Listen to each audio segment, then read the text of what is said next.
the Carey Salt Company, producer of the best in salt for every farm and home use, brings you the thrilling adventures of the Shadow, the hard and relentless fight of one man against the forces of evil. These dramatizations are designed to demonstrate forcibly to old and young alike that crime does not pay. In just a minute, today's exciting adventure will begin. But first, a word about salt, one of mankind's most precious possessions. In early times, salt was considered so valuable it was used in place of money.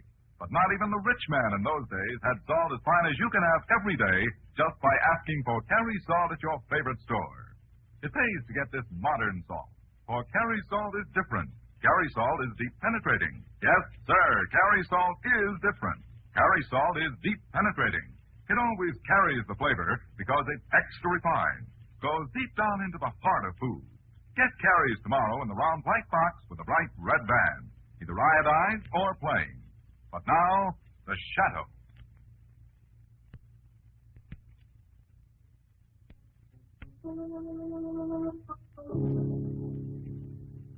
The Shadow, who aids the forces of law and order, is in reality Lamont Cranston, wealthy young man about town. Years ago in the Orient, Cranston learned a strange and mysterious secret. The hypnotic power to cloud men's minds so they cannot see him. Cranston's friend and companion, the lovely Margot Lane, is the only person who knows to whom the voice of the invisible shadow belongs. Today's drama, The Valley of Living Terror.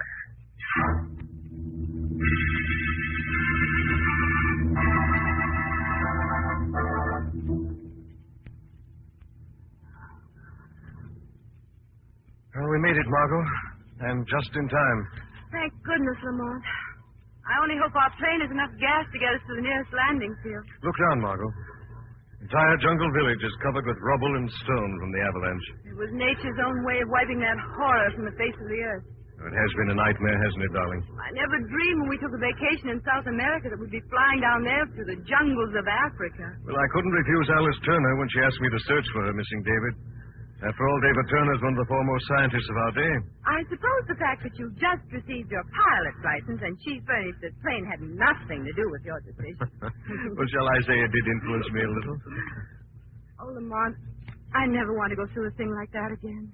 That jungle valley down there, the heat. It was like the whole world closing in on us. Well, we're out of it, darling, both of us. Safe, high in the air. No. Oh. You are not safe, Mr. Crescent. Lamont, it's the native girl, Maria. She must have stowed away in our plane. Put down that revolver, Maria. I give orders now, Mr. Crescent. Get away from those controls. You crazy, Maria? We'll crash. I want plane to crash to kill you. And Miss Lane. Yes, and the Shadow, too. Shadow? Yes, I know you are Shadow, Mr. Crescent. Listen, Maria, if this plane crashes, you'll die, too. I have no more desire to live. Now my master, man I love, is dead. All I want is revenge. Step away from those controls or I will shoot Miss Lane first. You would not like that, huh? Step away or I shoot. All right, Maria, I'll leave the controls, but only long enough to explain what a fool you are. Lamont, the plane's getting out of control. Put down that gun and listen to me, Maria. You don't know the true story of what happened down I there. know the man I love was great scientist. You drove him to death. Man you loved was a charlatan, an insane, stupid pretender, Maria. Lamont, we're crashing toward the ground. Listen to me, Maria. I knew it was a fake the moment we talked to him. I knew it even from what you told us. We saw you there in the jungle clearing, watching our plane come to land. Look, Lamont. There's a woman standing there in the jungle clearing watching our plane land. Strange looking. Almost beautiful. Yes, I see, Margaret. I wonder what a girl like that could be doing in this horrible jungle valley. Well, come on, let's talk to her. Well, hello there. Who are you? What are you doing here? I'm Lamont Cranston. This is Margot Lane. We're searching for a great scientist, David Turner, an American. There's reason to think he may be in this jungle. No. No David Turner. No American here. No American here, yet you learned to speak English? I went to school. You went to school, or did some American come here and teach you to speak our language? He is not here. Well, you won't mind if we search, then. Come on, darling. No. Don't move. Don't go near our village. All you will find is terror. I know. I have seen. Obviously, David Turner is here. You wouldn't be trying to keep him away from the village. We've seen the natives huts in the air. Very well. David Turner is here, Oh? but he is not in the village. Our home is an old castle, just outside. Lamont, what's that? That is the voice of the mountain. Look high above. It's Jungle Valley. Those mountains, Lamont. They're like the gigantic faces of grinning old men. Yes, we have a legend here that says when the god of the mountains is angry, the great rocks will fall into the village and destroy all that is there. It's only a legend. No. It has happened once before. Is that the terror you've mentioned? No. The secret in the village is far more terrible than that. Now, will you take us to Mr. Turner, please? Very well. Follow me, Mr. Crescent, into the jungle. But remember, I warn you of the terror that lies ahead.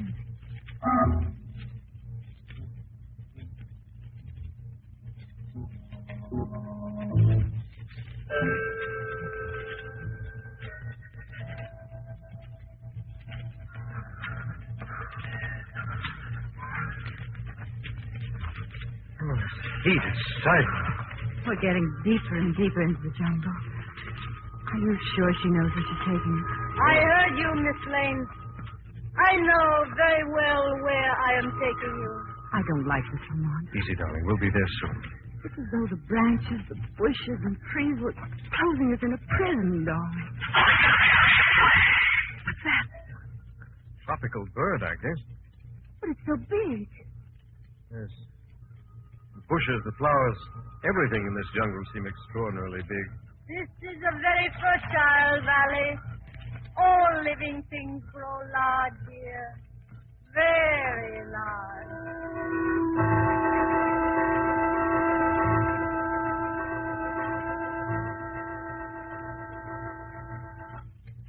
We are here. What is this place? There's no castle here. No. And you will never see our castle. It's a trap. Yes. A graveyard for you. I leave you now. You will try to find your way out, but there is no escape. You will never find your way out of this jungle. Wait, Maria! She's gone. Where did she go? This way, I think, through these big bushes here. Lamont, it's her. Something's happened to her. Some animal or something horrible must be attacking us. It's coming toward us. It's not an animal. It's a man. Yes, Mr. Crescent. A man. Let me go. You are hurting my arm. Very well. Let this be a lesson, Maria. No more such tricks behind my back. It's a good thing I found you. Please forgive little Maria. She's so impulsive, shall we say. I am David Turner. You apparently overheard our conversation. Yes. You've come to take me home. Your wife, Alice, asked us to find you. My wife. Oh, yes. Dear Alice. She's well, I hope? Please, Mr. Turner, take us out of this jungle. Forgive me. The heat is bad if you're not accustomed to it. I will take you to my castle home. And let me assure you, no matter what Maria has said, your presence here at this time is most welcome to me. Yes, most welcome.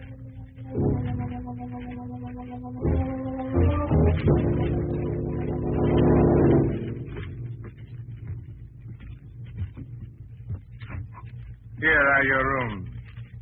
The second floor of my castle. The heat seems to have followed us. Rest, Miss Lane. Stay in your room.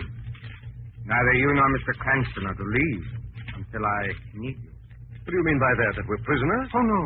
No, my guest, Mr. Cranston. But you are not to leave. What is it? What is this secret terror in the village Maria spoke of? Where are the other people? We four are the only humans living here. Look here, Turner. I don't know your game. We came here to take you back home. Instead, you shall stay here with me. What do you think you're going to do with us?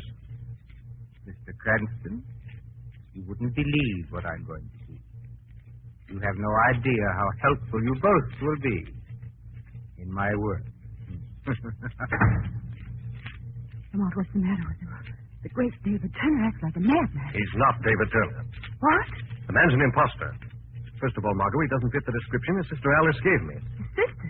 I thought you told Turner it was his wife. I did. I tricked him purposely, Margot. You saw how he readily agreed Alice was his wife? David Turner was never married. You've never seen a picture of this man we're looking for? No, it is one of his eccentricities. He hated cameras. But his sister Alice described him completely. But if this man isn't Turner, where could the real scientist be? He's here somewhere, dead or alive, or this man couldn't have known about him and taken his name. Margot, there's one place he might be. The village? Yes. Notice how carefully he and Maria both kept us away from the village?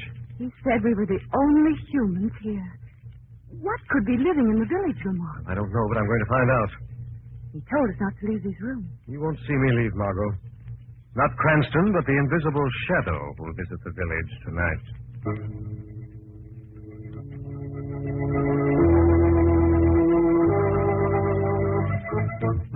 Village. Yes, this is the same jungle village we saw from the plane. Here are the huts. The shadow moves among them unseen. Huts seem to be more like nests, webs, some like mounds of earth. Seems to be no life here. Wait. Something is crawling out of one of the nest-like little huts. It's true. Creatures crawling out of the huts are no human thing. Now there are others coming out of nests. Out of the mounds of earth, out of the ground. There are dozens of them, hundreds of them. Inhuman, horrible creatures. This is the valley of living terror. Who is it? Oh, Lamont, it's you, darling. Yes, Margot. What's wrong? Did the shadow go into the village? Darling, what did he see? Nothing, Margot. Lamont, what's wrong with you? Lamont, what did the shadow find out? Tell me. You've got to tell me. All right, I'll tell you what I can, Margot. There were creatures. Living, crawling creatures, giant creatures, hundreds of them. Oh, how horrible, Lamont. It's so horrible, I think I know now why this man is keeping us here. Oh, no. Yes, Margot. Apparently, he's just been waiting for two human beings like us so that he can go one step further in his terrible experiment.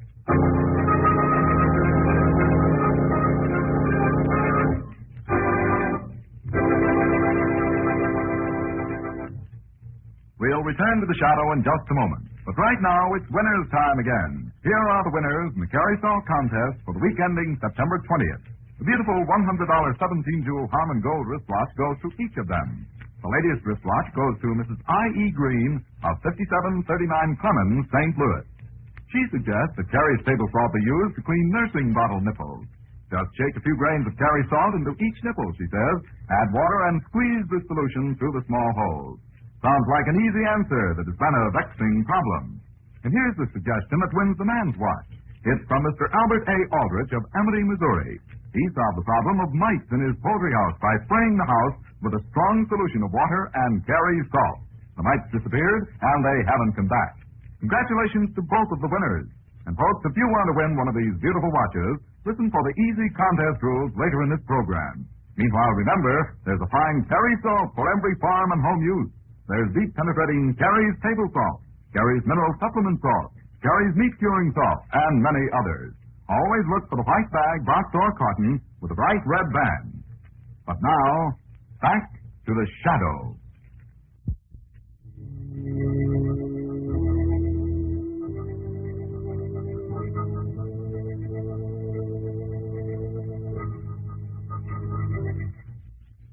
Lamont Cranston, Margot Lane, searching the jungle valley for a missing scientist, have been taken prisoner by an imposter who claims he is the famous David Turner they seek. Cranston, as the shadow, has just discovered that the imposter is planning to use them as part of his terrible experiment. Lamont, we've got to get out of here. Now, Margot, just as soon as we can find the real David Turner. But Turner's probably dead, Lamont. This man wouldn't let him leave. Perhaps, Margot. Perhaps he's hidden him somewhere in this old castle, kept a prisoner as we're kept. I'm going to this man. He wouldn't tell you anything. I know that, darling, but I think perhaps the shadow might frighten him into a confession.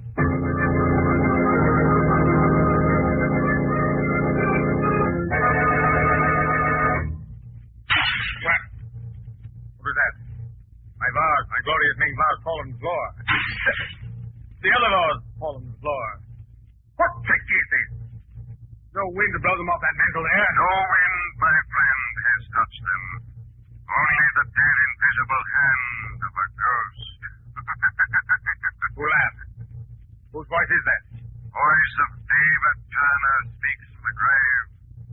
Voice of David Turner, the man that you killed. I didn't kill him. So you admit you're not David Turner after all? Very well. Very well. I admit it. But I didn't kill Turner. Where's he hidden then? I won't tell. No one shall know until my experiments are completed. Experiments the real David Turner started? Is that why you followed him here? No. My experiments are different. Far more unusual than his. Why have you taken Turner's name? That is my cleverest trick. If my experiments should fail, I shall disappear, leaving the real David Turner here to take the blame for the terror spread in this valley. David Turner is dead. You're lying to me. No. I'd be a fool to kill him. I've kept him alive, had him watched over, day and night. Had him watched over. Thank you, my friend. Just told the Shadow what he came here to find out.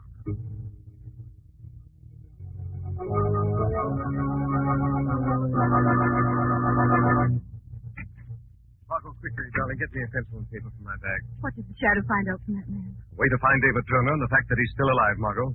His patent pencil. Thank you, darling. How can you find him? Said he was keeping him watched over. There were no other person in this castle who'd be here besides him to do that. Maria? Yes, Maria. She must know where he's kept. What's that head you're drawing? Picture of David Turner from the description his sister gave me. Shadow will take it to Maria to prove to her that this is the real scientist. You'll have to hurry, darling. Experiment, you mean? Yes. That madman might come back any minute. Hurry as fast as I can, darling.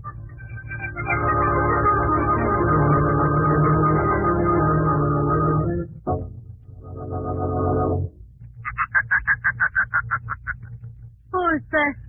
The Shadow, Maria. Who are you?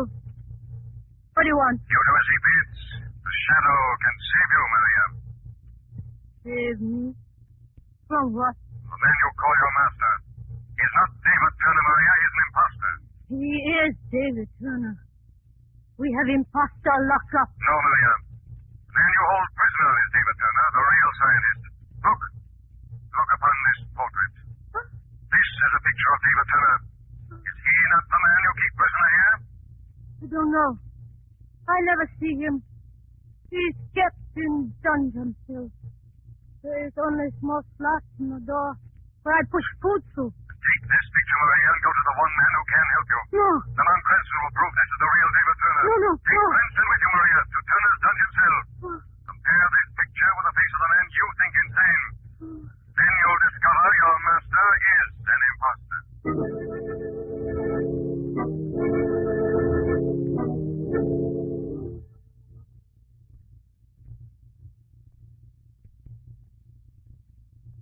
That's right, Maria. Have to wait for the dungeon cell.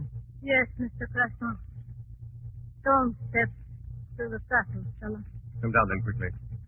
I have brought you here only to prove strange voice I heard spoke lie. Be careful with that panel, Maria. This dungeon floor is covered with straw. This is stone door that leads to the cell. It is little slot through which I give him food. Open the door, Maria. Where's the key? Door has no key. Only heavy bolt. Bring the candle inside the cell, Maria. There. Mad prisoner lying on the floor. Look, Maria. At his face and at this picture here. Yes. You are right. Same man. He's unconscious. Wait, I'll carry him out. No, I don't let you expose man I love. Maria, come back in this cell with that candle. Maria! You tricked me. Now I lock you in. You are the Shadow Creston. You tricked me to bring you here. Wait, Maria! Here, push this straw through. Slot in the door. More and more and more. And put a candle flame to them. You die, Mr. Creston. You burn alive in prison cell with real Turner. World will never know my master is a face.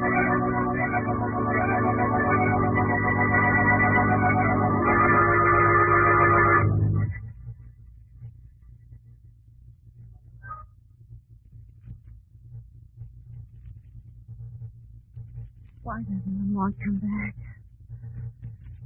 This waiting is terrible. That experiment. I have a feeling that madman's going to walk in here any minute. I'm going to find Lamont. So dark out here in the hall. There's another door down there at the end of the corridor. I shouldn't be doing this, I guess. I'm getting further and further away from my own room. If one of those creatures is behind that door.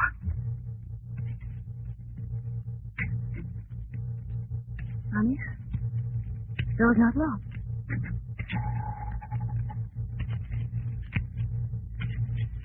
There doesn't seem to be any. Right over there. Oh, it's nothing but a patch of moonlight from that little window. I guess I'm letting my nerves get set. No, I don't think you are, Miss Lee. Who's that? Were you looking for someone? What are you doing here? I might ask you the same question. After all, this is my laboratory. Laboratory? I'll switch on the lights and you can see for yourself. When I heard you coming up the corridor, I took the liberty of cutting the lights and waiting for you to walk in. Master, I cannot find her. Lane girl, not in her room. Oh, She very conveniently found the laboratory for herself. Just when we needed her to. Where's Lamont? What have you done with him? You don't have to worry about Cranston. Right now, I think we should be more concerned with our little experiment. Experiment? Yes. Look, Miss Lane, over there in the corner, just to the left of the operating table. Cage. What's all this about? In that cage, you will see one of the inhabitants of our village, Miss Lane. I think you can already hear it. I don't know what you're talking about. You will. When I remove the cover from the cage. Now I undo the strap that holds the cover in place. And take the cover from the cage. And let you see what's inside. Now, you know, Miss Lane. So that's what Lamont meant. Those creatures in the village. Quickly, Maria. Prepare the instruments first for the transducer. No, please. Listen. Thunder. Mountain God is angry. Wait, Maria, do as I tell you. No. Lightning in the sky. God of the mountain will destroy village as he did before, as he did when you found me, Master. One person left alive. Do as I say, Maria. No, We've Master. no time to lose. I'm frightened. Very well, you little fool. The experiment will be completed by me alone. Stop this hideous experiment. The end of your world has come. The voice. The trick, Maria. The shadow again. It's Cresent. He won't stop us this time. No, Master. Couldn't be Cresent. He is dead and slain. It is God of the mountain. Yes, this is the voice of the mountain speaking in tones of thunder to you. You shall atone for your sin. Now I can live. Live to create a new kind of race. Master! Lightning has struck the mountain. It is happening again. Another avalanche. Yes, the rock mountain is falling. And 1,000 other rocks will come crashing down into the valley, swept by the rain, wind, and storm, wiping out forever your domain of chill and living terror. The whole mountain is moving. Alive with falling rocks. Master, where are you going? To save my pets, my creatures, my life's work. No, Master, come back. You'll be killed out there. I'm coming to you, my creatures. I'm coming.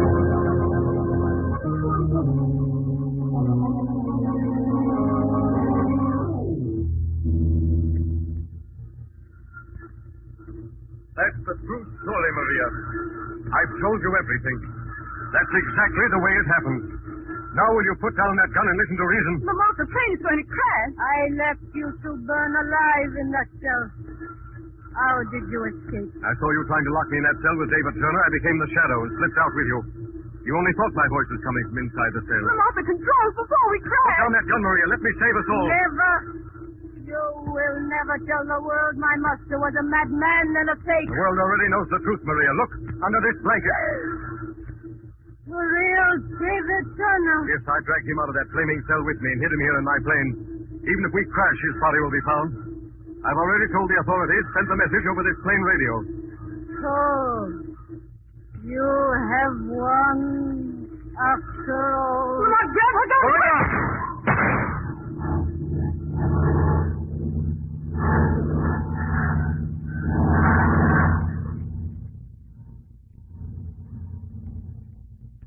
Margot, you all right, darling?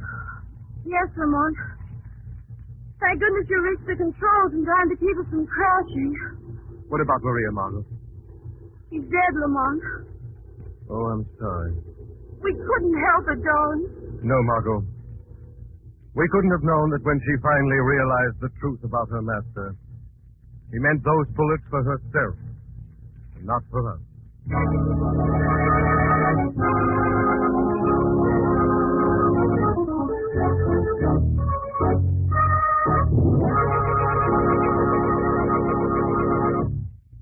Just a few minutes ago, you heard the names of two winners of gorgeous $100 17-2 Harman Gold wristwatches. Yes, the Carey Salt Company is giving away two of these beautiful watches, one man's watch and one lady's watch, every week. Now listen closely. Here are the easy contest rules. How you, too, may win. First, write 100 words or less describing some new or unusual way of using any Carey Salt product. Second, print your name and address on your entry. Third, mail to Carey's, C-A-R-E-Y-S, Carey Salt in care of this station. That's all. Nothing to buy, no box tops to send in. You can write about deep penetrating Carey's table salt, or Carey's meat curing salt, or any other Carey Salt product. Letters postmarked before midnight Friday will be judged in this week's contest, and the winners will be announced 3 weeks from today. The judges' decisions are final. All letters become Carey's property. In case of tie, duplicate prizes will be awarded. Remember, the man and woman who write the most interesting letters describing some new and unusual way of using Carey Salt products will each win a gorgeous watch. The address again, Carey Salt in care of this station. Mail your letter today.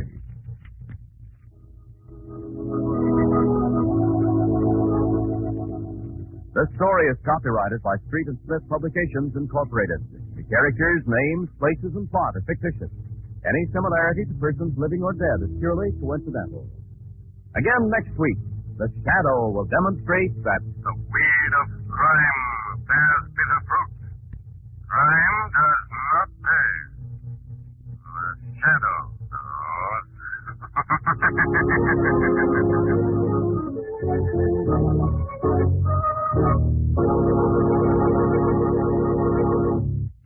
Next week, same time, same station, the Carey Salt Company brings you another strange and thrilling adventure in the Shadow's daring battle against the forces of evil. Remember, there's a Carey Salt for every farm and home use. Look for the package with the bright red band. And don't forget Carey's exciting new contest with two beautiful $100 Harman Gold wristwatches given away every week. Mail your entry now to Carey Salt in care of this station.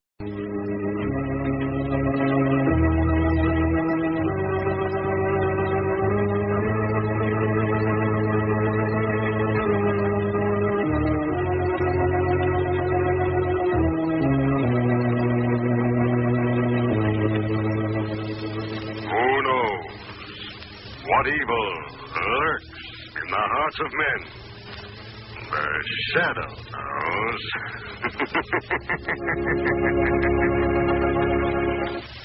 Now, the Carey Salt Company, producer of salt for every farm and home use, brings you the thrilling adventures of the Shadow, the hard and relentless fight of one man against the forces of evil. These dramatizations are designed to demonstrate forcibly to old and young alike that crime does not pay. In just a minute, today's exciting adventure will begin. But first, do you pride yourself on being a good cook? Well, then guard your reputation by always using Carey's round package table salt. Yes, ma'am. Carry salt makes everything you cook taste even better. Because Carry salt is different. Carry salt is deep penetrating. That's right. Carry salt is different. Carry salt is deep penetrating. You see, Carry salt goes deep down into the heart of food. It's extra refined, that's why. So Carry salt always carries the flavor. Get Carries tomorrow at your favorite food store. In the round white box with a bright red band. It comes either iodized for added health protection or plain. But now, the Shadow.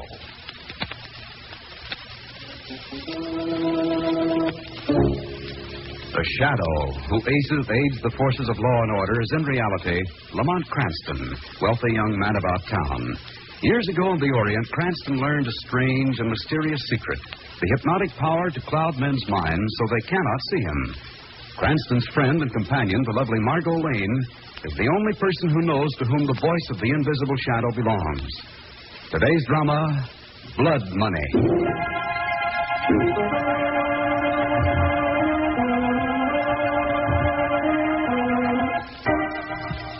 In a dimly lighted cellar, 4 men sit surrounded by an imposing array of test tubes, ultraviolet ray lamps, and acid baths. Projected on a white screen at the far side of the room is a greatly enlarged reproduction of a $10 bill. The leader, a tall, emaciated man, snaps his fingers.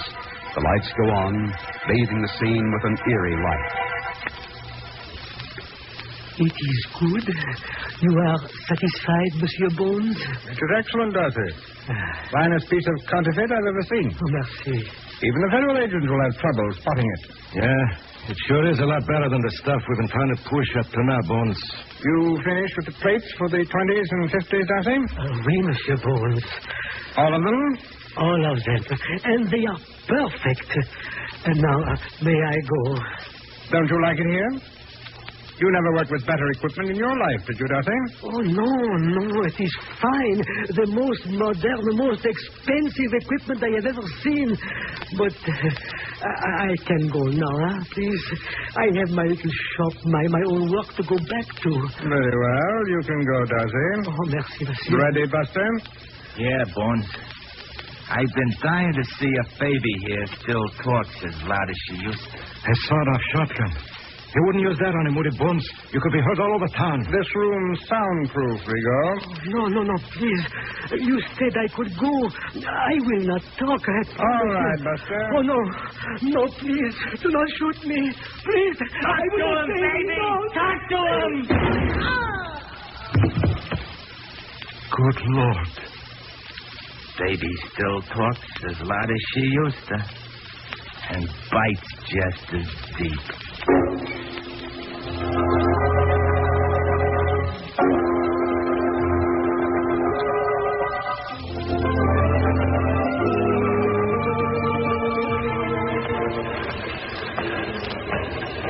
Well, Lamont, what did you drag me all the way across town to 3rd Avenue for? Now, what's the secret? In the interest of improving your culture, darling. On 3rd Avenue?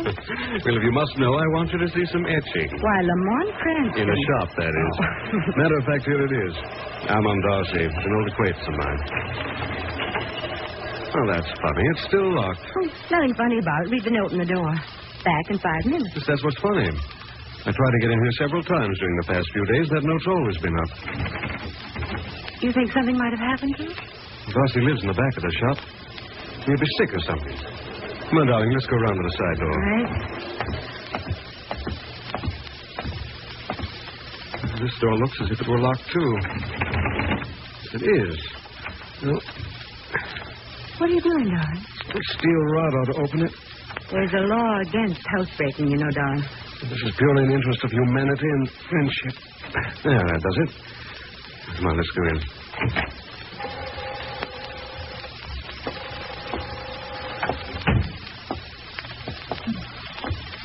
It's awfully dark and dusty in here.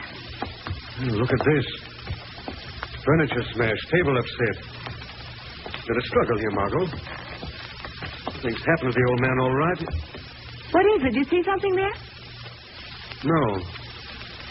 What's more important is that I don't see something that should be there. What do you mean? Over here. Look, Darcy's work table. He always had his head laid out on top of it. There are none here. Is that important, Lamont? I think it is. Come on. Better get over to Commissioner Weston's office. This looks like a case for the police.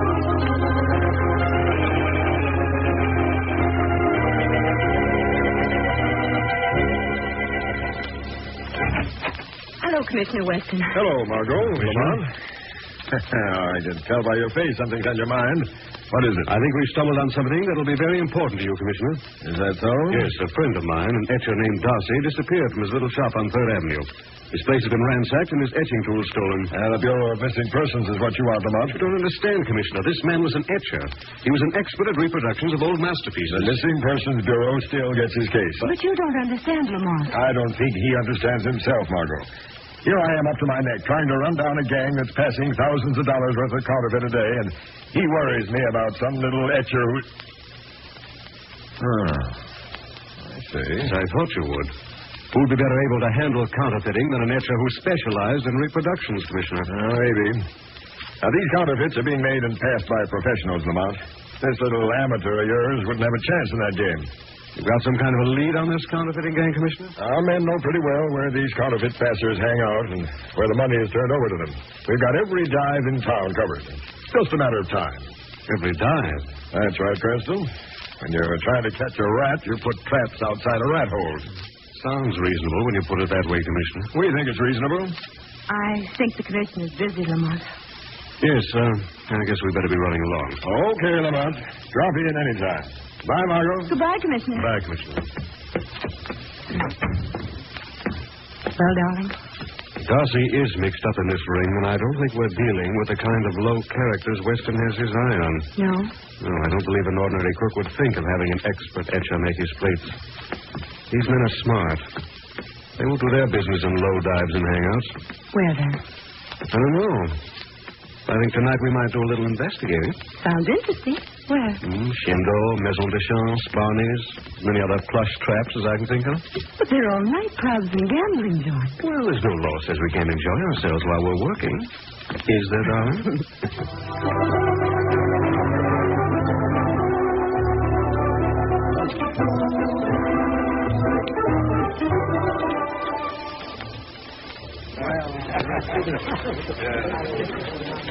Well, Lamont, what's the lure of this place? That slinky blonde who plays the piano? My darling, how could you suspect such a thing? This is the third straight night we've come back here, and we only went to the other places once. Well, here comes that slinky blonde now. You needn't be enthusiastic in your applause, Lamont. She's not that good. Well, I don't know about that, Margot.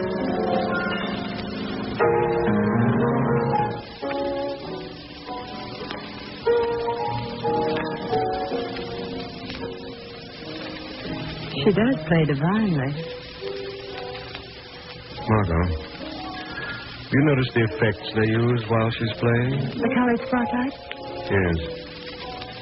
Notice how it goes over the audience and picks out certain people? Yes. Nice effect. It's more than an effect, darling. I recognize one of the men he picked out the other night. Later, he went into the gambling room and won a large sum of money on one play. Lucky him. Maybe. The following night, I memorized the 6 faces of the people the spotlight stopped at. They all won large sums of money, all on one play. Oh. You see that fellow sitting over there? His name's Rigo. Police have never been able to get anything on him, but they'd like to. The spotlight stopped on him just now. Listen, just now he's getting up from the table. Come on, Margaret, let's follow him into the gambling room.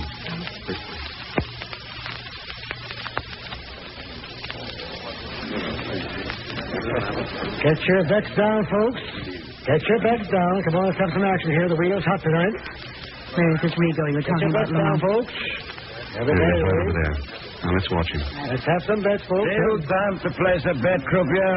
Yes, sir. Just about to spin it. Good. They are? Well, all bets placed.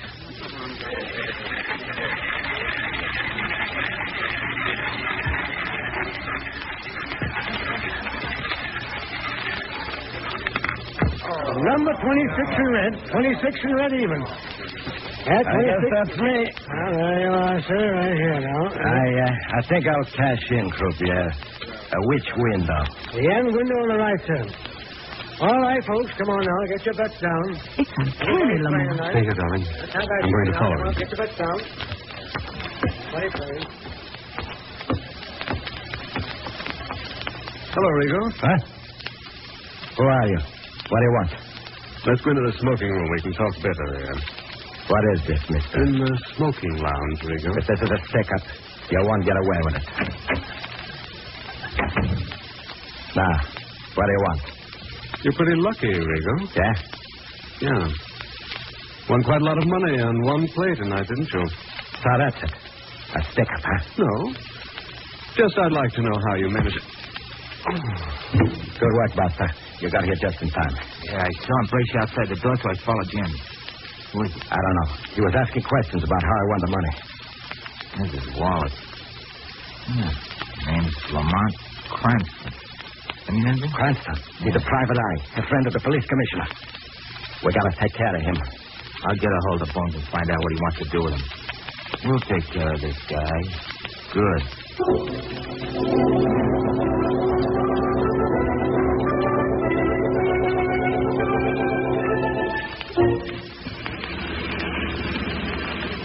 How's your poor head, Lamont? It's not my poor head that's hurt. It's my pride, darling. Imagine letting someone sneak up behind me like that. Who did it? Did you see him? No, I felt him, darling. We must be getting awfully close to something, Lamont. Maybe we'd better let Commissioner Weston handle it. No, not yet. He never believed that a gambling house was paying off professional pastors with counterfeit in return for their own good money. It does seem pretty far-fetched, Lamont. It's not far-fetched, Margaret. It's ingenious. You see, in that way, if a pastor gets caught, he doesn't know who his source of supply is. It's just as I suspected, darling. The head of this gang is a very intelligent man.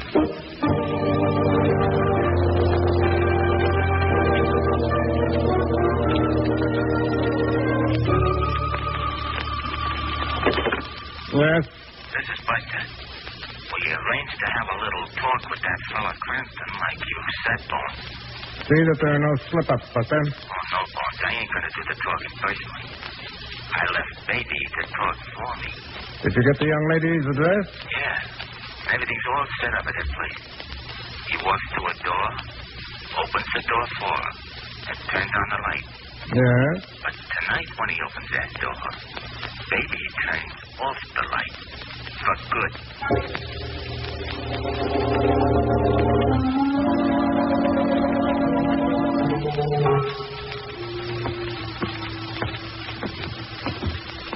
Well, darling, here you are. Door-to-door service. Come in for a minute, Lamont. I want to fix that cut on your head. Okay, Florence Nightingale. Oh, where's that key? I've often thought of inventing a portable radar to help women find things in those purses they carry. Oh, here it is. Thanks. Margot, would you mind if I didn't come in after all? All of a sudden, I feel kind of shaky. I certainly would mind. That head of yours needs some attention. You're coming in. Okay, darling. I guess...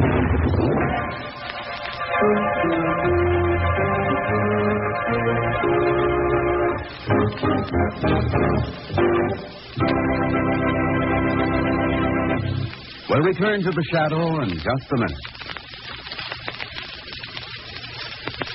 Now, here are the two winners of the Carry Salt contest for the week ending September 22nd. Each of these listeners wins a gorgeous $100 17-jewel Harman Gold wristwatch, just for writing the most interesting letters describing some new and unusual use for any Carry Salt product.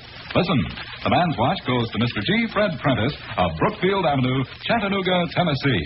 In his interesting letter, Mr. Prentice suggests the use of Carry's table salt to prevent a thermos bottle from going stale. As soon as he empties the thermos, he puts in a teaspoon of Carry salt and fills with cold water. Try that hint yourself and see how much fresher the next bottle of coffee tastes. And here's the winner of the ladies' watch, Mrs. William H. Perry of Huntsville, Alabama. Her letter tells how to make a marvelous cleanser for galvanized utensils just by using 1/2 cup of Carry salt and 1/4 cup of kerosene. Congratulations to both winners. And folks, if you'd like to win one of these beautiful watches, listen for the easy rules later in the program. Meanwhile, remember, there's a fine Carry salt for every farm and home use. There's deep penetrating Carry's table salt, Carry's mineral supplement salt, Carry's meat curing salt, and many others. Always look for the white bag, box, or carton with a bright red band. But now, back to the shadow.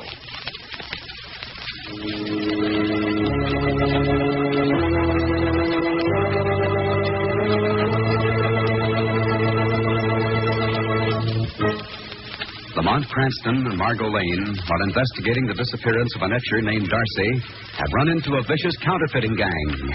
As Lamont opens the door to Margot's flat, the roar of a sawed-off shotgun fills the air. Lamont! Lamont! All right, darling. How about you? Why, I guess I'm all in one piece, too. What was it, a bomb? Mighty close call. There it is on the floor behind that chair. Sawed-off shotgun. Oh, thank heavens it missed you. Look at the wall. Yes. Pretty lucky, Margot. This was a rather ingenious job of wiring. Fortunately for us, it slipped somehow. We'd have been blown right through the door. Lamont, I'm frightened. Since we've got this much satisfaction, we must be on the right track. We know now the gang's trying to get rid of us. That's a lot of consolation. Well, what do we do now? Get down to police headquarters. Maybe now Commissioner Weston will believe this isn't all a figment of my imagination.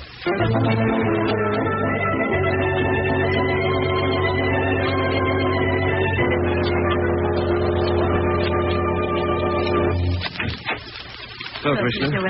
Hey, where have you two been? I've been trying to reach you. We've just found Darcy. What? What does he say? Where's he been? He doesn't say anything, and he's been in the river. A couple of days, as a matter of fact. Oh, I'm sorry. How was he murdered, Commissioner? Sawed-off shotgun from the looks of it. Not very pretty. Lamont, a sawed-off shotgun. That proves that there is a link. Yeah? Well, what's this all about? The gang tried to kill Lamont and me tonight, and with a sawed-off shotgun. What? Looks like you've made some enemies by getting mixed up with this Darcy. Probably one of them tried to get you tonight. Is the local precinct working on it? Yes, Commissioner. They got there right after it happened. Good. I'd advise you to lay low, Cranston. Of course, I could assign you a bodyguard. Look, Commissioner Weston, this is no joke. I'm not joking, Margot. I'm worried about both of you.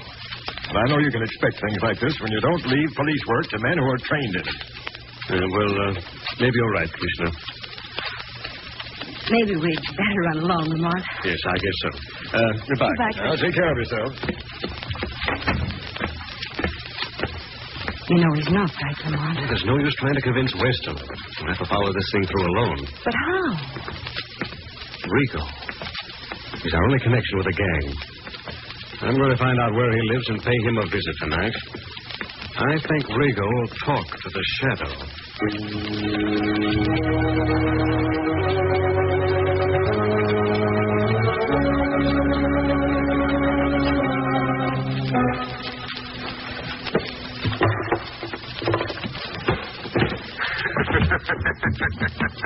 Hello, Rigo.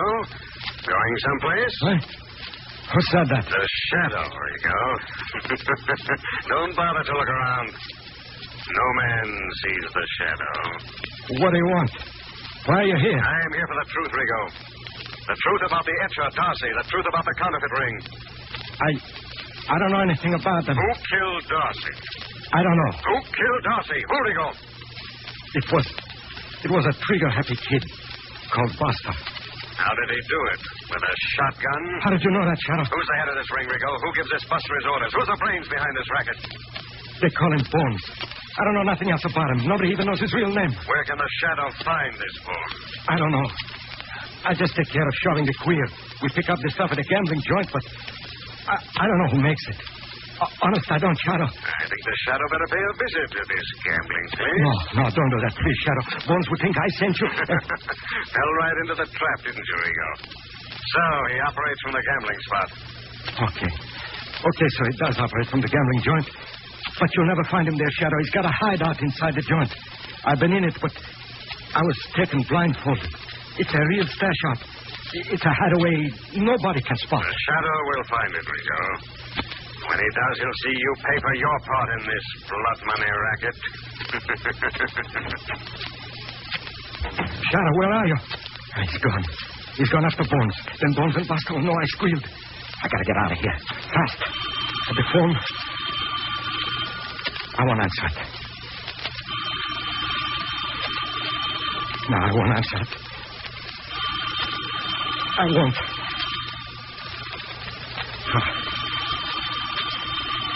I've got to. Hey, hello? Rigo, this is Bones. Bones? Hello, Bones. Glad you called. Why? The shadow, he's been here. He's looking for you. He's after you, Bones. He's after you. Did you tell him where he could find me, Rigo? No, of course not. How could I tell him where you were? I don't know. But you gotta help me get away, Bones. You gotta. All right, I'll help you get away. I know a good hideout. Not even the shadow will find you. Well, Bones, thanks. But you better make it fast. Fast. Buster and I will pick you up in 5 minutes. Don't keep us waiting,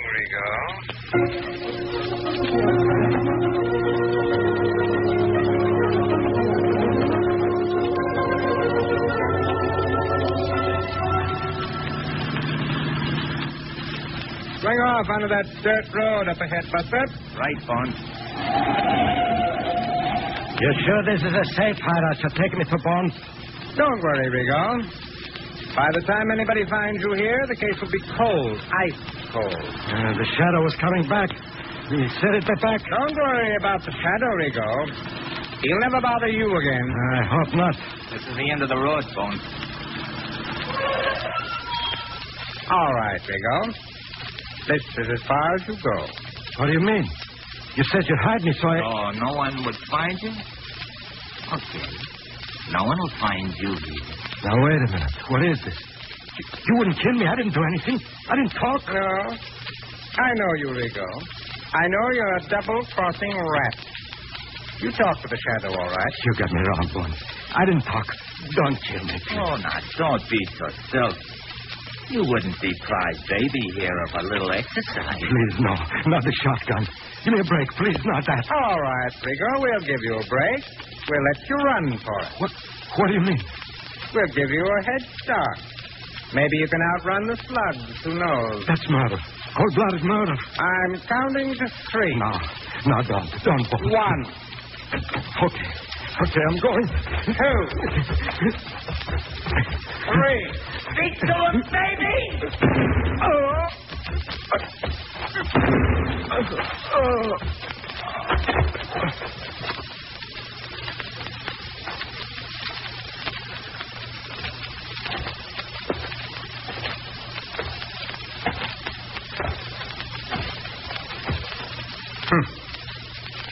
He couldn't run very fast after all. Could he, Buster?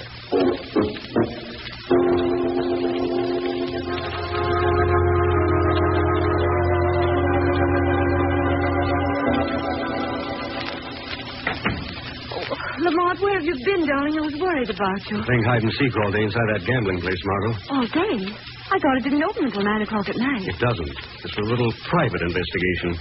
It's trying to uncover the secret hideout of a character named Bones. The man Rigo claims is the head of the counterfeit ring. You found it? Finally. The sub-cellar can only be reached through a trick panel in one of the inner offices. I suppose that means you're going there tonight. Shall I tell Commissioner Weston? Yes. Just give me until midnight. Be careful, darling. I will. I think it's about time the shadow met this Bones face to face.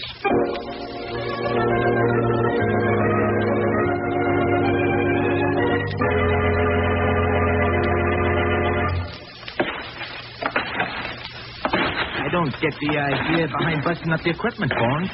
I think You we ain't gonna better... do no singing from the shadow now on. Well, I think we better cover up and lay low for a while, Buster. How about the queer? We've unloaded the last batch. We'll hide the plate until we're ready to start operations again. By the way, you'd better run up to the game room and disconnect that phony wheel.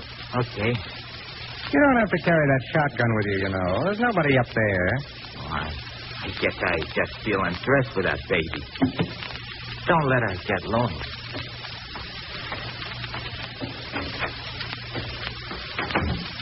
Don't worry, Buster. I won't let her get lonely.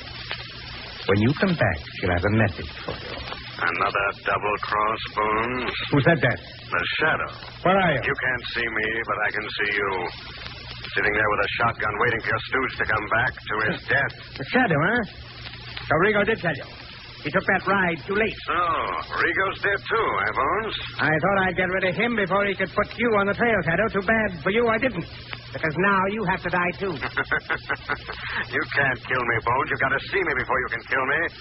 You only shoot in the back. Maybe I can't see you, Shadow, but this shotgun can find you. Keep talking. I'll locate you. Put down that gun, Bones. Keep talking, Shadow. Now, that Buster's the only link to tie her to Darcy's murder. You're planning to kill him also, huh? Ah, I know where you are, near the door. Your luck has run out, Shadow. When I pull this trigger, that whole wall is going to be sprayed with lead. Ah, I see the door opening. Time to get out, huh, Shadow? You'll never make it. Bones, don't pull that trigger. Bones! You dirty double... I told you to drop that gun, Bones. You knocked it out of my hand. Look, Shadow, I'll make a deal with you. Make your deals directly with the police now, Bones. Police? Yes. They're already on their way. I have an idea you'll soon be seeing an old friend of mine, Commissioner Weston. I know he'll be more than glad to meet you, Bones.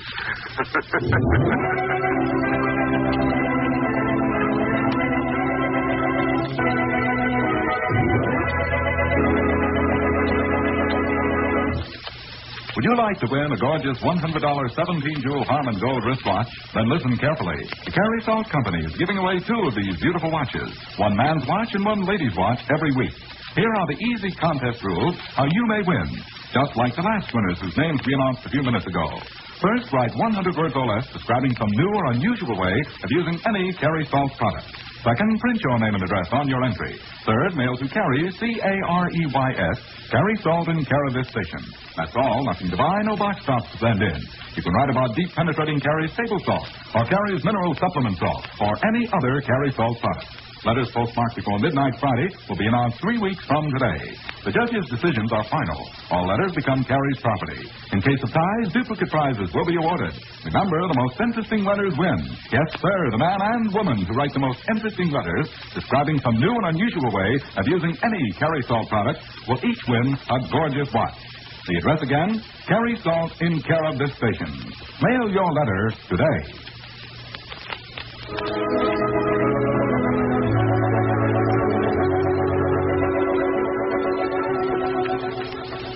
This story is copyrighted by Street and Smith Publications, Incorporated. The characters, names, places, and plot are fictitious. Any similarity to persons living or dead is purely coincidental. Again next week, the Shadow will demonstrate that a weed of crime bears bitter fruit. Crime does not pay. The Shadow knows.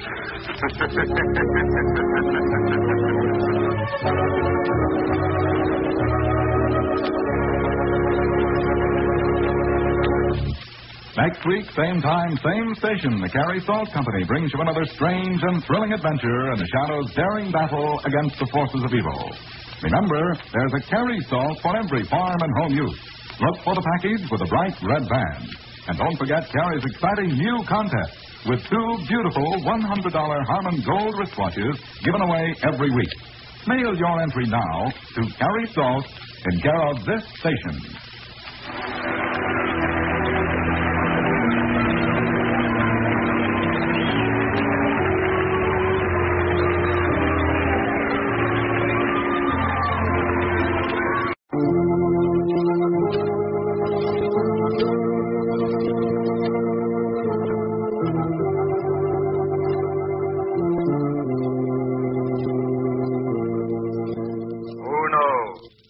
What evil lurks in the hearts of men? The Shadow knows. Now, the Carey Salt Company, producer of salt for every farm and home use, brings you the thrilling adventures of the Shadow, the hard and relentless fight of one man against the forces of evil.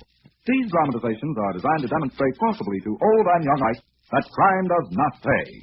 In just a minute, today's exciting adventure will begin. But first, when you go to the store to pick out apples, it's easy to choose the best apples. You can see the difference. But it's not so easy to pick the best salt by its appearance. Most salt looks alike. But just you try using Carey Salt. See how different it is. See how its goodness goes deep down into the heart of food. Yes, ma'am, once you've used Carey Salt, you'll agree Carey Salt is different. Carey Salt is deep penetrating. Here's why. Carey Salt is extra refined, so of course it always carries the flavor. Get Carey's table salt at your favorite food store tomorrow in the round white box with a bright red band. It comes either iodized for added health protection or plain. But now, the Shadow.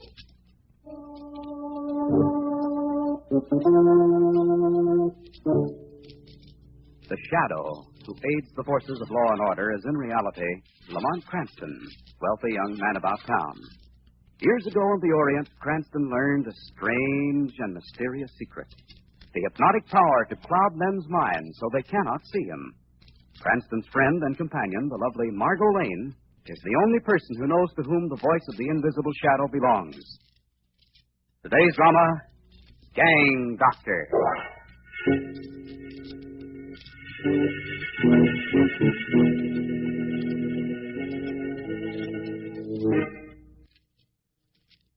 It is midnight. In a sub-cellar of an old brownstone house, an operation is being performed. The patient, sprawled out on a makeshift operating table, winces as a man in a soiled surgical gown applies the scalpel to portions of his face.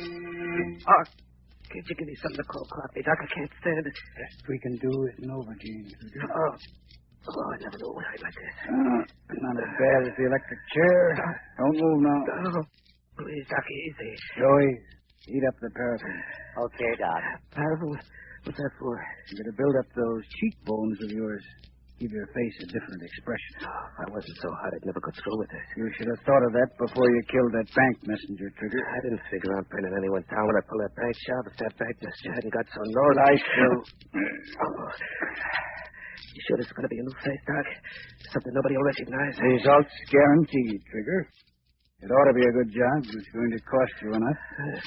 I hadn't figured it that way, Doc. How much? $20,000. 20.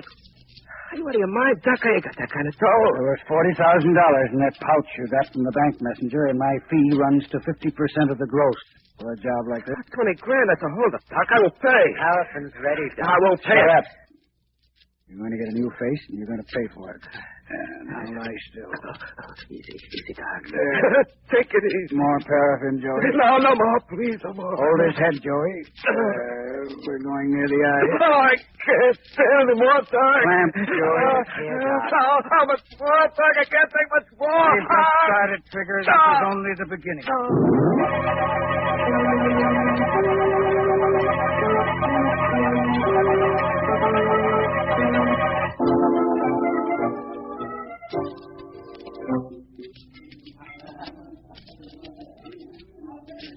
Hello, Murph. What'll it be? I ain't drinking, Gus.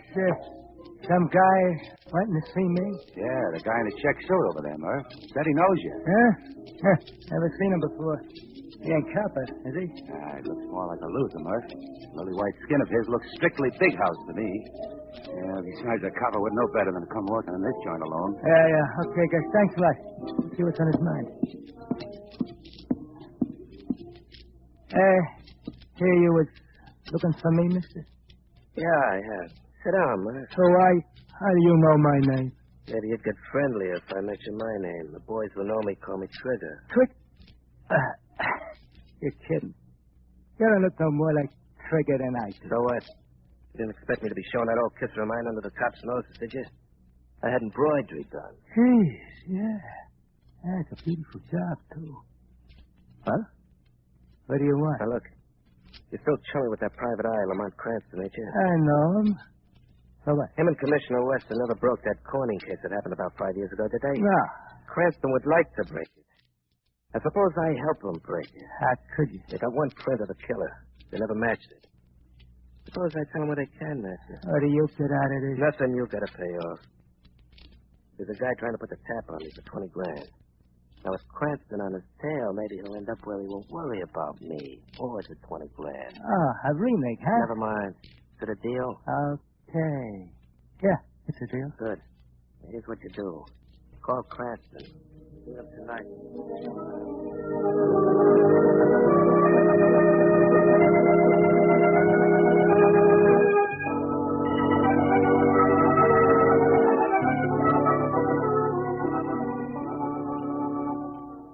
Made up your mind what you're going to do about the winter's invitation for the weekend, darling? Well, looks like I'll have to accept, Margot.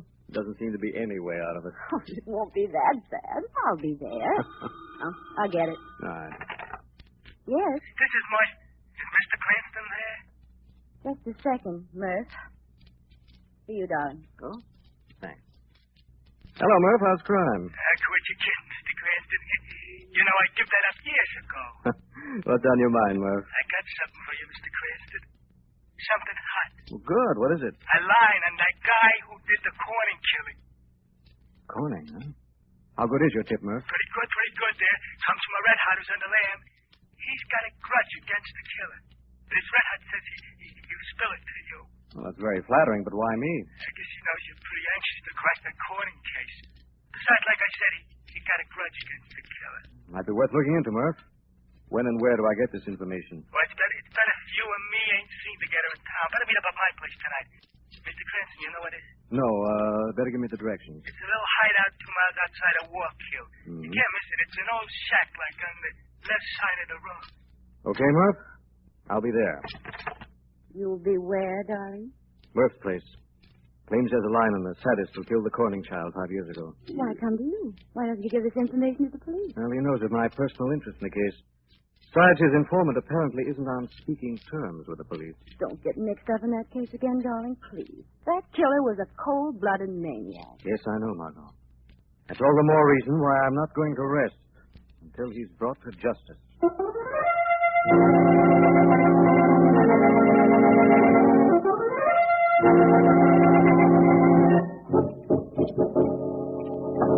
I'm coming. Take it easy there. I'm coming.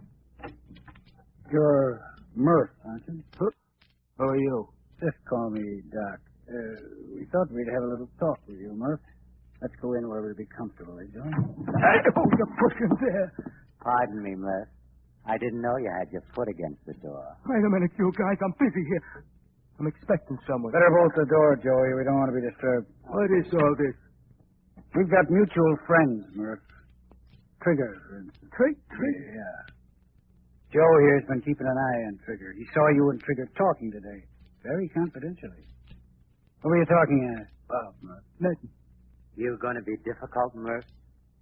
I don't mind, but you may. Oh, my arm. Oh, my arm. You break it. Tell us about it, Murph. We were talking about an old snatch job. The Corning job. What about the Corning job, Murph? He wanted me to contact Lamont Cranston for him. Oh, a squeal, huh? And did you? Yeah, I did. What's it to you guys? What did he tell you about the Corning job, Murph? Nothing at all. Don't talk, Murph. He didn't tell me nothing, I told you. He just wanted me to set up a date with Cranston tonight. Here. Here? We don't have much time, Doc. No. We'd better get started, Joey. What are you going to do? You seem so interested in the Corning case, Murph. I thought maybe I'd show you how it was done. You're the Corning killer. Yes, Murph. And I think we'd better reenact the operation on you. What are you talking about? Okay, Joey. It's over. Thanks, Doc. Come here, Murph. Put up the knife. I ain't going to do no talking. Come here, Murph. Doc, keep him away, Doc. Please. Come here, Murph. No.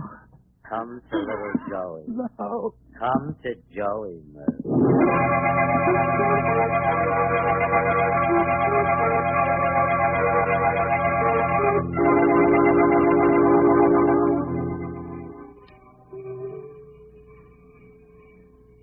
We're pretty nearly there, Margot. According to the speedometer, we're just about 2 miles beyond Wallkill. There's an unpainted old shack over there, Lamont, but the windows are all boarded up. Murph said it would be. Oh? Wagon path leading up to it doesn't look very good for the springs. About as far as we can go.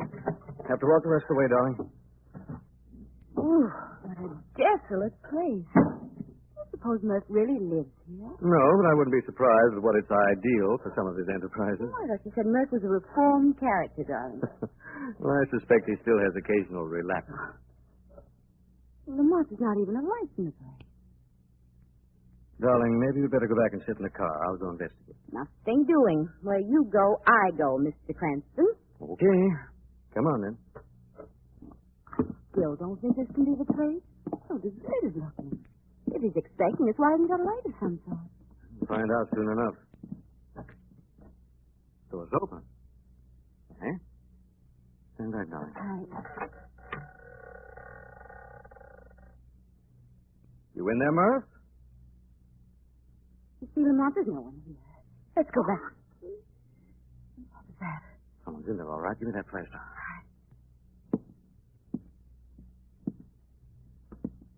Don't see anyone. Lamont, it's a man. He's getting up from the floor. Oh, Murph must have fallen asleep. Is that you, Murph? Lamont, why doesn't he answer? Murph. Is anything wrong with... Murph. Better not look, darling. You're right, Murph. It's all right, Murph. It's Cranston. Who did this to you? Lamont, what's that note pinned to his shirt? I don't know. It's not pinned to his shirt, Margot. It's stuck to his chest with a knife. Oh.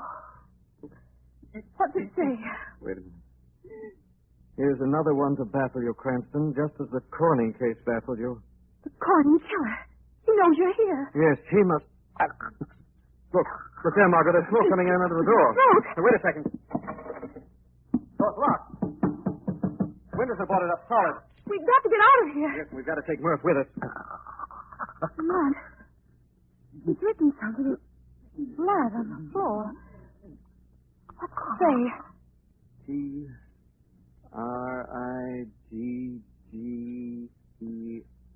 Trigger. Trigger. Is he the one who did this, Murph? He's shaking his head no. Is he the one who had the information about the Corning killer? Yes? Where can I find him, Murph? I can't make out what he's writing, darling. It's so shaky. M-E-R... M... The mermaid? Oh, hurry, Murph, hurry. What's he writing now? Look, it's like P-L-A-S. Somebody stop. Murph. What else? Murph. What is it, darling? He's written all he's going to write, Margot. Murph's dead. We better get out of here before we are, too. It's getting worse. I can hardly see. The place is going up like tinder. Hold the flash on the door. Maybe we can smash our way out. Giving way. Hurry, darling. That did it. Stay close behind me, darling. Let's get out of here. I wouldn't come out that door if I were you, Mr. Cranston. I'm a very good shot. Drop that gun. Drop that gun. Oh,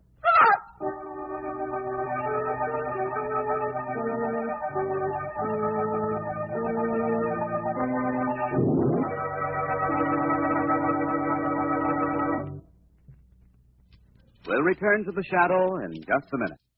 Now it's winner's time again. Yes, sir. Here are the two winners, the Carousel contest for the week ending November 8th. Each of these listeners wins a gorgeous $100 17-jewel Harman gold watch just for writing an interesting letter about Gary Salt. The ladies' watch goes to Mr. Dale Nobles, Jr. of Gainesville, Florida. Her suggestion tells you how to remove the printed dye from sugar bags or white feed bags. She suggests you dampen the bags with kerosene and sprinkle on Carrie's table salt. Then roll them up tight and let them stand overnight. Next day, just wash in soapy water and watch the dye rinse away. Sounds like a wonderful idea. And here's the winner of the man's watch. He is Mr. Sam D. Riza of Cleburne, Texas, and he bases his suggestion on 30 years of experience. He says, the best thing I have ever found for smoothing rough gears and silencing their noise is the use of Carrie salt mixed with gear grease or compound. Congratulations to both of the winners. And folks, if you'd like to win one of these beautiful watches, listen for the easy rules later in this program. Meanwhile, remember, there's a fine Carrie salt for every farm and home use. There's deep penetrating Carrie's table salt, Carrie's meat curing salt, Carrie's mineral supplement salt, and many others. Always look for the white bag box or carton with a bright red band. But now, back to the shadow.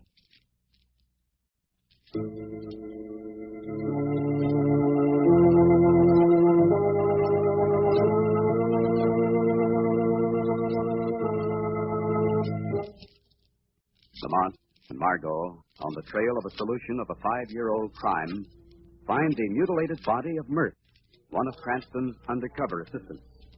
Before they can get out of Murph's hideout, however, the killer sets the old house afire and fires at Cranston as he tries to get Margot out of the flaming building. Lamont!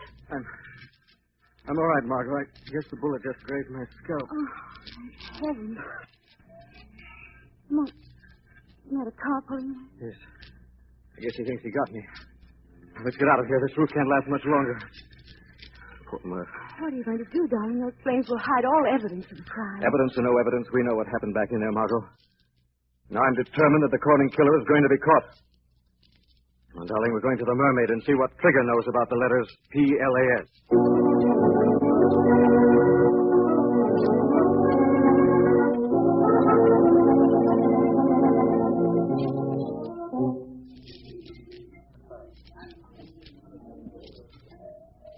Oh, this is the Mermaid, Lamont. Not exactly the stork club, is it? This is Trigger. I don't see him. Are you sure you know what he looks like, Ron? That gunman? I've seen his face in the Rogues Gallery so many times. What'll it be, mister? We're looking for Trigger, bartender. So it's 10,000 copper. A friend of ours named Murph told us we'd find him here. Oh, you know Murph? Yeah. Okay, try the guy in the check suit over there. What'll it be, boys? Is that Trigger, Lamont?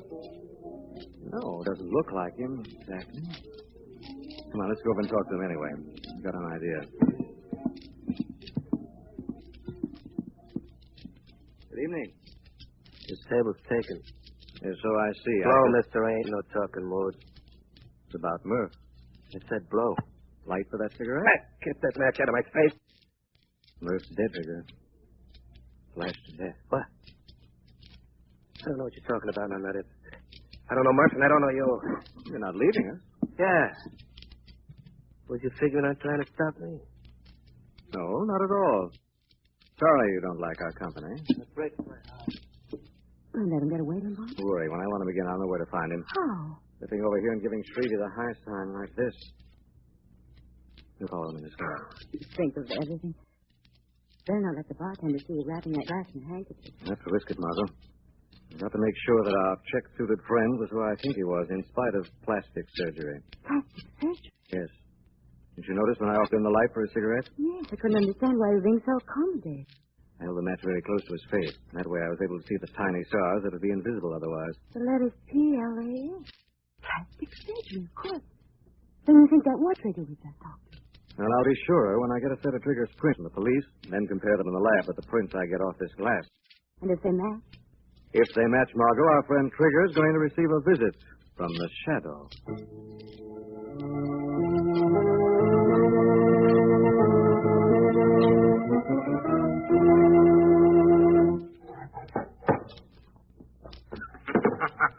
Hello, Trigger. What? Why are you packing a trunk? Planning on going somewhere? Who said that? Where are you? Put away the gun, Trigger. I'm right here, only you can't see me. Who are you? What do you want? I'm the Shadow, and I want the truth, Trigger. Why are you running away? You think I want to get cops up? Like Murph, Trigger? What? No, a lot, Shadow. Too much. Look, I'll make a deal with you. I'll give you anything The you Shadow want. makes no deal. The Shadow's only interest is justice. Who killed Murph? I don't know. Who killed Murph, Trigger? I guess it was either the doctor that nailed that. Yeah, that's the way they kill with a knife. They killed Murph because he knew something about the Corning case, Trigger. Was that why they killed him? Yeah, I guess so. Who murdered the Corning child? Look, if I tell you... There's no if about it, Trigger. Tell me, who killed the Corning child? Doc Winston. Where is this Doc Winston? On 68th Street. Second house across the avenue. I'm going to pay a visit to Dr. Winston, Trigger. If you haven't told the truth, you'll answer to the Shadow.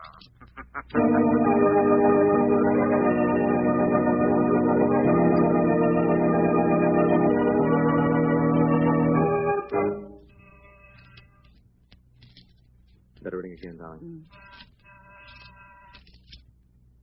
Sure, this will be a guest ticket. Positive. 68th Street, second house. Wait a second, here comes someone. Who did you... Oh, We'd like to see Dr. Winston. he's not here. You'll have to come back. Pardon me, I think we'll come in and see for ourselves. Take your foot out of that door. Sorry to be so rough. You're not very hospitable. Come in, Margot. Hey, What is it? Didn't we almost meet face to face at Wallkill earlier this evening? Joey? I did miss you, didn't I? I never did trust guns, Mr. Cranston. They do so much shouting and get so few results. look out, Lamont. Drop that knife, Joey. You had your chance to get away, Mr. I Cranston. said drop that knife, Joey. No, I'm going to sink it in your throat. Drop that knife. Oh, my arm. I'll drop it out. Pick up the knife, Margot. Got it. Now, Joey, a few questions. Where's Winston? I won't tell you. I won't. You haven't had enough. Hey, all right, Joey. No. Please. Where is he? He's gone to see somebody. A patient named Trigger. Trigger? You're not lying, Joey. No, I'm not Line. Gotta get there right away, Margot. But what about Joey? Got something here to keep him quiet till the police can pick him up. Thanks, how wonderful. There, Joey. Now, in case you get the wanderlust, you can carry that radiator along with you. I think it'll be much more comfortable just to sit tight until the police get here.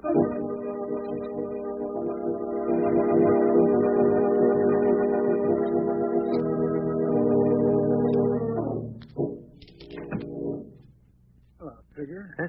Expecting me? Doc. Don't move fast, Trigger. Turn around real slow. What's that? What's the idea of the gun, Doc? I ain't done nothing. Well, looks like you were planning a trip, Trigger. Hunking off. Couldn't be that you were skipping town because some plans of yours didn't quite work out. Could it, Trigger? Hey, look, I got the dough for you right here, Doc. That's what you wanted. Ain't it, Doc? The dough, Sure. Huh? And I'll take the dough, Trigger, and then I'll take you. What are you talking about? You tried to frame me, Trigger, and I'm going to kill you for it. It's as simple as that. Oh, no, wait a second. Before we part company, Trigger, I'm going to take back something I gave you. What are you talking about? I'm going to repossess that face of yours, Trigger, piece by piece. Oh, no, you could do that to me. I gave it to you. I ought to have a chance to take it away again if I want to, shouldn't I, Trigger? That's only fair. You talk too much, Doc. Well, I underestimated you, Trigger. Yeah. You kind of look a little different from this end, don't it, Doc? Now listen, Trigger. You listen, Doc. There's been a lot of cutting going on. You and that male nurse of yours been talking big with the knife. Look, I'm a Trigger. pretty fast kid with a gun, Doc. But now I'm going to try a little of this knife work, too. Hey, you're going to be my first patient, Doc. Now, wait a second, I used to Trigger. be a butcher when I was a kid, Doc. You didn't know that, did you? Of course, I never worked on a person before, but I'm not too old to learn, am I, Doc? Stay away from me, Trigger. You're sweating, Doc.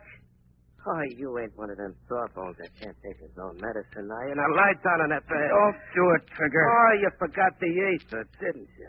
Oh, well, these baggage straps will do it. Stretch your arms up. That'll keep you from moving. Let me up. Ah, let me see what kind of instruments you brought. Oh, Now, Trigger. personally, I like this long-bladed knife. I haven't said, Trigger, use the gun. Kill me, Queen. Use the gun. And have the trunk go to waste? No, you wouldn't want that, would you, Doc? No, Trigger, no. Oh, you ain't a good patient, Doc. You yell before you're even hurt. No. Now, let's see when I really... What was that? Who knocked that knife out of my hand? The shadow, Trigger. What? I said I'd come back. He can't stop me. I'm going to kill him. He's got it coming to him. Save me, Shadow. Save me. I'll save you, Winston, but not because I have any mercy for you. So you'll die in the electric chair for the Corning murder. I'll confess to it. I'll do anything. Untie me. Don't let him do it. I'll kill it, Doc, and I'll kill you too, Shadow. You can't kill what you can't see. You're finished, Trigger. The police are already on their way. Maybe, but I'll get you before they get me. Untie me, Shadow. Untie me. Good idea, Winston. No, stay away from him. Stay away or I'll shoot. Have a my gun. Now then, Trigger. What's around me? Take it off me. Take it off me. It's only a baggage strap, Trigger. It'll hold until the police arrive. They're here right now. Untie me, Shadow. You said you'd untie me. It was just a trap. Bring Trigger near the bed where I can tie you both up with this trap. No, Winston, you'll stay tied, and so will you, Trigger. When the police arrive, they'll find you both ready and waiting to be taken to the electric chair.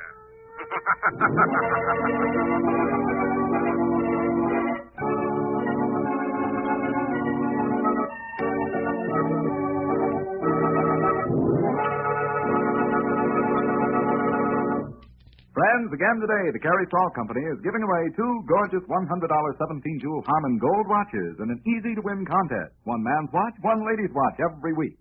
If you'd like to hear your name announced as the winner, listen to these easy rules. First, write 100 words or less describing some new and unusual way of using any Carey Salt product. Second, print your name and address on your entry. Third, mail to Carey's, C-A-R-E-Y-S, Carey Salt, in care of this station. That's all. Nothing to buy, no box tops to send in. You can write about deep penetrating Carey's round package table salt, or Carey's mineral supplement salt, or any Carey Salt product. Letters postmarked before midnight Friday will be judged in this week's contest, and winners announced 3 weeks from today. The judges' decisions are final. All letters become Carey's property. In case of ties, duplicate prizes will be awarded. Remember, the man and woman who write the most interesting letters describing some new and unusual way of using any Carey Salt product will each win a gorgeous $100 watch. Remember, send your letter to Carey Salt in care of this station. Better jot that address down now. It's Carey Salt in care of this station. Mail your letter today.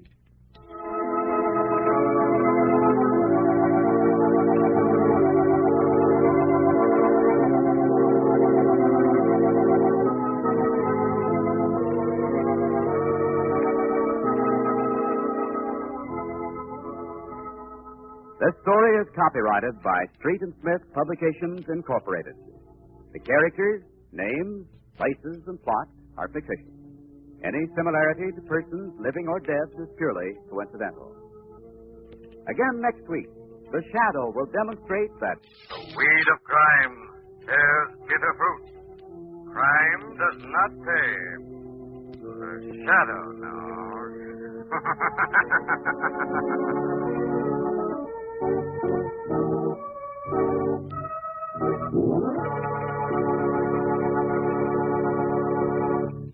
Next week, same time, same station, the Carrie Salt Company brings you another strange and thrilling adventure in the Shadow's daring battle against the forces of evil.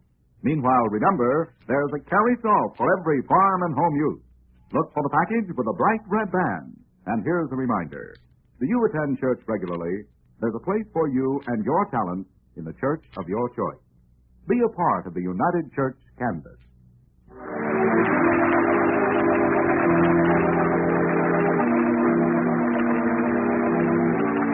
This is the Mutual Broadcasting System.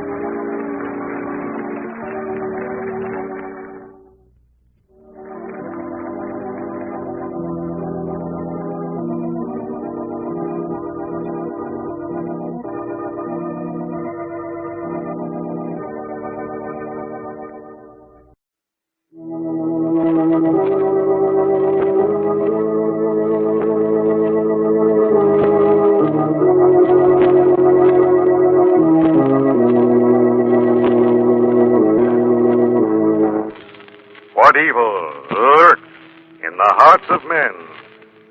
The Shadow knows. Now, the Carrie Salt Company, producer of salt for every farm and home use, brings you the thrilling adventures of the Shadow, the hard and relentless fight of one man against the forces of evil. These dramatizations are designed to demonstrate forcibly to old and young alike that crime does not pay. In just a minute, today's exciting adventure will begin. And that minute is just time enough to remind you that good food tastes oh so much better when it's properly seasoned with Carrie's brown packaged table salt. Yes, sir, that's true, for Carrie salt is different. Carrie salt is deep penetrating. That's right, Carrie salt is different. Carrie salt is deep penetrating. You see, Carrie salt is extra refined. Its good, pure flavor goes deep down into the heart of food. Yes, Carrie salt always carries the flavor. So, of course, it makes good food taste better. Get Carrie's table salt at your favorite food store in the round white box with a bright red band. It comes either iodized for added health protection or plain. But now, the Shadow.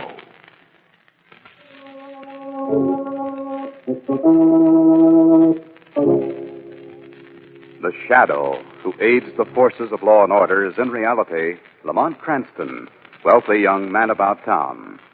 Years ago in the Orient, Cranston learned a strange and mysterious secret, the hypnotic power to cloud men's minds so they cannot see him. Cranston's friend and companion, the lovely Margot Lane, is the only person who knows to whom the voice of the invisible Shadow belongs. Today's drama, Makeup for Murder.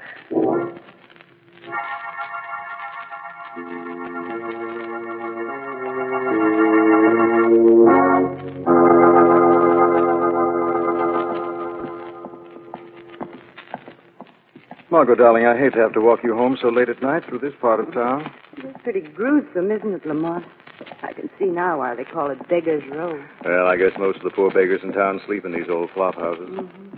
Besides, I don't think anyone will bother us in this get-up. You look frightening, darling. Thanks, Angel. You look horrible, too. Well, we should be very proud our costumes and makeup won first prize. Mm-hmm. You know, that was a wonderful idea, holding a hard times party in a vacant saloon. Yes, wasn't it? Lamont. What is it, darling? Look, there's a man crouched in that doorway. He's got a club in his hand. Stay there. Don't move. Well, it's only an old beggar. Oh. Hey, listen, mister. How about leaving the poor old man have a little change, huh? He's using that stick for a cane, darling. You heard me, mister. That's a good one. How about leaving me have a little change, says I, to a couple of bums worse off than myself. I'm sorry to bother you, stranger. They call me Soft Shoe. I used to be a hooper, see? That's before I fell and twisted both me legs. Ah, that's okay, Soft Shoe. We all make mistakes. They call me Flipper. Used to be in show business, too, an acrobat, see? Oh. That's why I took one flip too many, you know. Looking for a spot to flop, huh? Yeah. Well, keep away from the graveyard if you know what's best for you. Graveyard? That's what we call Mike's flop house. Ah. There's 10 of us died there in the last 2 months. But I got away in time, see, before it got me. Or what got you, Soft Shoe? Whatever's killing off them other poor bums. It's murder, that's what it is. But I got away. Ah, you're off your nuts, Soft Shoe. Nobody's out to kill poor beggars like us. Yes, they are. I know. I got proof, see. What proof, Soft Shoe? Oh, no.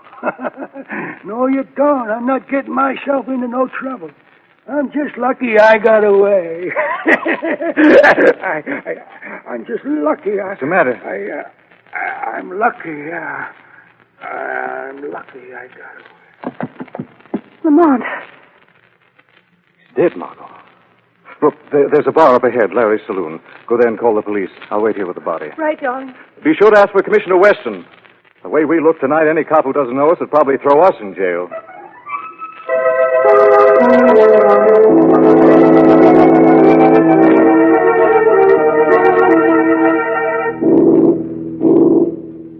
Lamont, why on earth did you insist upon coming down here to the morgue with Commissioner West? I want to have a look at Soft Shoe's body, Margot. Well, are you satisfied now, Lamont? Not a mark of violence on him. But he did say it was murder, Commissioner. These bums always blame somebody else for whatever happens to a Margot. Any trouble, even death. He said there were other murders in that flop house. 10 in the past 2 months. He said he had proof it was murder. Maybe he had a fight with the owner and got thrown out. Wanted to get the owner in trouble. They're a tricky lot. They all live on pipe dreams. Soft Shoe was afraid of something real. If you'd seen him, heard him... All right, Lamont. Wait till we get the coroner's report and we'll see. Can I drive you and Margot home? You can take Margot with you. I think I'll try and find that flop house Soft Shoe told us about. Darling, why don't you wait until we see what the coroner says? Got a funny feeling that Soft Shoe is telling the truth.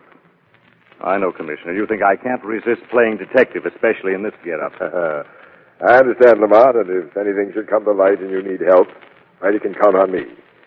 By the way, what did you say was the name of that place? Mike's Flophouse. Better known among us bums as the graveyard.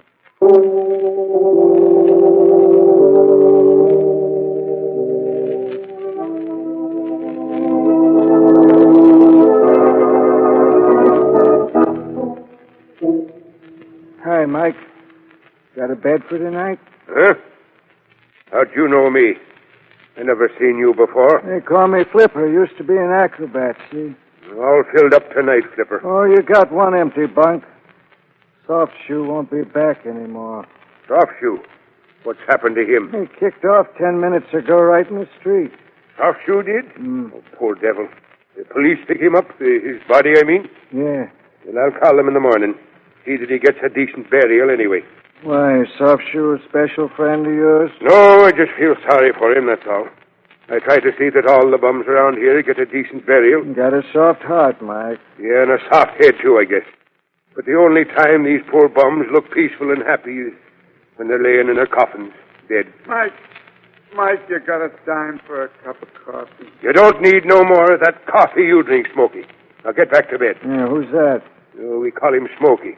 Just another beggar, a little screwier than the rest. I wrote a new poem, Mike, just for you. No more poems, Smokey. No, you're going to like this one, Mike. Listen.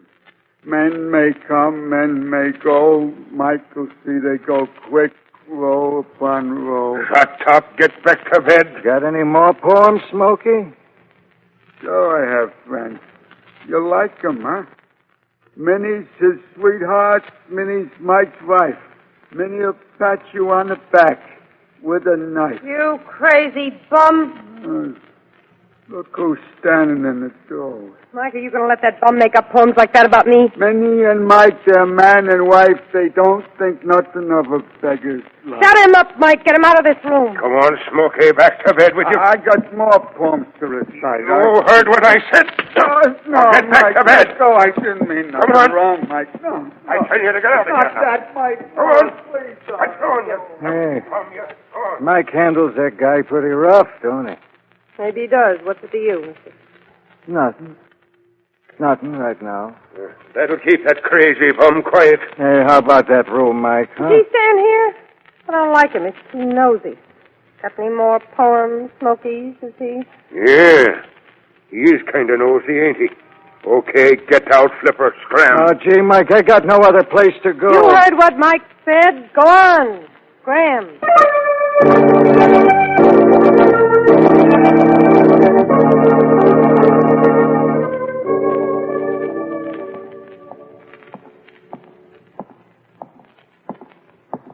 Lamont, is that you?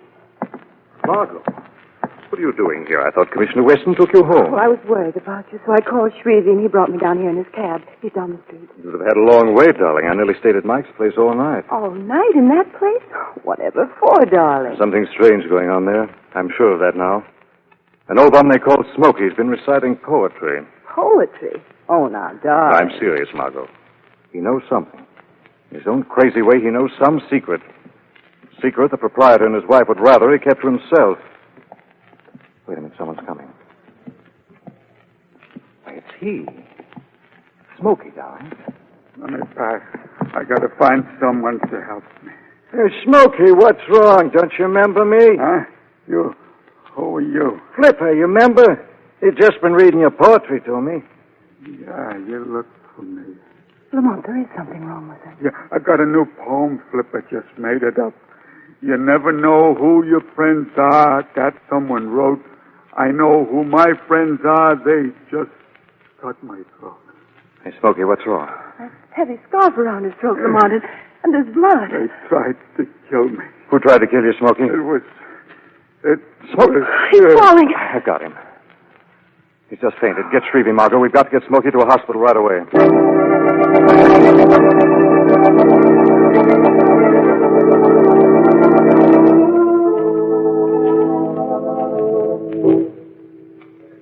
Come on, darling. We can go up and see Smokey now.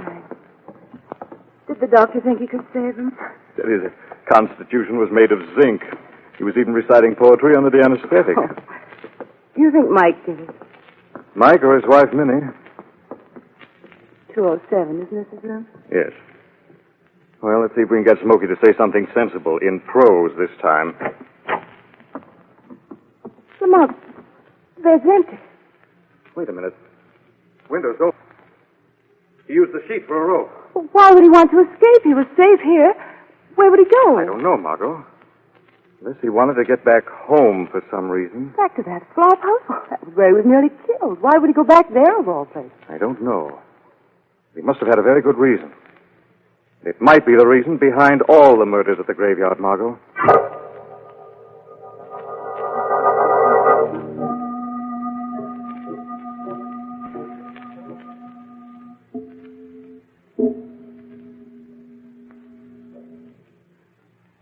Quiet now, darling. See if we can slip in the front door without being seen.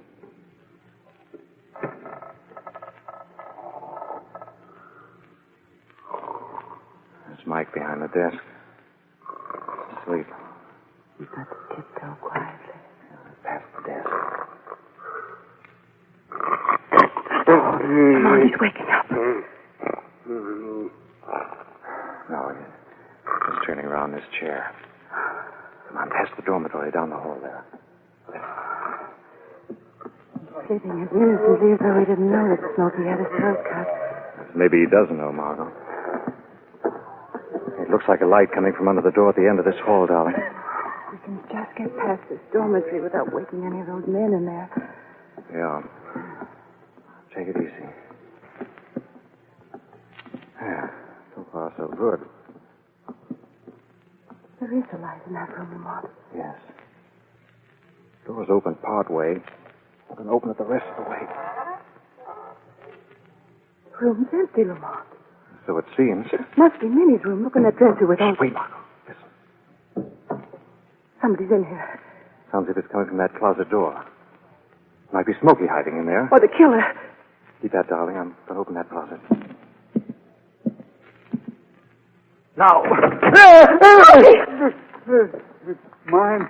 It's all mine. You can't have any of it. Smokey, put down that bottle. It's mine. Every bottle's filled with money.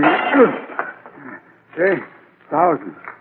thousands. It's all mine. Lamont, stop him. Smokey, stop it. Let me go. I know I'm dying. But when I go, I'll be buried right. No potter's field. I'll have a fancy casket. Flowers. I'll have a fine funeral.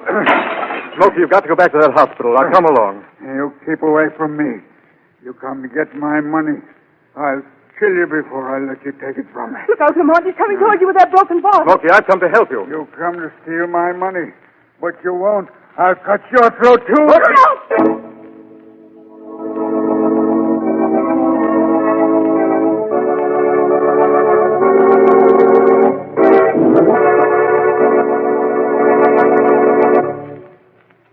We'll return to the shadow in just a minute. Now it's winners' time. That's right. Time to announce the two winners of the Carry Salt contest for the week ending November 15th. A gorgeous $100 17-jewel Harmon gold watch goes to each of them, just for writing an interesting letter about Carry Salt. The ladies' watch goes to Mrs. Gus Du Bois of Ottumwa, Iowa. In her winning letter, Mrs. Du Bois gives what she calls a very dependable recipe for canning corn. She mixes 20 cups of sweet corn, 1 scant cup of sugar, and 1 scant cup of Carry Salt. She lets this stand for 15 minutes and then processes for 35 minutes in a pressure cooker. Sounds easy? Yes, and I'll bet it tastes mighty good, too. Now, here's an unusual use for Carry smoked salt, the fine Carry salt that gives cured meats that old-fashioned smoked flavor. It's from D.R. Crawley, Jr. of 331 Ridgemont in San Antonio. He sprinkles Carry smoked salt around in the top ant hills, and in 12 hours, he says, the ants are completely eliminated. Congratulations to both winners. And folks, if you'd like to win one of these beautiful watches, listen for the easy rules later in this program. Meanwhile, remember, there's a fine Carry salt for every farm and home use. There's deep penetrating Carry's table salt, Carry's meat curing salt, Carry's mineral supplement salt, and many others. Always look for the white bag, box, or carton with the bright red band. But now, back to the shadow.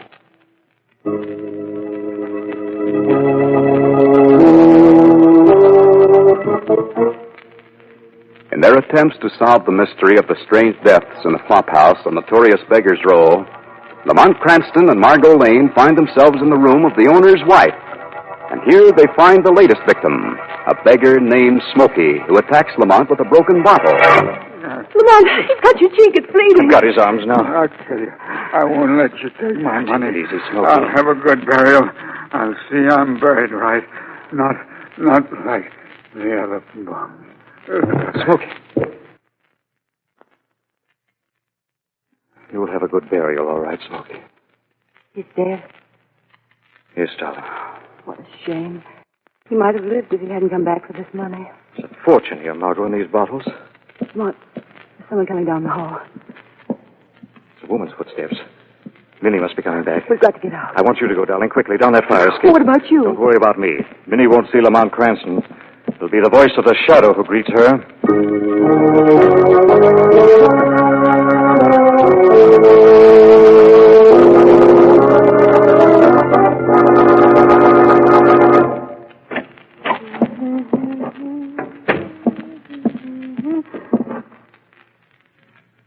Smokey. Dead. My money all over the floor. He came back to steal my money. Money you stole from the beggars, Minnie? Whose voice is that? The voice of the shadow, Minnie. Shadow. What kind of a gag is this? Where are you? Shadow is everywhere and nowhere, Minnie. Perhaps the shadow was here when Smokey died. Perhaps he knows that you killed Smokey. I had to do it. He got too smart. He knew too much for his own good. Yes, Minnie, but there's someone else still alive who knows your secret. Someone else? Who? The bum they call Flipper. Flipper? He knows you've got all this money, and he knows how you got it. He'll get it from you. He'll blackmail you just the way Smokey was going to do. Dirty bum. He won't get a cent. How can you stop him? He knows you killed those poor beggars. He'll stop that bum. He'll do it. The professor will find a way. Professor? Who is this professor, Minnie? He's the one who put me up to this. He's my friend. I'll take care of that nosy bum. What will you both do, Minnie? Kill Flipper as you've killed the rest? Sure, the professor will take care of him, all right? Very well, Minnie. Tell this professor what's happened. And get Flipper just the way you got the other bums.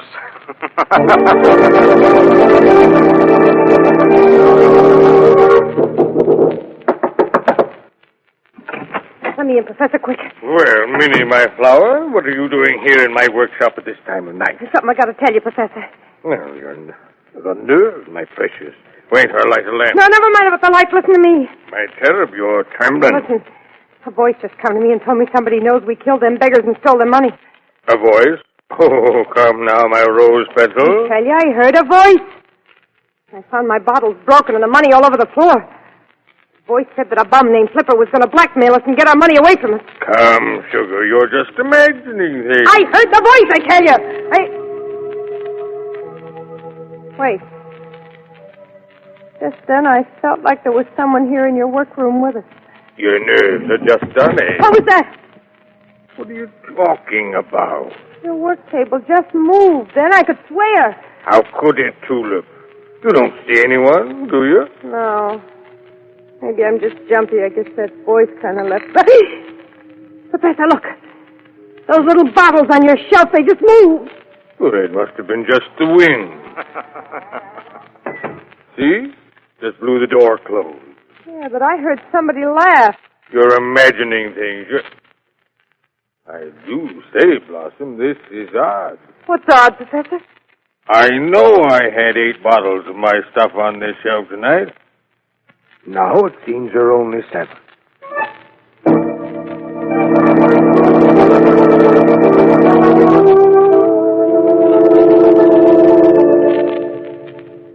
Well, good morning, Commissioner Weston. Good morning, Lamont.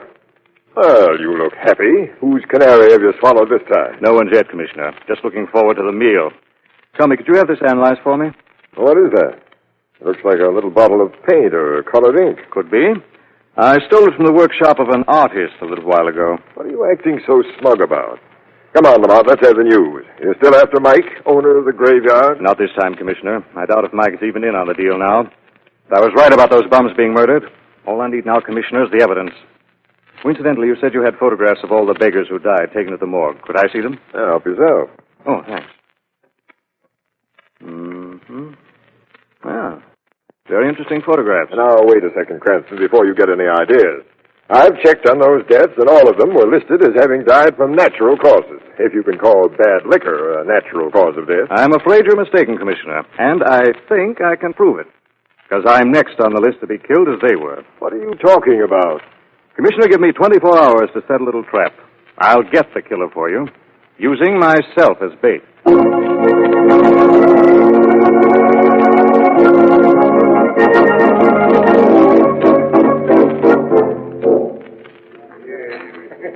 There he is. There he is, Professor, that Flipper guy. Control yourself, precious. What are you going to do? Give him the usual routine. Worked on the others, should work on him. Well, good evening, stranger. How about a drink with us? This is my natal day. What's a natal day? My birthday, stranger. Oh, yeah? I'm called the Professor. And what may your name be? My name may be Flipper. Oh, that's good enough for us. 3 shots, bartender. 1 double. I don't need nobody to buy me a drink. Just for friendship's sake, friend. There's nothing like friendship in this world today. That's right. We all need to be friends. You've got something there, lady. We all need friends. Friends we can trust. Thank you, sir. The double shot to me, bartender. Well, here's to friendship. How about it, brother? To friendship, the 3 of us. Okay, here's to friendship. The 3 of us.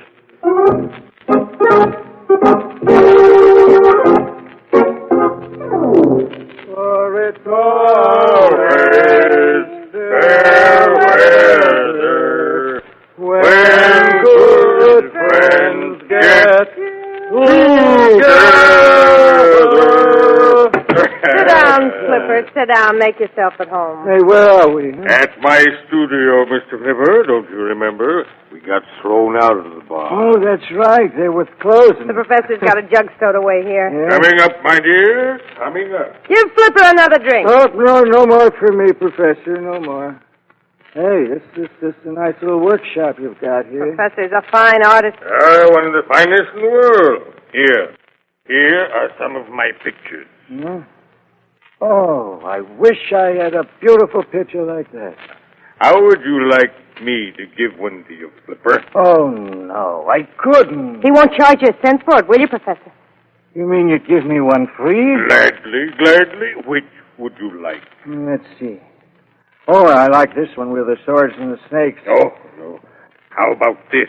For friendship, the clasped hand over the shield. No.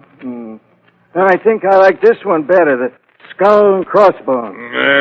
That's not very appropriate, is it? Huh? How about the friendship design, brother? It's just the right size. Friendship. Okay. Turn your chair around a little, Flipper. Yeah, how's this?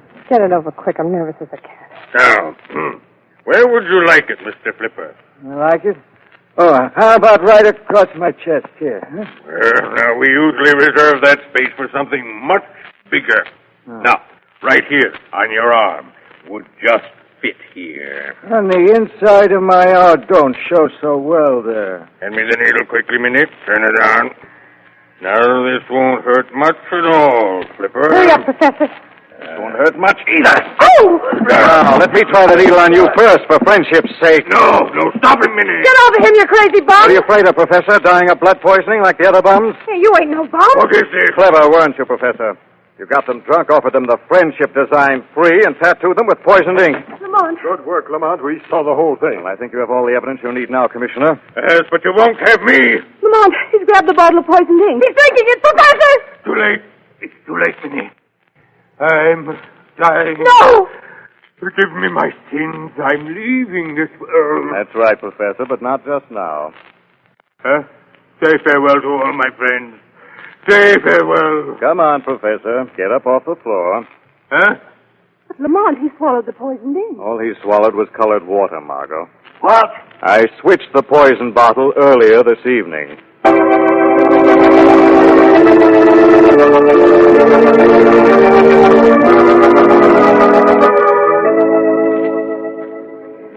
Well, I do need to relax after that excitement, darling, but I wish we hadn't come back here to Larry's saloon. Oh, Margot, I couldn't very well go to any of our usual spots dressed in these clothes. Oh, no. It is true, then, Lamont, that Mike was completely innocent of what was going on. Yes, Margot. Minnie, the professor, and Smokey are the guilty ones. Smokey found out which of the beggars carried their life savings around on their persons and told Minnie. Is that it? Yes, and she and the professor got them drunk into the studio and offered them a free tattoo sample. Just as they did you. Mm-hmm. But how did you guess about the tattoo marks causing the death, darling? Well, I saw Soft-Shoe's body and noticed his friendship tattoo. When I saw the photographs of the others, I noticed they had the same design in the same place. All the tattoos were done on the inner arm over the largest vein, so the poison would be carried directly into the bloodstream. Oh, but didn't the commissioner say they all died of natural causes? If you can call bad liquor a natural cause, is what he said, Margot. Hawkins and Minnie were smart enough to disguise the poison with all the rotten liquor they could get into them. Oh, I see. Well, I'm glad it's all over. I am too, Margot. From now on, no more masquerading or makeup. They just get you into trouble. Hey, Bud, ain't I seen you in this bar before? Ain't you the guy they call Flipper? Why, yes, Darling? Well, ain't you? No. My name is Lamont Cranston. I never heard of this Flipper. Never heard of him before in my life.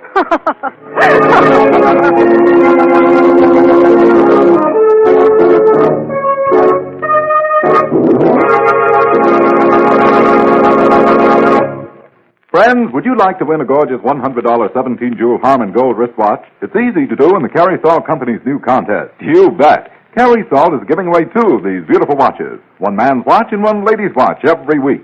An easy-to-write, interesting letter will win. Listen to these rules. First, write 100 words or less describing some new and unusual way of using any Carrie Salt product. Second, print your name and address on your entry. Third, mail to Carrie's, C-A-R-E-Y-S, Carrie Salt, in care of this station. That's all. Nothing to buy, no box tops to send in. You can write about deep penetrating Carrie's round package table salt, or Carrie's mineral supplement salt, or any Carrie Salt product. Letters postmarked before midnight Friday will be judged in this week's contest, and winners announced 3 weeks from today. The judges' decisions are final. All letters become Carrie's property. In case of ties, duplicate prizes will be awarded. Remember, the man and woman who write the most interesting letters describing some new and unusual way of using any Carrie Salt product will each win a gorgeous $100 wristwatch. Send your letter to Carrie Salt in care of this station. Better jot that address down now. It's Carrie Salt in care of this station. Mail your letter today. story is copyrighted by Street and Smith Publications, Incorporated. The characters, names, places, and plot are fictitious. Any similarity to persons living or dead is purely coincidental. Again next week, the shadow will demonstrate that The weed of crime bears bitter fruit. Crime does not pay. The shadow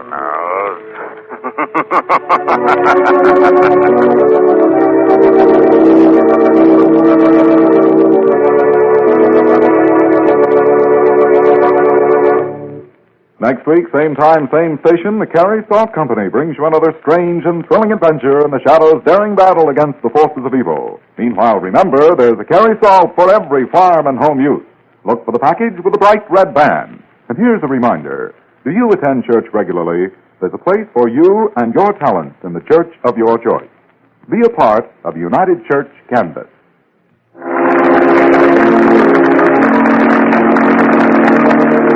This is the Mutual Broadcasting System.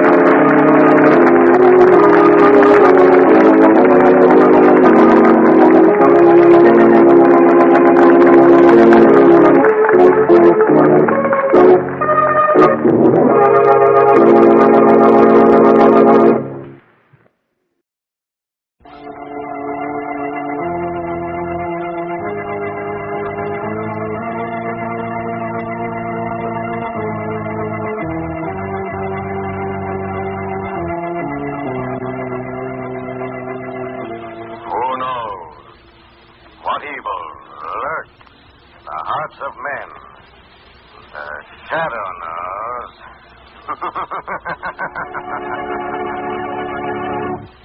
Now, the Carrie Salt Company, producer of songs for every farm and home use, brings you the thrilling adventures of the Shadow, the hard and relentless fight of one man against the forces of evil. These dramatizations are designed to demonstrate forcibly to old and young alike that crime does not pay. In just a minute, today's exciting adventure will begin. But first, here's the important news for farmers. Yes, sir, here's the first announcement of the new 1947 Carrie Farm Record Book, the most important book any farmer can own. It's the big 32-page book that has everything you need to maintain a complete check on farm expenses and income. Helps you see which crops pay best, how your livestock and poultry make out, and it's a lifesaver at income tax time. This big money-saving book is free at your Carrie dealers. Ask him for your copy this week, sure. So you'll have it before the new year starts. Ask for the 1947 Carrie Farm Record Book. It's free at your Carrie Salt dealers. Or if his supply is exhausted, send 10 cents to cover mailing costs to Carrie, C-A-R-E-Y, Carrie Salt in care of this station. Be sure to get your 1947 Carrie Farm Record Book right away. The Shadow, who aids the forces of law and order, is in reality Lamont Cranston, wealthy young man about town. Years ago in the Orient, Cranston learned a strange and mysterious secret. The hypnotic power to cloud men's minds so they cannot see him. Cranston's friend and companion, the lovely Margot Lane, is the only person who knows to whom the voice of the invisible shadow belongs. Today's drama, The Devil Takes a Wife.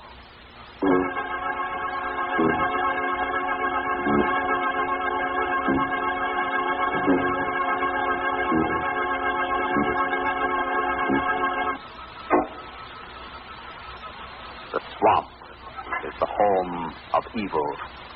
In it are spawned all those creeping, misshapen things men hate and fear. And deep in its stagnant interior lie terror, madness, and death. Dr. Ellis! Dr. Ellis! I'm coming, Mrs. King. Jeb, what is it? My heart, Dr. Ellis. I can't breathe. Something squeezed. It's the swamp curse. Oh, no. King, my bag, quick. Wait. Is he dead, Dr. Ellis? Just a moment. Yes, he's dead all right, Mrs. King. Dead?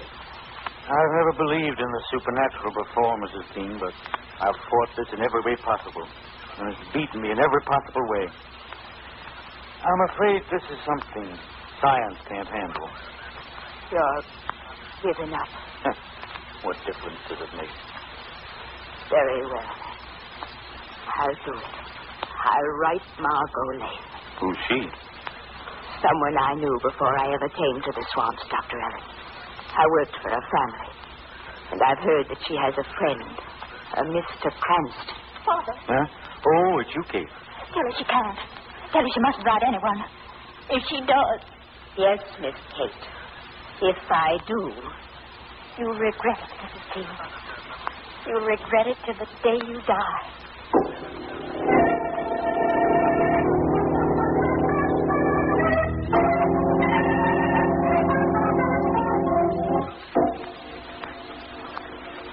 Oh, I'm telling you, Mr. Cranston, there's some mighty queer things in these here swamps. If I was you, I wouldn't stay 1 second longer. Why, Charlie? Charlie. Yes'm? Has Dr. Ellis paid you for bringing Miss Lane and Mr. Cranston here to the houseboat? Hey, yes'm, he paid me, ma'am. Then thank you. You'd better run along now. Ain't Kay around? No. She wouldn't see if she were. Well, I don't see why not. I'm crazy about Kate, Mrs. King, and I'd sure admire to say how. I told you she isn't here now. Please run along. Oh, I'm a-going.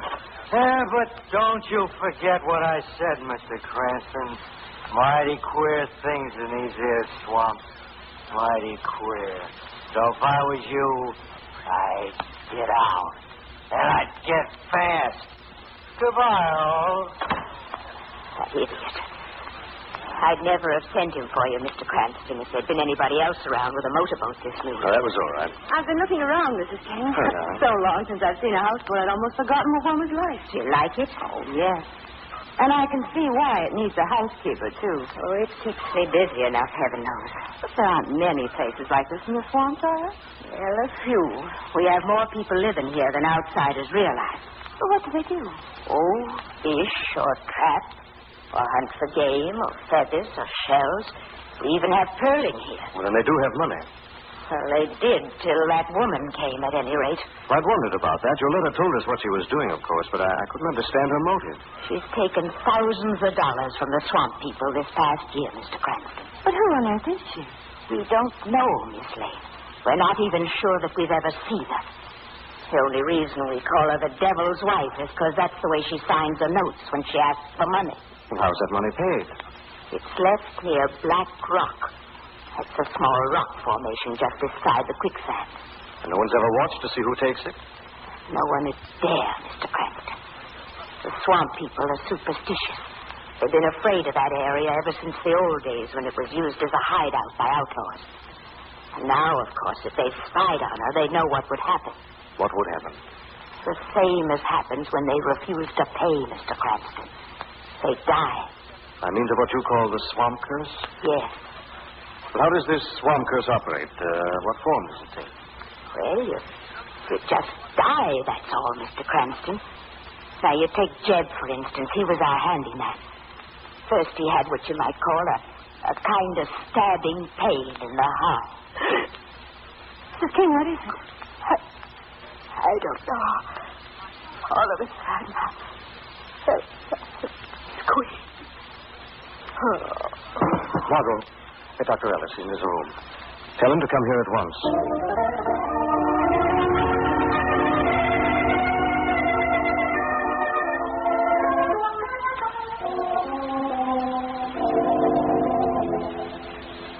How is she, Doctor? Still unconscious, Mr. Cranston. Too early to say yet whether she's going to live or not. Have you seen my daughter? Kate? Yes. Well, she was in here long enough to introduce herself, but then she went out again. Why? Did you want her? No, I only wanted to be sure she wasn't around to hear what I have to say. What is it, Dr. Ellis? I suppose you've guessed that Mrs. King is another victim of the swamp curse, haven't you? Yes, we assume that. Are you really here to help us? Well, yes, of course we are. And enough in earnest to risk your lives? What do you mean? Just this, Mr. Cranston. This woman who calls herself the devil's wife has got to be destroyed. But there's only one way we can do it. What way is that, Dr. Ellis? Hunt her out. Find her hiding place. Where do you think that is? In the quicksands, of course. It must be. It's the only place she could have hidden all this time. There's a trail through the quicksands, too, if we can only find it. It was used by outlaws once. And if we'll go, you'll guide us there? Certainly. When will we leave? Now, tonight. How'd we get there? We can go as far as Black Rock by launch. The rest of the way, we'll have to go on foot. Well, will you go? How about it, Margot? I think we should go, Lamont. So do I. All right, Doctor, we'll be ready when you are. Good. I'll get a neighbor to look after Mrs. King, and then I'll be right with you. Lamont, wait a moment. I just thought of something. Didn't Mrs. King say that everyone struck by the curse died? Yes, I believe she did, Margot. Then why hasn't she? Did she fake that attack? Was it all put on just for our benefit? I don't know, Margot, but... What? Well, it's certainly worth some thought.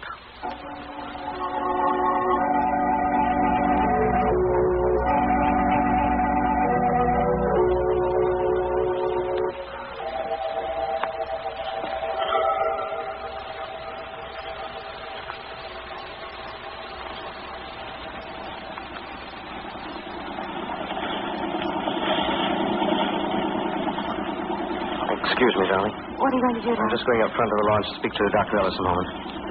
Ellis, you want me to take the wheel for a while? No, I'd better stay with it, Cranston. Unless you know them pretty well, these bayous are pretty tricky. It isn't far to Black Rock now, anyhow. But it's still dark. You made the trip faster than I expected. What's the matter? Are you nervous about this? Well, not exactly, but I've been thinking what's likely to happen if that woman learns what we're up to. Well, how could she? How could she do any of the other things that she's done? We're not the first to go after her, you know, Cranston. But if we get back, we'll be the first to return alive. You are nervous tonight. Can't help it. It's a feeling I got. Not as if we're being watched exactly, but as if at any second something might happen. Oh, no use talking about it. Think we'll have trouble finding the trails in the quicksand? It won't be easy, I can tell you that. The swamp people would have found it long ago. And it's risky business. When you wade through quicksand... Must be firm land back in there. She couldn't use it for a hideout. That's right, but What's the matter now? I just don't know, but I've still got that queer feeling. What's going on up here? Nothing very much, darling. What are we going pretty fast? Cranston. What is it? The wheel. Something's wrong. I can't guide it. Watch out, those orbs. Well, here comes the gas. I can't. I've tried. Get down, both of you. You're going to hit. Hold on a minute.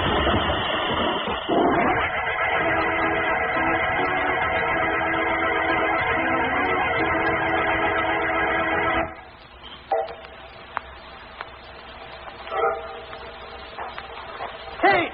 Oh! Did I scare you, Kate? Charlie, what are you doing here? I've been watching you, Kate.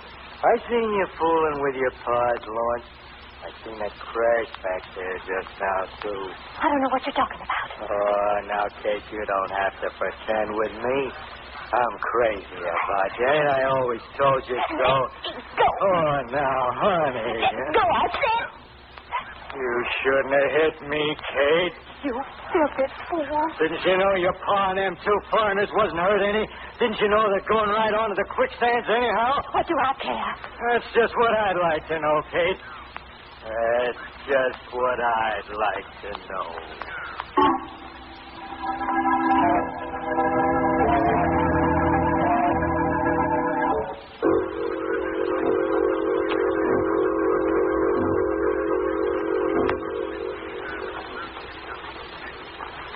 Oh, Lamont, this is awful ground to walk on. Here, darling, let me give you a hand. We're almost there, Miss Lane.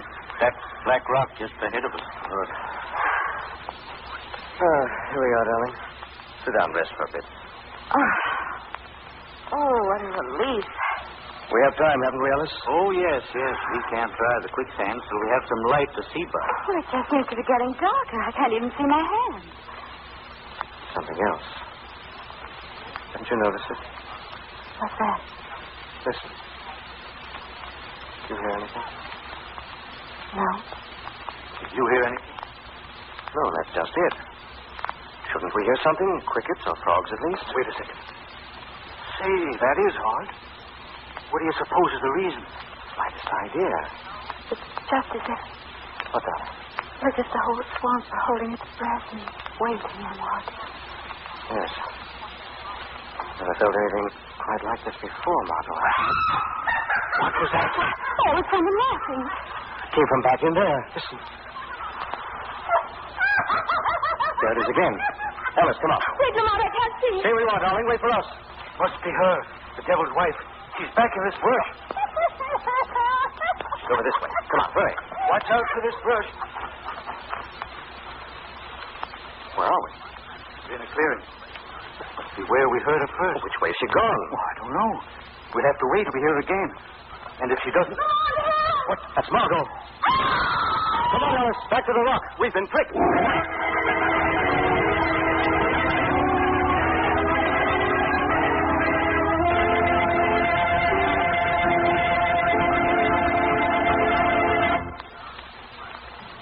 We'll return to the shadow in just a minute.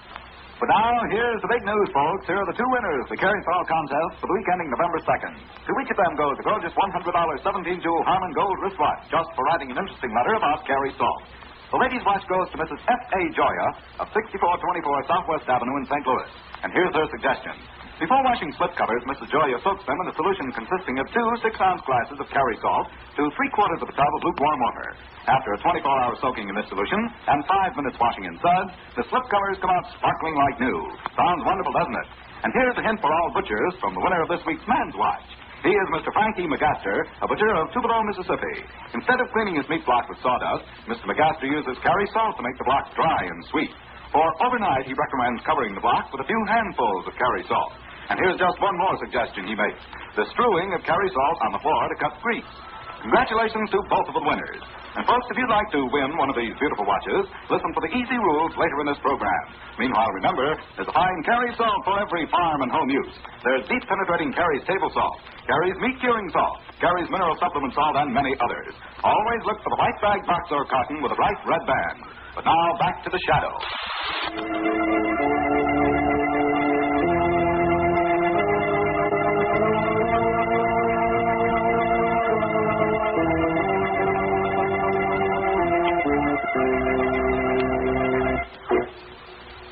Brought to the swamp country by Mrs. King's letter.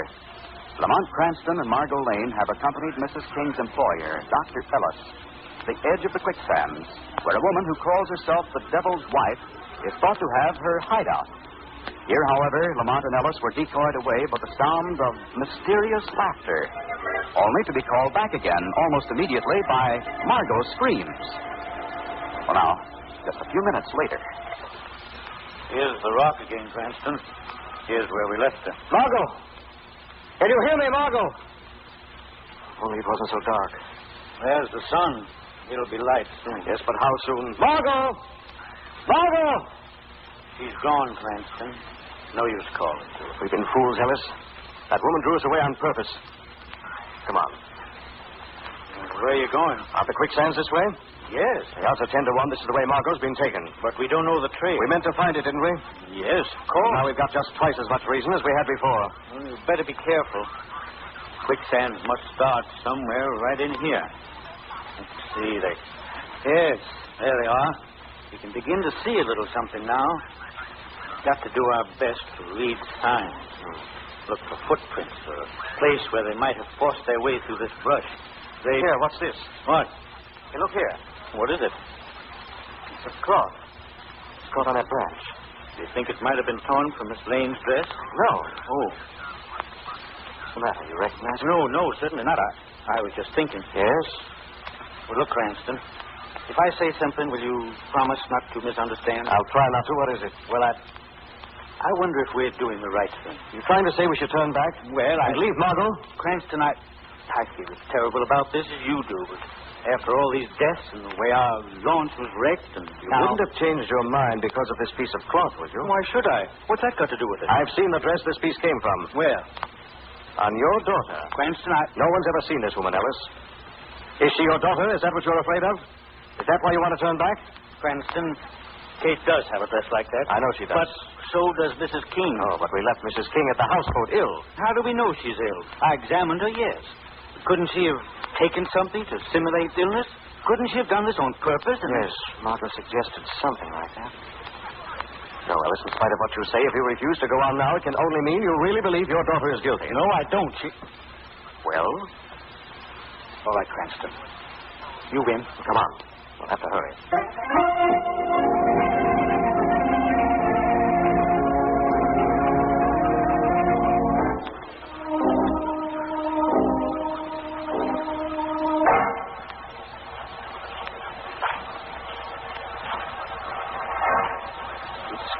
worse, Cranston.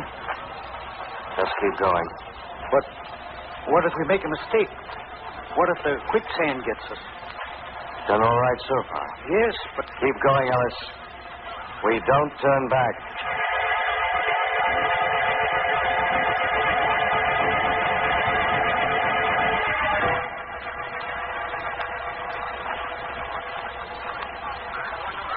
Cranston, we can't... I'm slipping. I got you.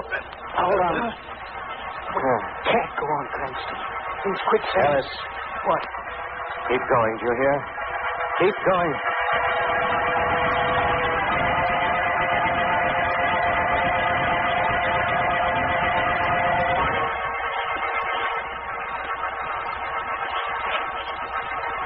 Cranston, I'm exhausted. We've made it, Ellis. Made it? Yes. There's the hideout.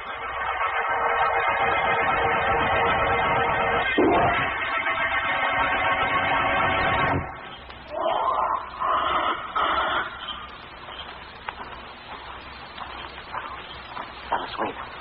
What? You want to be seen? Keep your head below the grass. I don't think there's anybody here to see us. No? Now look over there. Where? Beyond those cottonwoods near that cypress. It's a hut. Right. This is an island in the quicksands. Maybe we've been seen already. I don't know, but that's a chance we'll have to take. What are we going to do? Get as close to that hut as possible before announcing ourselves. Ellis, what is it? We've been seen, Cranston. What? The heart. Squeezing it. Can't breathe. Let me help you. What can I do? Only one thing can do, Cranston. Yes, what is it? Destroy that woman before she destroys us.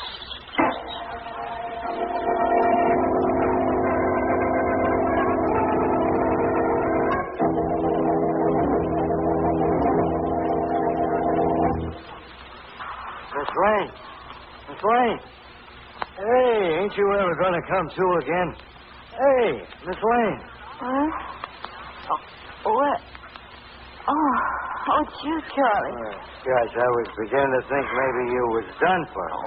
Where am I? What am I doing in this hut? I brought you here, ma'am. Here, take my hand. You better get up. Oh, you brought me here? Uh-huh. Right after I gave you that tap on her. But where am I? Right plumb in the center of the quicksands, ma'am. The quicksand? Then you must be the devil's wife. You've been posing as a woman.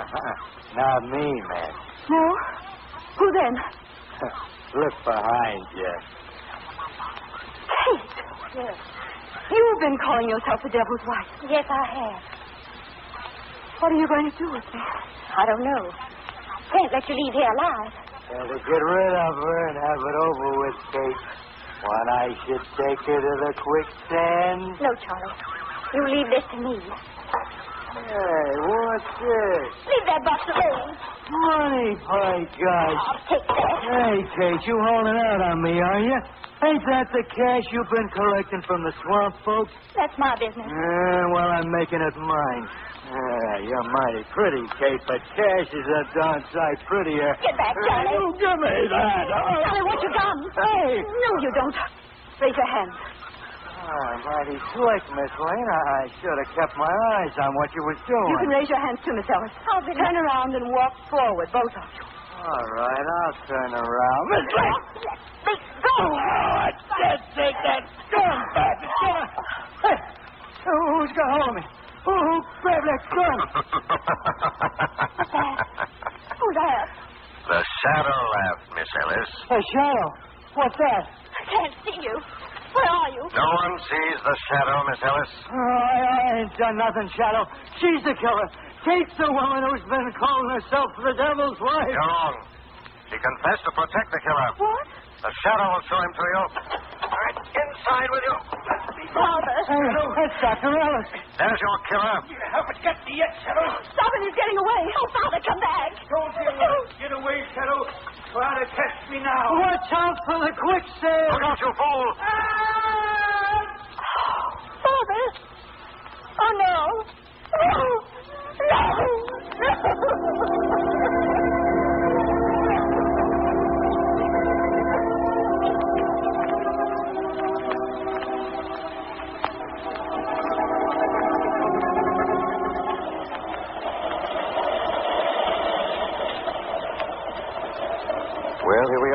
for the city again, darling. How glad I am of that. I've seen enough of swamps to last me the rest of my life. Well, I just wish the Shadow could have saved Ellis, even though he did deserve to die. You tried to, darling. What did they say about Mrs. King when you brought her into town? Oh, she'll recover all right. Ellis hadn't given her a lethal dose. Was that how all those people died, Lamont? By poison? Well, those who were supposed to have been struck down by that mythical curse, at any rate. Suppose you know that Charlie really believed that Kate was the devil's wife, don't you? Yes, of course. That's why he helped abduct you when Kate threw us away with that mysterious laughter. Poor Kate. She did her best, I suppose, to keep us from finding out about her father. And to keep her father from killing us. That's why he took us out in the swamp in the first place. To leave us to die in the quicksand. It was the easiest and safest way to get rid of us, wasn't it? I suppose it was. But it wasn't just that told you he was guilty, was it? No, I suspected him almost from the first. That curse sounded like poison to me, and only a doctor could administer poison without being suspected. I was pretty sure my suspicions were correct when he was able to find the way through the quicksand so easily. Well, he was clever all the same. Exactly, Margot. And clever people often get into trouble. But wise people? Never.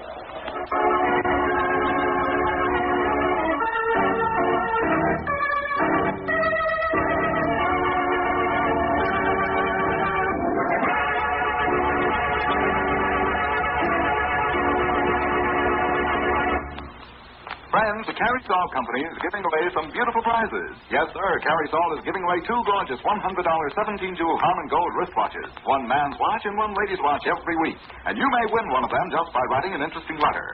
Listen to these easy rules. First, write 100 words or less describing some new and unusual way of using any Carry-Salt product.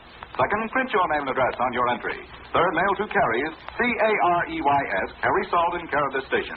That's all. Nothing to buy, no box tops to send in. You can write about deep penetrating Carrie's brown packaged table salt, or Carrie's mineral supplement salt, or Carrie's pickling or meat curing salt. Letters postmarked before midnight Friday will be judged in this week's contest, and winners announced 3 weeks from today. The judges' decisions are final. All letters become Carrie's property.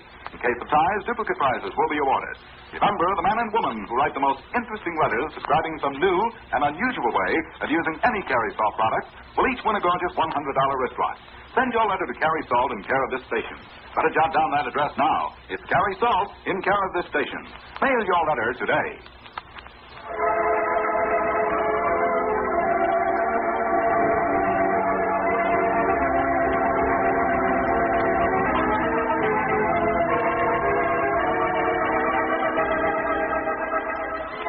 This story is copyrighted by Street and Smith Publications, Incorporated. The characters, names, places, and plot are fictitious. Any similarity to persons living or dead is purely coincidental. Again next week, the Shadow will demonstrate that weed of crime bears bitter fruit. Crime does not pay. The Shadow knows.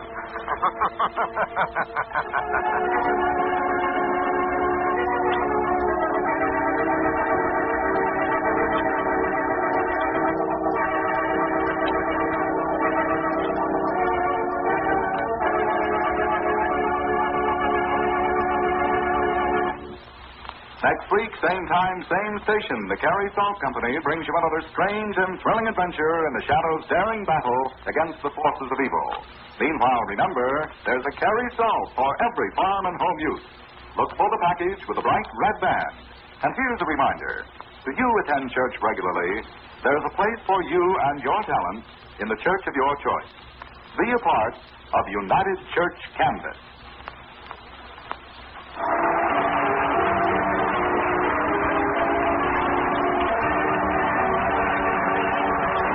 Mutual Broadcasting System.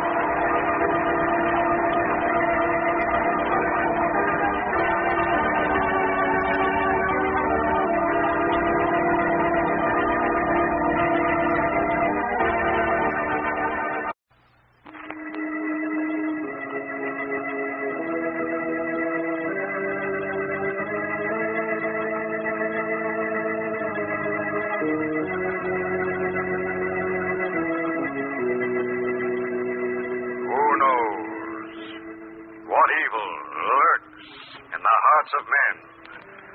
The Shadow knows.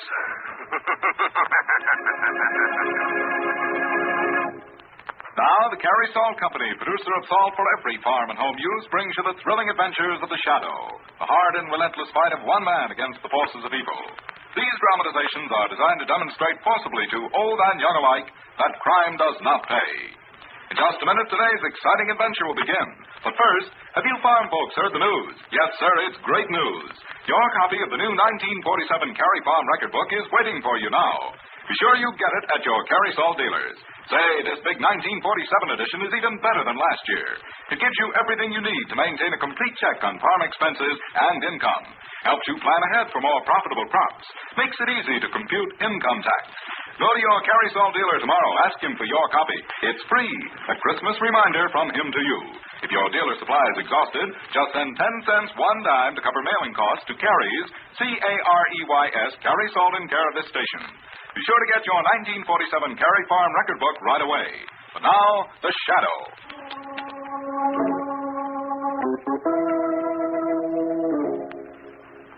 The Shadow, who aids the forces of law and order, is in reality Lamont Cranston, wealthy young man about town. Years ago in the Orient, Cranston learned a strange and mysterious secret, the hypnotic power to cloud men's minds so they cannot see him. Cranston's friend and companion, the lovely Margot Lane, is the only person who knows to whom the voice of the invisible shadow belongs. Today's drama, Murders on the Main Stem.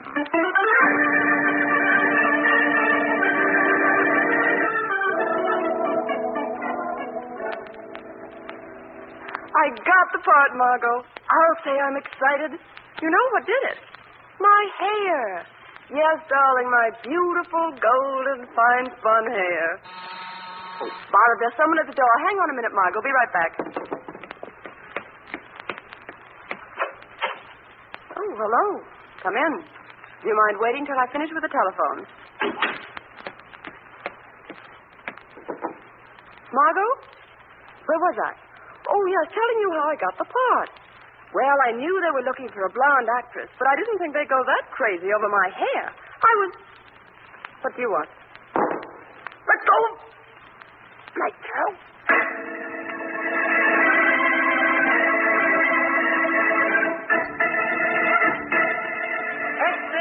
Extra, read all about it.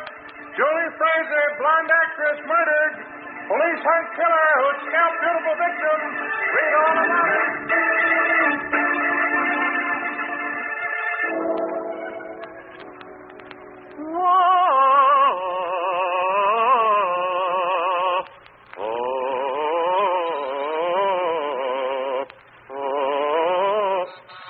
Always interruptions. Coming. Oh, it's you. Well, come in, but you'll have to wait till I finish practicing. Here, you can read the review of my last engagement. I had them, how you say it, in the aisles. Now, quiet, please.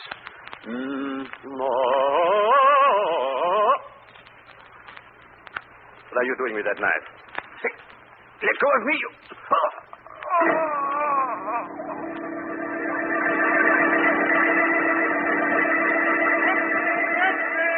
Famous French ballad singer stabbed his throat. Mystery killer strikes again. Extra!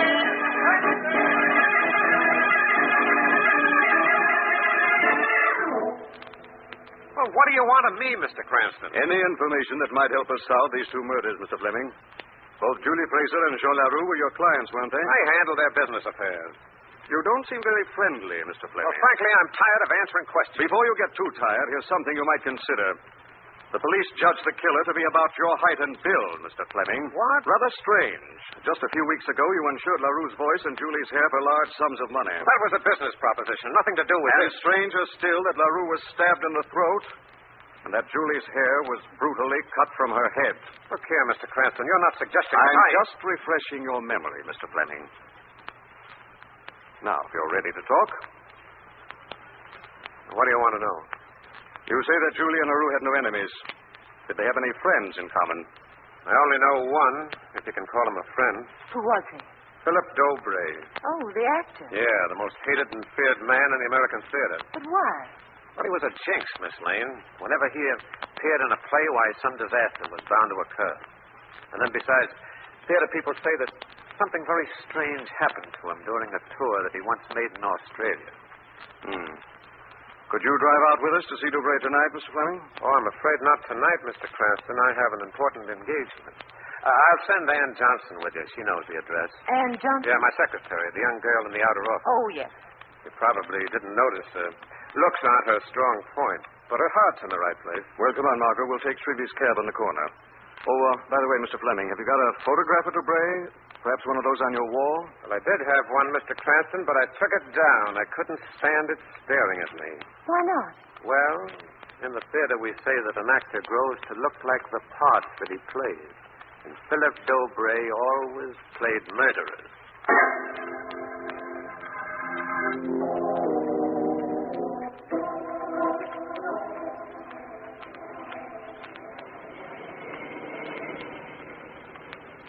Say, this is a pretty unsavory neighborhood, Mr. Cranston. It's pretty unsavory. You sure this is where you want? What about it, Miss Johnson? Well, I'm sure it's the right street this time. I've only been out here once before. You came out with Julie Fraser? Yes, Miss Lane. Did you know Julie well, Miss Johnson? Oh, no, Mr. Cranston. Though, of course, I saw her around the office all the time. And poor Mr. LaRue, too. They were both such lovely people. Who do you think killed them, Mr. Cranston? I don't know. Have you any ideas? Well, Mr. Cranston, I'd say a nut, I'd say. You better slow down here. Okay. Which is the residence we're looking for? Which is the residence? You can't see it from here. The entrance is through that iron gate. All right, then I'll park here. I never seen a house with so many trees around it. I never seen. It's kind of spooky, ain't it? Wait for us, Rudy. Okay, Mr. Cranston. I'll be waiting, but don't be too long, don't be, please. We just go through this gate here, as I remember. It's so dark. And then down the driveway here to the side entrance. Mr. Dubray certainly makes it difficult for us visitors. Look at the yard. Gravestones. Waiting to be carved, apparently. Let's go back. This place gives me the creeps. Wait, hold it. Something's moving over there. Mm-hmm. Come out, you. I've got you covered. Now, don't shoot. Mr. Fleming. Ann. And Mr. Cranston. What are you doing here, Fleming? I thought you had an engagement. Well, it was called off right after you left the office, Mr. Cranston, and I came out here to join you. What was the idea of hiding from us? Well, I got rattled, I guess. Something weird is happening over in Dobray's house. What do you mean? Well, I could swear I heard Julie's voice. What? Quiet. Dobray's coming out. Who's there? Who's spying on me? Show yourselves, you villains, or I'll slit your throats. Strange. I was sure I heard voices. He's going back in. So that's the great Philip Dubray. He's handsome, I must say. Yes, isn't he? I'll bet women fell for him in his day. No. Please don't kill me, please. Listen. I don't want to die. Give me another chance, please. Please. Julie's voice. What? But it can't be. Julie's dead. Stay here, all of you. I'm going in to find out.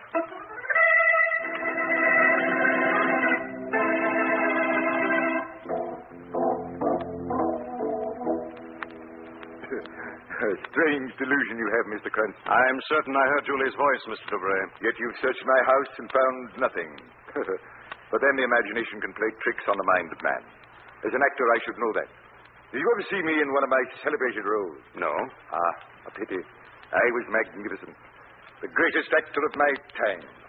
I'd still be acting if it weren't for those fools. What fools? Actors I appeared with in the theater. They created a stupid legend that I was a jinx, and in consequence forced my retirement. I hate them. Every last one of them. Someday I'll get my revenge. Looks like you've already started. What do you mean? Julie and LaRue were actors. Are you suggesting... How dare you? Oh. Mr. Dubray, what is it? Oh, it's nothing. It'll pass. There. That's better. Now you'd better go, Mr. Cranston. There's nothing in my house to interest you. Perhaps there is. Your home is luxuriously furnished, yet you've been retired for years. Where did you get the money? Did Julia LaRue give it to you? What are you getting at? You had some kind of hold over them, blackmail most likely. You milked them for all they were worth. And when the game got too dangerous, you got rid of them. Mr. Cranston, I've asked you once to leave my house. Now get out, sir. Get out, I say.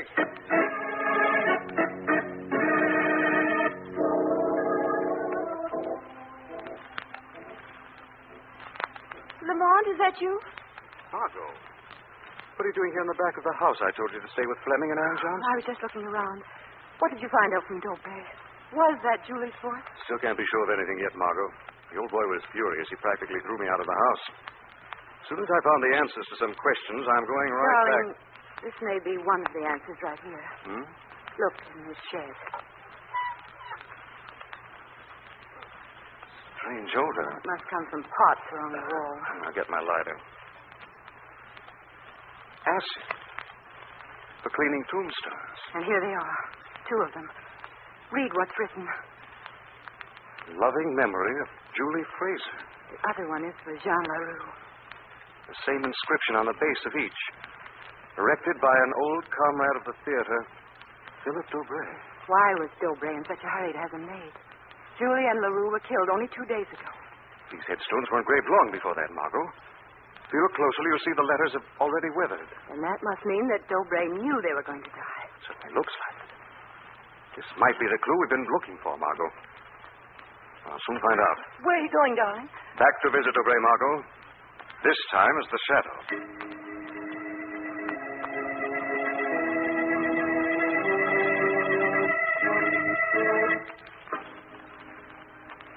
That interfering fool, Cranston. Tried to pry into my secrets, will he? He won't dare to come back here again. Thought I closed that door. Drafts must have blown it open. Yeah. Only it won't budge. What's holding it? Nothing but a shadow, Dobray. Who are you? I don't see anyone. No one sees the shadow. What do you want with me? The truth about Julie Fraser and Jean LaRue. What is the mystery of the voice calling for help in here, Dobray?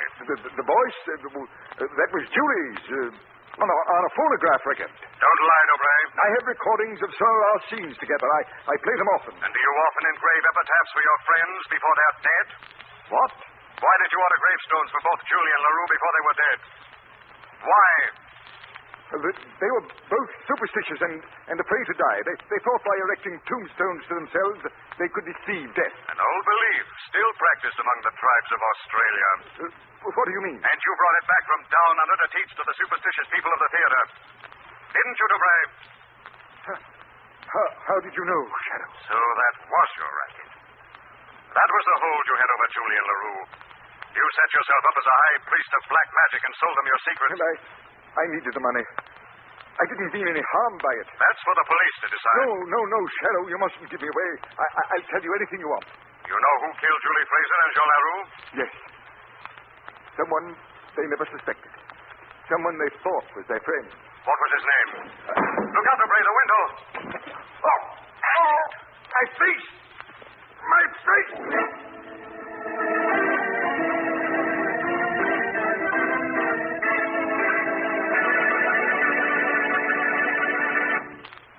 We'll return to the Shadow in just a moment.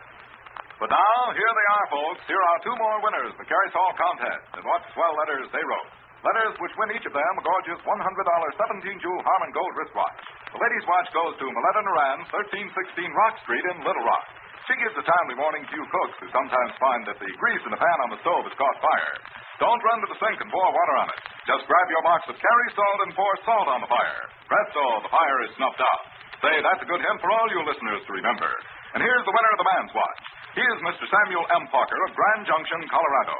He tells us of an easy way opticians have to fit lenses into plastic eyeglass frames.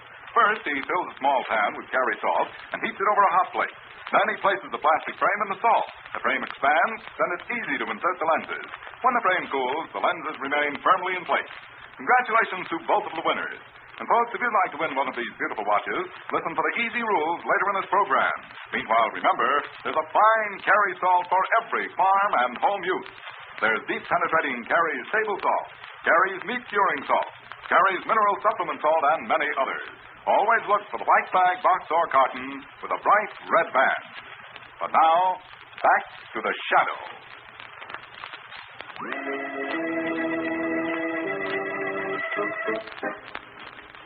Philip Dobray, the weird old actor, was about to tell the Shadow the name of the mystery killer when a pot of acid was thrown into his face. A few minutes later, in Dobray's house, Margot, Max Fleming, and Ann Johnson are gathered around Dobray as Cranston bends over him. He's so quiet, Lamont. I'm afraid permanently, Margot. But how could acid... His heart was already weak, Mr. Fleming. He had an attack when I was talking to him. The pain and the shock was just too much. Then he's been murdered, just like the others. And his face disfigured. Yes, Miss Johnson. But who could have done it? I mean, we were all around the house. Surely we'd have seen whoever threw in the acid. Unless it was one of us. Mr. Cranston, you're not suggesting... We're all under suspicion, Miss Johnson. None of us has alibis. I was in one place, Margot in another. You and Mr. Fleming admit you lost touch with each other. Oh, but we... The next step is up to the police. I'll phone Commissioner Weston. Wait a minute, what's that? What? Something shining on the floor. It's a piece of velvet sewn with sequins. Could Dobray have dropped it? Oh, Margot, I'd have seen that. It must have been thrown in the window. Here, let me see that. Huh. Where have I seen this cloth before? Think hard, Mr. Fleming. I have it. Julia wore a costume made of it in our latest play. Are you sure? Almost positive. It was a play about the French Revolution, as I remember. Where would the costume be now? Stored away in Raff's theatrical warehouse. I'll soon check up if you're right. Shreve's still outside with his cab. But, Lamont, if the cloth was dropped on purpose, maybe it was to lure us to the warehouse. A trap. I hope so, Margot. And I hope we find the killer there waiting to spring it.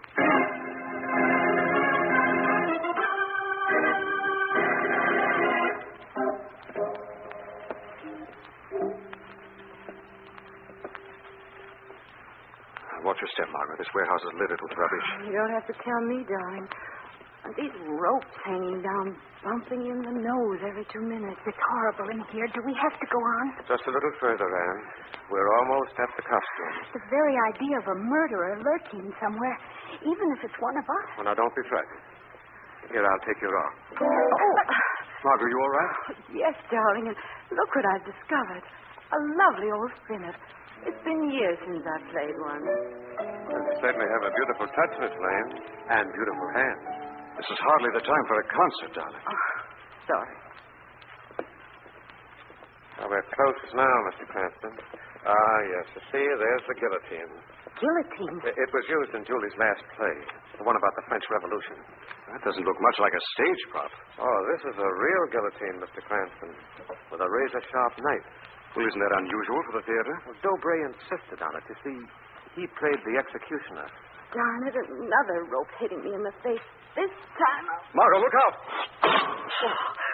What happened? The rope you pulled released the blade. Lucky you jumped back in time, darling. Yes. Oh, look. What is it, Anne? Behind you.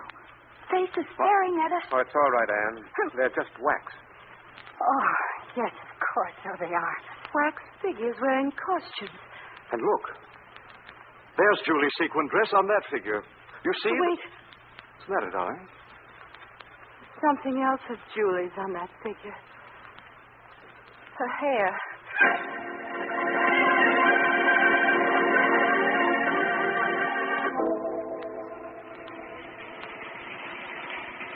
Now that we've wound our way through that maze of traffic, now that we've wound our way, Mr. Cranston, where to? Oh, anywhere, Shrevey. Just drive around. I want to think. Drive to my apartment, Shrevey. He thinks better over a cup of coffee. Okay, Miss Lane, you're the doctor. Can't make sense of it, Margot. Why would anyone take us on a wild goose chase through that warehouse so we'd find that horrible wax figure? Oh, like I told you, Mr. Cranston, somebody's nuts, somebody is. Yes, now all we have to do is find out who, Shrevey. Well, I'll be glad to get home and clean up anyway. I'm sure I look a fright.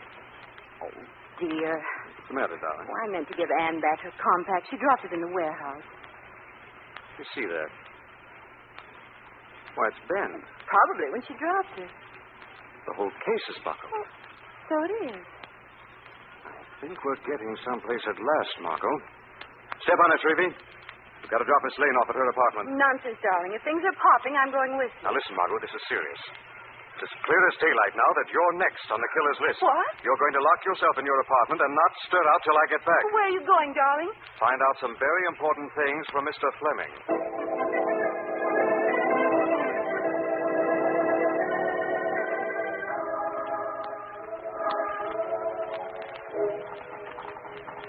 Oh, dear, I can't let that coffee perk forever.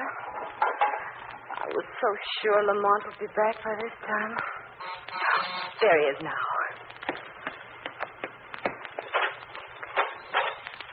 Angel, I'm sorry to be troubling you this time of night, Miss Lane, but I'm so frightened. Has anything happened? No, it's just that I couldn't stand it all alone in my room after all this happened. Oh. And then I thought of you and wondered if you'd mind if I came over. Of course not.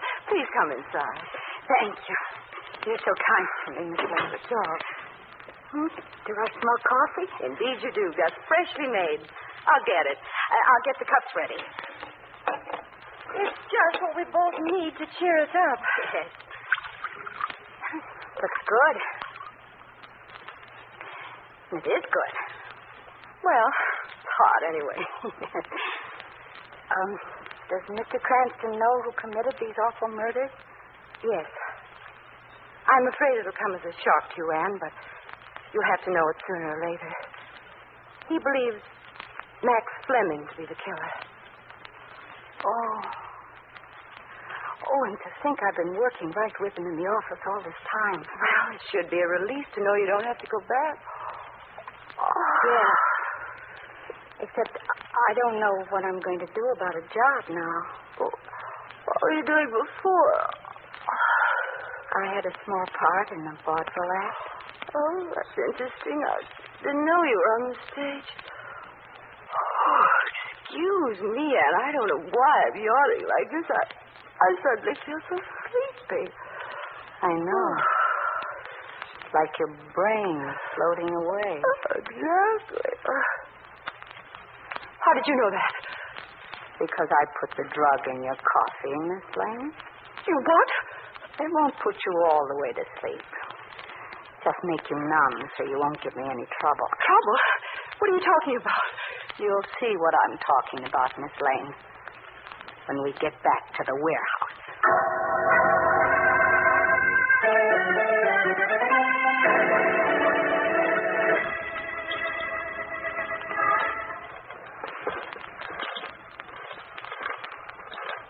What are you doing at that guillotine, Anne? Winding the blade back up. There, it's set. So you've come to, Miss Lane. Yes, and I feel so strange, as if it were all a dream. Nothing matters. Nothing will matter in a few minutes, Miss Lane. You'll never get away with this, Anne. I got away with it the other time. Why did you kill the man? Julie never did you any harm. I couldn't get her pretty face and yellow hair out of my mind. Why couldn't I be like that instead of plain and dumpy? So I had to put her out of the way. Everybody was always talking about him, praising his voice. I couldn't stand that. Oh, no one praised Philip Dobre. Yes, Miss Lane, you did.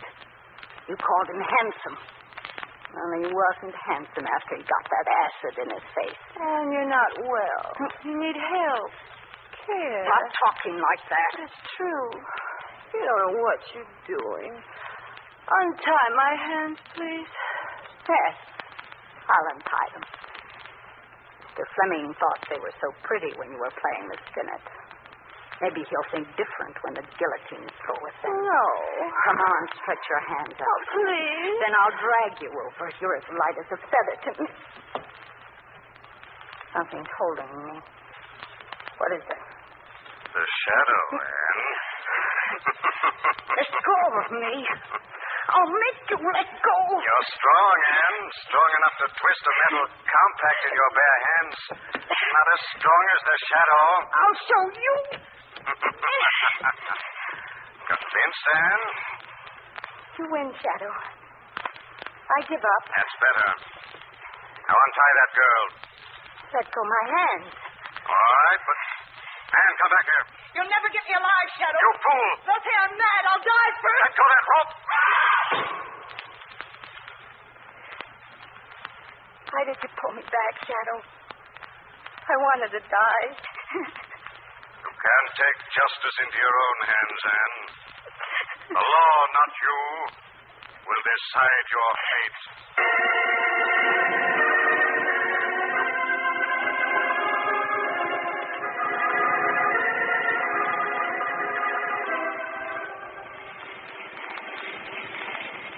Well, Mr. Cranston, didn't I say right along it was a nut?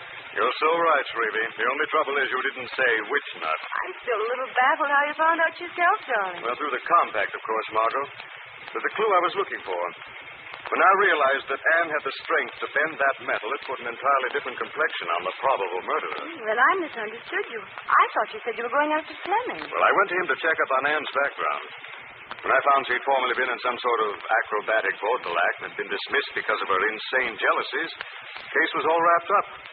It is till I got back to your apartment, darling, and found you gone. How did you ever guess that Anne had taken you over to the warehouse, darling? A pure hunch. I remember how Anne had looked when Fleming praised your hands. And then I remember the guillotine. Ooh. Hey, watch out, Shrevey. I'm sorry, Mr. Cranston. One more thing. Why did Anne lure us to the warehouse to find Julie's scalp? Her crazed vanity at work, Margot. It wasn't enough that she'd gotten away with murder. She had to flaunt her cleverness in our faces and be there to gloat. In her excitement, she twisted the compact in her hands. Shrevey, what's the matter? I don't know, Mr. Cranston. I've been feeling dopey ever since I drank that coffee in Miss Lane's apartment ever since I drank. You drank the rest of that coffee? Yeah, sure I drank. Good heavens, Shrevey, stop the cab. You've just finished off the rest of Anne's knockout drop.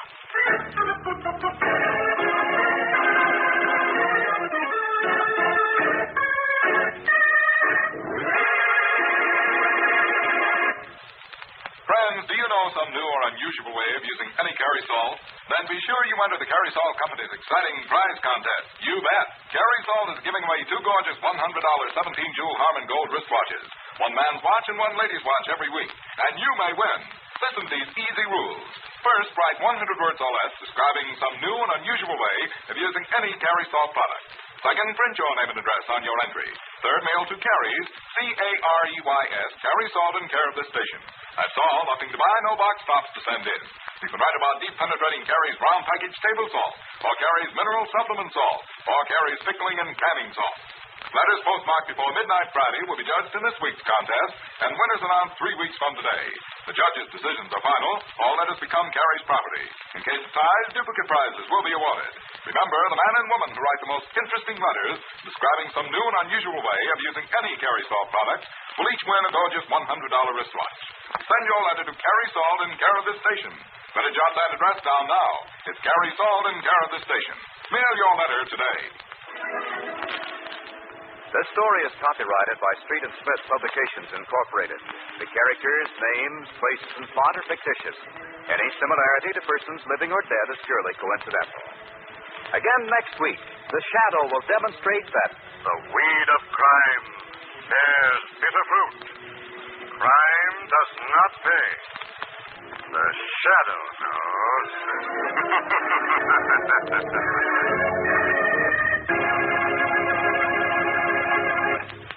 Next week, same time, same station, the Carry Salt Company brings you another strange and thrilling adventure in the Shadow's daring battle against the forces of evil.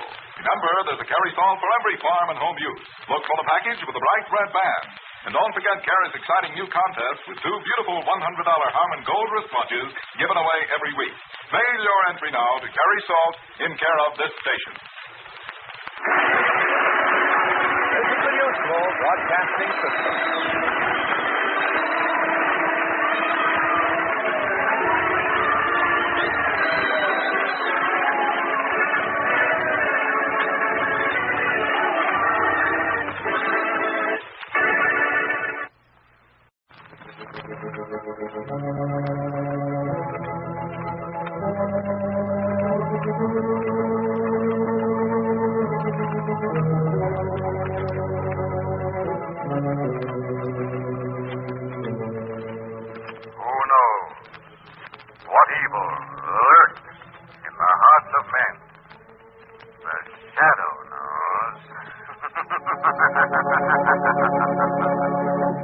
Now, the Carrie Salt Company, producer of salt for every farm and home use, brings you the thrilling adventures of the Shadow, the hard and relentless fight of one man against the forces of evil.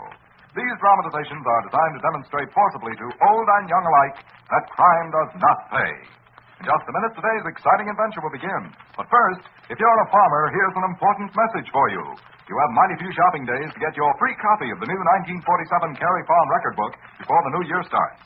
Be sure you get your copy tomorrow, because you'll want to start using it on New Year's Day. The new 1947 Carrie Farm record book has everything you need to maintain a complete check on farm income. Think what that can mean to you. It'll help you know which crops are paying better, which crops to plant next year. No wonder it's been called the most useful book a farmer can own. And it's free. Yes, sir. Just ask your Carrie Salt dealer for your free copy. If his supply is exhausted, then send 10 cents one dime to cover mailing costs to Carrie's, Careys, Carrie Salt in care of this station. Be sure to get your 1947 Carrie Farm record book right away.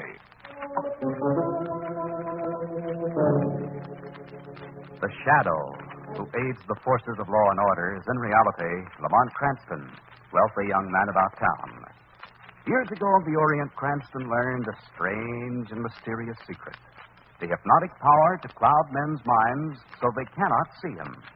Cranston's friend and companion, the lovely Margot Lane, is the only person who knows to whom the voice of the invisible shadow belongs. Today's drama, The Fine Art of Murder.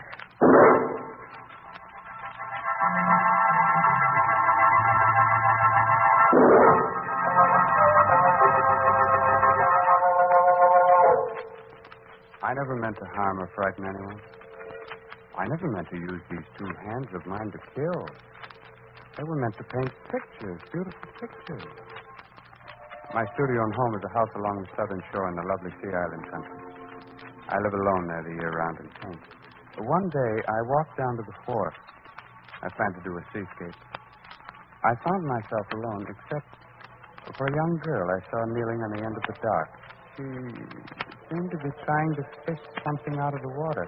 And then I saw her fumble and fall into the sea. I ran quickly to the edge of the dock. She was struggling in the water below me. I could have saved her, but something stopped me. It was the sight of her face sinking for the last time beneath the blue-green water. It was a thing of beauty now. Her dead face sinking slowly to the bottom of the sea. I killed her, I guess. I could have saved her so easily. In my studio that night, I tried to recapture the beauty of that face under the sea. I couldn't remember it. The accident had happened too quickly. And then I realized I could never rest until I found the perfect model. And I would paint her lovely dead face looking up at me from under the sea.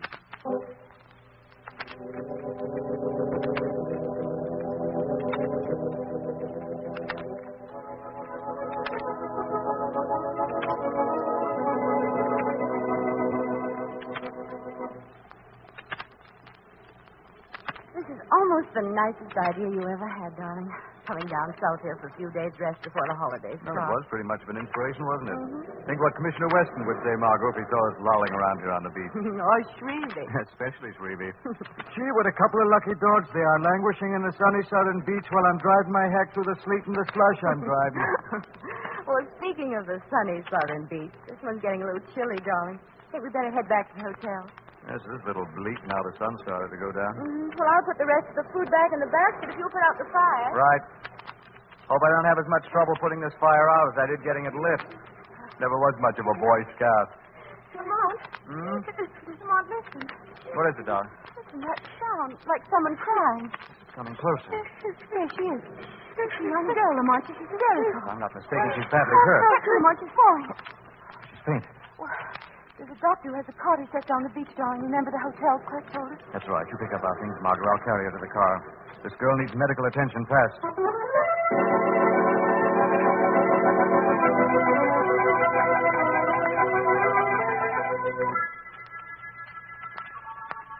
A few days after I watched the first girl drown, I was on the beach painting at sundown when I saw her walking along the sand toward me. stopped to look at my painting. And as I looked at her, I realized this was the face I might use to paint my picture of death under the sea. The other girl had died too quickly. Perhaps this one. Go ahead. Look at the painting. I don't mind. Thank you. It's very strange. Just what? Aren't you going to put anything else in the picture? Yes. Yes, I am. Why are you looking at me like that? Did I say anything wrong? No. No, I just had an idea. I think your face would look well in this. Mm-hmm. What are you doing? Look at these long strands of seaweed. Let me put them around your throat like this. Don't struggle. Don't stop me. Seaweed is choking me. Let me go. Don't struggle like that. Your face must show peace and calm. Let me go. Oh, into the water. It's shallow here, but deep enough for you to drown. No, get Let me up. down under the water. Get down under the water. For some strange reason, I let her go. I stood there in the shallow water and saw her running half crazy down the beach.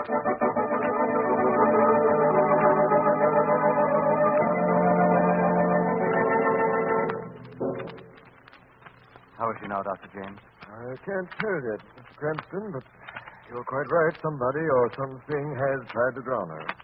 The attack has frightened her almost out of her mind. Doctor, did you notice that she was touching a blade or something in her hand? Yes, I have it here. A palette knife, the type artists use. And, I noticed something else. The dress was smeared with sort of a blue-green paint.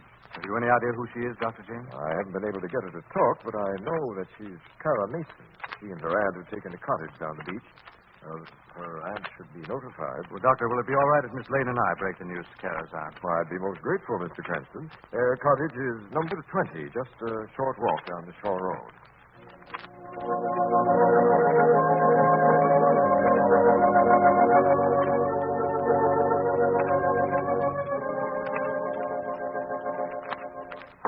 Oh, thank goodness we're here, darling. I almost ruined my shoes walking across that wet sand. Oh, good evening. I'm Lamont Cranston. This is Miss Lane. Have you a niece named Kara Mason? Yes. I'm Miss Margaret Mason, her aunt and guardian. What do you want? I'm afraid, Miss Mason, we have some rather shocking news. Something's happened to Kara. Well, I can't watch her every minute. I've been in my bed with a splitting headache since noon. She's at Dr. James' place in a coma. Someone apparently tried to strangle or drown your niece tonight. Oh. They did? Tell me, did you ever see this before, Miss Mason? It's a palette knife, the kind artists use. Yes.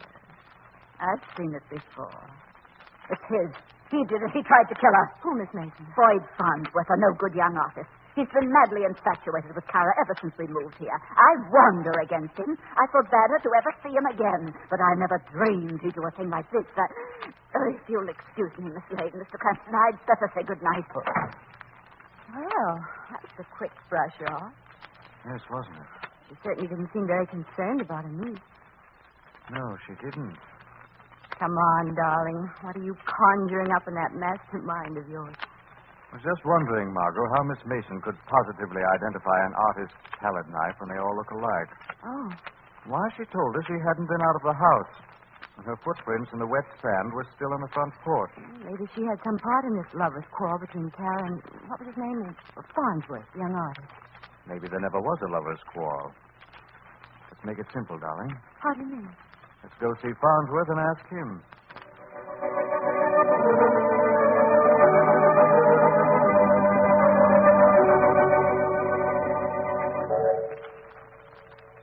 I got back to my studio as soon as I could after I let the girl go. I wanted to get started painting before the inspiration left me. For hours, I desperately tried to recapture the look of that face under the water. And then I realized why I'd let her go. She wasn't the perfect model. I still hadn't found a face beautiful enough to be worthy of my portrait of death under the sea.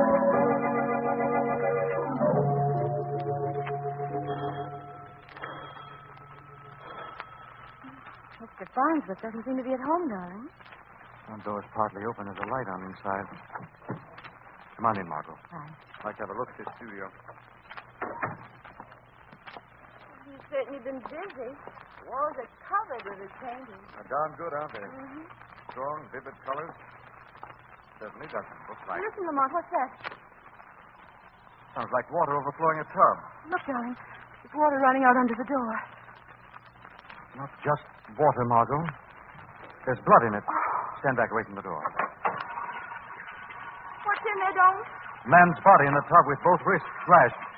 Call Dr. James at once, Margot.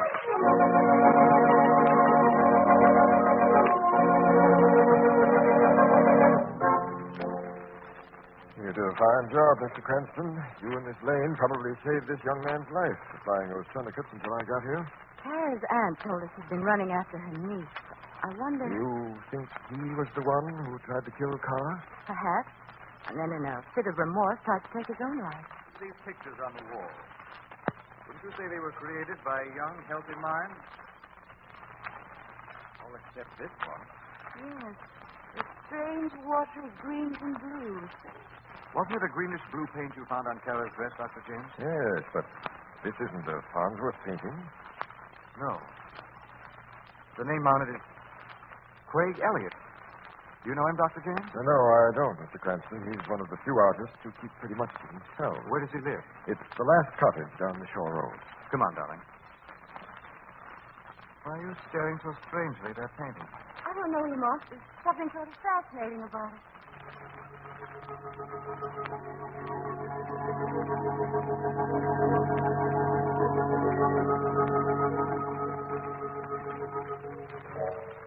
So that's what brought them to my place. That painting that I left at Farnsworth. That's what kept this Lamont Cranston on my trail. I heard them talking about it as they came up the steps of my front porch. I dropped off to sleep on my couch, exhausted from trying to paint that girl's face in my underwater scene. As they stopped at the front door, I dropped down behind the sofa. I couldn't let them see me.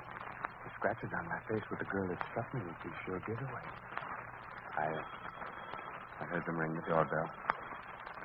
I crawled out of that line of vision on the studio floor and dashed up the stairway to the second floor balcony. As I heard the screen door open and looking down, saw them come in. What a huge studio, Lamont. Look up at that big skylight in the center of the room. I stepped back quickly so they couldn't see me on the balcony in the dark. I did see the girl's face. And she looked up at me. It was more beautiful by far than any I could see. The perfect model I've been hoping for. Look at these pictures, Margot. Oh, they're almost like dead things hanging there on the wall. Almost all of them have that same blue-green paint Dr. James found on Tara's dress. You had seen the girl tonight. My heart was pounding in terror. Margot, look at the painting on the easel here. It's just red. What an odd thing to paint. Perhaps it's not finished. The girl looked up again. And as I stepped back, I bumped against the heavy stuff on the top of the balustrade. And then the thought came to me. It might have fallen on me. Darling, that half-drowned girl, I know it sounds crazy. But do you suppose somehow her portrait was meant for this painting here? She was breaking my secret. She was coming too close to the truth. I picked up the heavy step and waited. Waited for his next move. Wonder where everything is. So do I. You gotta have a look around. I moved to the edge of the balcony slowly. The statue raised high above my head. She stopped. She turned to speak to the girl. Margot. It was my chance that maybe this man had the girl in my arms at the same time. She moved away slowly. Something just happened. And then she moved softly to me. Now he was directly under me, and with all my strength I hurled the statue down upon him.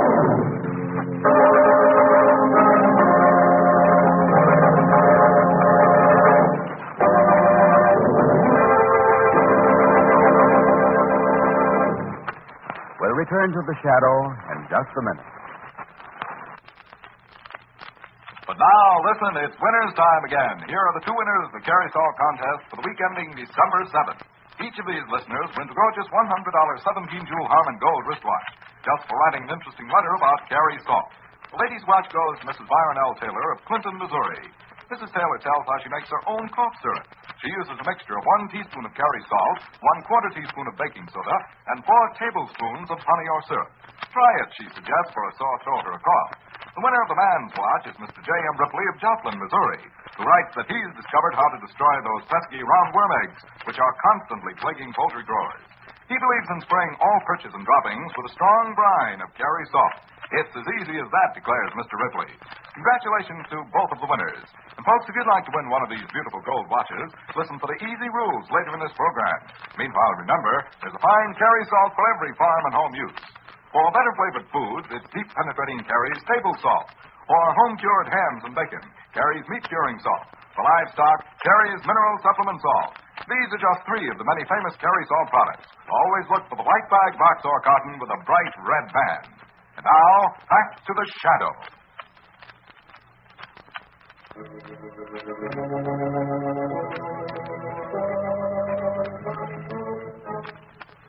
Lamont Cranston and Margot Lane, searching for an insane killer who has tried to drown a young girl, Kara Mason, have come upon the seaside studio of the artist, Craig Elliott.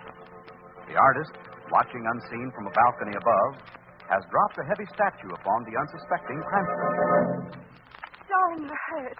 I'll be all right, Margot. The screen made me turn aside just in time. Oh, Lamont, you're bleeding. Huh? My head is bleeding. Put your arm around my shoulder. I've got to get you out of here and back to Dr. James.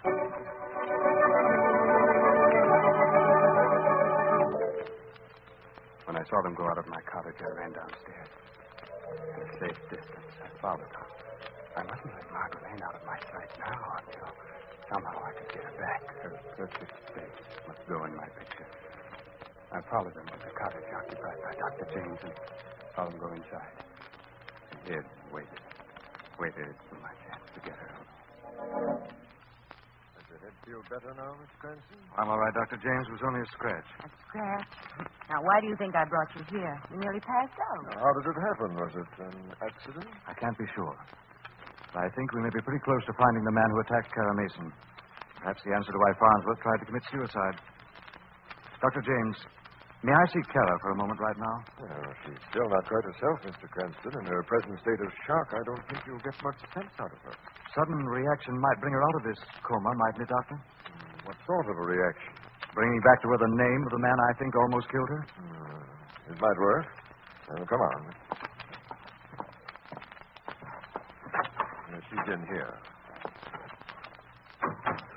Kara, can you hear me? Kara, listen. Listen to this name. Craig Elliott. Craig? Craig Elliott. Craig Elliott? Do you know that name? Oh, I don't know. You can hear me, Kara. You do know someone is talking to you. You're afraid of something or somebody, Kara. Who is it? What is it? Afraid of her. Afraid of her? She... Who, Kara? Your aunt? Yes, Aunt. Mr. Cranston, please, no more tonight. Very well. Thank you, Doctor. I think I found out enough.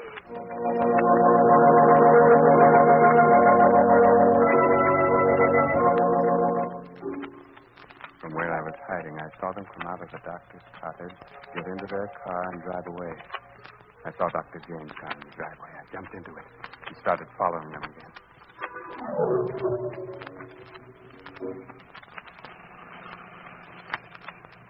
But I don't understand, Lamont. Didn't Kara recognize the name Craig Elliott? Apparently, she'd never heard it before in her life. That's strange. But why are we going over to the aunt's house again? Kara's terrified of that woman. She says her aunt beat her. Beat that poor, frail little thing? But why? I don't know yet, Margot, but we'll soon find out, I hope. Isn't that the cottage down the shore road? Yes, you wait here. I wanted to hear the car stopping. I want to surprise Miss Margaret Mason when the shadow pays a call.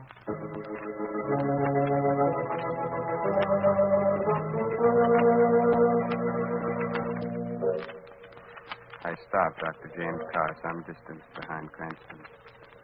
As I saw him get out, yes, I saw him disappear down a lonely beach. I waited a moment and then walked up to the Cranston car. Why, Lamont, is that you back so soon? No, this isn't Lamont, Miss Lane. Who are you? How do you know my name? I know your name because I was listening and watching when you came to my studio tonight. You were in that studio? Yes. You dropped that statue. Yes, I dropped that statue, and I'm sorry I know. But it doesn't make any difference now because I'll still be able to do what I have to do even though Cranston is alive. Get your hands off me. No, I wouldn't struggle to scream. I'm a very strong man, and it'll be useless to scream. Even your friend Cranston won't be able to hear you from here. Where are you taking me? We are going to the rocky cliff at the end of the road, Miss Lane. There's a cave I found with a little pool. There's the moonlight streams in. I shall paint you. All right. I'll come with you. Huh? I'd like you to paint my portrait, Mr. Elliot. I knew you'd be sensible. The other girl was afraid. You saw what happened to her. Come on. Very well. Not along the shore. You're a clever one, aren't you? You know Cranston will follow our footprints in the wet sand. Get back up the road. You've forgotten something, haven't you, Mr. Elliot? What? What are you doing? Picking up strands of seaweed I've seen in your other pictures. You need seaweed for the portrait, don't you?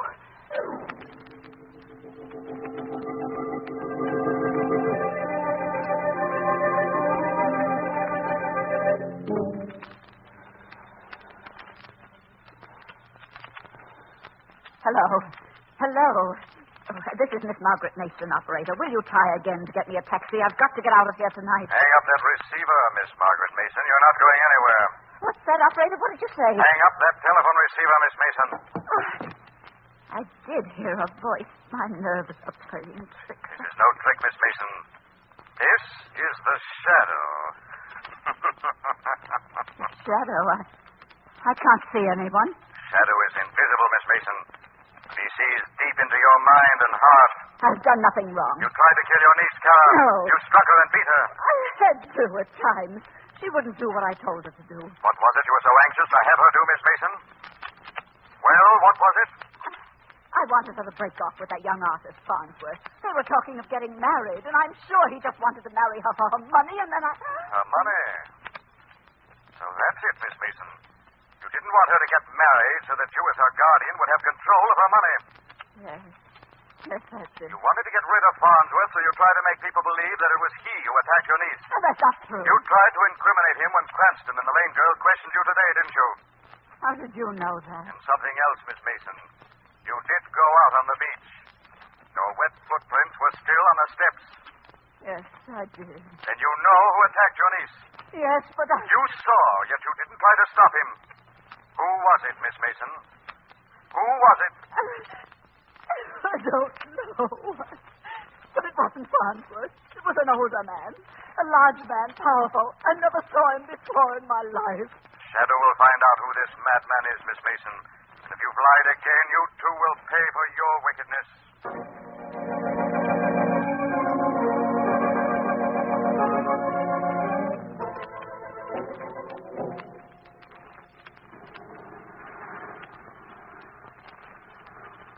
Here is the cave, Miss Lane. How do you like it? It's beautiful. You see the pool of water caught and held by the rock? I'll set up my easel. The paints I keep hidden here. Don't start yet. Let me rest. That long walk. Oh, we're going to start now. Oh, no, please, let me rest. I said we're going to start now. Let me go. You promised not to touch me if I came along. Don't fight me. Stop struggling. That's what the others did. Let me go. Yes. Into the pool. That's where we start, with your beautiful face under the water. Let me go. I can't breathe. You must drown. You must lie quietly and peacefully under the water with the seaweed entangled in your lovely hair. Where is the seaweed you picked up on the shore? Here is a strand of seaweed. What's that boy? Thank heavens you're here. Will this do, Craig Elliott? A strand of seaweed dropped from thin air into my pool. Symbol of your madness. Madness? I'm not mad. I hear a voice talking to me, yes, but I'm not mad. You are mad, Elliott.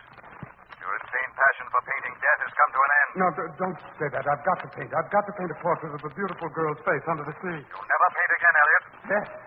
Yes, I will. I'll go where I can paint. Stay where you are. I know every jagged rock here. No one can follow me. Come down off those rocks. No. I'll paint again. Look out, you fool. You're slipping.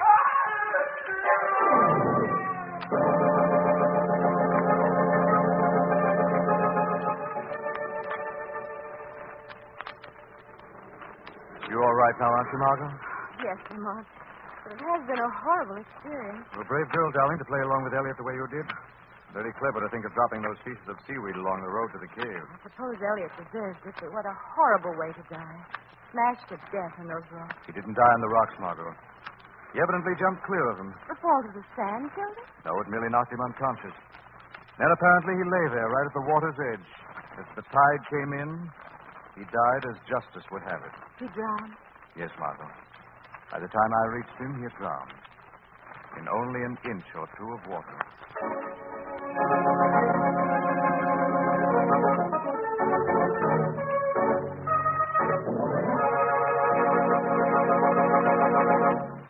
Friends, here's how you may win one of the two gorgeous $100 17-jewel Harmon Gold wristwatches which Carrie Salt Company is giving away. Yes, Carrie is giving away two $100 Harmon watches, one man's watch and one lady's watch every week. Listen to these easy contest rules. First, write 100 words or less describing some new or unusual way of using any Carrie Salt product. Second, print your name and address on your entry.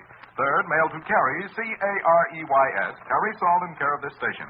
That's all, nothing to buy, no box tops to send in. You can write about deep penetrating Carrie's round package table salt, or Carrie's meat curing salt, or any Carrie Salt product. Letters postmarked before midnight Friday will be judged in this week's contest. Winners announced 3 weeks from today. The judges' decisions are final. All letters become Carrie's property. In case of ties, duplicate prizes will be awarded. If more than one listener writes in to suggest a certain use for Carrie Salt, the winner will be the one who writes the most interesting letter describing that new or unusual use. Send your letter to Carrie Salt in care of this station. Better jot that address down now. It's Carrie Salt in care of this station. Mail your letter today.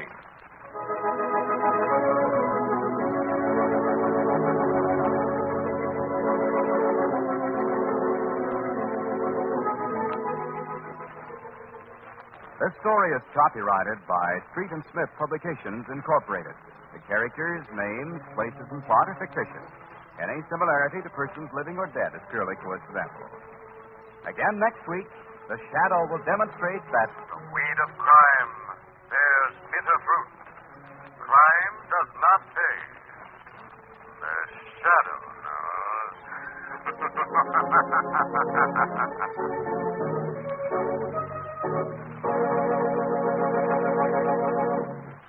Friends, don't let death take your holiday. Records show that traffic accidents triple during Christmas week. So be extra careful. Drive safely. Be sure your car is in good condition. When walking, obey all traffic rules. Remember, it can happen to you. An auto smash-up can spoil your Christmas. So play safe all week long. Next week, same time, same station, the Carrie Salt Company brings you another strange and thrilling adventure in the Shadow's daring battle against the forces of evil.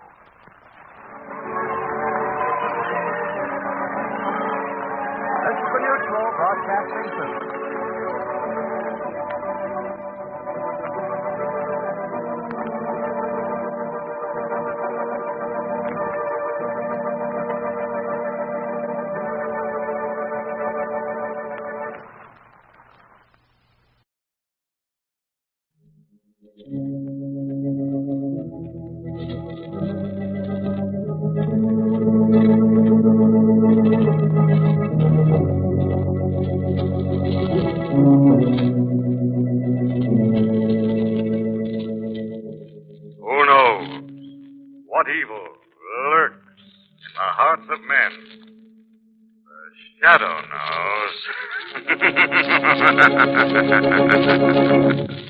Now, the Carrie Salt Company, producer of salt for every farm and home use, brings you the thrilling adventures of the Shadow, the hard and relentless fight of one man against the forces of evil.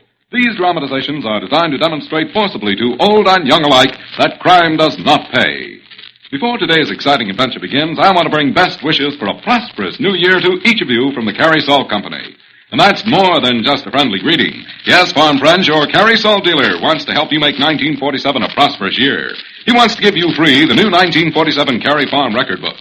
This big 32-page book helps you know which crops pay out best. It helps you plan for profits. Then, too, the Cary Farm record book helps you keep a complete record of farm expenses to save paying too much taxes. So start the new year right. Ask your Cary Salt dealer for your free copy of the new Cary Farm record book. If his supply is exhausted, then send 10 cents, 1 dime to cover mailing costs to Cary's, C-A-R-E-Y-S, Cary Salt, Hutchinson, Kansas. Get your 1947 Cary Farm record book right away. And now, The Shadow.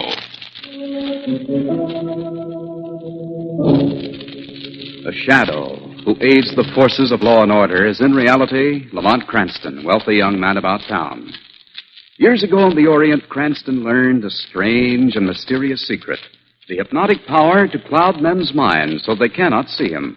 Cranston's friend and companion, the lovely Margot Lane, is the only person who knows to whom the voice of the invisible shadow belongs.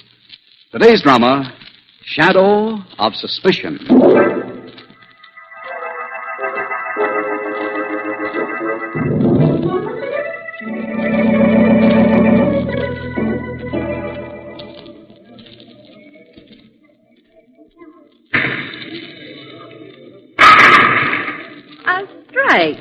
And how do you like that, Mr. Cranston? Very nice indeed for a beginner, Margot. Now, if you really want to see some bowling, watch this. Here goes.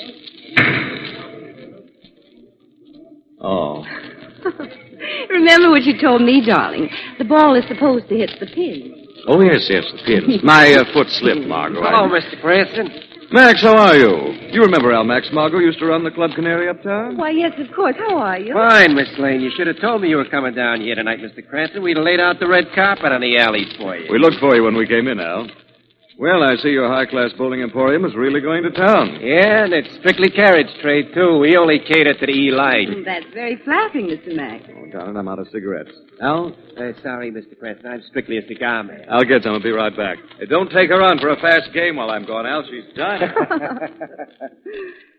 You've known Mr. Cranston a long time, haven't you, Mr. Max? Since I opened my first boob trap. Incidentally, there's something I'd like to ask you, Miss Lane, confidential like. Why, certainly. Mr. Cranston hasn't had any financial reverses recently, has he? Well, I don't think so. Why? Well, he sent a messenger down here with a note night before last, asking me for a couple of hundred cash. What? Well, I'm not worried about that dough. Mr. Cranston's signature on an IOU is as good as gold. It's just the way it was done. You know, with a messenger and all. Oh, yes, that doesn't sound like Lamont. Don't tell him I asked you about it, whatever you do. Oh, no, of course not. Where is Lamont? He should be back by now. Yeah, he should. Maybe he's over by the bar. I can't understand that business about the money. He's not over there. Maybe the hat check girl has seen him.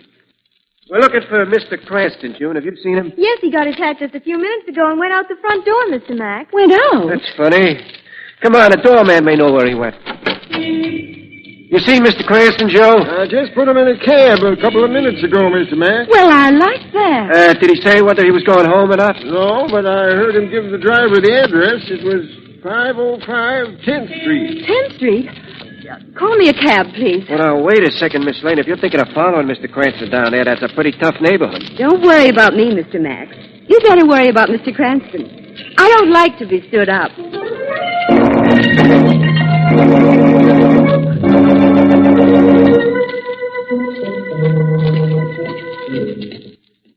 These old brownstone fronts are so dark and dingy, you have to go all the way up in the porch before you can read the number. Oh, it is 505, all right. Honestly, I don't think I've ever been so provoked with Lamont in my life. Well, what do you want? Well, I'm looking for a man. Try the YMCA. No, a friend of mine, Lamont Cranston, was supposed to come down here. He's tall and dark. And handsome, yes. I suppose. Yeah, I mean, no. Play hide and seek in some other neighborhood, will you, sister? Well, What was that? Sounds like Maria Munsell. Come on, sister. I may need some help. Up these stairs here. Her room right at the top of the landing. Right here. Not a sound now. Come on in. Only one little light on you. Can't see you. Oh, The knife. She's been stabbed. It's murder, that's what it is. It's murder. There's somebody in here. The killer. No, it's Lamont. Ah, so this is where your friend was hiding. What's happened, Lamont? Just what I'm trying to find out. Get away from that body, you killer. As soon as I found what I'm looking for. Stop. You're trying to get away with the evidence. Darling, what in the world's going on I here? haven't got time to explain right now, Margot. You'll take time, mister, and you'll do your explaining to that cop. I'm afraid I can't wait for them. Where are you going, Lamont? I've got to catch a train. Come back here. Lamont!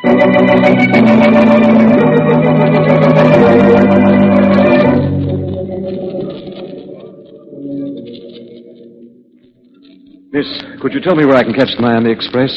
Track 17, but you'll have to hurry. It's leaving right now. Thank you. Excuse me, please. Miami Express departing on track 17 Yeah, I get through. for Washington, Richmond, Atlanta, and Miami. Excuse me. Board! Track 17? That's right. See your tickets, I'm please. sorry. Hey, you come back here.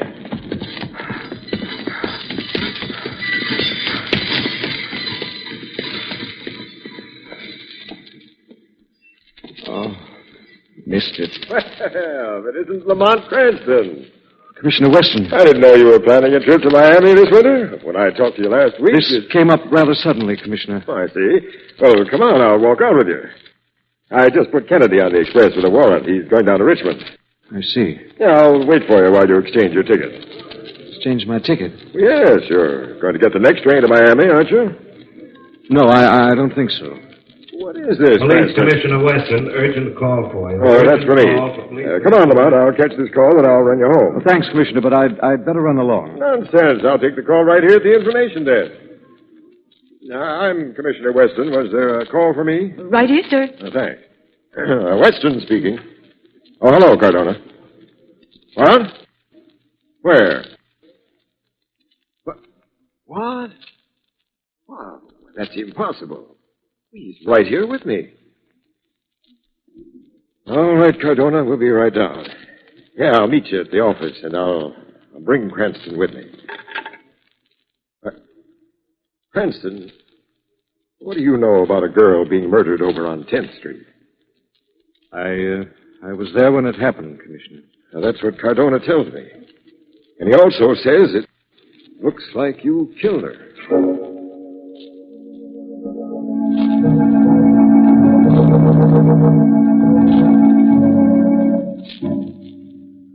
Really, Lamont, you don't seem to realize how serious this is. On the contrary, Margot, I consider it extremely serious. Then, for heaven's sake, Cranston, tell us all you know about the murder of Maria Munsell. I told you, Commissioner, I never saw the Munsell girl before in my life. I received an urgent phone call to come to her room when I was at the bowling alley. Cranston, do you deny this is your cigarette case? No. And do you deny this is your overcoat? Both the case and the coat were obviously stolen from my apartment. What about that train to Miami you were trying to catch when I ran into you at the railroad station? I've told you, Commissioner. I found an empty railroad ticket envelope on the floor beside Maria Munsell's body. And then you rushed out, leaving Margot alone with the landlady and the dead girl. Well, there was no danger there, but there might have been at the station if I'd been able to catch up with the killer.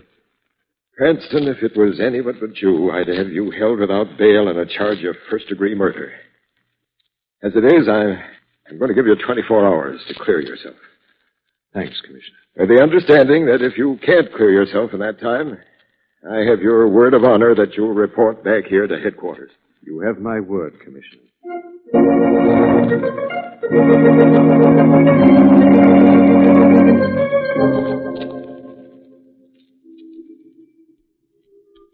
Margot, please try and understand. I'll call you as soon as I've had a chance to check on some things. Well, if you think I'll be the most help to you by waiting in my apartment. You will. Believe me, darling. Oh, doggone it. Where is Shrevey? He said he'd be out here in front of headquarters, didn't he? He's probably up the hack stand on the corner. Wait here, darling. I'll get him. Pardon me, mister. You got a match? Yes, I think I have. Over to the car, mister. There's a gun in your back.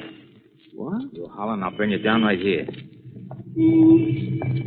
Get in.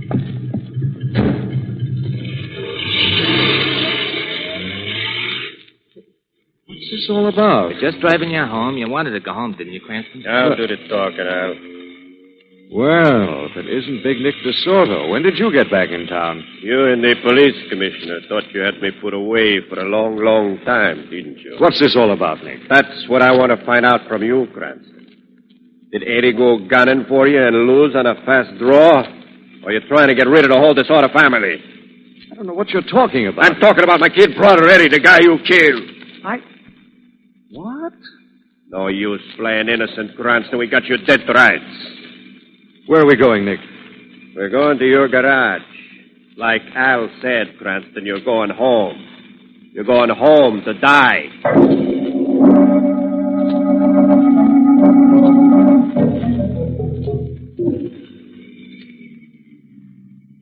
All right, Al. Pull it up alongside the garage here. Okay, Nick. There's Fingers. I thought you guys were never coming. I got the garage windows all taped. All right, Cranston. Out you go. I got him. Come on, boys. Let's get in the garage and get this over with fast. Take it easy, Fingers. Maybe Mr. Cranston would like to talk a little before he leaves us. Close the door, Al. Okay, Nick. You're making a big mistake, Nick. You made the mistake, Cranston. It wasn't enough to send me up the river. You had to kill my brother. I tell you, I've never even seen your brother, Nick. That's for lying. Tell him what you saw, Fingers. I came up to the alley just as Cranston's car was driving away. And there was Eddie. Somebody gave it to him right in the head. Go on. There's a cufflink beside him with Cranston's initials on it. Show him the cufflink. Yes. This is a frame-up. Why did you kill Eddie Cranston? I didn't, I tell you. Why?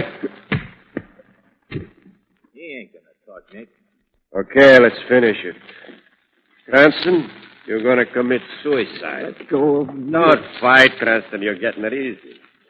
Al, help me hold his head under the exhaust. All right, Fingers. Start the engine.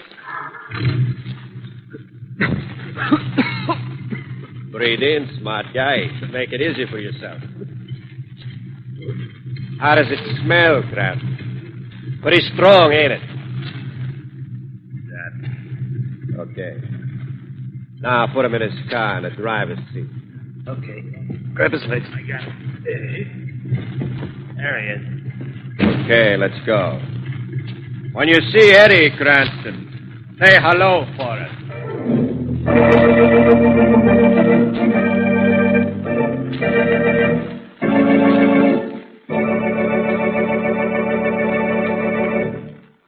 We'll return to the shadow in just a moment. But now, here's wonderful news for two listeners. I mean this week's winners in the contest to suggest new uses for Carrie Salt. Each wins a $100 17-jewel Harman Gold wristwatch. The ladies' watch goes to Mrs. Marion Noah of Agate, Colorado. She suggests this grand way for storing butter. First, make a strong brine of Carrie Salt in an earthenware jar. Then form the butter into 1-pound balls and put them in the jar, keeping the butter always covered with brine. Mrs. Noah says it will stay good indefinitely. Sounds mighty practical. The man's watch goes to Mr. Raymond H. Sobbing of Maryville, Missouri. He offers a suggestion for building a fence with green lumber. Instead of pounding a new nail into a green post and risking its pulling loose, Mr. Sobbing soaks staples in a strong solution of Carrie Salt and water.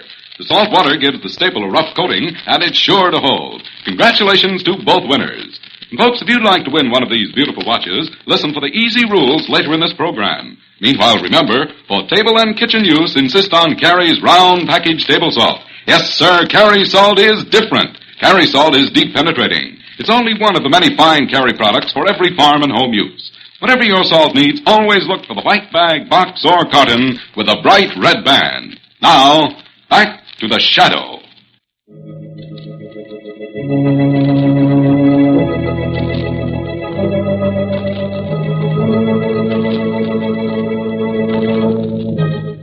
Lamont Cranston, suspected of the murder of a blonde dancer and accused by gangsters of killing one of their gunmen, has been taken to his own garage where he is beaten, thrown unconscious into the front seat of his automobile, and left to die of monoxide poisoning.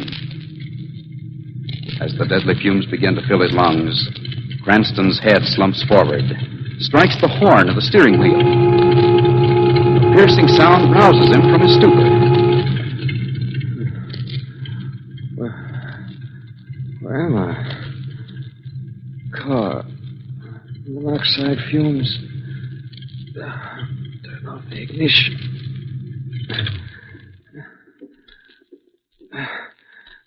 Door handle won't move. Gotta open the door.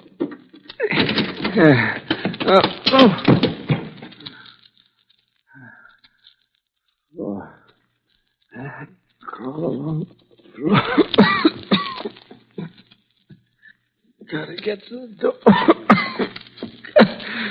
Get the door.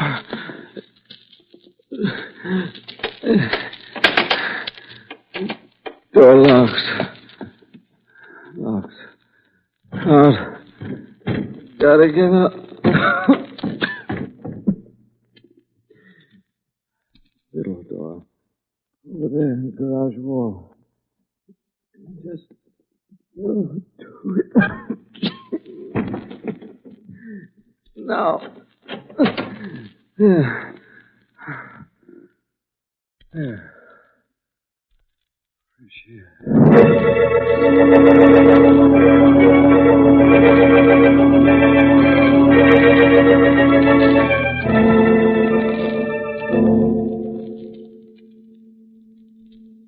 Lamont, if you don't get out of the lab and rest for a minute. As soon as I get this picture developed, Margot. I don't see how you're even on your feet after what went through in the garage. I'd probably be flat on my back, darling, if I didn't have a little thing like a gang killing and a murder rap to beat in the next 24 hours. You really think that negative will give you a clue to those killings? All I know is it must have dropped out of the pocket of one of the gunmen when he dumped me in the front seat of the car. Look, darling, the print's about developed. Yes. Picture's beginning to appear. This man's head. It's another face. A girl's. Lamont, it's Maria Montell, the dancer who was killed at the boarding house, don't you see? Yes, and I see something else, too. What? A man. He was one of Big Nick's torpedoes. The one they called Fingers. And the gang must be tied up somehow with her murder. Or is that another one of your personal secrets? No more secrets, darling. There probably is a connection. Maria Montell and this gunman were such chums, he probably was a frequent visitor to that boarding house. Yes. And that landlady might have a very good lead on him. I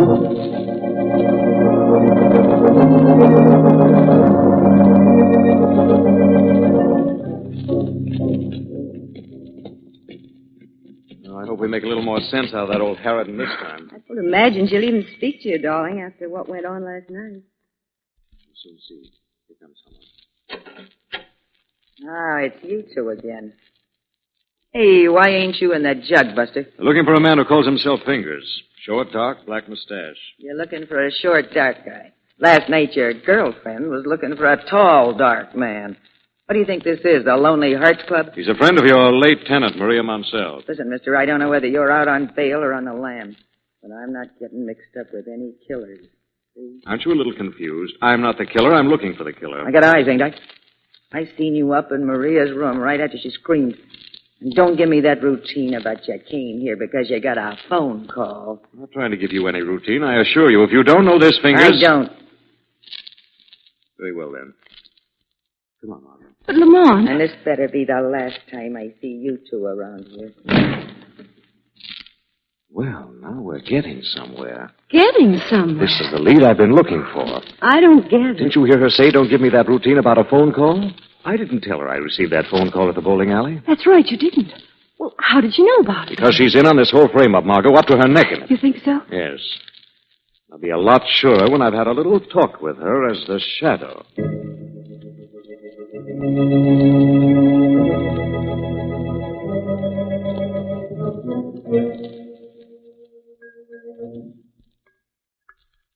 Ooh, I need a drink.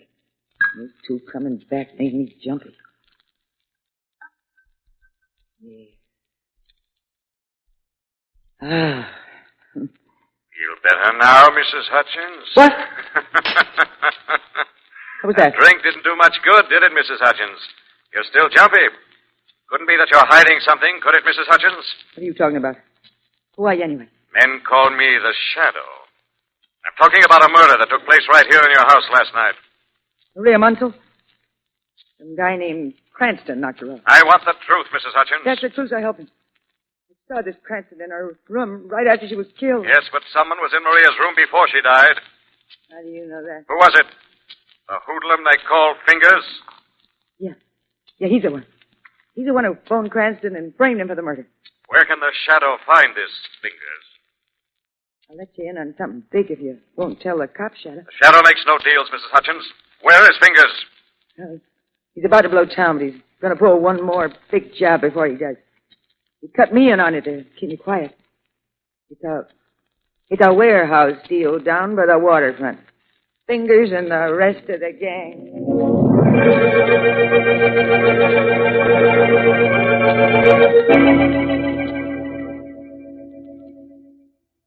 So I checked Margot, and this is the address of the warehouse where Fingers and his gang are supposed to pull off that waterfront holdup. You're going down there as the shadow? Give me until midnight, then have Weston and his boys come down and take over. But suppose Mrs. Hutchins wasn't telling the truth. Suppose this Fingers isn't down there at all. In that case, darling, I'll be charged with first-degree murder in the morning.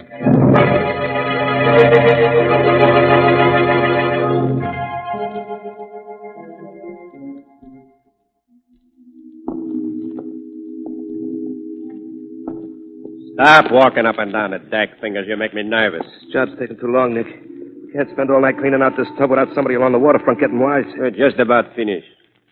You're the boss, Nick.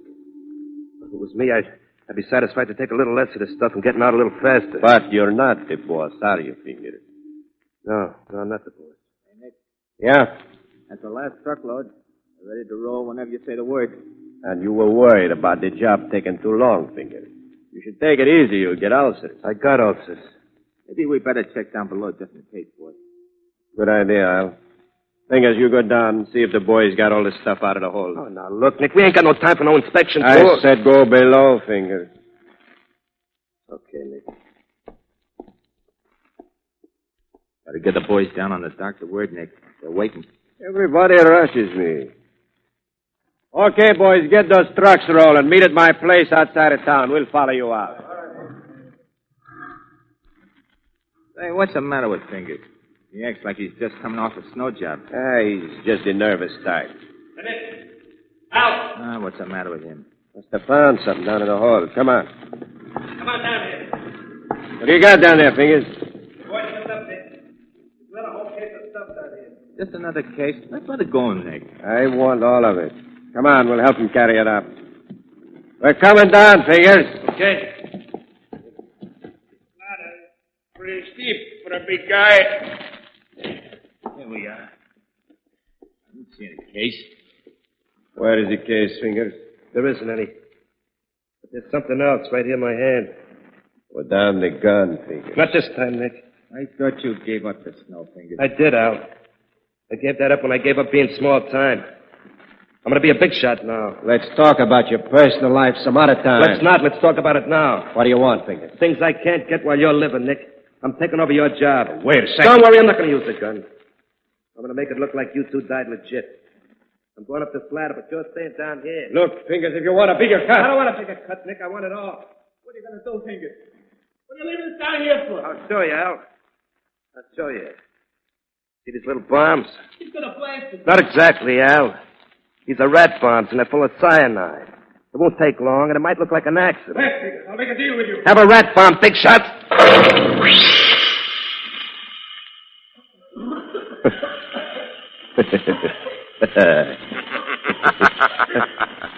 Funny, isn't it, Fingers? What was that? Very amusing watching men die. Where are you? I don't see anybody. No one sees the shadow, Fingers. Shadow? Drop that gun. That's it. All right, you two down there, you can come up. You stay right here, Fingers. I want to talk to you before the police come. Police? I want to know why you tried to frame a man called Lamont Cranston. You know about that? Talk, Fingers. You two hoodlums, listen. I want you to hear this story. I think you'll like it. All right, spill it, Fingers. Yeah. Yeah, I did frame this Cranston. I knew there was bad blood between him and the gang ever since he sent Nick up the river. He seemed like a perfect guy to take the fall for. You killed Eddie, you welching. Shut up, Nick. You killed Eddie so you could move up in the gang, wasn't that it, Fingers? Al and Big Nick here were to be next. Then you could take over completely. Well, you lied. Then because your girlfriend got in the way, you thought you could make Cranston the fall guy for that killing, too, didn't you, Fingers? Yeah, yeah. Let me out of the shadow. Yes, I should let you cheap crooks fight it out. I think I'll save you for the police. I'll see to it that you do a little longer stretch in the big house this time, Nick. And you, Fingers, will hang for that double murder.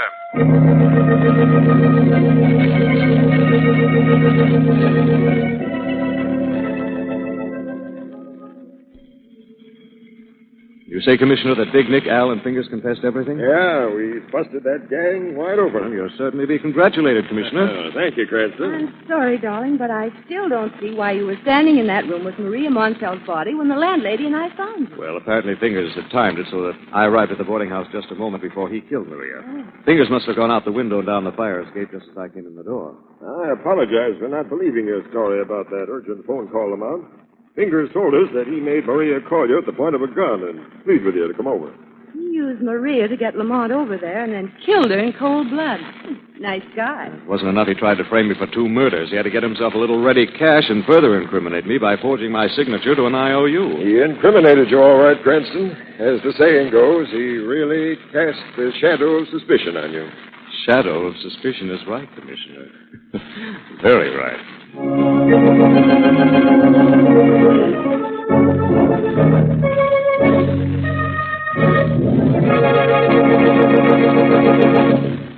Friends, here's a happy way to start off the new year. Sit down right now and send in your letter in the Carry Salt contest. This week and every week, the Carry Salt Company gives away 2 gorgeous $100 17-jewel Harman gold wristwatches. 1 man's watch, 1 lady's watch. And here's how you may win. First, write 100 words or less describing some new and unusual way of using any Carry Salt product. Second, print your name and address on your entry.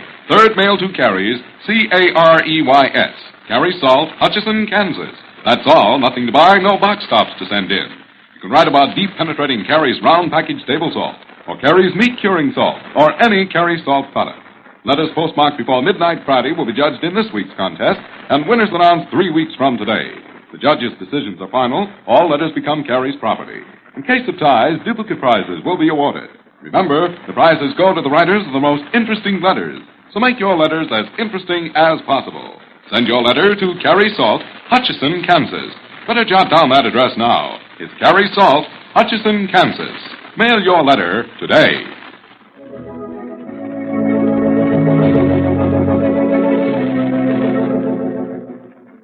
This story is copyrighted by Street and Smith Publications, Incorporated. The characters, names, places, and plot are fictitious. Any similarity to persons living or dead is purely coincidental. Again next week, the Shadow will demonstrate that The weed of crime bears bitter fruit. Crime does not pay. The shadow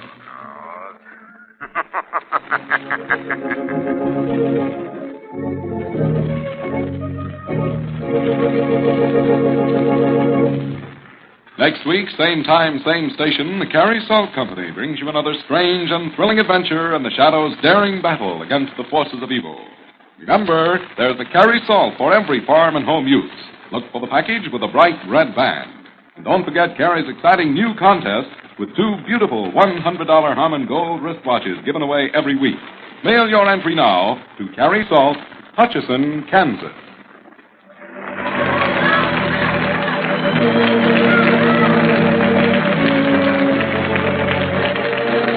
This is the Mutual Broadcasting System.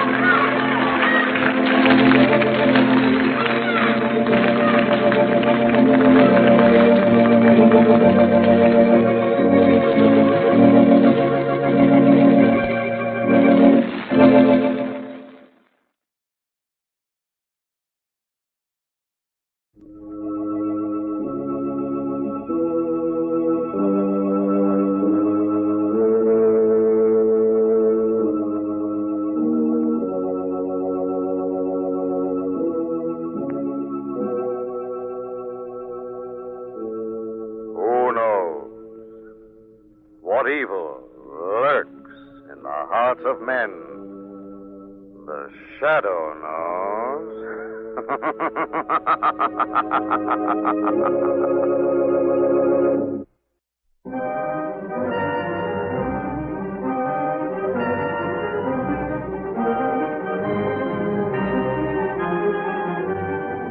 The Shadow, who aids the forces of law and order, is in reality Lamont Cranston, wealthy young man about town.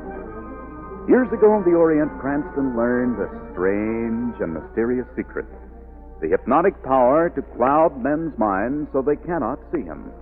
Cranston's friend and companion, the lovely Margot Lane, is the only person who knows to whom the voice of the invisible shadow belongs.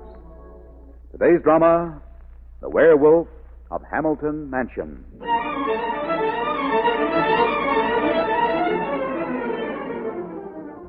And I was saying to Mr. Hamilton only the other day. Wait a minute, Scotty. Hi, Jonas. What is it? Look. Huh? Small spots in the snow. Dark red spots. Blood. There's a trail of it leads right to them bushes there.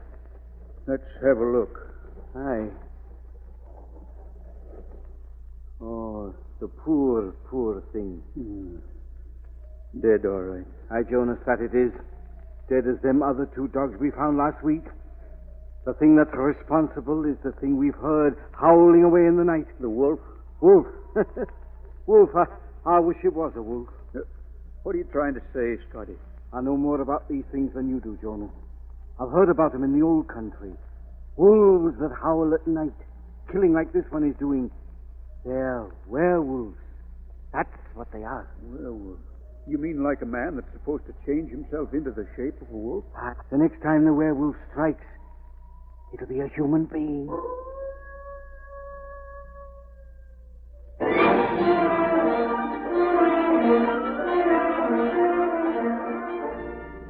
Lamont, really, darling, sometimes I think there should be a limit to the bounds of friendship. Margot, don't be angry. Scotty's a very good friend of mine. I've known him for years. But a fantastic story about a werewolf and you rushing out, leaving a perfectly delightful party. And a nice, warm, blazing fire. Now, don't tell me you're cold in that fur coat of yours, darling. By the way, it's very becoming. Never mind the soft soap. My feet are like ice. What in heaven's name are we stopping for, Lamont? You won't believe me when I tell you. What's so funny? We've run out of gas. Out of... Lamont, if this is your idea of a joke... No, darling, I'm serious. All right, I think it's very cute, very romantic. But 10 miles out of the city on a deserted side road on a cold, snowy winter night... I'm not joking, Margot. The tank is absolutely dry. It's my own fault, I suppose, rushing away just because Scotty called. Lamont, look up ahead. Lights. Well, that's lucky. I knew it was near here. That must be the Hamilton place where Scotty works. Then let's get started. I'm frozen.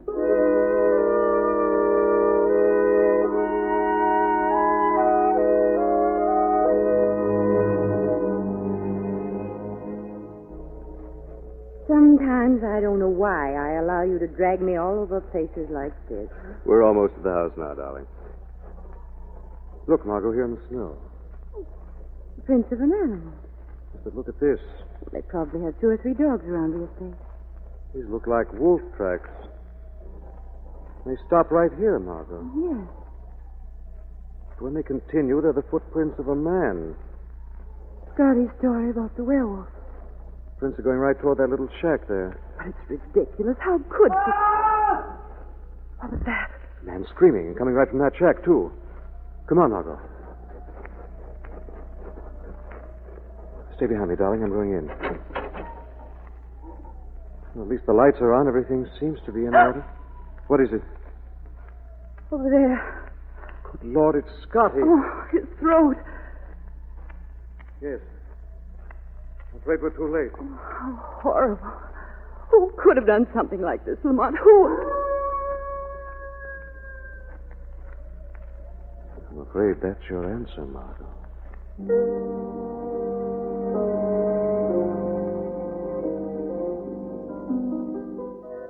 Here's the front door to the Hamilton place. You'd better let me do the talking, darling.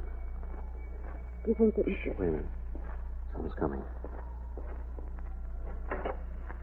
Well? Is Mr. Hamilton in, please? Who shall I say is calling? All right, Jonas. I'll take care of this. Oh, okay, Mr. Hamilton. I'm Hamilton. What is it? My name is Cranston. This is Miss Lane. One of your employees is an old friend of mine.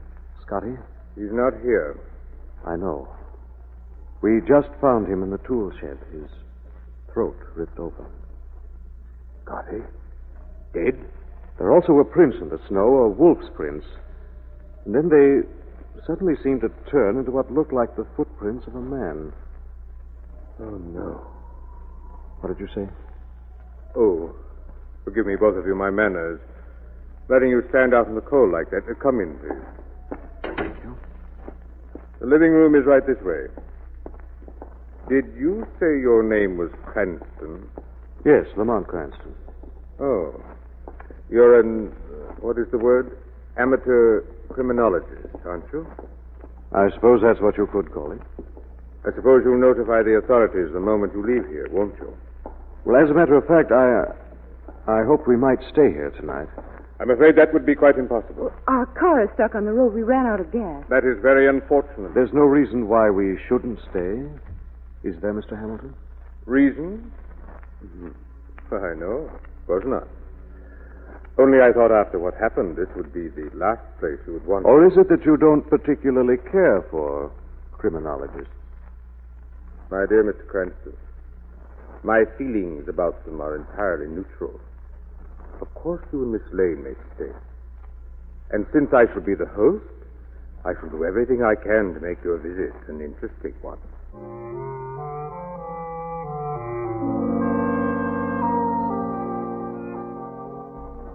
Well, you can't say that Hamilton isn't a good host. Your room's even more attractive than the one he gave me.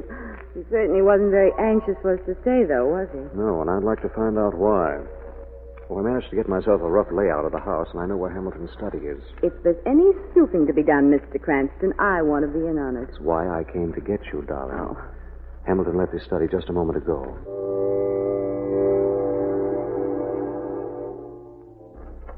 Well, it was considerate of him to leave the lights on, wasn't it? He probably plans on coming back here soon. Better stand by the door, Margot. Let me know if you hear anyone coming. All right, darling. Everything looks in order. Big walnut desk, papers neatly arranged. Hello, what's this? Did you find something, Lamont? Look at these books, Margot. Let's see. Study of lycanthropy. What is lycanthropy? Well, lycanthropy is the technical term given to the study of werewolves. Werewolves? From their condition, I'd say these books have been read quite frequently. Look, he even has pages marked. Let's see. Case histories of dogs attacked by werewolves. Why, Lamont, that's exactly what's been happening here. Yes. Quick, Margot, I hear someone coming. It's all right, Lamont. It's Jonas, the caretaker. Oh, good. Let's step out into the hall. I want to talk to him. Jonas. Well, oh, it's you, Miss Cranston. You want to see me? Yes, Jonas.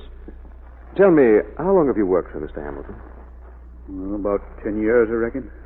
Does he live here all alone? No, his son's staying here, too. I didn't know he had a son.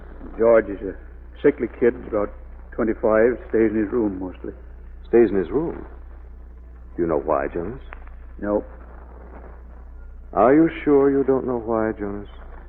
Now, look here, Mr. Cranston. I like this place. Hamilton's been mighty good to me. I don't want to cause no trouble. You won't get into any trouble if you tell me, Jonas. But if you don't tell me, you may.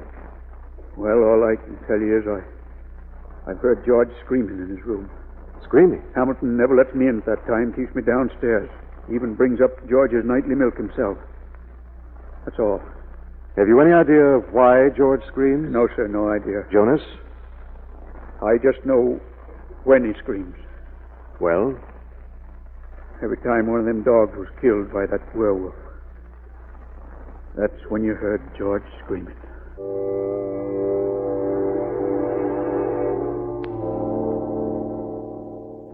Let's see now, Margot. 2, 3, 4. That's it down the hall. Yes, Jonas said George's room was the fourth door. The door's open. Quick, Margot, against the wall here. Somebody's coming out of the room. Why, it's Hamilton. Seems to be carrying some clothes. Mr. Hamilton. What? Cranston. Just a moment, Mr. Hamilton, please. What are you doing prowling around the house this time of night? I might ask you the same thing. This is my house, sir. Are those your clothes? Clothes? No. These are my son's clothes. I'm taking them to the laundry. At this time of night? Yes, at this time of night. Now, if you'll allow me Your to... son must have had quite an accident. Accident? His clothes are badly torn. Yes, well, so they are. And they're also stained with blood. Blood? That's not blood, it's wine. Now, if you'll allow me, please, fast. What was that? My son, George. He must have awakened. Does he always wake up with a scream? My son is ill. He's sick. I'm very anxious to meet this son of yours. Stay where you are, Mr. Cranston. I won't allow you in that room. I'm afraid I'll have to go in anyway. Cranston, will you leave us alone? Will you mind your own business? Let me by, Hamilton. Stop, Cranston. For the love of heaven, don't go in that room. The room's empty. It can't be. Lamont, That open window there. Yes, that's your answer, Hamilton. George climbed out the window.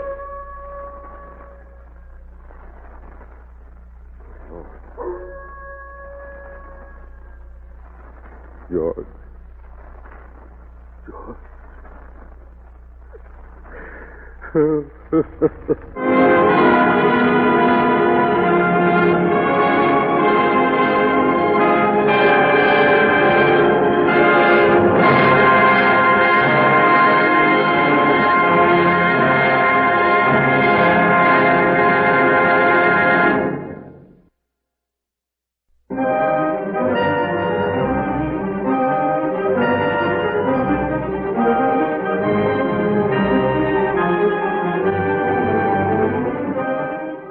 Darling, why did you let Mr. Hamilton walk right out of that room when he found his son gone? Hamilton must know something. I'm sure he does.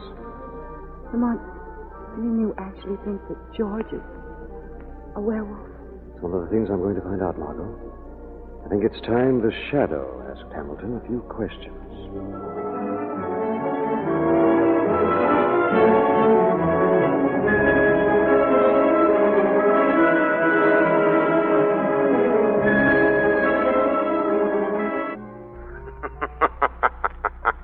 Who's there? This is the Shadow. The Shadow? Where are you? I can't see you. Stay in your chair by the window, Hamilton. The Shadow is invisible to the eyes of man. What do you want, Shadow? Information about a werewolf. I don't know what you're talking about. No? Let me refresh your memory. 3 dogs were killed right here at Hamilton Mansion, and each time the cry of the werewolf was heard. So why come to me? And after each one of those killings, your son George was heard screaming in his room. That's a lie. Tonight, a human being was killed. Again, the werewolf howled, and again, George screamed in his room. That's not true. You tried to burn some clothes tonight which belonged to George. No. Clothes which were torn and soaked with blood. Stop it! Stop it! Stop.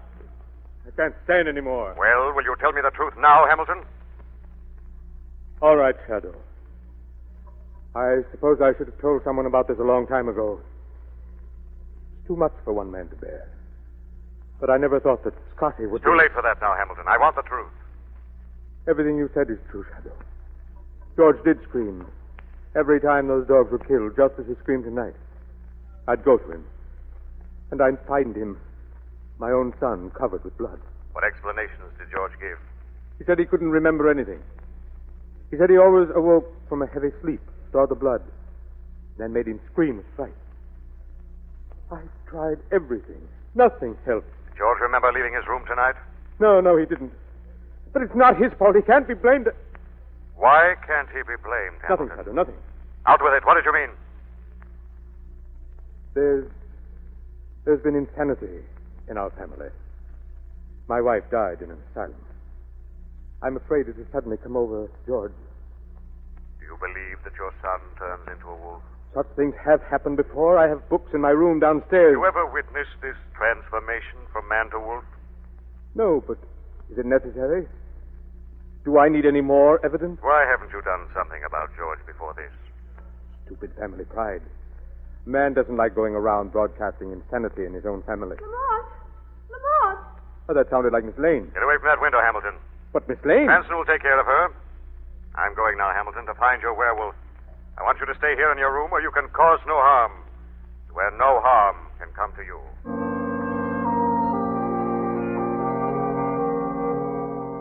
Lamont! Margot, what is it? I thought you'd never come, darling. It's Jonas. Somebody tied him up here outside the house. Easy, Jonas. I'll have that gag loose in a minute. There. Much obliged, Mr. Crescent. I'll have the rest of the ropes in a second. Who did this to you, Jonas? Can't rightly say, Miss Lane. I was going back to my shack. I seen somebody leaping out a window up there. When I came to, here I was, tied up like a Christmas package. Well, didn't you see who attacked you? All I can tell you is I saw him running up the old abandoned mine. That's all I know. Where is this mine? Straight up there where I'm pointing. It's been abandoned 8 years now. Lamont. Yes, I hear it. That was the wolf. It's coming straight from the mine. Suppose you take us up there, Jonas. Me go up there? To the werewolf? Not me, Mr. Crescent. Jonas, we must have your help, Jonas. But... All right, Mr. Crescent. Let's go.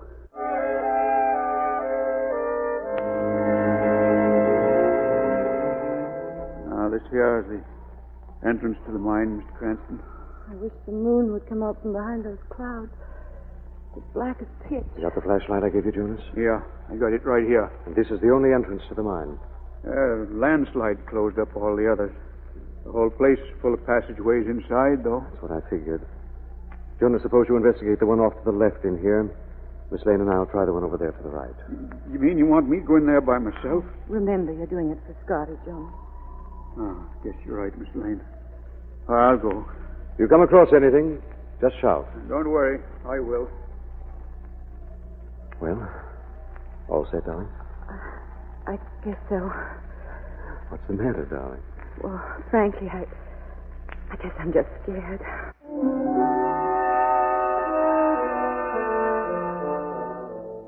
Ooh, those walls are damp and mossy. Every time I touch them, I can feel spider webs. Getting the creeps. Be careful where you step, Margot. Awful lot of loose rocks underfoot. How far does this tunnel extend? No idea. Can't be too far, I suppose. Still scared, darling? Well, a little, I guess. Now, pull yourself together. There's nothing yet. What was that? I don't know. It seems to come from around this bend here. I'll know in a moment. Come on, look. Get behind me, Margot. Somebody's crouched there in the corner. What do you want? Must be George. Oh, get out of here. Leave me alone. Get out of here, I'll kill you. Stay back, Margot. We may be violent. All right, Lamont. George. Get out of here. George. Leave me alone. Sorry I had to do that. Who are you? My name is Cranston. I'm visiting your house. I know the whole story, George. I guess it's all over now, isn't it? What's all over? Well, you said you knew the whole story. You know that I'm the werewolf. Why are you so sure it's you, George? God must be. I kill in my sleep. I wake up with blood all over me. It's horrible. Horrible. Why did you leave your room and come to this mine? Oh, when I saw the blood again and heard about Scotty, I just couldn't face anybody. Don't you see? Nothing helps me anymore.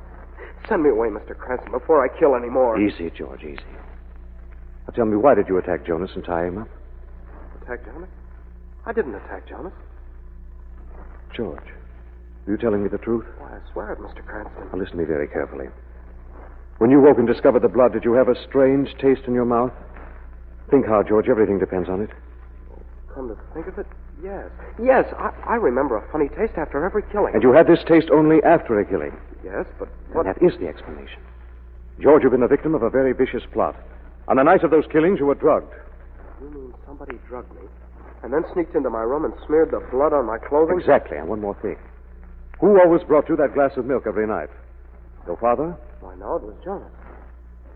Jonas? Yes, Jonas. Did you hear that, Margot? Margot? Margot! Lord, Margot's disappeared.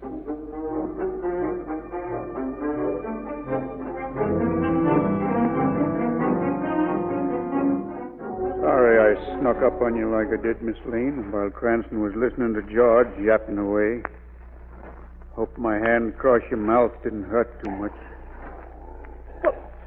What was that? Yeah. I'll flash my light over that way and you can see for yourself.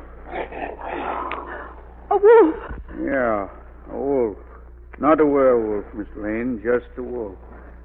Keep him chained up all the time. He's just about the only friend I got. Then you're the one. Yeah. My wolf here killed those dogs. I killed Scotty myself. He insisted on bringing you and Cranston up here. Jonas, you're not going to let the wolf loose. Yes, Miss Lane, when Cranston comes here, he'll find you dead. I'll tie myself up again like I did at the house. Easy, boy, easy. I'll have this catch loose here in a minute. Jonas, listen. I'll have clear sailing with you and Cranston gone. Hamilton will send George to an asylum. Yeah. That's enough to break the old man's heart. Jonas, don't let that wolf loose. Now, that catch is stuck here. Who's got hold of me? This is the shadow, Jonas. Where are you? Here beside you, Jonas, but you'll never see me. Okay. You're invisible, but without this flashlight, you can't see me neither. Now we're even, Shadow. You can't get away with this, Jonas. Well, we'll see about this. You may be invisible, but my pet here can smell you. Now he's loose. Now go get him, boy. Go get him both. Stop him, Jonas. Stop him, I said. But who turned on that light? Where'd that flashlight come from? You forgot about me, didn't you? Turn that light off. Turn it off. The wolf's coming for me. Turn off the light, George. I see how you want to be mauled by your pet, Jonas.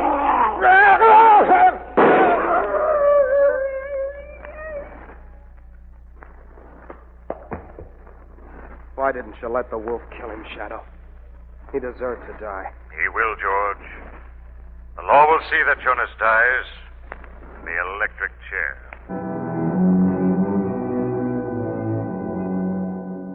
Well, aren't you glad we're on our way back to the city at last hour? I certainly am, Lamont.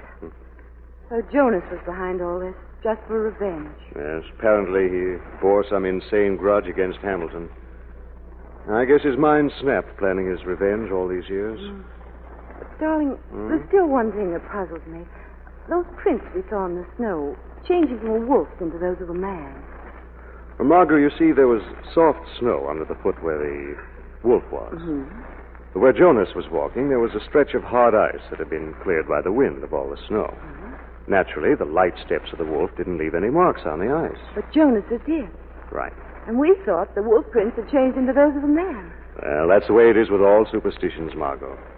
No matter what they are, once you hold them up to the light of logic, they vanish into the air.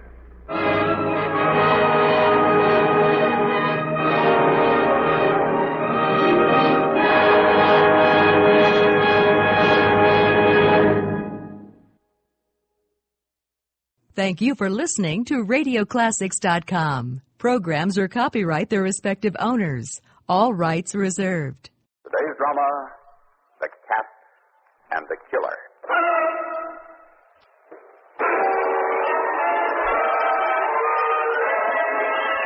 How do you like these two, Lamont? Well, I'm afraid I'm not much of an authority on lovebirds, Margot. I think they're beautiful. How much are they? $50 is fair. Seems reasonable enough. I wonder if I should, but... You own this here pet store? Yes. You buy pets? Occasionally. Well, I got one here in this sack. Someone threw it off the pier last night and landed on my boat. Now, careful while I open this. She scratches like the devil. Yeah. There now, ain't she a beauty? Fine-looking animal. You want to buy it? I'm afraid not. We don't have much call for Siamese cats. Well, I'll sell her cheap. All right. Okay. Come on, Kitty, back in the bag. Oh, just a moment. Where did you say this cat came from? Someone threw her off Steel Pier, landed on the deck of my houseboat. Guess they wanted to drown it. That's strange. Huh? Nothing. You said you wanted to sell her? Yes. How much? $10, maybe? All right. Now, here's your money. Well, much obliged, mister. So long. Mother, I never knew you were fond of cats. I'm not particularly. Well, then why... I believe we'd better be on our way, dear. But I don't... Coming, darling? Oh, all right. Now, will you please tell me why in the world you bought that cat? It wasn't the cat, Margot. I wanted to buy this collar she's wearing. What are you talking about? We'll unfasten it. Now, easy now, Kitty. Yeah. Wait, that looks valuable now that I see it closer. Odd engraving. Seems to be an oriental design of some sort. Hello. Look at the printing on the inside. 24 mirrors and Chang. I don't get it. Neither do I. Margot, if someone wanted to drown the cat, why wouldn't they first remove this expensive collar? You're the mastermind, dear. You tell me. Obviously, the person who threw the cat from the pier wanted to conceal all evidence of the deed. Where's Shrevey? He said he'd wait in his cab for us outside. Oh, there he is, there. Hey, Mr. Cranston, where'd you get the cat? Where'd you get it? Mr. Cranston bought it. And you just bought yourself a couple of customers, Shrevey. You know where Steel Pier is? Sure, it's down in the waterfront by the carnival ground. That's where we're headed for. Why the waterfront, Lamont? I want to talk to that sailor again. Perhaps you can give us a further description of that person on the pier. Maybe I'm just dull, but I still don't get it. Margot, darling, people don't go around drowning cats with expensive silver collars unless they have a reason. And that reason might be exciting. Ooh, what are we waiting for?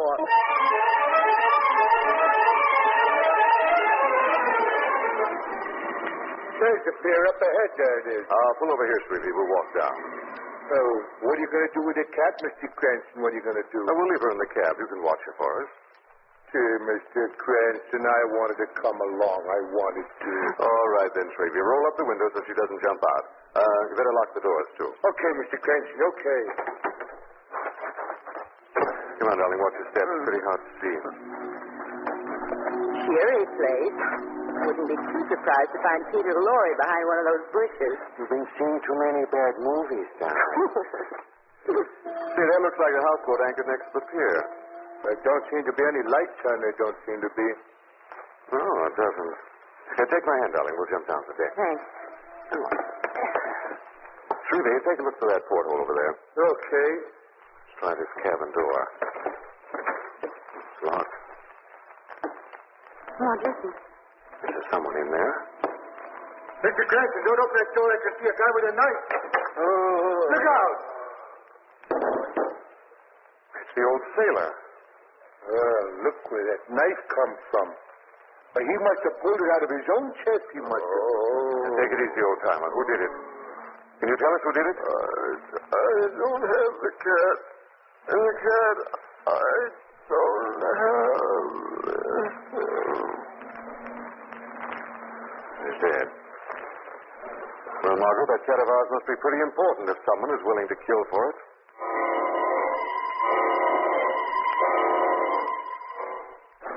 My cap's over here. It's over, Mr. Cranston. If we could just find out who that cat belongs to, Lamont. If we knew that, we could probably solve this murder. I better call Commissioner Weston. You know, Lamont, I have... Hey! Somebody's trying to break into my cab. Somebody's trying. Come on. Yeah. No sign of anyone. Well, whoever it was must have ducked into those bushes. Oh, look at my beautiful window. It's all smashed. It's, Well, at least they didn't have time to get what they came after. Huh? And the cat's still here. Yeah, but what about my window? What about it? Quiet, Shrevey. What? Wait. On that brush. Hey, there he goes, Mr. Cranston. There he goes. Hey, take care of Miss Lane, Shrevey. I'm going after him.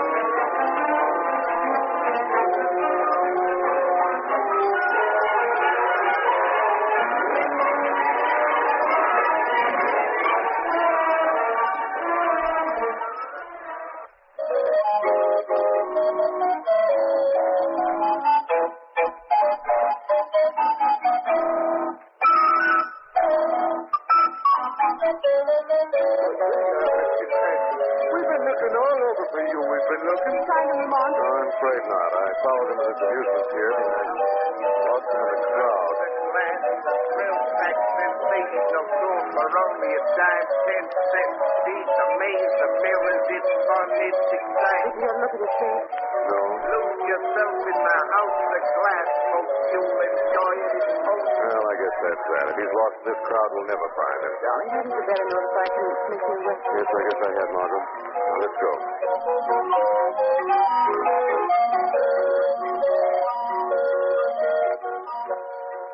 I spoke with the commissioner, darling. They're sending a detail down to the harbor. Did you tell him about the man on the pier? Yes, what little I knew. Excuse me. Hello. Lamont Cranston? Speaking. I saw you on the pier tonight. You were chasing someone. I'll be waiting inside. Maybe you'd better come here. If you want the information, Cranston, do it my way. Where will you be? Inside the building alone. And that's the way you come. No police, understand? If you want your information, be there at 8:30.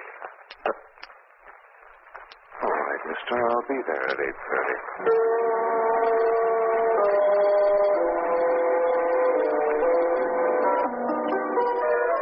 Pull over here, Shrevey.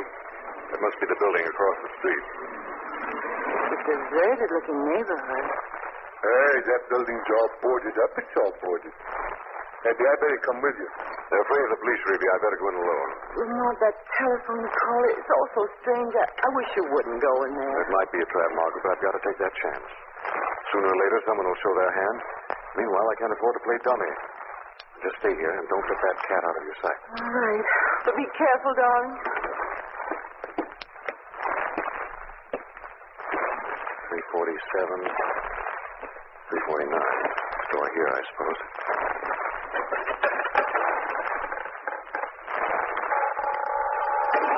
Vacant store, apparently.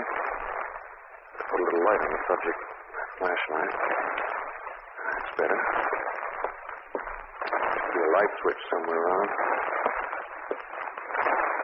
See it. Oh, here we are. Now, this looks like the light switch. Right here.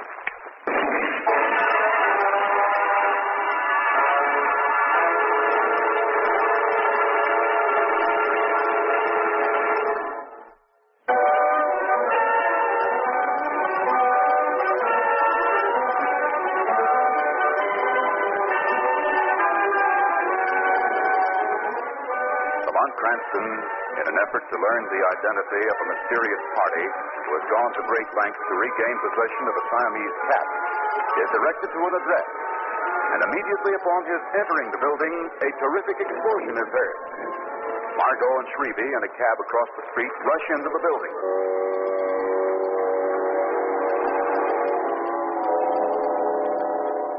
Lamont? Hold the lighter, Miss Lane. I better get this board off of him. I better. Margot? It's all right, darling. Don't try to move. Yeah. The board's off. The explosion right after I opened the door. Are you all right, darling? My ears are still ringing. Guess I'm all in one piece. That board falling on you really saved you from the rest of this stuff. It really did. So it seems. I wonder what the deal was. Yes. Why in the world would someone want to kill you? It must have been the same party who was after the cat. The cat? Where is it? I left it in the cab. When I heard the explosion, I forgot everything else. Come on. Just as I thought, we're too late. Too late? The cat's gone.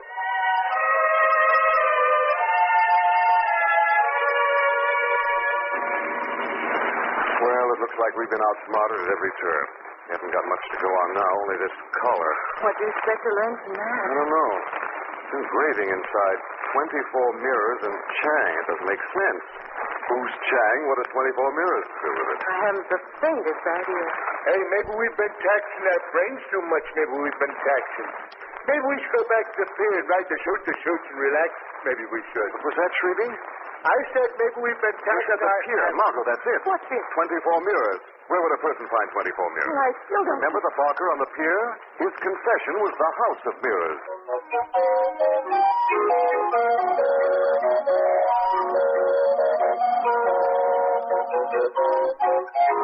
All right, friends, it's just the time since seen the house, the mirrors, the glass palace. The management reserves the right to refuse admission to anyone at any time.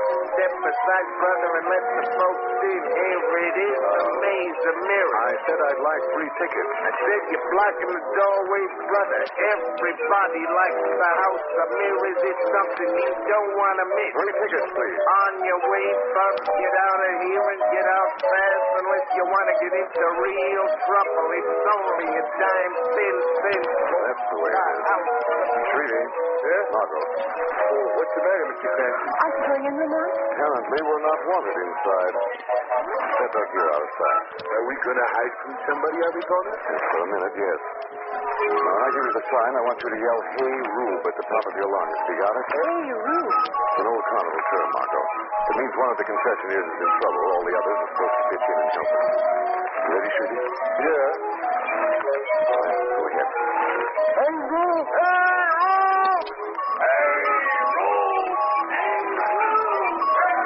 Come on. Let's get into that house of glass, quick.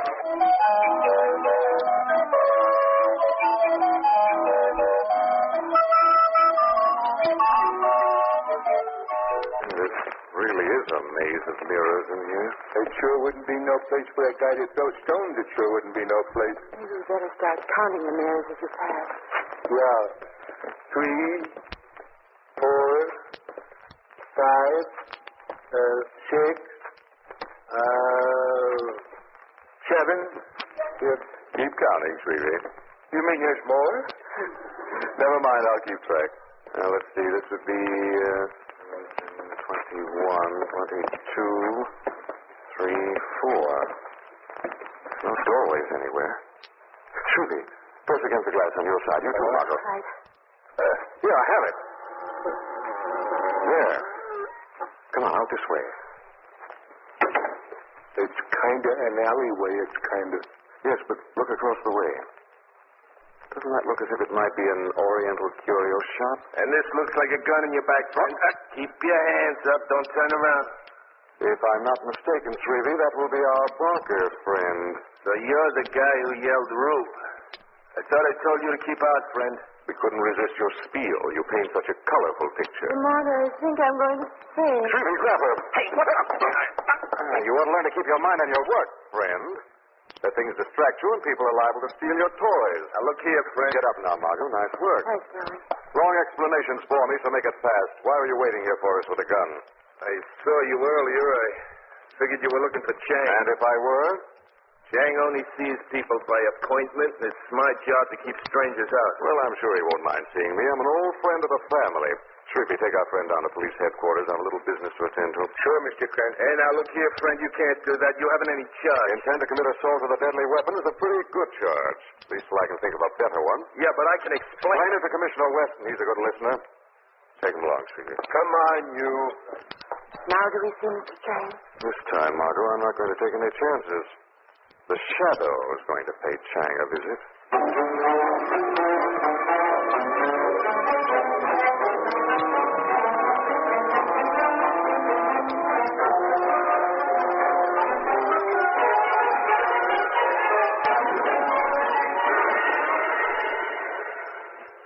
Who sound gong? Who enter shop? The Shadow has come to pay you a visit, Mr. Chang. I'm sorry. Cannot see you. No one sees the Shadow. What do you want, boys? Mr. Chang, you recognize this silver collar? I'm very sorry. I never see it before. You lie.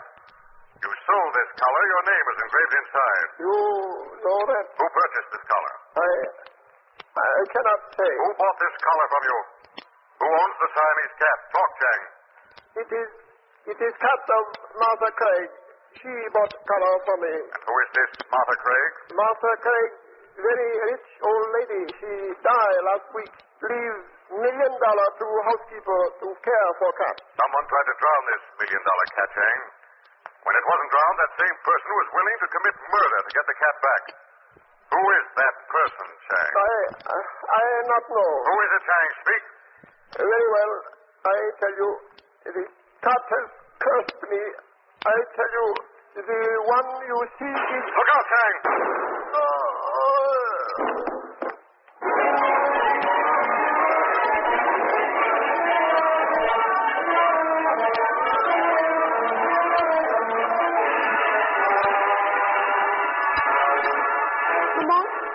I'm all right, Margaret. Oh, I heard a shot in there. It's Chang. I saw a gloved hand stick a gun through the rear window, and I tried to warn him. Another. Yes, and the last, I hope. I know who owns this fabulous cat. We'll pick up Shrevey at headquarters. We're going to the residence of the late Martha Craig.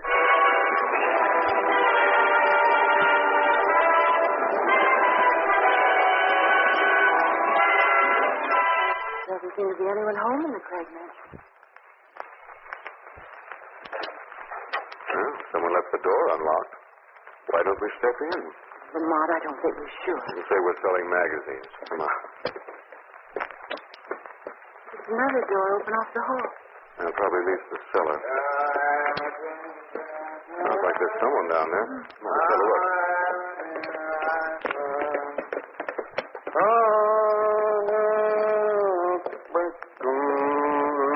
Good evening. Huh? Who are you? What do you want? My name is Crescent. This is Miss Lake. Oh, how do you do? How do you do? Drop a wine vat. Have a drink. Thank you, no. We're looking for the housekeeper of Miss Martha Craig. Cora? You're looking for Cora, are you? Oh, Cora's out. I'm Ernest Craig, Miss Martha Craig's nephew. Maybe I can help you. What do you know about a Siamese cat your aunt willed to Cora? What do I know about it? Nothing. Nothing except my aunt left every penny to Cora to care for her blessed cat and didn't leave me a cent. Funny, isn't it? I think it stinks. I think... What was that? It sounded like a cat. Came from that wine vat. Here, hand me that bar. I'll pry it open. Yeah. It's odd. The lid's just been sealed into place with fresh putty. There we are. Yes, almost suffocated by the looks of her. Well, the prodigal cat returns. Let's have a drink to celebrate. Now, wait a second, Ernest. That cat's cost the lives of 2 people already. How did he get down here in the wine cellar? I haven't the faintest idea, and what's more, I don't care.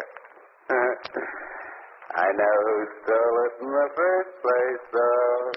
Who? Henry Powell, the attorney for the estate. I saw him drive away with it last night. Your family lawyer stole the cat? Did you tell Cora that he'd taken it? Oh, she was almost out of her mind trying to find it. You see, she just loses a little matter of $1 million if she loses that cat. Did you tell Cora that the lawyer had stolen the cat? Yes, I told her. She went right down to Powell's office to see him. She's there now. She wanted to know something funny. I fixed Cora. What do you mean, you fixed Cora? I told her to make a deal with Powell. If he returns the cat, she'll split the estate with him and say nothing. Huh? He's a cinch to go for it. And if Powell does go for this deal you cooked up, Ernest? If he does, everything will be perfect. Perfect. I told Cora that when she gets Powell to confess that it was he who stole the cat, I'll have a couple of cops stationed outside the door to hear his confession. Here's the switch, though. There aren't going to be any cops outside the door. I didn't call any. She's going to be there all alone with him. Now, wait a minute. Do you realize what you've done, Ernest? Do you realize that if he finds that Cora tricked him into a confession, he'll kill her? He'll have to. Exactly, my dear Watson. Then Cora will be dead. Powell will burn in the electric chair for her murder, and I'll be broke but happy. Very happy. You'll be doing a nice long stretch in the penitentiary, Ernest. Lock the door, Margot. We've got to get down to Powell's office as fast as possible.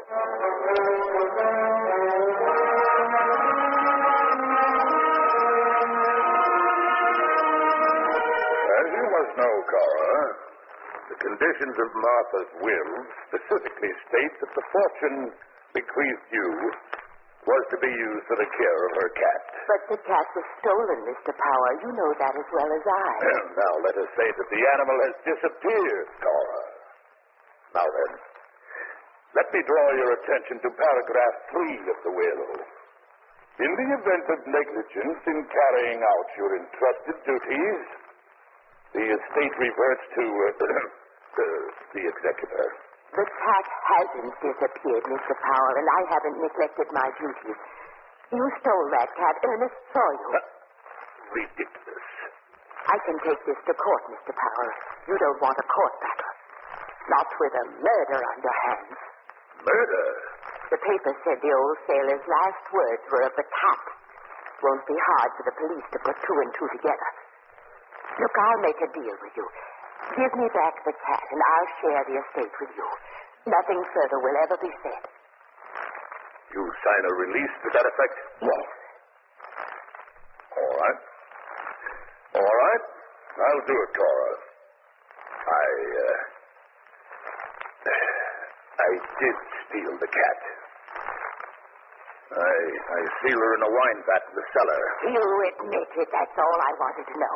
The police have been waiting outside the door to hear your confession. The police? Open the door and see for yourself. You tricked me. Just a second, Cora. There's no one here.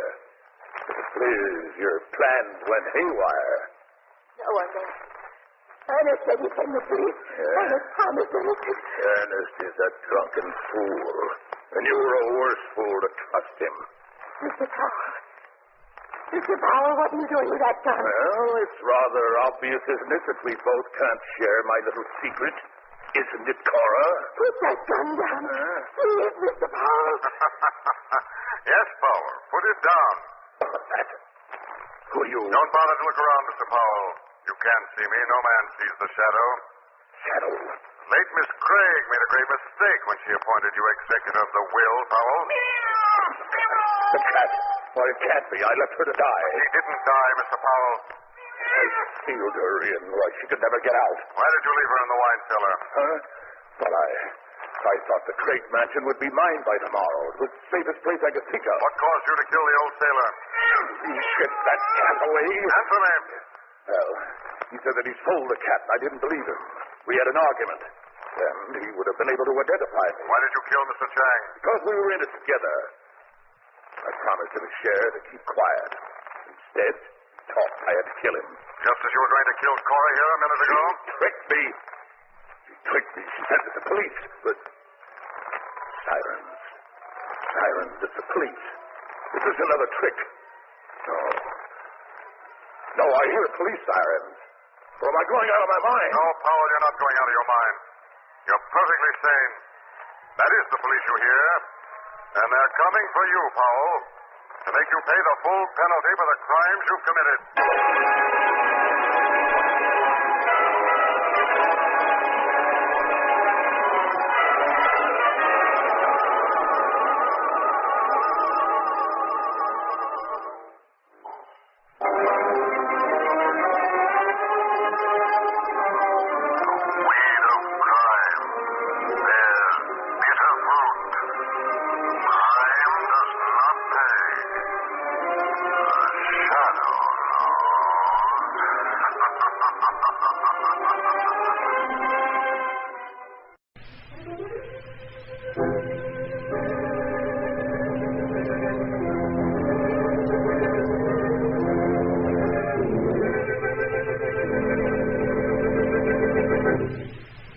Return to the Shadow in just a minute.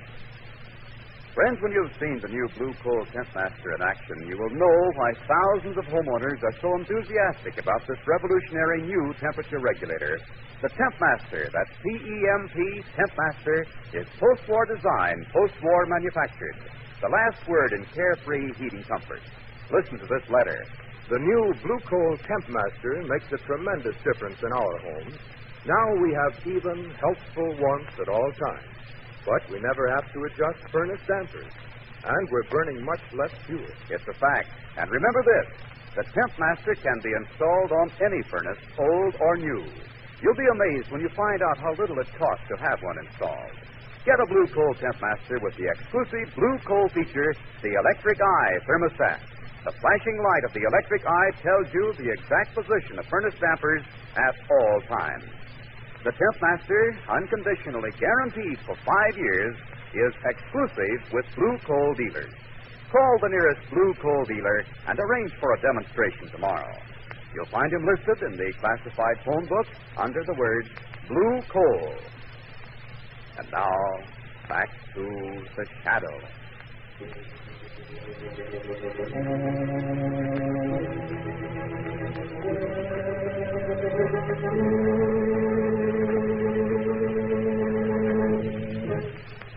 Involved in a mysterious murder in a mental institution, Margot and Lamont have only an hour ago discovered the body of Douglas, the second patient to meet strange and sudden death. Together, they have left Dr. Stoner's sanitarium and are now driving through the moonlit countryside. Well, I don't understand it, Lamont. First, you announce dramatically that the case is only just beginning, and then we meekly say goodbye, leaving the doctor to gloat over Douglas's supposed suicide. Rose is right, Margot. I haven't a shred of evidence, but I could swear that so-called doctor forced him to do it. Made him write that note, too. Well, then I really don't understand why we left the sanitarium. I wanted to give Stoner and his nurse a chance to relax. We can catch them off guard when we get back. Well, I see. Right now. We're driving around in a circle for the last hour. Now we're back to the start. The sanitarium gate. Now, not forget, darling. Go the rest of the way on foot. A little surprise, is it? Not if we can surprise that doctor. He seems to have thought of everything. There's at least one loose end around. What's that? Evelyn. She's told us all she knows. She said so herself. You may remember more. For the Shadow.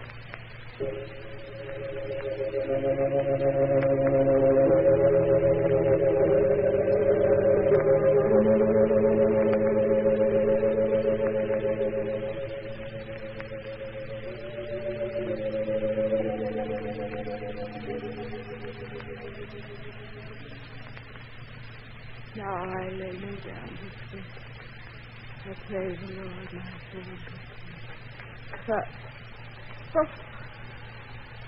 The door open. All by itself. The cat. The cat. No, Evelyn. There's no cat here. Then who are you? The shadow. Your friend.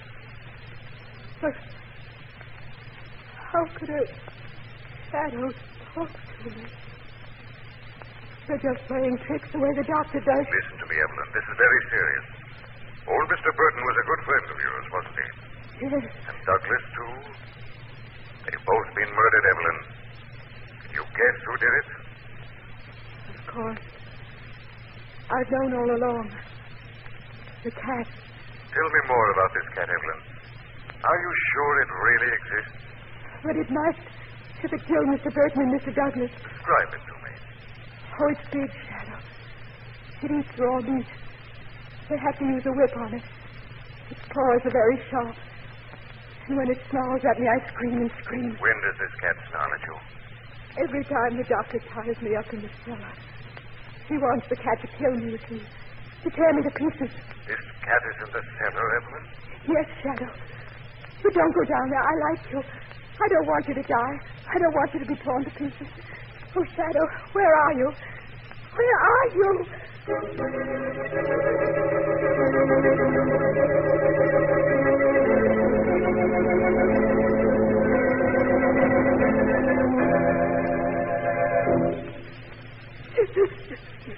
Oh, stop that, Laura. I can't help it. Pull yourself together. We get away with it this time, just as we did with Burton. But Cranston... Cranston was here when Douglas died, and he left thoroughly baffled. He hasn't got a thing on it. Are you sure, Frank? You're completely in the clear, Laura. You're wonderful. That's better, Laura. I like you when you smile. Oh, I wish we could get away from here. I wish we... What's the matter, Laura? Out the window, look. There's someone out there. Cranston and the lame girl. And they're going toward the cellar door. Well, they must have talked to Evelyn. She must have told them about the cat. Come on, Laura. Where? Down to the cellar by the house stairs. We have a little surprise to prepare for Mr. Cranston.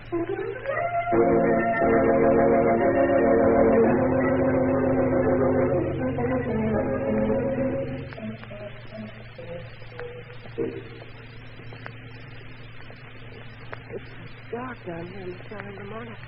That can't be an inn. Should be light switch here if we can just find it. And I'll turn on the flash. Ooh, what a place. Full of cobwebs and rust. More than that down here, if we can believe Evelyn's story. You mean the giant cat that you're talking about? She must have been exaggerating. Again, she might not. Look against that wall, Margot. Look. Evelyn said the doctor tied her up down here periodically in the dark. Tied her up? To scare her out of her mind.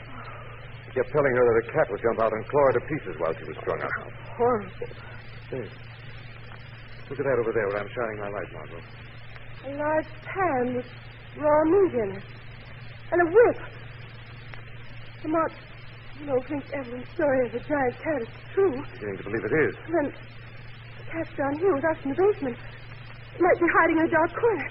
Any one of these corners. Easy, darling. Let's get out of here, Lamont. Let's get out of this dark, horrible cellar. Margot. Sorry, darling. The whole idea of this mental institute is a conscience. What, listen. Cat. Oh, no. Comes from behind the door to that cold bin over there. Let's get out of here. Stay here and hold this flash, Margot. I'll go over and open the door. No, please. Margot, we've got to find out what's down here. Of course. Keep the flashlight on the door. All right. Here goes. There it is.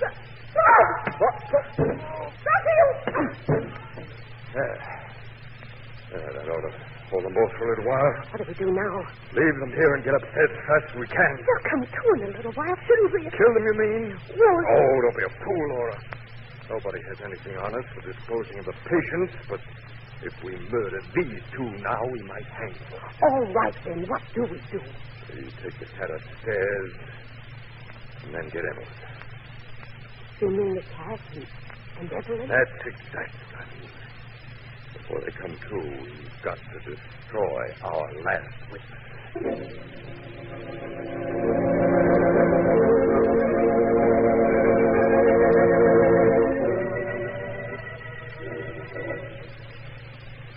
Come in here, Evelyn. No, Doctor, please. I said come in here. No. Evelyn, I haven't time to fool with you. I said come into this room. You're hurting me. Now, Evelyn, why did you tell Mr. Cranston the cat was in the palace? But I didn't. Don't lie to me.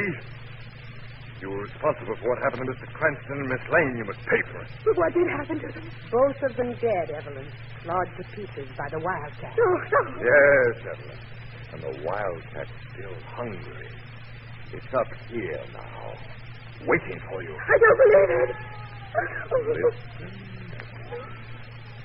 A wildcat's behind that closet door, Evelyn. And when we let it out, it'll claw you to death. All right, Evelyn, down into this chair here in front of the closet. Laura, get strapped. I've got them. There. Now the feet. Don't strap me down, please. Now, Evelyn, you can't. Now I'm going to count three slowly. I'm going to fling open the closet door. No, don't. One. Not the cat, please. Two. I can't stand it. Three. What's holding my arm? Who is it? The shadow, Dr. Stoner. Get away from that closet, Doctor. Get away. Your torture of helpless people has come to an end, Dr. Stoner. What do you mean? The law has a place for you. You, too, will know the terrors of the mind when you sit in the electric chair. And first, I'm going to prove to your patients that her fears are only imaginary. What are you talking about? Your plan to frighten Evelyn to death was clumsy, Doctor. Very clumsy. When I open the closet door, Evelyn, you'll see. With the wildcat. It won't hurt you, Evelyn. Stay away from that door. The cat. Yes, Evelyn. But not the wild beast you were led to believe it was, only a starved and frightened alley girl. Like everything else in this wicked institution, Evelyn, a cat was merely a device calculated to cause death by imagination.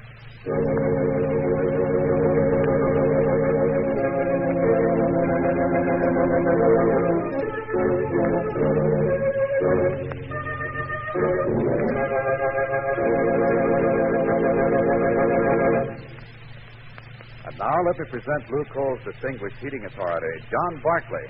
Thank you, Don Hancock, and good evening, friends. Perhaps I can emphasize the easy way to run a furnace if I point out today the things you should not do. Here's a list of the most important don'ts. Don't burn trash in the furnace. That's a sure way to get a dirty furnace, clinkers, and poor heat.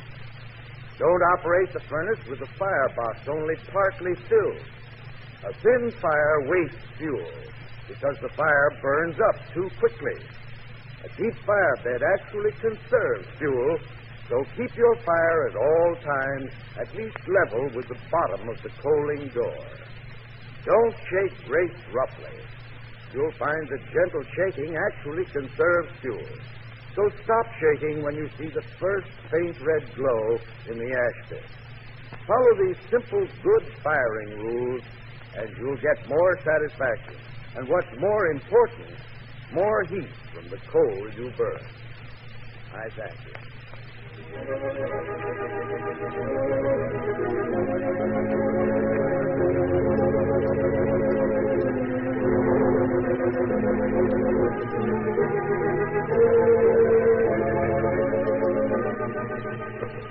This story is copyrighted by Street and Smith Publications, Incorporated. The characters, names, places, and plot are fictitious.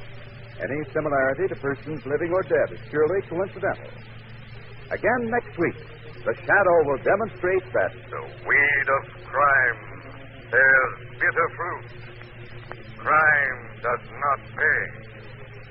The shadow knows.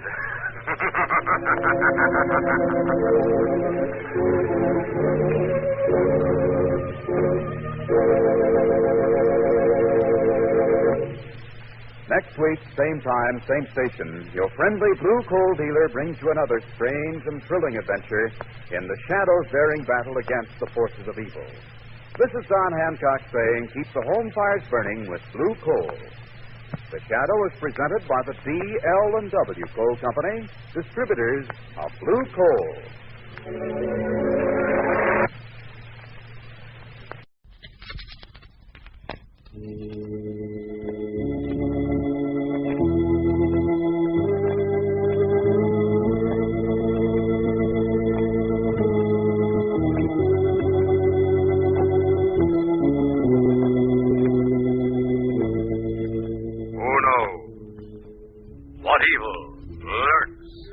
Of men. The Shadow knows.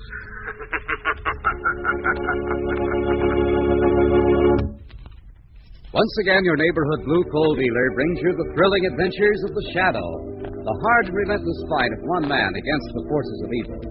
These dramatizations are designed to demonstrate forcefully to old and young alike that crime does not pay.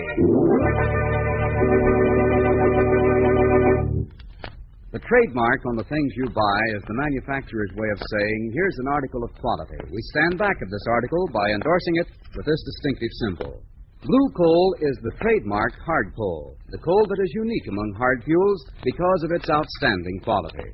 Blue coal is colored blue to assure you that you're receiving America's finest anthracite. You know that you're getting the best there is, clean, deep-mine, square-fracture hard coal from northern Pennsylvania, the world's richest anthracite region. You know that it will burn slowly, evenly, steadily, bring you the best possible heat. You know that it is blue coal, America's finest home fuel.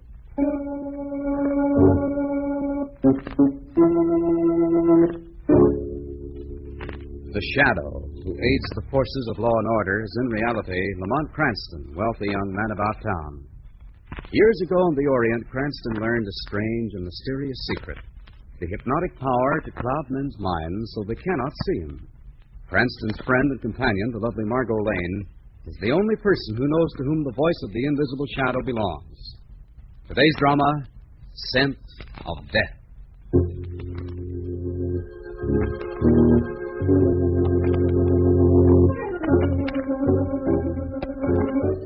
A thin, hard-faced young man pushes his way through the row of desks in the front office of a large perfume distributor.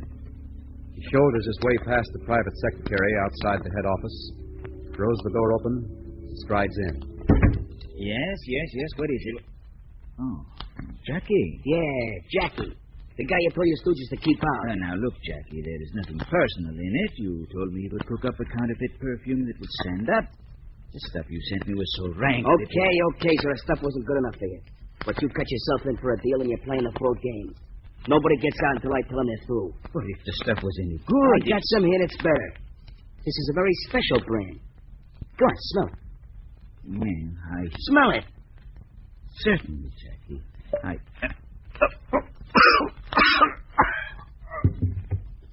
Like I said, that's a very special brand. Reserved for smart guys who think they can renege.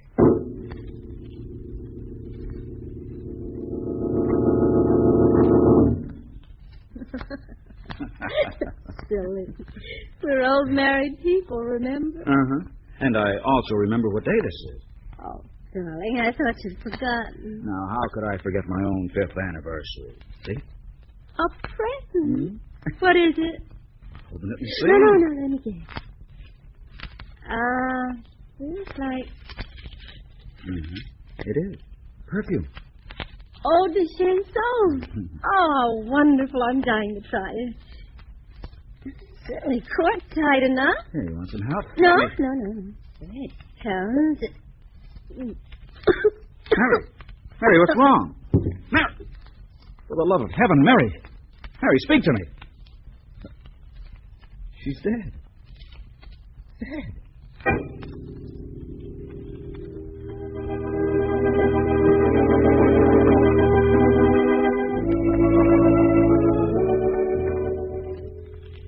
You seem preoccupied tonight, Lamont. Something on your mind? Oh, I'm sorry, Margot. I'm thinking about a very interesting case I heard about today. Case? What kind of case? A murder, I'm afraid. At any rate, a woman is dead. No one seems to have any explanation of how she died or why. Are you going to investigate, darling? As if I couldn't guess. I don't know yet, Margot. Woman's husband is due here now. It's as interesting as it sounds. I probably will. That must be Barton now. Excuse me. Mr. Cranston? Yes. I'm Barton. I spoke to you on the phone today. Oh, yes, Mr. Barton. Won't you come in? Thank you. This is Miss Lane, Mr. Barton. How do you do, Miss Lane? Hello, Mr. Barton. Won't you sit down? Thank you. Miss Lane knows nothing of the case, Mr. Barton, so perhaps you'd better start at the beginning. Yes, sir. Well, it was our 5th wedding anniversary. We were going out, and, well, I wanted to surprise Mary, so I bought her a bottle of expensive perfume. She opened the bottle, took one smell, and died. Then, as I recall, you picked up the bottle, and it was empty. Absolutely empty. Yes. Does that mean anything to you? It might. Do you remember, Margot, I commented on the mysterious deaths of a number of well-known perfume distributors during the past few months. The dealers were reported to have died of heart attack. There was always a perfume bottle nearby. So what was in the bottles, you know? Nothing. Absolutely nothing. Analysis showed no trace of any chemical whatsoever. The same thing in our case. There was no trace of anything in the bottle. This perfume, what brand was it? Eau de Chanson. I like that brand, too. But it's been so bad lately that any number of my friends have stopped using it. Might be counterfeit stuff. Why should even a counterfeit want to unload poison perfume? Where did you buy this Eau de Chanson, Mr. Barton? Well, I got it at Santine. Santine's, eh?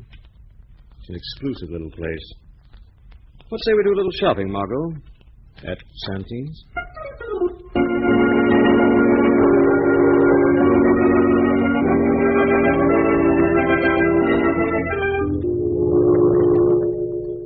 Yes, but Jackie, I'm worried about you and Diego coming down here to my shop. All right, so you're worried. I'm worried about you selling another bottle of gas to somebody. But that was very unfortunate. Unfortunate enough to get the cops on our trail, that's all. Another one of Diego's bonehead plays. He fills some extra bottles with the gas for me, leaves them around, and gets them mixed up with a phony perfume. What a dope. Well, it's a good thing we did come down here, Jackie. There were 4 more bottles of that gas in your stockroom, Mr. Santine. You gotta be more careful, Diego. Mistakes like that might start the coppers smelling around. That'd be bad. Yeah, I know, Jackie, but like I said... Yeah, like you said, it was an accident. Well, just don't forget this, friend. The next time an accident happens, it'll probably be to you. Yeah, sure, I know what you mean. Oh, it won't happen, Jackie, I swear it. Well, I'll be getting back to the lab now. If you got a box or something, I could put these bottles in, Santine. You know, I'd hate to drop them. Help yourself, Diego. They're on the shelf in back of you. Okay. Go now, huh? That is, if you don't want me for something, Jackie... Don't worry, Diego. When I want you for something, I'll come find you. You were pretty rough on the old boy, weren't you, Jackie? Not as rough as it may have to be. These pickings are too sweet to let some broken-down old druggist mess it up to me. Somebody just came into the store. I'll be right back, Jackie. How do you do? May I help you? My name's Lamont Cranston. I'm looking into the sudden and rather puzzling death of the wife of one of your customers. Mr. Barton? Oh, yes. I read about it in the paper. Sad. Very sad. According to Barton, his wife died right after opening a bottle of perfume he'd bought here. Surely you don't believe the perfume could have had anything to do with her death? Perhaps not. But what interested me, Santine, is that your bottle of perfume was empty when Barton picked it up.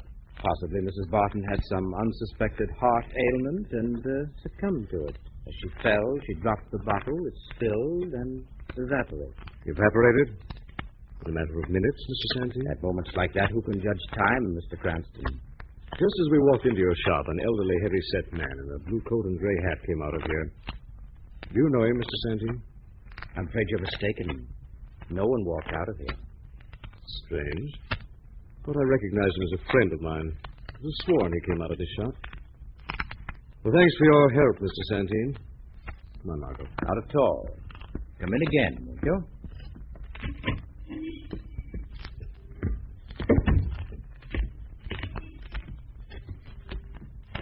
Well, darling, you didn't learn much there.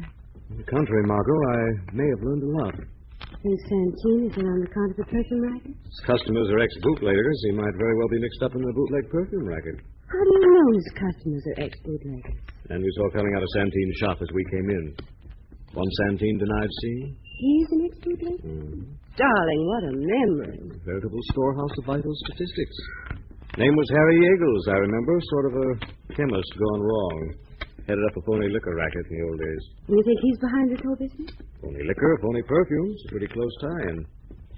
Might be interesting to reminisce about the old days with Mr. Yeagles. If you can find him. We're going to visit a little waterfront dive. We've got a contact down there that could find a drop in the ocean. You'll find out where Yeagle is hiding.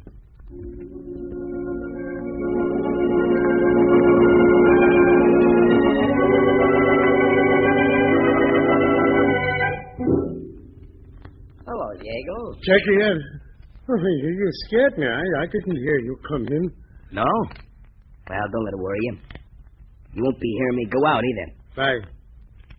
Right to come, Jackie. I ain't done nothing. You've done plenty. First you sent out the wrong bottles and some dame gets a jolt. But you said you were going to give me another chance. I was going to overlook it, Yeagle, until Santine phoned. He told me a private eye major. What? A dick named Cresent spotted you coming out of the shop. He must have remembered way back to when he was bootlegging. Cooking alky to drink and cooking alky to smell. He, may be able to add. Did you give me a break? No, Yeagle, like I said, you're going out. No, Jackie. Way wait, out. Wait 1 second, Jackie. I got your ticket right here. Oh.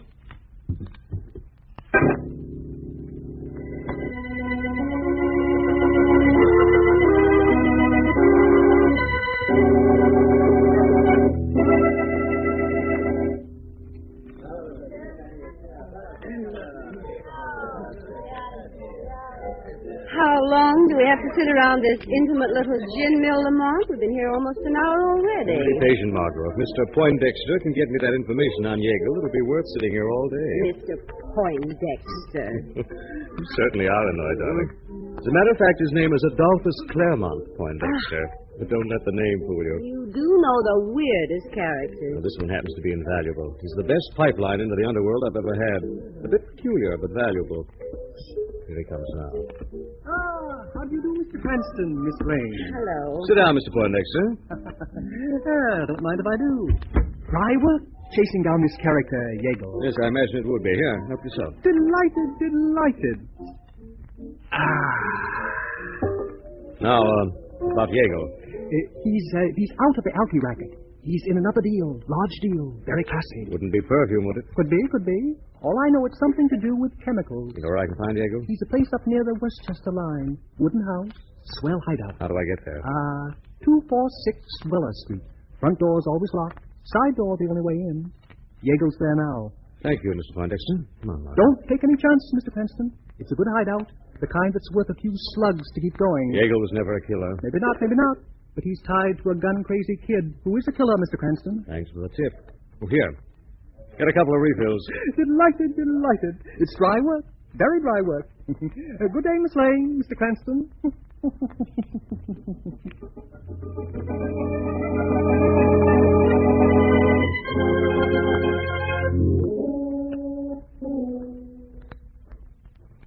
This must be the side door Yeagle uses, Margot. Maybe you'd better stay here till I have a look around. Nothing doing. If you go in, I go in. Okay. Let's go. Door's locked. I think this little gadget will take care of that.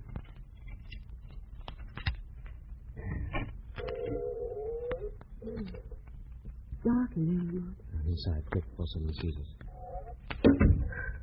Now what? Stay close to me. See you now. What was that? Chair. I bumped into a chair.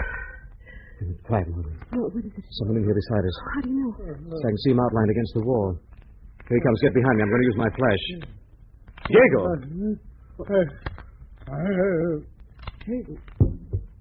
It's been shot. There's a lamp on that table, Margot.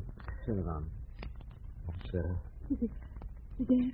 Oh, hold it. Yeagle. Do you hear me? Who did this to you? Who's the head of this racket? Tell me, what was in those bottles? Jackie, he's your man. Jackie? Jackie who? Where do I find him? He's trying to say something, Lamont. Yes. Found the death. Yeagle. said, Margot. We got nothing in. Maybe there's something in here to... Margot, look out. You're knocking that package off the table. Come out the gas. It's the poison gas.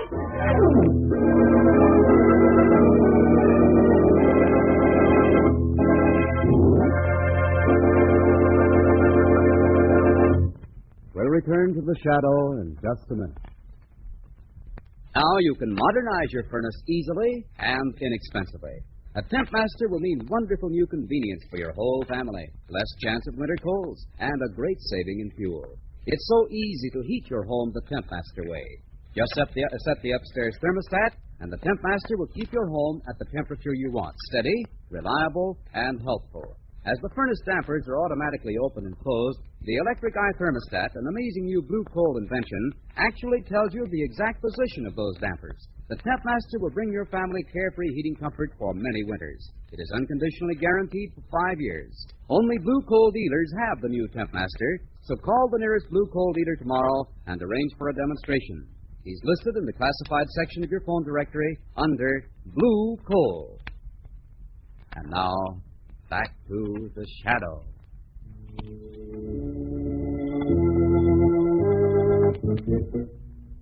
Lamont Cranston, investigating a series of mysterious deaths, finds the body of Harry Yeagle, an underworld chemist. In Yeagle's hideout, Margot accidentally knocks over a package containing several bottles of the gas. Lamont, it's the poison gas. Quickly, Margot, we've got to get out of... That's funny. Gas. It disappeared. There was a queer strangling odor when the bottles broke. Yes, I noticed that. But, Lamont, why weren't we overcome? If this is the same poison gas that killed Mrs. Barton, why aren't we affected? Because if it's what I think it is, Margot, it must be breathed directly into the lungs in quantity. No wonder the police haven't been able to find any sign of it, the empty bottles. Margot, look here. This is the box the bottles were in. See the store name on it? Santine. Santine was lying when he said Yeagle hadn't been in his store. There's no doubt about that now. What are you going to do, darling? Ask Santine a couple of questions. But you've already talked to him, Lamont. Santine didn't tell much to Lamont Cranston, but I have an idea he'll be only too willing to talk to the shadow.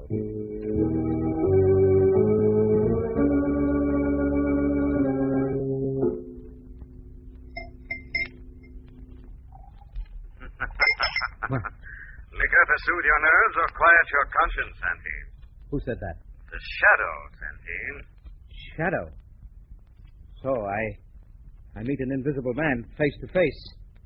We are face to face now, I assume. You're very calm, Santine. What did you expect me to do? Break down and bare my soul? Oh, I'm not being a very good host, am I? Will you join me in a drink? Yes, I think I will. Pour it for me, Santine. Of course. Put it on the tray. Hold it out. More theatrics, hey? All right. What's wrong, Santine? Your hand is shaking. The liquor is spilling out of the glass. Take it. Take the drink. Where are you? What do you want? Thought I couldn't see through your show of bravado? Now answer me. Who in this phony perfume racket is responsible for the murder of Mrs. Barton? Yeagle. He's a chemist. He makes the counterfeit perfume. Yeagle is dead, Santine. He's dead? But before he died, he said a man called Jackie headed up this racket. Who is Jackie? Where do I find him? He has a place on 61st Street off the drive. The Riverview, apartment 16. Shadow will have a talk with him.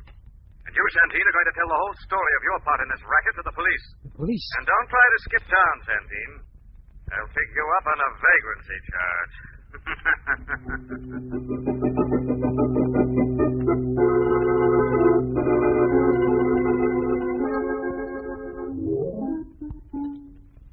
You see what it says here about Yeagle, Jackie? Yeah, sugar. Said it was an old gang job. Just like I wanted them, I think. Santine know you were going to put the chill on Yeagle?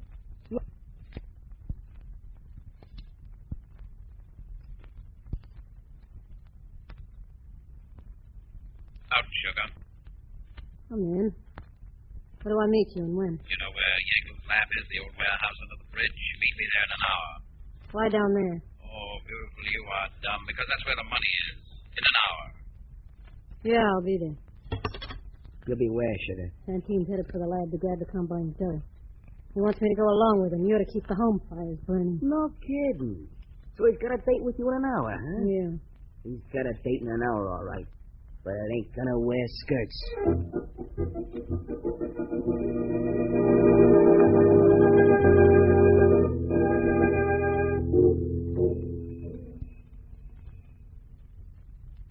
This is the right apartment, Lamont. 6D. Wait, that is someone coming. Yeah? What do you want? We're looking for Jackie. Get your foot out of this door. I intend to as soon as I'm inside. Well, that's better. Come in, Margot. Now you can close the door, miss. Look, I don't know what you're selling, but I'm not buying any. It's Santine saying. Santine? Who's he? Oh, mine. Get going or I'll call the police. Oh, that's an idea. Why don't you do that? Oh, I got a better idea. Okay, now, do you go out like you came in, or do two guys in white coats come in and carry out? We don't need a gun, miss. We just want to talk. Well, start talking. We wanted to see Jackie because... My wrist, you're hurting my I'm wrist. sorry, drop that gun. You got it, Margot? I got it. Sorry if I hurt you. Just that looking at the wrong end of a gun makes me tongue-tied.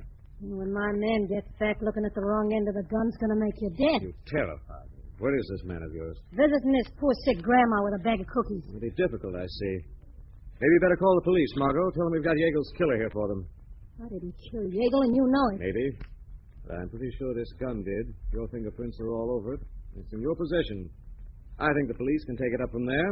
You're trying to frame Where me. did you say Jackie was? I didn't. Okay, Margot. Right? Wait a minute. Okay, I'll talk. He's meeting Santine. Where? The old consolidated warehouse under the bridge. They got a lab there. That's so. Maybe someone ought to pay Jackie and Mr. Santine a visit. Come on, Margot, let's get out of here. But what about her? Find something to tie her with. I know. Stockings. They must be in her drawer. Hey! Wait a second. They're the last pair of nylons I got. Don't worry. Where you're going, they'll provide the stocking.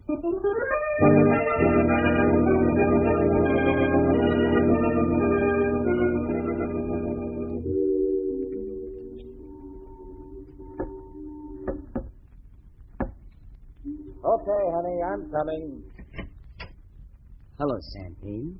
Jackie, what's this? This? It's a gun, Santine. It's got two ends. This end spits lead, this end spits skulls. But you'll find out. Well, won't you come in? That's what I was figuring on doing. Now, back into the lab with your hands up. And don't forget Betsy here is nervous. She's liable to bite a chunk out of you if you make one phony move. I don't know which scares me more, Jackie. You or the gun. Figured you could cross me, did you? Why, you sucker. You think Sugar would turn me in for a creep like you? So she told you all about it, eh? Yeah. She told me you wanted to take a trip. I'm going to see that it's a nice long trip by water with a cement block on your ankles. You know, Jackie, you've gotten so you really believe you're tough. You're just a little punk that I picked up the front for me. That's what you think. Maybe you used to be Boss Santine, but I am now. I'm running the show from here in. Interesting, if true. You mind if I take my hands down now? I feel a little ridiculous. Okay, but don't try any... Now, I'm the man behind the gun. Okay. Okay, it's your pot, Santine. I'm throwing in my cards. Take the dough. Take Sugar, too. Now, that's very generous of you, but you don't really think I was going to shoot you. Oh, thanks, Santine. I always done like you said. Shooting you would rob me of a chance to see how this gas of Yeagle's really works. Oh, no. You're not going to make me smell that stuff. Would you prefer the gun? Either way, you die. One is fast and clean. The other is slow and messy. Don't do it, Santine. The bottle, Jackie. Open it. Oh, it'll kill me. If it doesn't, I will. Only I'll take longer. Much longer. Give me a break, Santine. Take the bottle, Jackie. No. Take it. Okay. That's it. Now open the bottle. Okay. It's stuck. It will open. Put it up to your face, quick.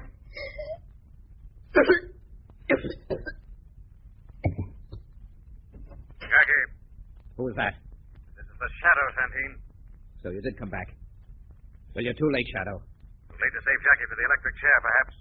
But not too late to take vengeance for the innocent people who've died because of you, Santine. Jackie was the leader. He no, killed... Santine, it was you. Always you behind the scenes. You were the leader. Jackie just a paid gunman and killer. You think this is the payoff, don't you? You think I'm finished? You are finished, Santine. In a matter of minutes, the police will be here. Maybe I am finished. but so are you. Perhaps you'd like me to smell one of your death-filled bottles, Santine. Yes, you know, don't you, Shadow? Well, maybe you know what would happen if I smashed this large jar filled with the gas in a small room like this. Yes, Santine, I know. This entire room would be demolished. Exactly. I'm leaving here, Shadow. Don't be a fool, Santine. I'm coming through. Any attempt to stop me... Stop! You asked for it. Gas. Why didn't it explode? You don't know your chemistry very well, do you, Santine? In quantity, that gas of yours has a bluish color. That jar was colorless. Obviously, Yeagle drained the gas from it to fill Jackie's lethal bottles. What's that? That's Santina's your escort. A car full of men in blue who'll chaperone you until the state seats you in the electric chair.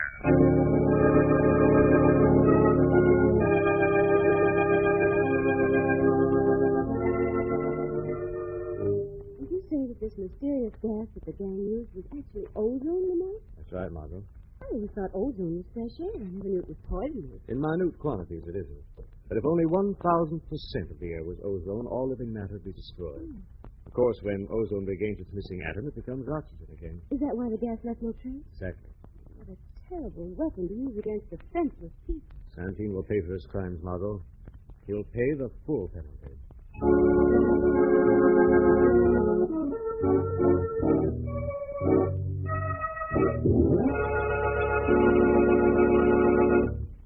Now let me present Blue Coal's distinguished heating authority, John Barclay. Thank you, Don Hancock, and good evening, friends. The mild weather which has prevailed in most parts of the country this winter has been a blessing to homeowners. But many people do not understand that a furnace should be fired differently in mild weather. To save fuel and money during the occasional warm spells, you must keep a deep fire with a layer of ashes underneath. Turn the check damper as nearly closed as you can and still keep your fire safely slumbering. Never overheat your home. That's a waste of fuel. Of course, in mild weather, a Blue Coal automatic heat regulator is a tremendous help because your home can't be overheated with automatic temperature control. Yes, for carefree comfort and for real efficiency all winter long, get a Blue Coal automatic heat regulator. I thank you.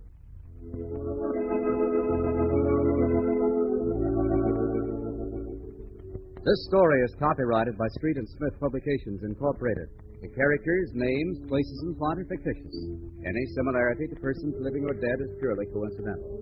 Again next week, The Shadow will demonstrate that Weed of crime bears bitter fruit. Crime does not pay. The shadow knows.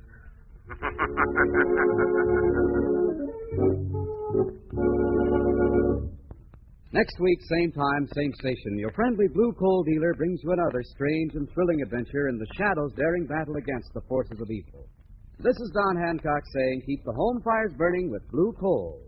The Shadow is presented by the D.L.&W. Coal Company, distributors of Blue Coal.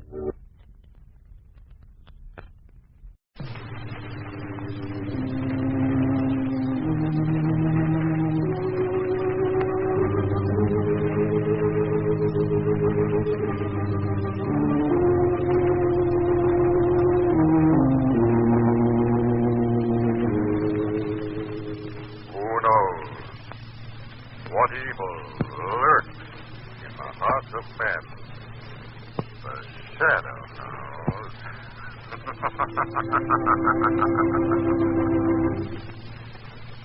Once again, your neighborhood Blue Coal dealer brings you the thrilling adventures of The Shadow, the hard and relentless fight of one man against the forces of evil.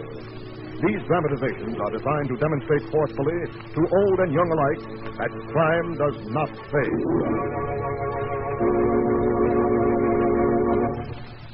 Many families this winter have had the bitter experience of partial or complete loss of heat in the coldest weather due to a pinch or failure in the supply of piped-in fuel. That's why thousands of householders today are saying, I'm thankful I heat with hard coal, the fuel that never fails. Yes, there's no safer, more efficient home fuel than hard coal, and the best hard coal mine today is famous Blue Coal. Blue coal is clean, deep-mined, square fracture coal that burns slowly, evenly, steadily. bringing you the best possible heat. For highest quality, get Blue Coal, America's finest home fuel.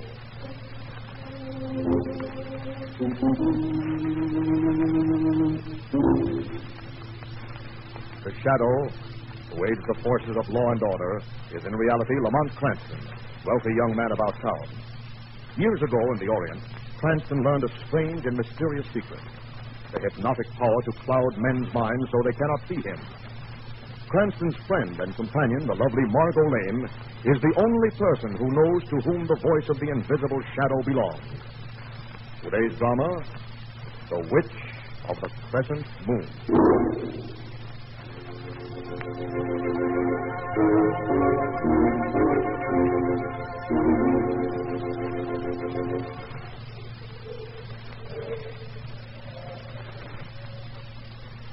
Come along, Jed. Farm's over this way. You believe this story about Elaine Brooks being a witch, Ethan? Well, the Brooks has always been a queer family. Yep. They say there's one text in every generation. She won't burn my barn, not if buckshot can stop her. Can't shoot what you don't see. My dog's got a sharp nose. He'll send her out. They say Elaine Brooks can travel in a cloud of smoke, and it sparks from her eyes, sets the bonds upon her. I ain't believing them stories. Then what happened every night there's a crescent moon? I don't know, but if it's a witch, time we was rid of her. Wait. The dog smells something. Take him, boy. Go get it. What was that? It's just the wind. Wasn't just the wind. Look at the dog. He's scared. Huh? Something went past us, all right. Smoke. My barn. My barn. Come back, Ethan. It's too late. I'll get her. You fool. There ain't nothing there.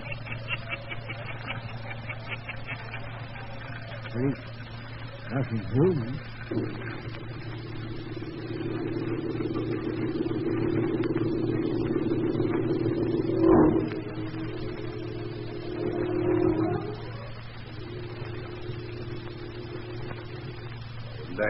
Elaine, please, darling, you're getting all upset over nothing. I burned that barn tonight, just as I burned the other barns every time there's a crescent moon. It's the most ridiculous thing I've ever heard in my life. It's not me. I know my family too well.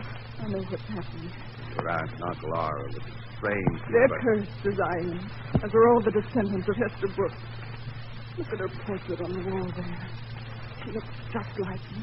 She's beautiful. She was when that picture was made. She grew into a horrible old crone, they say, with claws for hands and eyes that glistened in the firelight. Elaine. They say she was in league with the devil, that he called her out by hooting like an owl. Elaine, don't talk like that. Oh, I'm sorry, darling. But there's no doubt she was a witch. She was caught and tried for it and burned at the stake in this very same village. That was years ago. You need to get away from this house, dear. You need rest. Let me take care of you. That's impossible, Walter. But why? I love you, my darling. I want to marry you.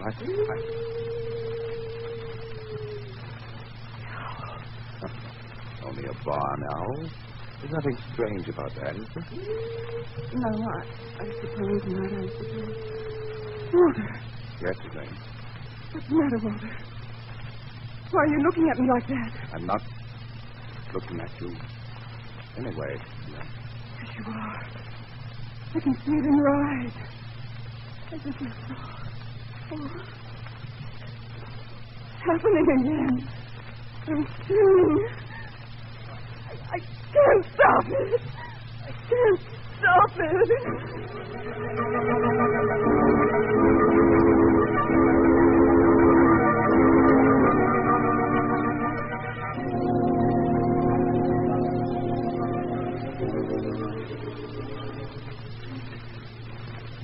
Another cup of coffee, Lamont? Thanks, darling. It's just what I need to top off a perfect dinner. And dinner's topped off a perfect day. You know, you really had a brainstorm when you suggested coming up to New England for the winter sports. Well, I thought it'd be a pleasant change from the hectic life we've been leading in town. And this wonderful little country hotel. So peaceful, so remote from everything, and where nobody knows it. Except the manager. Here he comes now. Evening, Mr. Cranston. A telephone call for you. Oh, I spoke too soon. Oh, thank you, Mr. Sims. We'll be right back, darling. It is Commissioner Weston. Remember, you're on holiday. You and Miss Lane enjoying yourselves, Mr. Cranston? Oh, yes, indeed. I'm teaching her to ski when I don't lose her in snowdrift. That's good. Oh, you can take the call here, sir. Oh, thank you. Say, don't forget to turn the handle when you hang up. I won't. Hello, Cranston speaking. Mr. Cranston, this is Elaine Brooks. You don't know me, but I saw in the local paper that you were visiting town. I've heard of your work in helping people in trouble, and I desperately need help. Could I see you right away? Frankly, I'm on a holiday right now, Miss Brooks. You won't see me. Now, perhaps you could tell me over the phone. I'm a very good listener.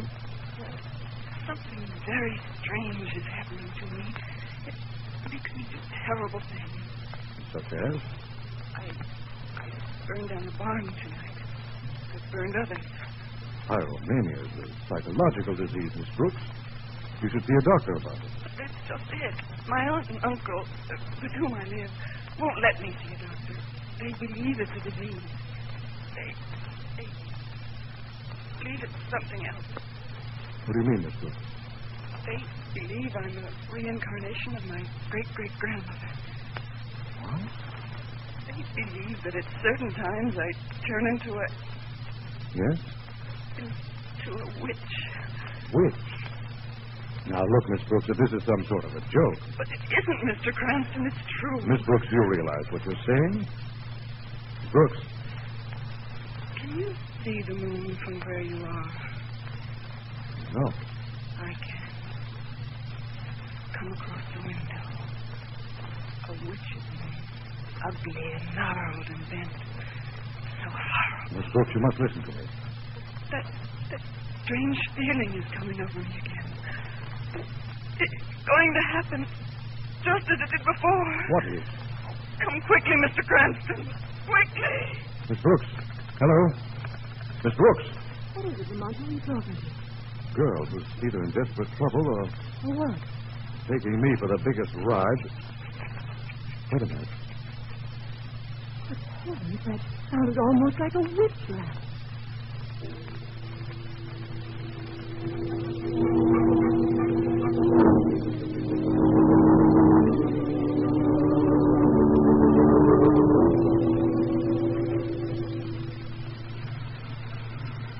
That must be the Brooks house up ahead, Lamont.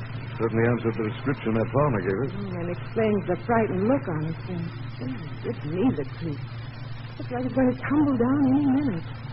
Well, it'll probably hold up till we complete our call. Come on, darling. Everything's in keeping this tradition. Old well under the tree, probably full of poison water. Just wooden structure in the yard. The stocks, Margot, from imprisoning criminals in the old New England days. No, somebody in it. No, but it does seem to be hiding behind it. Have you seen it? Mr. Cranston? Yes. Oh, thank heavens you've come. They told me in the village you were on your way up here. I've been waiting for you. Oh, I'm sorry. My name is Ballard, Walter Ballard. I'm Elaine Brooks' fiancé. Well, this is Miss Lane. How do you do, How do you do? I talked to Miss Brooks on the phone just a short while ago. Well, then you know about her. About her obsession. It's ridiculous, of course, but they're doing their best to make her believe it. They? Yes, her aunt and uncle, Mr. Cranston. That's why I had to talk to you before you went in there. When Elaine comes of age, she inherits the Brooks money. Her aunt and uncle are preparing for that day by trying to drive her out of her senses. But why? If Elaine goes mad, if they convince her that she's a witch, she can be committed to an asylum, and the money is there. What makes you so sure they're trying to do this? I know they are, Mr. Cranston. You see, you'll see when you talk to them. You've got to help us, Mr. Cranston. I'll do what I can, Mr. Ballard. Now, since Miss Lane and I are going up Yes, to the it house. wouldn't help any to have me around, of course. Yes, I'll go home. But let me know what you find out. I live just down the road. I'll see you then. Come on, Margot. God's different. Are you convinced now that Elaine's in real trouble? I'm convinced now that Ballard thinks she is. There's no bell, of course. Certainly not. Newsstands invention. That ought to stir up some ghosts. Yes? Well, good evening. I want to see Elaine Brooks, please. Who are you? My name is Cranston. Elaine phoned me about an hour ago asking me to come over. You'll have to make up a better story than that, young man. Elaine hasn't been in all evening. Well, then where is she? It's none of your business. You're not exactly cordial to visitors, are you, Mr. Brooks? I don't like interfering busybodies. Especially when they come raising the dickens in the middle of the night. Perhaps I could sell you some insurance on your barn while I'm here. Or aren't you afraid of fires? What do you mean by that? Who is it, Edward? Ain't nobody, Abby. But I'm sure I heard... Oh. Paula. Get back. Could you tell your niece we're here, Mrs. Brooks? Well, she's in a room right now, and Be quiet, Abby. For you, Mr. What's your name? Cranston. Get your foot out of the door. When I finish admiring that portrait of your niece I see on your living room wall. That's not a picture of Elaine. No? Attractive young girl, I Get thought. out. As an art connoisseur, I'd like to examine it closer. No, you can't touch it. Go away. What's the matter, Mrs. Brooks? I'm afraid it might come to light.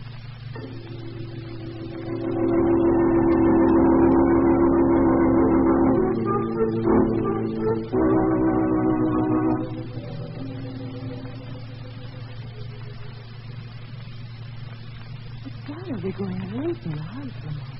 Those two are hiding something. You know that as well as I do. Don't worry, I'm coming back, Margot. Well, at least Elaine's in the house, that must be. Thanks to that weird old aunt. Lamont. What? Suppose all this is frightening them. They might try to take it out on Elaine. That possibility occurred to me. I don't think much past that uncle. Wouldn't either. That's why I'm going back right now to visit him, Margot. As the shadow.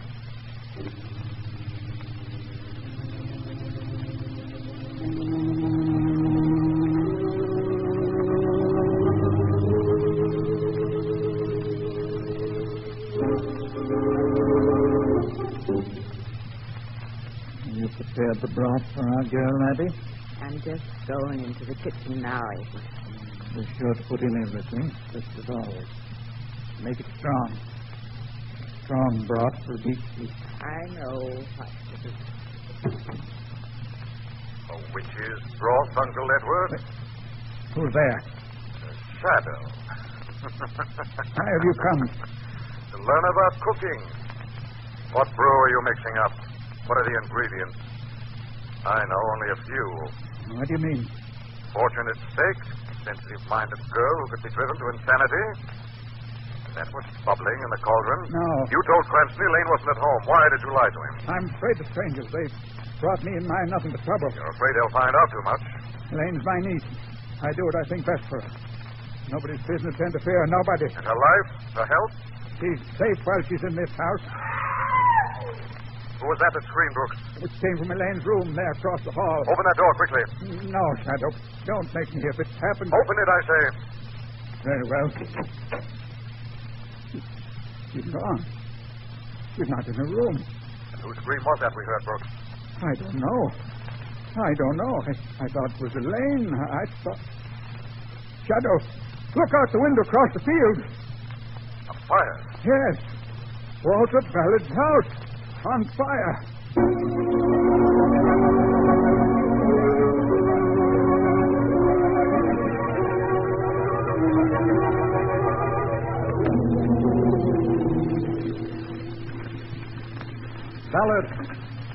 Ballard, help! Marguerite's still inside. Darling, you can't be in from a solid sheet of flame. Still a chance if I force that side door. Be careful. Ballard! Here, Mr. Cresent. Are you all right? Come on, here, take my arm. You've got to get you out of here quick. She's a witch. She's evil. She set this fire. I know that. Come on, this way, Ballard. Burn my house. Try to kill me. Take it easy, Ballard. Move the door. Come on, out you go. Yeah. Oh, the fresh air feels good. Are you all right? Yes, Margot, I think so. Thank you. You saved my life. I don't know how to thank you. That's all right, Ballard. Now, what was this you were muttering about Elaine starting this fire? Elaine? I didn't say anything about Elaine, Mr. Cranston. But you said she was out of my mind, raced. But Ballard... I've no idea how the fire started. Well, at least tell us. I'll tell you nothing. It's my house that's burning, my life that was in danger. I'm satisfied that it was all an accident, I tell you. And it's no business of yours to think anything different, Mr. Cranston.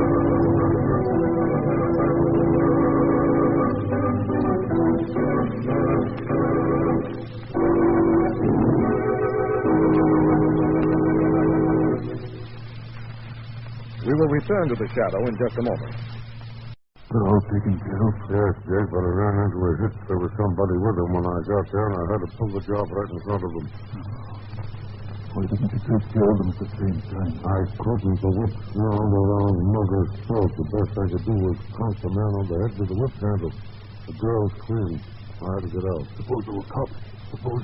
Do I leave things like that to chance, Jake? I had Rosie, the violet peddler, follow them when they left Mugger's.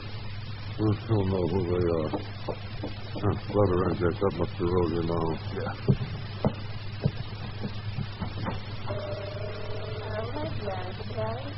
What about my violet?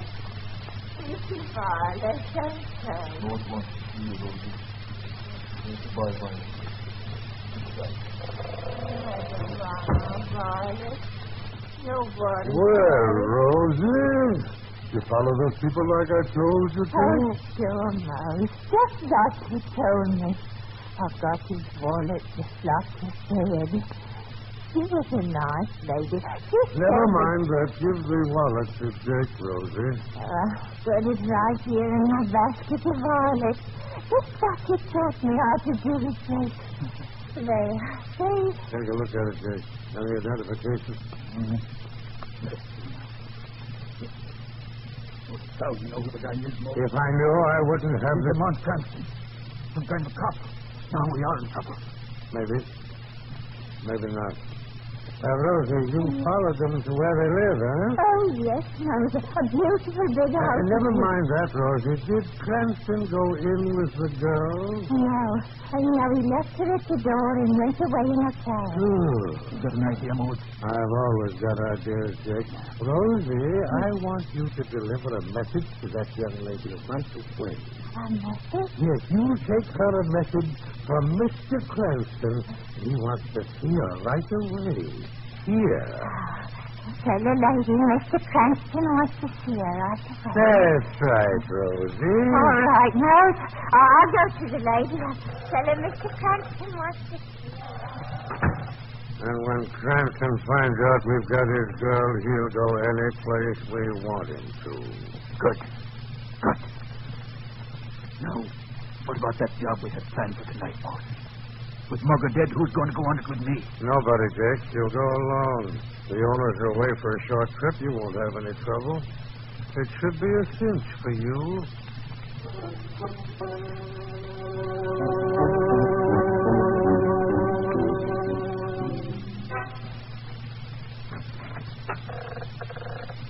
Now, let's see. What is that? That's Euro. What's that doing here? That shouldn't be here. Oh, my shin. Something's wrong. This room's all turned around. This room... What's that? Shadow, Jake. Shadow come for vengeance for the murder of Mrs. Whalen. No. I didn't do it. You can't blame me. You can't. Ran into the wardrobe, Jake. That shouldn't be there, should it? Should be on the other side. The devil, I'm getting out of here. Just trap me, but once I get this light on, we're going to see who's... Nobody here. Just me. No, Jake. I'm here. Just can't see the shadow, Jake. Now tell me, why did you kill Mrs. Whalen? I didn't. Mugger did. Mugger's dead. You know about Mugger? Shadow knows a great deal, Jake. The man who kills in the dark, Jake, who is he? Mose, I call him. You can't see, but that whip of his feels out for you and grabs you. Like it did Mugger, Jake? Yes. He killed Mugger. Mose did it. He'll kill me if I talk. Where do I find this, Mose? Talk, Jake, talk. The old warehouse down by the docks. He uses it for school or Betty. The old warehouse by the docks? Help me, Shadow. Don't let Mose kill me. Mose's killing days are over. You told the truth. You've nothing to fear. If you lie, Jake, you will answer to the shadow.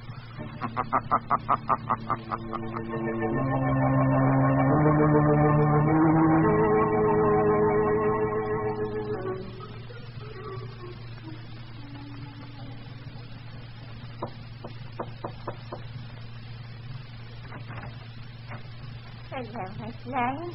You remember me? You bought my violets, my pretty violets. Of course I remember you. They were pretty violets. I got a message for you, Miss Lane. A message? From whom? From Mr. Cranston. He wants me to bring you to him. I was expecting to hear from him. Where is he? Oh, I'm not allowed to tell you. I'm supposed to bring you. Fine, Rosie. Where do I get my coat? You were nice. You bought my violets. You said they were pretty. Most people aren't that nice. Well, they're just in a hurry, Rosie. They don't mean to be unkind. Come on, I'm a little anxious to see Mr. Cranston. But Mr. Cranston's going to be there when we get there, isn't he? Oh, yes, Miss Lane. He don't know when, but he's going to be there, all right. All right, Rosie. Don't be so worried. Mr. Cranston likes to be mysterious sometimes.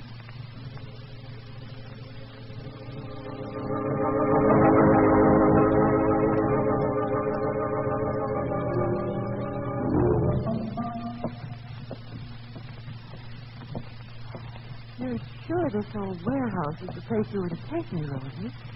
It looks deserted. Oh, no. It just looks that way, Miss Lane. Oh? You follow me.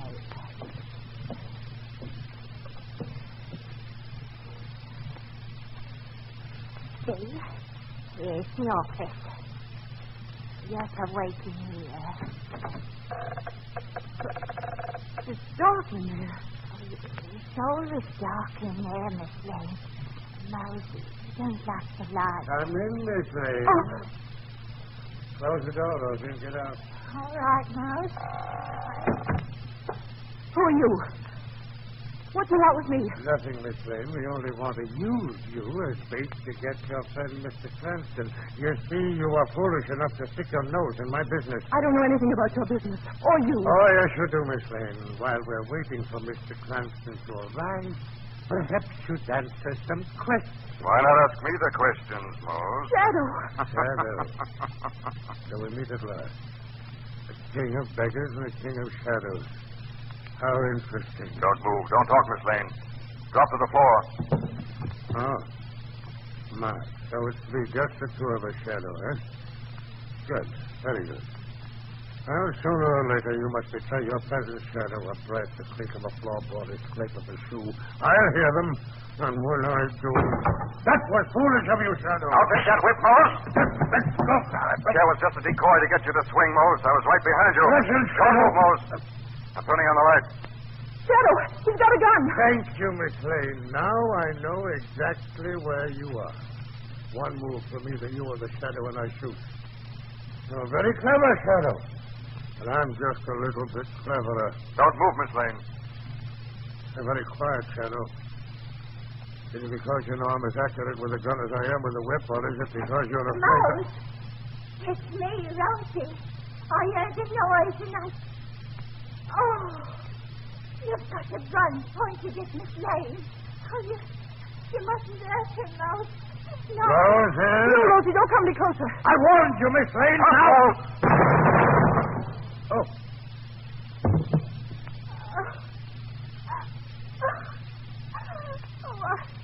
I didn't want to shoot Mose, Miss Lane. But I couldn't let him hurt you, could I? You were nice to me. I had the gun hidden in my basket of violets. He told me to keep things there. Don't worry, Rosie. No one will blame you for what you did, Rosie. Huh? I heard somebody, Miss Lane. But nobody's here. Just you and me.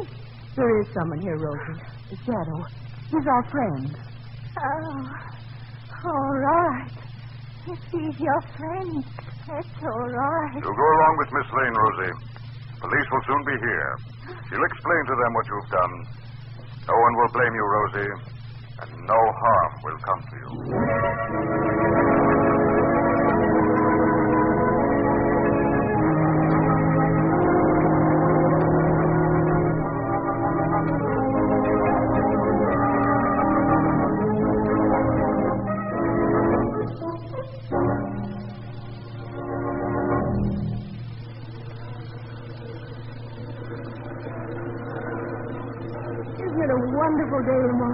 Today our team's really going to town. Missy gave us a due for at least one homer. Lamont, will you put that paper down? Yeah, I was just reading about Moses' gang, Margot. The police have broken it up. Most of his beggars were fakes. Those who really in need of assistance were referred to legitimate charity organizations.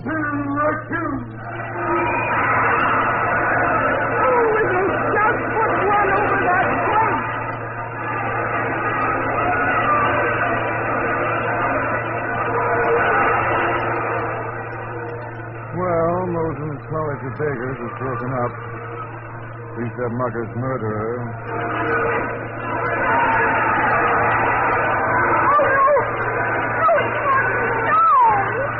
Margot, what is it? What's wrong? What's happened? Oh, Lamont, how awful. With 2 men on base, Nicky Davis struck out.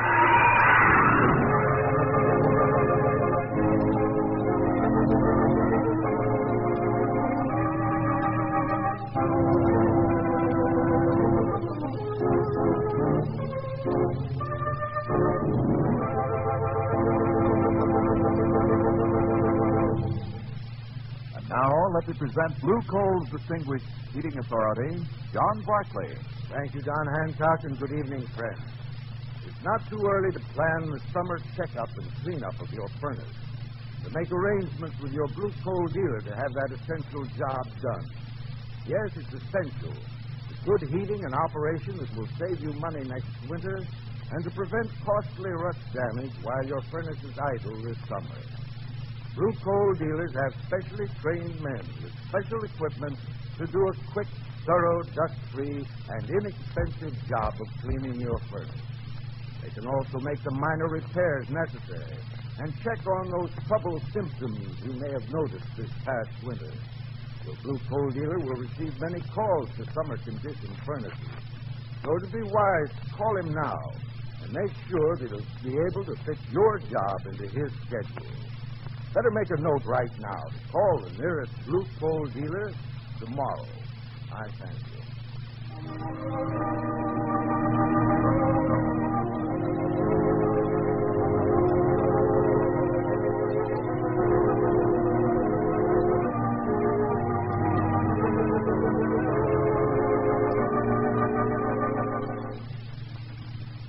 This story is copyrighted by Street and Smith Publications, Incorporated. The characters, names, places, and plots are fictitious. Any similarity to persons living or dead is purely coincidental. Again next week, the Shadow will demonstrate that the weed of crime bears bitter fruit. Crime does not pay. The Shadow knows.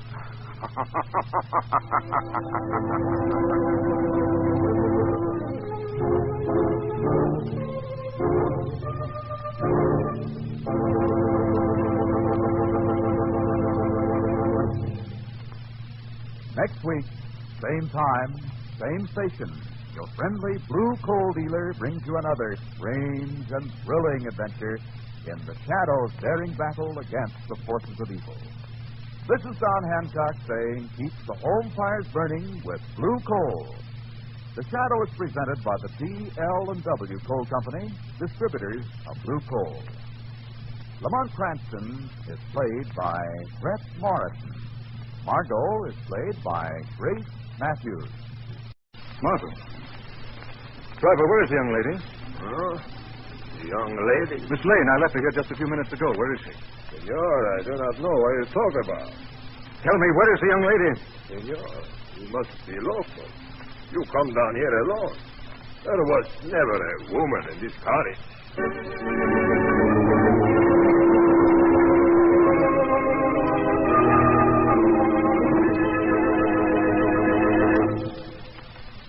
We'll return to the Shadow in just a minute. Friends, Blue Coal leads the way. Blue Coal is pleased to announce lower prices for spring delivery. For the first time since before the war, you're able to save money by ordering next winter's supply of Blue Coal in the spring. For the first time in years, it's possible for you to cut your household expenses by looking ahead. So take advantage of these lower prices and order your Blue Coal now. Next winter, you'll want to be sure of dependable heat.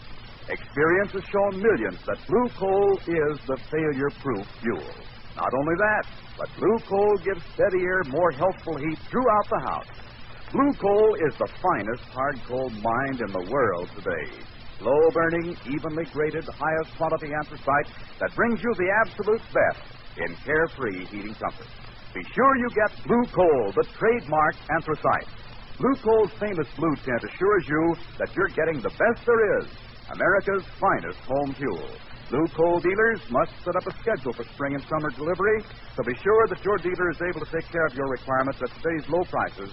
Order your blue coal now. Save money by ordering next winter's coal right away. Now, back to the shadow.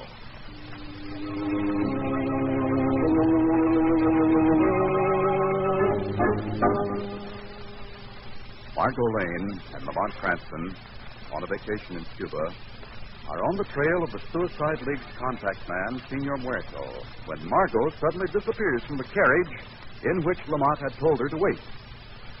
Before he can question the driver further, Senor Muerto forces Lamont into his car at the point of his gun.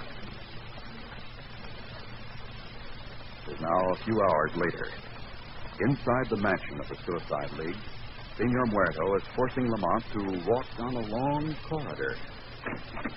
Inside, Grant. Now, look here, Muerto. Lamont, Margot, good to see you again. What happened? the driver of the carriage forced me into an automobile and they brought me out here. I was afraid of. What do you mean? The very fact they brought you down here, too, proves we walked right into a deliberate trap. I think I can help. What do you mean? I've been in here about half an hour already, so I did some snooping. I found this scrap of paper in the wastebasket. Look. What did you say, Tuttle? Tuttle might have occupied this room. And if he managed to escape from here... Must be a secret way out. Exactly. I see now. There's no windows. One door. Bookcase the whole length of the wall. Hold it. What? Those books on the third shelf here? All the books are in one straight line except those four. Let me take them out. Now go look. Push button against the wall. It's sliding open. What? There's a tunnel in the wall right behind the bookcase. Well, that's how Tuttle managed to escape.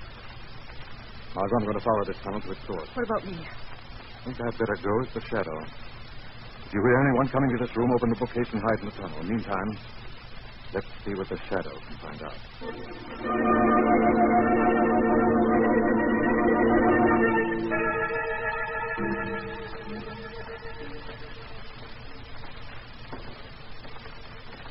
You took care of Cranston, Muerto? See, I got him and the woman locked in the little tub. What do you do with that, man? I got him back in one of the guest rooms. You better get the fish ready, Muerto. Yeah, we'll go straight to the aquarium. Who do we take first? Cranston and the girl. And Tuttle? And the rest of them didn't know Tuttle escaped. He'll play roulette with the others later. Only I'll see to it that he loses.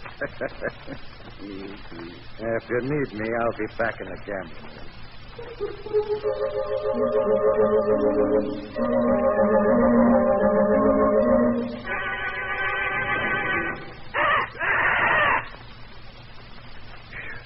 Hot in here. Tropical bird that plays like his food. Oh, shut up or I give you to the fish for an appetizer. Better. Always this paradise. What is that? Rama. The door slide open. Who is there? Who is there? Who is that? This is the shadow. Shadow? What? Where? I cannot see anyone. No man has ever seen the shadow. Muerto, who's the brains behind the Suicide League? Speak, Muerto, speak. That is Loreno. He's the big boss. Even though I weigh 275 pounds, I am only a little man in the organization. Where is Lefty Loreno now? In the gambling room. You go down the corridor. Turn left. The second door on the right. All right. Put your hands behind your back. I'll tie you up and leave you here alone with your tropical birds. Shadow is very anxious to meet this Lefty Loreno.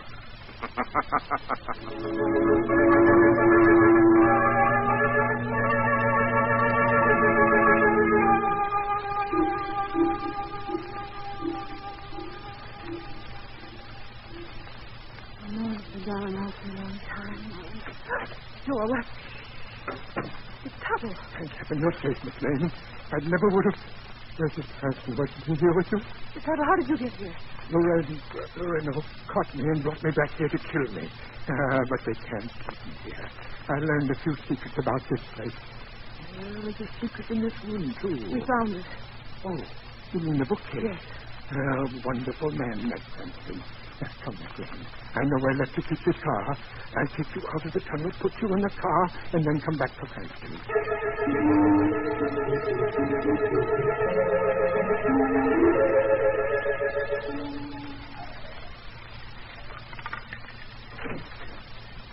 Cranston, keep your hands up, Lefty. So you got away, Cranston. Yes. You shouldn't have rooms with adjoining tunnels, Lefty. Adjoining tunnels? A tunnel behind the bookcase. Look, Cranston, let's get together and talk about the same thing, huh? You don't know about a secret tunnel in your own house? Maybe you're not at the head of the suicide club. I just follow orders. Whose orders? I never met the boss. I get my orders by phone. The boss, a big shot back in Cuba. Gives you orders by phone? Sure. Of course. Well, that's up. What do you mean? Merely that I think I know who your boss is. Why, how could you? Hey, wait. Wait a minute. Sure, I think I know who it is myself. Look out, Cranston. There's somebody behind you. That won't work, Lefty. I've used that gag myself. Have you? You hear that door opening, don't you? You still think it's a guy? Too bad you didn't know that I operate that sliding door by a push button right on my desk. Here, use our coat. I think I'll take his gun, too. I've got a date with the door. Is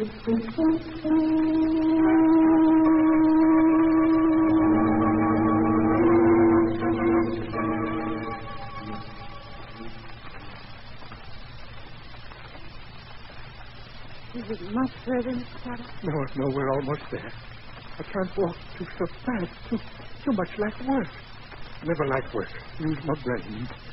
Let others work for me. That's the secret of my success. Here we are, Miss Lane. What? There's a swimming pool here. Surprised, Miss Lane? Welcome to my suicide league. Your suicide league? Please, no foolish moves. I carry a gun. I don't understand. Why did you... Contact Cranston's stroke of genius, Miss Lane. Want to keep up the club. Too risky. Contacted Cranston so he'd smash it. Leave Lefty Loreno holding the bag and nobody knows I'm behind it. Clever, don't you think? But Lefty was after you. He wanted to kill you. I posed as a member of the club. A good way to keep check on everybody. Always called Lefty from outside and told him who should be victim at the roulette wheel. That's why my name never would come up. Too bad Lefty found me on the street of sin. One mistake. This is your second mistake, Tuttle. Lefty! Put down that gun. I won't. Oh, my hand. So I was going to be the fall guy, was I? Had it all figured out, didn't you? But you forgot me, Mr. Tuttle. Now, you and Miss Lane line up there at the edge of the pool. Lefty, now you listen. See those fish in the pool, Tuttle? I think they're mighty anxious to meet their boss. Line up, both of you. What was that? Voice of the Shadow. Drop that gun, Lefty. I'll push these two in the pool first. Miss Lane, watch out. Oh, you don't, Lefty. Drop me in the pool. Don't tell I'm slipping. You won't get me, Shadow. I'll go the way Lefty and the others went. Let me go. Let me go. Now, let us spoil your plans, Tuttle. Those fish have had their last victim. I'm saving you for the police.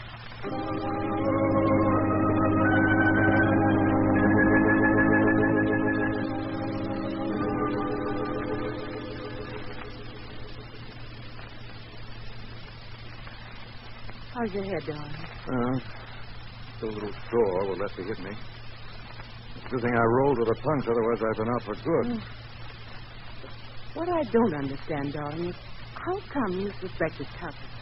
That secret passageway in his room? You think Tuttle had that room specially prepared for himself? Exactly. That room made it possible for him to pose as a member of the club, keep check on Lefty, and still come and go as he pleased. Tell me what's going to happen to all those people who were members of the league. They'll all have to stand trial, since technically they're all accessories to the fact of murder. I think most of them have learned that no one man has the right to take the termination of life into his own hands.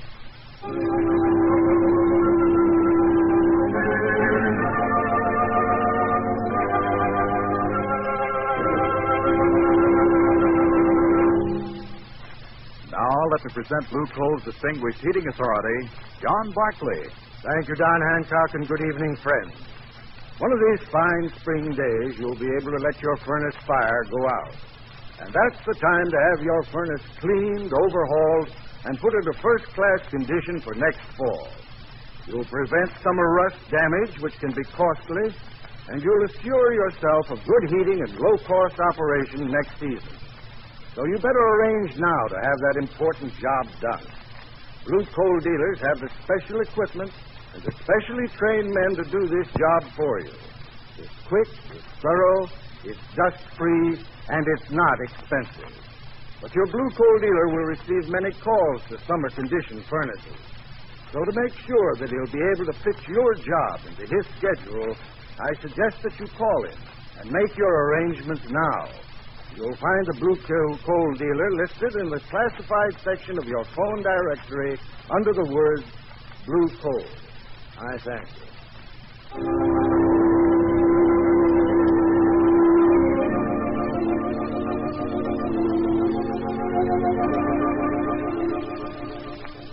This story is copyrighted by Street and Smith Publications, Incorporated. The characters, names, places, and plot are fictitious. Any similarity to persons living or dead is purely coincidental. Again, next week, the Shadow will demonstrate that the weed of crime bears bitter fruit.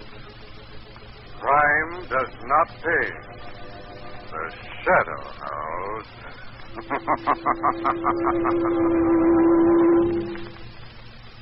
Next week, same time, same station, your friendly Blue Coal dealer brings you another strange and thrilling adventure in the Shadow's daring battle against the forces of evil. This is Don Hancock saying, keep the home fires burning with Blue Coal. The Shadow is presented by the D.L.&W. Coal Company, distributors of Blue Coal. Lamont Cranston is played by Brett Morrison. Margot by Grace Matthews.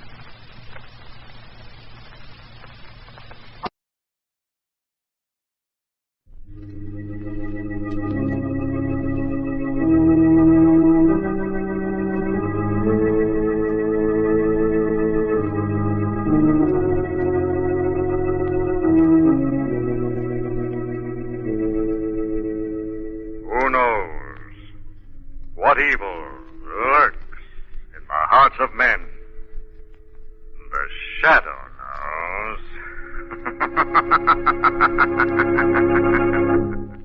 Now, the Carey Salt Company, producers of salt for every farm and home use, brings you the thrilling adventures of the Shadow, the hard and relentless fight of one man against the forces of evil. These dramatizations are designed to demonstrate forcibly to old and young alike that crime does not pay. Before today's exciting adventure begins, listen, kids, here's a super-duper offer. Your chance to get the thrilling magic shadow ring. Not just a piece of jewelry, but a ring that acts like it's enchanted. Wear it in a dark room and it changes to a glowing circle of light. You've never seen anything so weird and mysterious. I know you want your magic shadow ring right away. And later in the program, I'll tell you how to get it. And, Mom, I'm sure you'll be glad to help by saving the white star from a round package of Carey's table salt. This extra refined salt sinks down deep into food and does wonders for the flavor. Yes, you'll be as glad to have Carey salt as your youngster will be to get that fascinating magic shadow ring. Full details of the offer later. But now, the Shadow.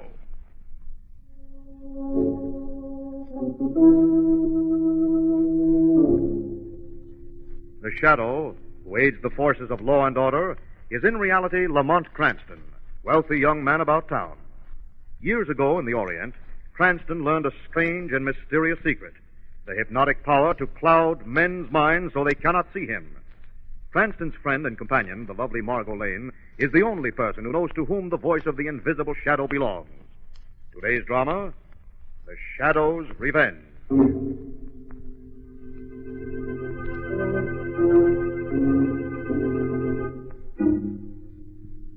In a cell in a large Midwestern penitentiary, Two convicts sit on the edge of a lower bunk. One, a big, swarthy man, pretends to read a newspaper several days old. The other pretends to tie his shoe. Just got the tip off from the boys. Everything's set, Rocco.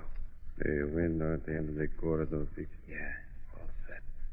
Okay, Regan, you know what to do. Make it good. Suppose we get separated. I told you where the car would be. Meet me there. Check. Here goes.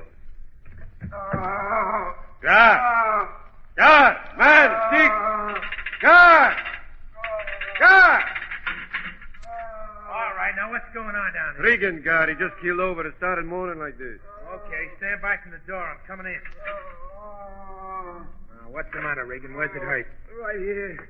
It hurts awful. Yeah, I don't It see won't hurt. No! Oh! Wallop. You like to kill him, Rocco? Got the gab. Grab his gun. I got his keys. Come on. Here's the window. Cover me, Regan. I'm going out. Right. Okay, Regan. Jump. All clear down here. Come on, top. Now what, Rocco? The car's waiting for us where Annie left us. We gotta make it. Duck! They've turned on the spotlight. They must have found a guard. We gotta run for it.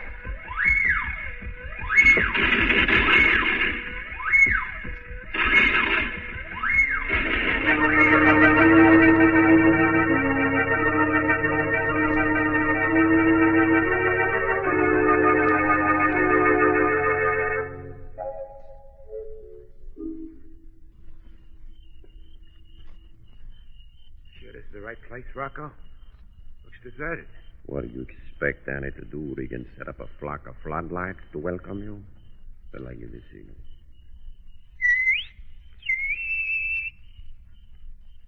Let me just raise the shade in that front row. Okay, that's the all clear. Let's go.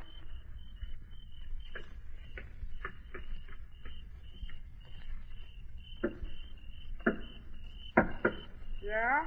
Okay, Annie, open up. It's me, Rocco. Inside, quick.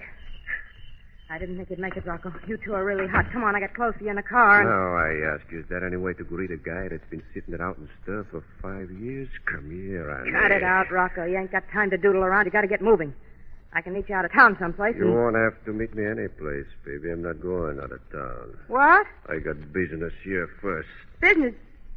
Not that guy Cranston you're always talking about. That's right, Annie. I swore I'd pay him for that one-way ticket to the big house.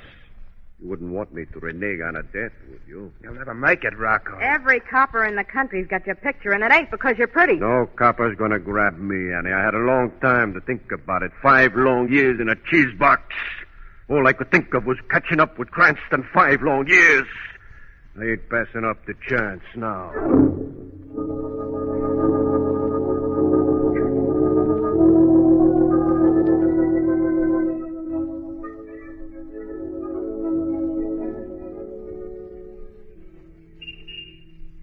Well, Lamont, what's the big surprise you said you had? I'm not sure myself, Margot. Shrevey called me a little while ago and was quite insistent I take a ride with him in his new cab. New cab? Yes, see, his old one just about fell apart on him. Oh, no. Tell me it isn't so. What is... Is that Shrevey perched up there on top of that handsome No, I've cab? seen everything. Whoa there, whoa. Hello, Mr. Cranston, Miss Lane. Hello, Shrevey. Now, how do you like my new cab? How do you like, huh? Shrevey, what's the idea? Well, a new cab I couldn't get, Mr. Cranston, so I figured this is better than nothing. I figured this is better than... get in. I'll take you for a ride. Well, Oh, come on, Lamont, let's. Okay. All right, in you go, darling. Right. Down the avenue, Mr. Cranston? You wouldn't know it. When you go slow, you wouldn't know it. Down the avenue will be fine. Shrevey, what's this? That's a portable radio, Mr. Cranston. Maybe my fare likes romantic music, maybe you like. This is really a surprise, Lamont. Let's have some music on the radio. All right, darling. And now we bring you a special warning from Police Commissioner Weston. Al Rocco and Ed Regan, the 2 convicts who escaped from Logmore Penitentiary, are still at large. Police are baffled by the fact that neither Rocco nor Regan have made any attempt to break through the blockade thrown around the metropolitan area. Both men may be holed up someplace in the center of the city and may... What's the idea of turning it off, darling? I'm taking no chances of you getting mixed up in that tape. After all, we're out for a nice ride. Oh, Lamont. What is Did you see that gorgeous hat in that window? How do we stop this thing? No, I might have known. Wait a minute, I'll rap. Right. There's something wrong, Mr. Cranston? Something's wrong? Gotta stop, Shrevey. Miss Lane saw a hat she'd like to try on. Okay. Whoa there. Thanks, Shrevey. I won't be a minute, Lamont. Mm-hmm. I'm beginning to see why these things went out of style. A man couldn't go a block in one without his wife seeing a hat or a frock in a window. Yeah, you saved money on gas, all right. But I don't think the horse is going to replace the auto, Mr. Cranston. I don't think it's going to replace.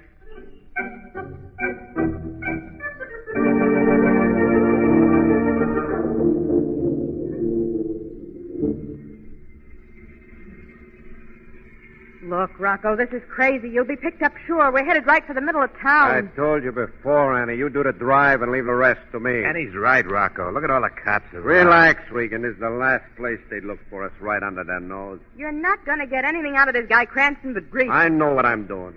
You mind telling us, Rocco? Maybe like that we'll feel better. Okay? We're putting the snatch on Cranston. Just like that. He walks up to you, gets into your car, and says, I'll go peaceful, Rocco, just like that. Yeah, just like that, Annie. So you get Cranston. That still don't get you past those roadblocks. You're still electric chair bait, Rocco. That's what you think. This guy Cranston pulls plenty of weight with the cops, huh? They all know he's a buddy of Commissioner Weston's, don't they? Oh. I begin to see what you mean. And when you get in the clear? When I get in the clear, Annie, I tattoo my initials on Cranston with a 45.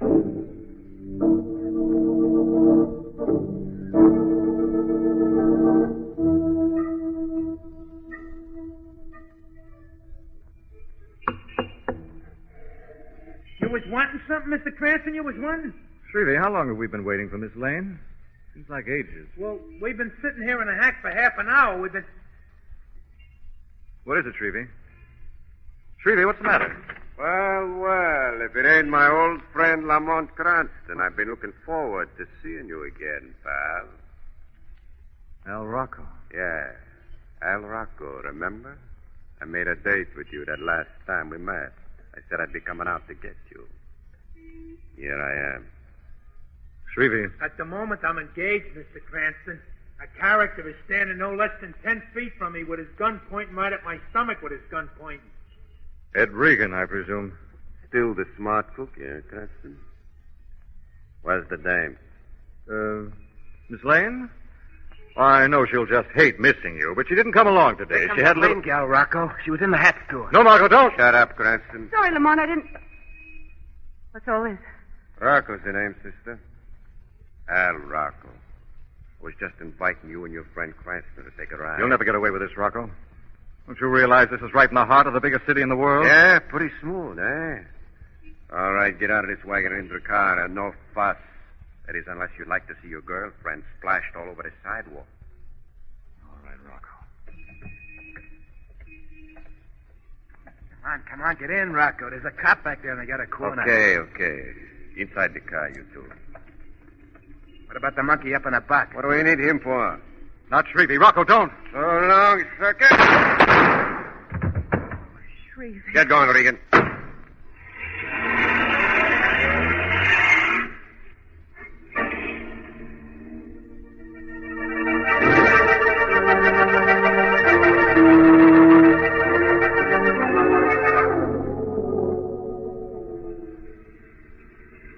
We're almost up to the roadblock, Rocco. What are we going to do? Nothing. Cranston's going to take us right through it, aren't you, Cranston? You'll never make it, Rocco. The police will grab Okay, you. slow down. They're stopping the cars one by one. Go on. We're next.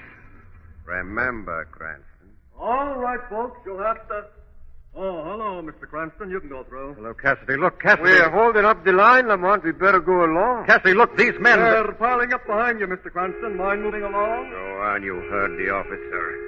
I tried. Sure, you tried. I told you what was going to happen if you crossed me. Not here, Rocco. They may be out of roadblock. Can't you wait till we get to the hideout? Okay. That gives you just about another hour to be healthy, copper.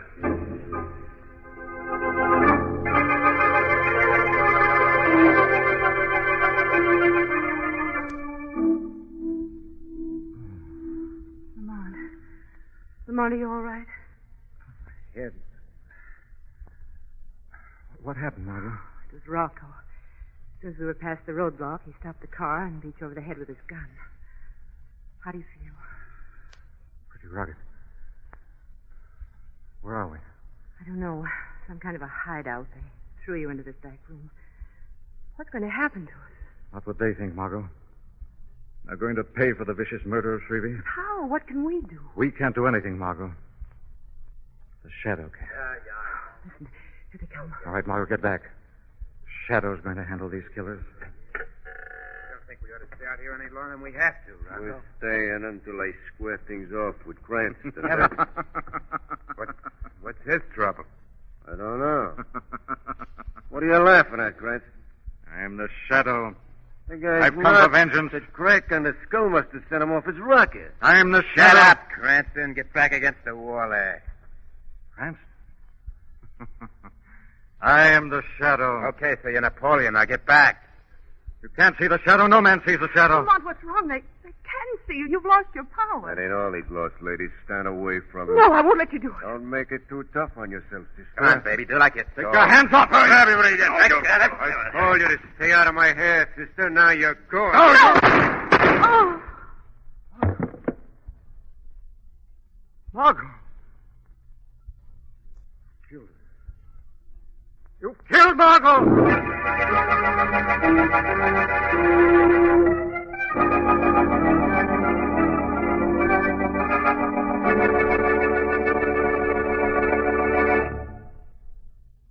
We'll return to the Shadow in just a minute.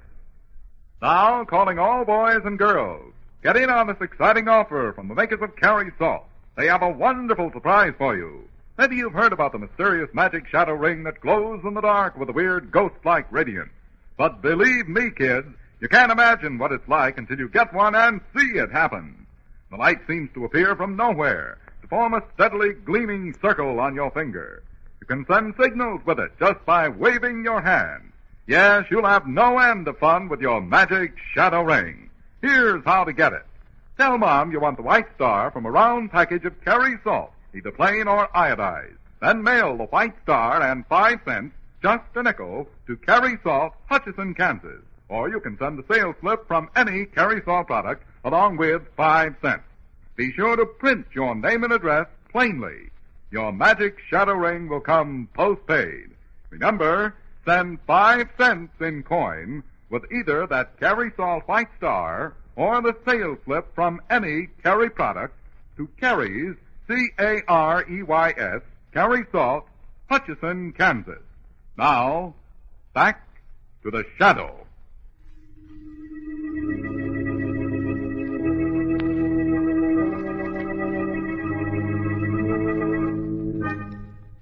Lamont Cranston and Margot Lane are being held by Al Rocco and Ed Regan, 2 escaped killers. When Lamont's power to change himself into the Shadow fails, Margot attempts to keep Rocco from shooting Lamont. In the ensuing scuffle, Rocco shoots and kills Margot Lane. You killed her. You killed Margot. Rocco, I'll kill you with my bare hands. Throw that out. Kill me, you. I'll kill you with my bare hands. Mr. Cranston, it's me, Shrevey. Hey, wake up. Wake up, huh? You've been dreaming, you've been. And I got bruises to prove it. Then was all a dream? Shadow... You're not dead, Shrevey. Not that I heard. Am I supposed to be? Am I supposed to? Yes, it was all a horrible dream. It was so real. Dreamt about Rocco and Regan. You and Margot... Where is Margot? That's why I woke you, Mr. Cranston. What happened? Well, I don't know. I figured Miss Lane was taking pretty long, so I went in the hat store to see. And? Well, the lady says Miss Lane left 15 minutes ago. A man followed her into the store, said something to her, and she left with him. Lord Shrevey, it's a dream coming true. They've got Margot. Who? Rocco and Regan, Shrevey. They swore they'd get even with me. They're trying to do it through Margot. That dream sure must have been real. It sure must have been. Yes, it was. Very real. There's something about it didn't strike quite true. Now, what was it? Was it? I know. It wasn't something in the dream. It was something that should have been in that wasn't. It was a girl. What girl? Back when we broke up Rocco's gang, there was a girl who fronted for them. The police couldn't get enough evidence to convict her, but she was in it, all right. That would explain why the police can't find Rocco, too. Well, how? There must have been someone on the outside to help in that jailbreak, Shrevey. We've got to find that girl, Shrevey. She's the key to this whole thing. Well, if we don't know who she is or where she is, won't that be difficult, Mr. Cranston? Won't that be? Not too difficult, Shrevey. I've got an underworld contact who could find a tear in the ocean. I'll get back to you later, Shrevey. I'm going down to see Mr. Adolphus Claremont Poindexter.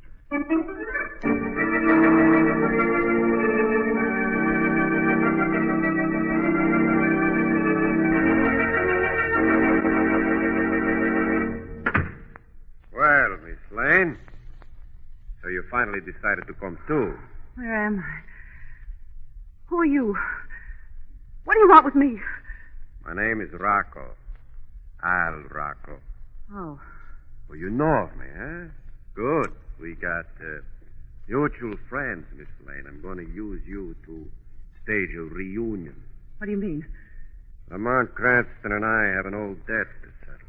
What's that got to do with me? I can't contact Cranston without having to worry about the police, but if you call in... I won't do it. Be a lot more satisfactory paying Cranston what I owe him personally, Miss Lane. But if I have to pay him through you, I guess I'll just have to do it. You're bluffing. The guard at the prison died this morning, Miss Lane. I've got nothing to lose. They can only hang me once. Well? What do you want me to do? Call Cranston. You'll tell him to drive his car out to the Skyville Highway. 5 miles past the blinker, there'll be a dark sedan waiting. But... The telephone, Miss Lane. I haven't much time. No, I won't. I wrist. You're hurting my wrist. The telephone. All right. All right, I'll call.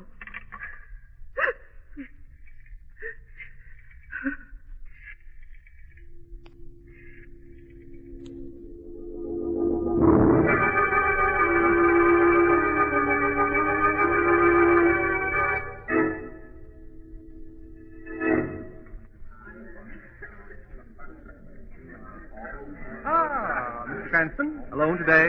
The fair Miss Lane is not with you? No, Mr. Poindexter. Did you get the information I wanted? Oh, very disappointing, Mr. Cranston. Very disappointing. You couldn't find the girl? She dropped out of sight 5 years ago, Mr. Cranston. Lived very good life. Not a thing on her. But you did find her. May I know what you want with her, Mr. Cranston? Hate to bother a girl who's gone straight, you know. I expect her to lead me to Al Rocco and Ed Regan. Rocco? Regan? Well, good day, Mr. Cranston. My regards to the charming Miss Lane. Mr. Poindexter, you don't understand. Miss Lane has disappeared. Don't you see? I think Regan and Rocco have her in an attempt to get at me. But Rocco's a killer. Besides, what makes you think this girl can lead you to him? Call it a hunch. I just dreamed it up, but I know I'm on the right track. But, Rocco, you sure you wouldn't like to know about somebody else? Gunner Boyne, for instance? Where's the girl, Mr. Poindexter? I've got to find her. Her name's Annie Delatour now. Sweet girl. Very sweet girl. Where can I find her, Mr. Poindexter? Annie has an apartment on University Place. 3rd house from the corner. Top floor. A dozen exits. Over the roof and away like that. Think Rocco and Regan maybe hold out there? Oh, hadn't thought of it. Oh, no. Can't be. Too small. Besides, Annie must have a place out of town. Spends weekends someplace, never in town. Thanks, Mr. Poindexter. I'll see that the bartender arranges for your gratuity. Splendid, Mr. Cranston. Splendid. By the way, if you do happen to see Al Rocco, be sure not to give him my regards.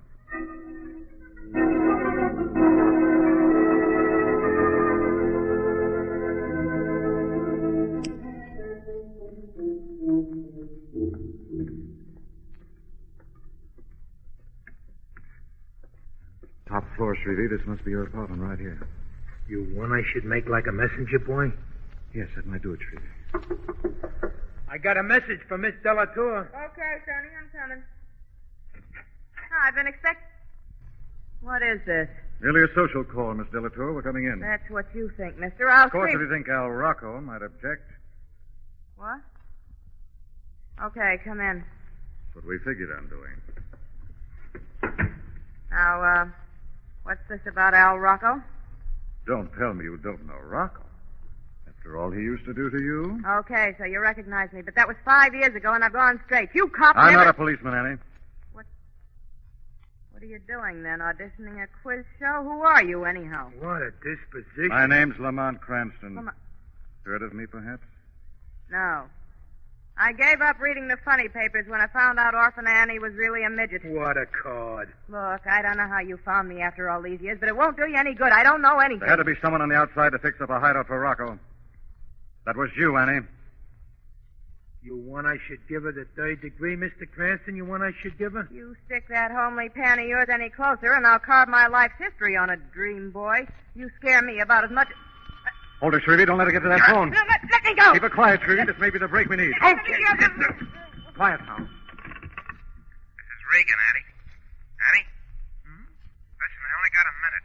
Al's getting itchy. He wants me to pick you up at the corner of 8th and Convent in half an hour. Will you be there?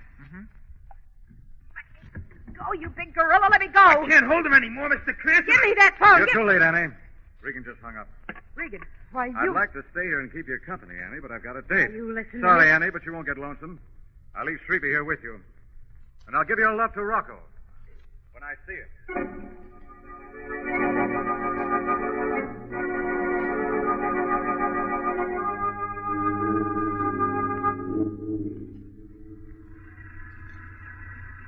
Rocco's going to be sore when he finds out I didn't pick up Annie. I waited for it as long as I could. Better give Rocco the signal. He'll blast me before I reach the cabin. That you, Regan? Yeah, Rocco. Hey. Where's Annie? I don't know, Rocco. I told her to meet me like you said, but she didn't show up. I waited for an hour. Something must have gone wrong. You mean you think the cops got her? Hey, we better get out of here. Not until I do what I came here to do. Can't you forget that guy Cranston? You'll never get away if we keep hanging around here. Come inside. Well, Miss Lane, ready to tell us where we can reach Cranston? I tell you, I don't know. I've tried to reach him in his apartment, and he hasn't come in yet. I haven't got time to fool you anymore. I'm going to kill you. Shadow! Thank heavens you're here. Shadow. Yes, Rocco. This is the Shadow. Now we do meet under different circumstances. What are you? What are you? Right here at your elbow, Rocco, see? Quick, Regan. He's alongside of me. Get him. Oh, but now I'm over here, Rocco. Hey, I heard all about that guy. He's not a human. I'm getting out. Regan! Come back! Regan! He won't get far, Rocco. I took the trouble of letting the air out of all your tires. You devil. What do you want with me? I want nothing, Rocco. The state wants your life. Listen, Shadow, the minute I hear anything that sounds like cops coming, the girl gets it first. You... Don't move, Miss Lane. I can't see the Shadow, but I can see you. Well, Shadow, looks like a stalemate. Is it, Rocco? As soon as I let the air out of your tires, I took the precaution of removing the bullets from your gun. What? Sorry to deceive you, Rocco, but I did have to distract your attention long enough to take your gun away from you. I'm not like Shadow. I'm not... No? That's what you think, Rocco. Hear those sirens? That's the police on their way here to make sure you keep that date at the death house.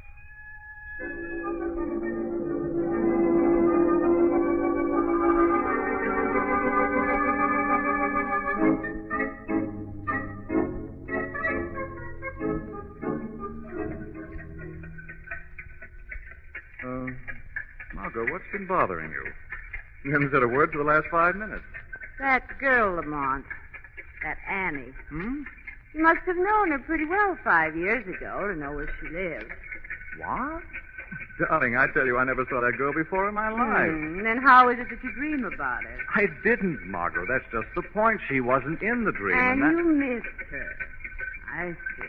And all along. Now, look, darling. No, you needn't explain to me, Lamont Cranston. Margot, that kind of a girl wouldn't go for me. Wouldn't go for you, Mr. Cranston. Oh, you don't know the half of it. Oh, murder. So she did go for him, Shrevey? If she could have got loose, she would have gone for him. With a butcher knife, she would have gone for him. Oh. There, you see? Margot, I give you my word, if Shrevey keeps this hack, there are two things I'm going to do. What? First, I'm going to swear off sleeping. And second, I'm going to nail up that trap door of his.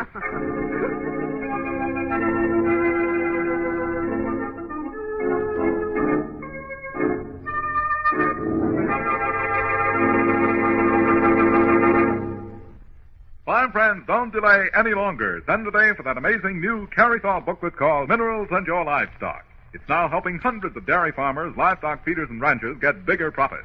This great book is free for the asking. Tells the shocking truth about mineral deficiency. Tells how even feeds that look good can rob you of profit. More important, it tells how to fight mineral deficiency. Gives facts and figures, packed with interesting pictures. And it's authoritative, based on the work of hundreds of scientists and practical stockmen. Now, here's how to get your free copy. Just ask the Carry dealer in your town, or send a postcard to Carry Salt, Hutchinson, Kansas. That's all there is to it. Nothing to buy. But you'd better act right away. Tomorrow, sure, ask your Carry Salt dealer for a free copy of Minerals and Your Livestock. Or send a postcard to Carry's, C-A-R-E-Y-S, Carry Salt, Hutchinson, Kansas. Do it today. You'll find that Minerals and Your Livestock is a remarkable help in fighting mineral deficiency. Use it together with old, reliable Carry's Mineral Supplement Salt regularly. There's a variety of Carry Salt for every farm and home need.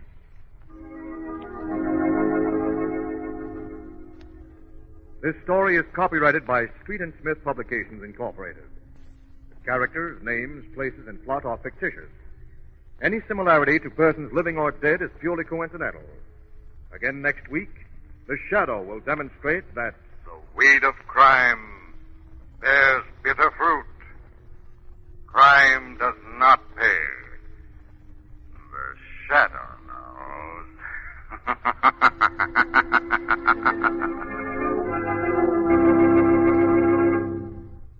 Next week, same time, same station, the Carry Salt Company brings you another strange and thrilling adventure in the Shadow's daring battle against the forces of evil. Don't miss it. Meanwhile, be sure to send that Carry Salt White Star or a Carry sales slip along with 5 cents for the magic Shadow Ring. Dick Willard speaking. This is the Mutual Broadcasting System.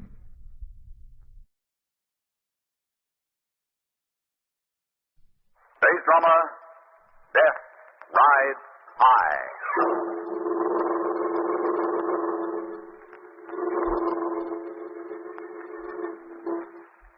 High above a dark layer of storm clouds, a converted army bomber streaks in the direction of the American border. In the pilot's compartment, 2 men sit. One, the young pilot. The other, a dark, heavy-set man. In the rear of the ship are huddled aliens being smuggled into the United States. Where are we now, eh? Getting near the border? Yeah, about 5 minutes ago, Becker. Hadn't you better go back and take care of the cargo? I guess so. Hand me that Tommy gun.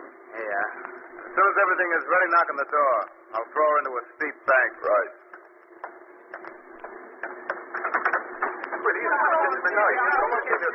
Quiet, everybody. We have arrived. We are in the United States. We crossed the border in about 5 minutes. Oh, that's wonderful. I have waited long. But this is as far as you go. ¿Por qué, Senor? We don't understand. We have paid your word. Your promise will be law in the United States. Something's come up. This is where you get off. But below is wilderness, mountain. You cannot land a plane there. Who said anything about landing a plane? Okay. Now back up, all of you.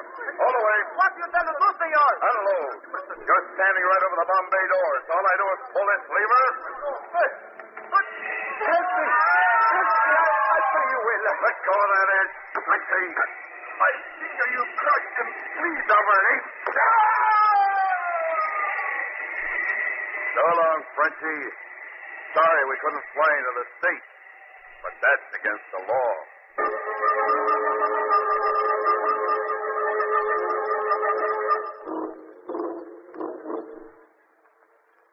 Gentlemen, I propose a toast to your latest successful mission. Thanks. My friends, we have discovered a gold mine that will make El Dorado look like a piker. You can make another trip soon. You got another load? Another load. Continue to come. You see, we get no complaints from our customers. That is good for business, no? That is good for business, yes. When we take off? I have informed them to be ready tomorrow evening. Good. You will arrive at the airport in a closed van.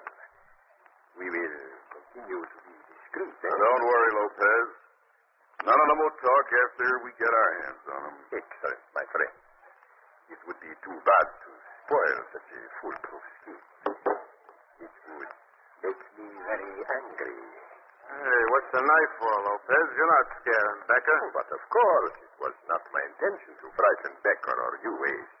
I was merely reminding you I do not like mistakes.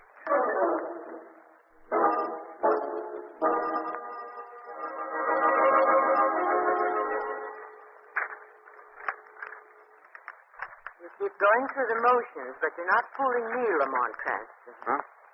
What? That's what I said, darling. You keep staring at that page, but you haven't read a line on it. Now, something's on your mind. What is it? Remember Suzette, the old French gal who runs that restaurant just off 48? Of course. Who could forget that onion soup? Suzette called me today, Margot. She's all upset. Oh? Seems she has a cousin who's determined to get into this country legally or illegally. Don't tell me she wants you to smuggle him in for her. Of course not. No, she's upset because he seems on the verge of breaking the law. She wants me to help her stop him. That must be Suzette now. I'll get it. Oh, Suzette, come in. Come in. Monsieur Cranston, Miss Lane, how nice it is of you to wish to help poor Suzette. Hello, Suzette. Sit down, won't you? Oui, merci. Monsieur Cranston, my cousin, he has disappeared. What? Tis so. I have not heard from him for several weeks. I write him 2-3 weeks ago. The letter she is returned. Voila. No longer at this address. Tell us about this scheme of your cousin, Suzette. Andre, he wished to come to these glorious United States. Your immigration department, they said, no. Andre, he is impatient. He will find some other way. He is impatient, you. And he did find some way of getting in, you say? Yes. He told me that he made contact with some American flyers to fly the alien into these countries. Did he tell you where he made the contact with these flyers, where they can be reached? Oui. Locarto. That is a little town just below the border. And in this town, there is a little boîte, how you call joint, where the head of these flyers meet the refugees. Here one makes the arrangement.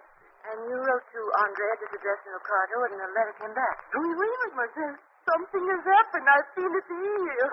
You will help Suzette, monsieur. I'll do everything possible to find Andre for you, but I warn you, Suzette, my main objective in going to Locarto will be to get enough evidence to smash this alien smuggling ring. Of course.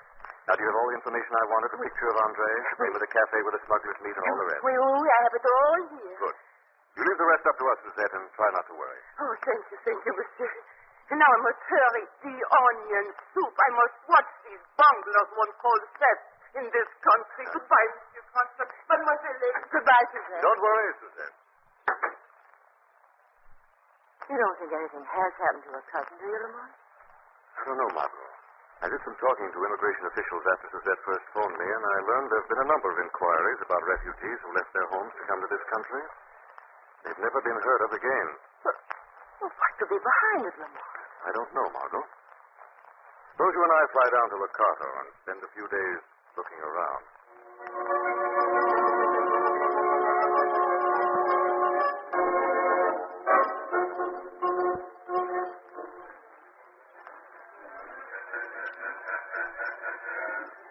This is a charming little spot, Lamont.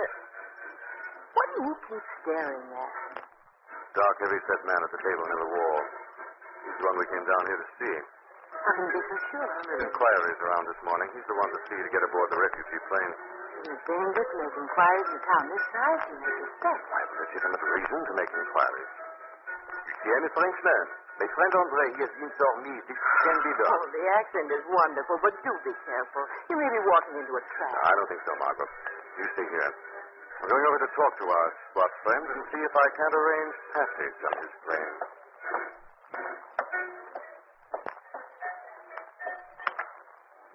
Pardon. May I sit down, monsieur? Sure.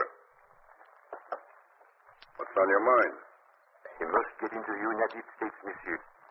One tells me this is possible. Anything's possible. You can afford it. Oui, I'm willing to pay. How'd you happen to come here? I have a friend, Andre. He writes me from here of this wonderful opportunity he has to go to America. He mentioned this place. Andre, huh? Tall, dark-haired guy with a broken nose. Is that him? Certainement. You remember him? Yeah, I remember him. When were you planning on going over the line? As soon as possible, monsieur. Well, I'll have to make a telephone call first. You wait here.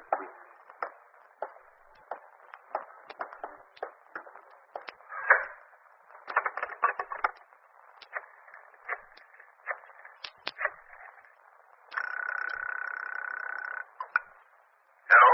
Hello, Lopez. Becker. Got a guy here that wants to go over the line. He's a friend of the Frenchie we had so much trouble getting rid of a couple of weeks ago. Well? I've seen this guy before. Where? In the States. He's a private eye named Lamont Cranston. Pal of the boys down at headquarters. What's that? You're sure, Baker? Of course I'm sure. Well, what do we do? Tell Mr. Cranston to wait at his hotel for further orders. As soon as things are arranged, he will be notified. I get it, Lopez. I'll check you later.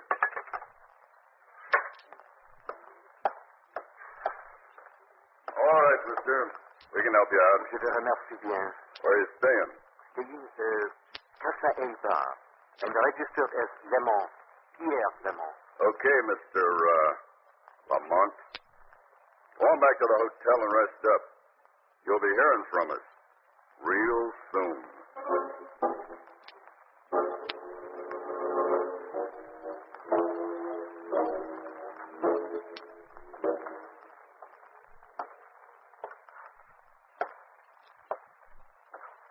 Stop pacing, Lamont. It's too hard.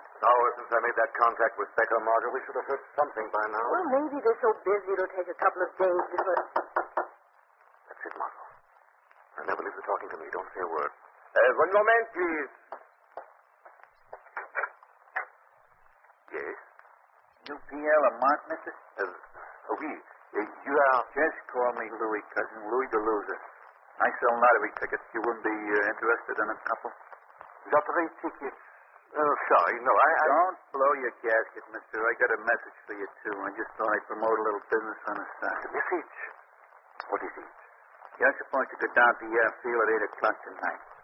There'll be a crate warming up on the far runway, and that's for you. Crate? You mean plane? What kind of plane? Small cabin job. But I thought it... That ain't the one that'll fly you in. This blue one just takes you out to where the big one's kept. Oh, I am relieved. Sure you don't want a lottery ticket, mister? I can win, you think? Well, nobody ever has that I ever heard of, but you never can tell. It's only a say-so. Here you are, monsieur. Thanks. Happy landing. Margot, we've done it. We're being flown to the airfield the smugglers used. We're really on the right track now.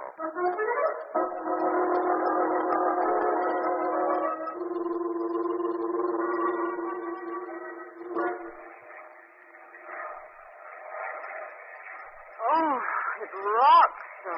It's a small plane, Margaret. We're above the mountains. We'll be passing soon. And I hope we get where we're going pretty soon. I'd hate to get caught up in the storm here, and look at those clouds. Yes, they are pretty. That's funny.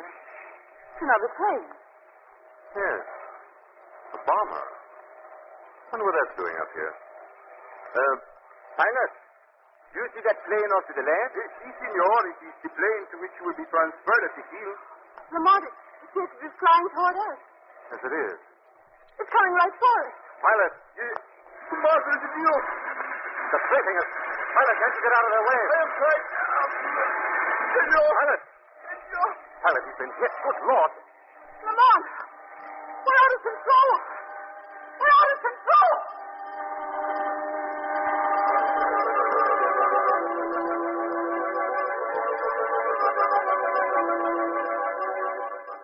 Lamont Cranston and Margot Lane, on the trail of a ring of alien smugglers they suspect of murder, are shot down in a small cabin plane. The pilot dead, the plane out of control is zooming toward the ground.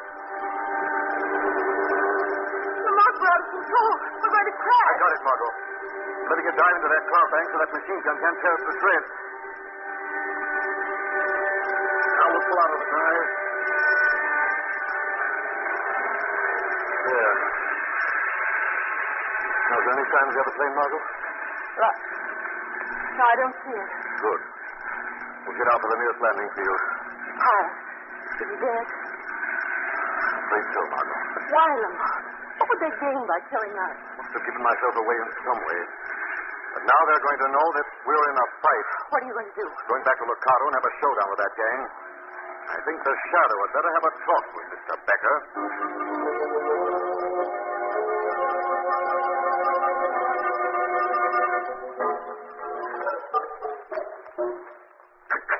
Ace, Becker. Hi, Lopez. Back already. I take it your mission has been successfully completed. Yeah, Lopez, I caught up with a cabin job over the mountain. Blasted it right out of the air. Good. Well, gentlemen, that danger is past, eh? Is it? Sure, we got this private eye, but there may be others. This guy could find us, others can't. Ace is right, Lopez. This place is getting too hot. Oh? All right, senors. What do you suggest? Well, I'm tossing in my cards, Lopez. Get yourself another flyboy. You, Becker? I'm pulling out, too. Well, that's that. What is our next step? I'm checking out of here at midnight, and I want to take my share with me. You are not threatening me, senors? No, just telling you. We're taking off at midnight. Now, you're welcome to come with us if you like, but whether you come with us or not, we're taking our share. Very well, senors. The details will be arranged. I shall dispose of the baggage and have your share by midnight. We meet at the airport.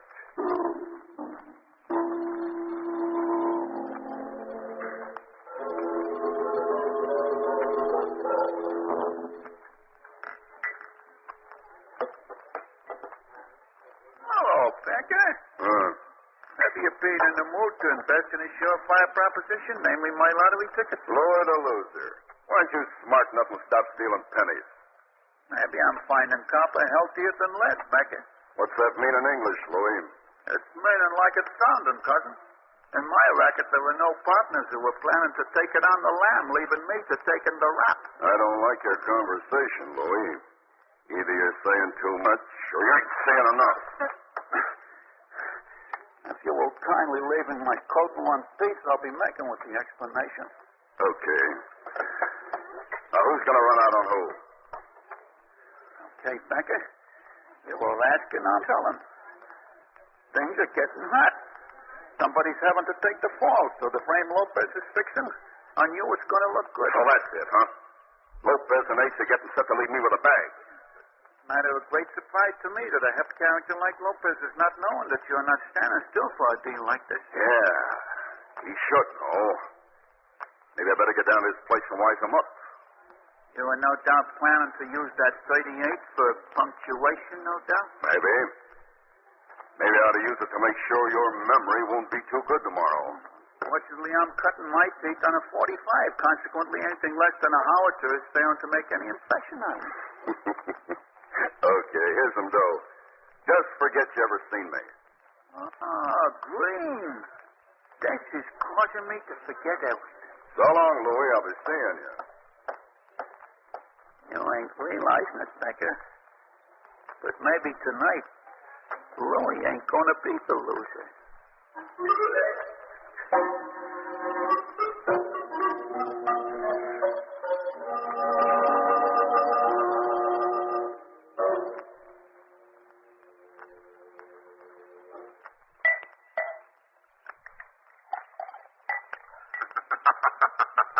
Getting courage out of a bottle, Ace? Who said that? I am the Shadow. I've come for an accounting with you and your partner, Becker. Where is he? I don't know. He hasn't come back. Not very steady, are you, Ace? Did shooting down an unarmed plane upset you that much? Who are you? How do you know that? The Shadow knows, Ace. The Shadow knows everything. I didn't shoot them down. Becker did it. He shot them down. How about the refugees, Ace? I'm just a pilot. I don't know anything. He asked me to fly them to America, so I do. Do you? Well, what do you mean? Do you fly them to America? There's no trace of them lost when they step into your plane. I didn't have anything to do with it. I just fly the planes. Becker's the one. He dumped them. Becker's the head of this racket, Ace? Where is he? No. Becker and I take orders. Lopez is the guy that gives them. He's the guy behind this setup. All right, Ace. The Shadow will see this, Lopez. Then he will return. You won't try to escape, Ace, because if you do, you'll find the shadow is at your elbow always. You cannot escape the shadow.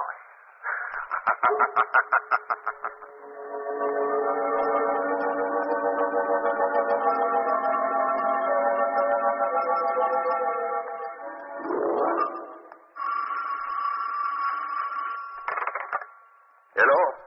Hello, Lopez. This is Louis Toulouse.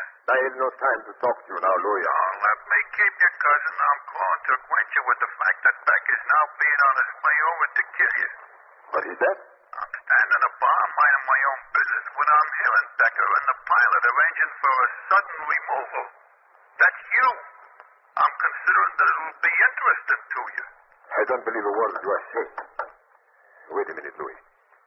Who is there? Hey, Becker. Just a minute. I apologize, Louis. You were right. Becker is here right now. I shall not forget you for this, Louis. Come in, my friend. Come in. Ah, Becker. You don't seem too surprised to see me, Lopez. I am not surprised. As long as I had to see you, I prefer it to be here. I'm going to kill you, Lopez. I do not think so, my friend. The arm is quicker than the eye. You do not see the knife, but you feel it in the heart, no? You won't do you no good, Lopez. You're not getting out of here alive. Yeah, it takes more than one knife to kill a bull, eh? So, like the matador, I finished the bull with a second knife. Now, I am getting out of here. No. No, you're not, Lopez.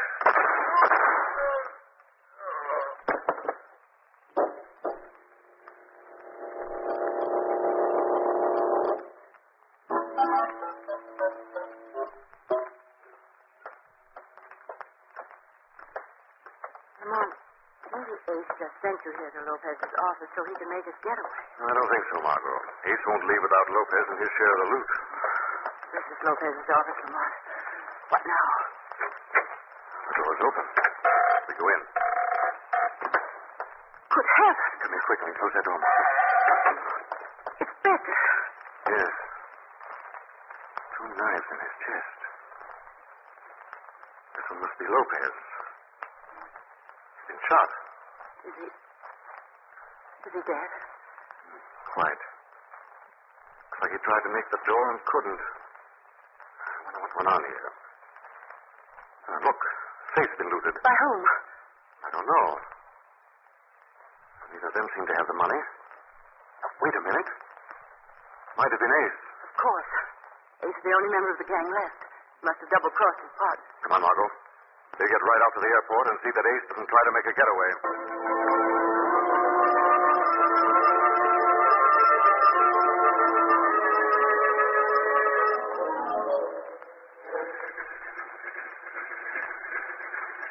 It's being close to midnight, Ace. I don't think it's being advisable to wait any longer. Now, wait a second, Louis. Wait a second. You don't know what you're doing. I'm knowing that this 45 is pointing at the back of your neck, Flyboy. Now make with the motors and leave us shake this town. Okay. Hey, what was that? That's the wind. The door's open and closing. Take it off. But I don't think it was... getting impatient, cousin. I said you're taking off, or else... Okay.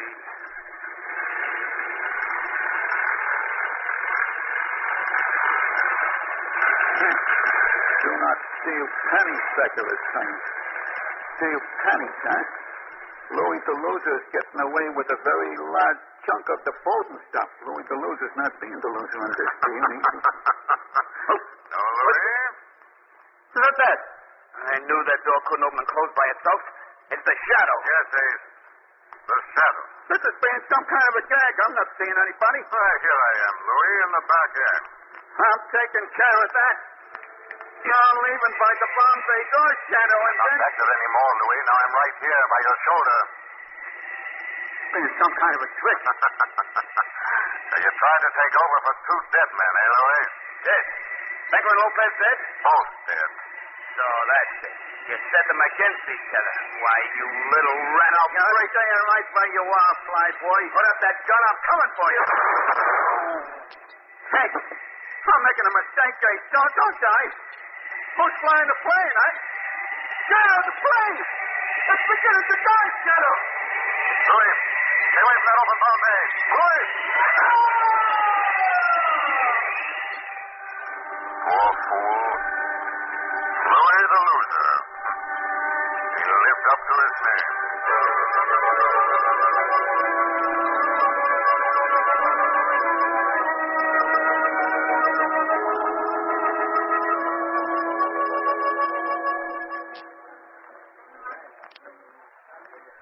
I'm certain glad to be back home, Lamont. We had some narrow escapes on that one. Yes, Margaret, but it was worth it. The evidence we were able to turn over to the authorities will smash that alien smuggling ring once and for all. Oh, here comes Suzette. Oh, my good friend. You have won my gratitude. At least that's so it is. Now I know. We're sorry, Suzette. You did a real service in helping Mr. Cranston break up that smuggling ring. I'm glad of that, Miss Lane. And now, what can I bring you? Here is the menu. Oh, no. You don't catch me that easily, Suzette. I'm not ordering from a French menu anymore. Oh, that's why. So what happened to me in Locarno because of my French accent? From now on, Suzette, I'm adhering strictly to ham and eggs.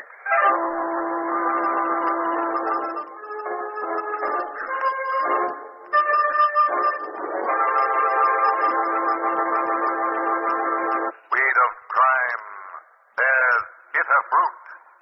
Crime does not pay. The shadow knows.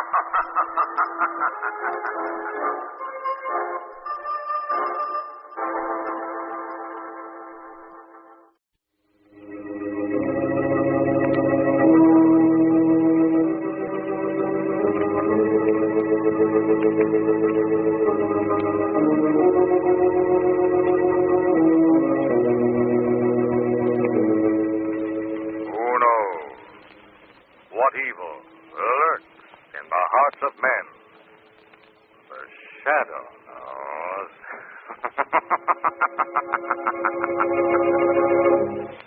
Now, the Carey Salt Company, producers of salt for every farm and home use, bring you the thrilling adventures of the Shadow, the hard and relentless fight of one man against the forces of evil. These dramatizations are designed to demonstrate forcibly to old and young alike that crime does not pay. Today's exciting adventure will begin in just a moment. Now, boys and girls, here's an important announcement. Carey's special Magic Shadow Ring offer is nearly over. Just one more week and it will end. If there are still some of you who haven't sent for your Magic Shadow Ring, better not wait any longer. It's your last chance to get this wonderful ring that glows in the dark with a weird, mysterious radiance. The ring cannot be bought in any store, you know, but it's so easy to get one from the makers of Carey's salt. I'm sure Mom knows that Carey's is the extra refined salt, the salt that always carries the flavor. Ask her to listen with you later in the program when I tell how to send for Carey's Magic Shadow Ring. And now, the Shadow.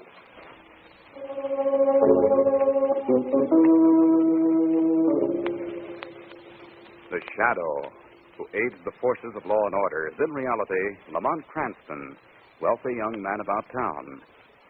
Years ago in the Orient, Cranston learned a strange and mysterious secret, the hypnotic power to cloud men's minds so they cannot see him. Cranston's friend and companion, the lovely Margot Lane, is the only person who knows to whom the voice of the invisible shadow belongs. Today's drama, Seance with Death.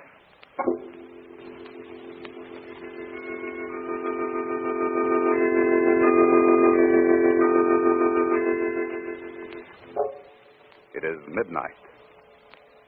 The door to the bedroom of a large suite in a fashionable midtown apartment opens. A tall, dignified man enters, walks over to the telephone next to the bed. He hesitates for a moment. Then, as though reaching a decision, removes the instrument from its hook. Number, please. Get me police headquarters, operator. One moment, please. What? Oh, what do you want? What do you want? I'm ringing that number, sir. Never mind it now. Look, I wasn't going to call the police, honest. I'll make a deal with you. I've got plenty on all of you, but I'll carry it up. Honest, I will. I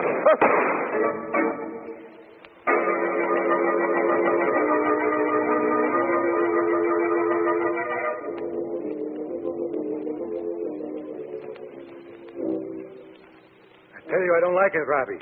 Killing Sanders was a bad idea. Faking spooks is one thing, but making real spooks is not good for business. Oh, wait a minute, Swanee. You talk as though I knocked off Sanders. Well, you did, didn't you? No. I didn't have anything to do with it. Oh. Maybe you want me to think Doc killed Sanders. Maybe I did, Swami. Doc, I did not hear you. No, well, I heard you. I guess I was just sounding off. You know how it is. Sure, I know how it is. That's my business, remember? Besides psychiatry and consultant, I know exactly how it is. Sure. Doc can read your mind for you. Doc. The police are pretty mad about Sanders being killed, Doc. They said he was killed to keep him from giving some dope to the cops. He was. And the police are no madder than I am, Swami. You tipped our whole business to Sanders. He had enough evidence to break our little game wide open. Yeah. You weren't playing Sanders for a sucker, Swami. He's been playing you. Yeah? How about his daughter? She's still on the hook. But now we're running into a few legal difficulties in procuring the girl's inheritance. You mean with lawyers? With one lawyer, a man named Jackson. Sanders' personal legal advisor and a very suspicious man. Oh? You're going to have to give Jackson a spook business, Doc? Jackson is going to be taken into the fold, made a believer. Oh. We make him such a believer, he loses his suspicions and does not object to signing over Sanders' fortune to his daughter. Precisely. We start Mr. Jackson's conversion to the faith with this. The picture of Sanders. Right. Treat it with that luminous paint of yours and make it a spirit photo. Robbie, here can do an excellent imitation of Sanders' voice. We'll have a record made, and as soon as the Sanders girl comes in with Mr. Jackson, we'll have a little session. And the Sanders girl doesn't know we're using it, huh? Does a lamb know it's being led to slaughter? It sounds good, but... There are no buts, Swami. Don't forget, I took you from a mitt camp in a carnival and set you up in the best spook setup in the country. You wouldn't want to go back to reading palms at a diamond thrill, would you?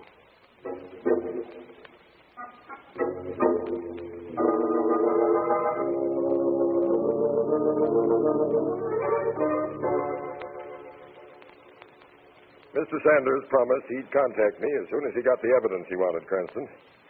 Well, you know the rest. You say he said he was on the trail of a racket that was milking hundreds of gullible old men and women, Commissioner? Yes, Cranston. He sounded pretty bitter about it, almost as though it hit close to home.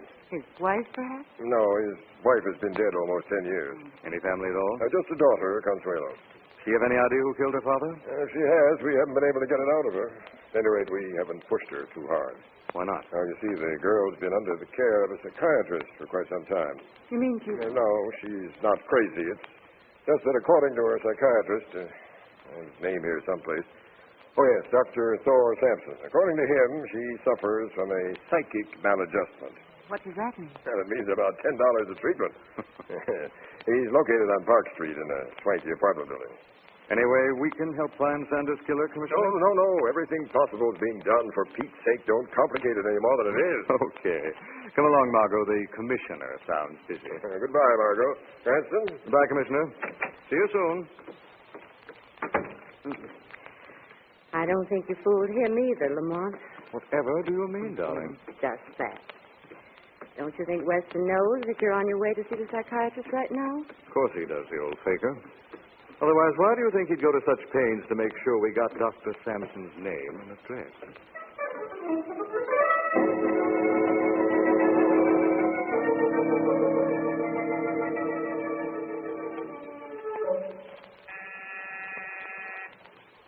Pretty swanky layout, isn't it? Yes, someone's coming. Yes? Dr. Sampson? Well, no, the doctor's busy. Do you have an appointment? Why, no, it's not a case for the doctor. It's some information I'd like. Oh, sorry, but the doctor... Come in. What is this? Don't we ask the people in? Well, they're just looking for information, I tell you. Good. Won't you come in, please? Thank you, Doctor. My name is Cranston, Lamont Cranston. This is my friend, Miss Lane. I'm Dr. Sampson. How do you do, Miss Lane? How do you do? And this information? In reference to the Sanders killing. Oh, yes. Unfortunate. Terribly unfortunate. I understand his daughter Consuelo is a patient of yours. Why, yes. I wanted to ask your advice before talking to her. How very strange. You know, Mr. Cranston, by the oddest coincidence, Consuelo is here in my office at this very moment. Oh? Why not question her here, Mr. Cranston? That would be splendid. Good. If you wait just a moment. Lamont, what a big man. He must weigh 300 pounds. And that servant of his, I didn't want him around very much. He's probably chauffeur and general handy boy. It's a nice setup. Here he comes. Here you are, Cranston. Consuelo Saunders. This is the man I told you about, my dear. How do you do? And this is his friend, his name. Oh, so pretty. Thank you. Mr. Cranston wanted to ask you a few questions, my dear. What did you want to know, Mr. Cranston? You know your father is dead, don't you, Consuelo? Of course, Mr. Cranston, I know. You have any idea who might have killed him? Yes, What? it was Mother. She did it. She shot Father. But, Consuelo, your mother's been dead for over 10 years. Yes, Mr. Cranston. You see, it's been a long time, and she's been so tired of waiting. Now, at last, they're together. Nobody ever dies. They are simply on another plane. I see. Were there any other questions you wanted to ask Consuelo, Mr. Cranston? No, Doctor. I think that'll be all. We'll be going. Goodbye, Mr. Cranston. Goodbye, Miss Lane. Goodbye. Bye. No wonder that girl's been treated by a psychiatrist. She's completely unbalanced. Maybe Margot. Maybe she just believes in spirits. What? There's a growing cult that believes that the spirits of the dead are all around us. That through some mediums it's possible to establish contact. That's spiritualism, isn't it? Yes, Margot. Spiritualism is often used as a racket which to prey on the rich and old. You think that's what Mr. Sanders was referring to when he told Weston he was out to break up a racket? May well be, Margot. At any rate, it's worth a try. Come on, we've got some investigating to do.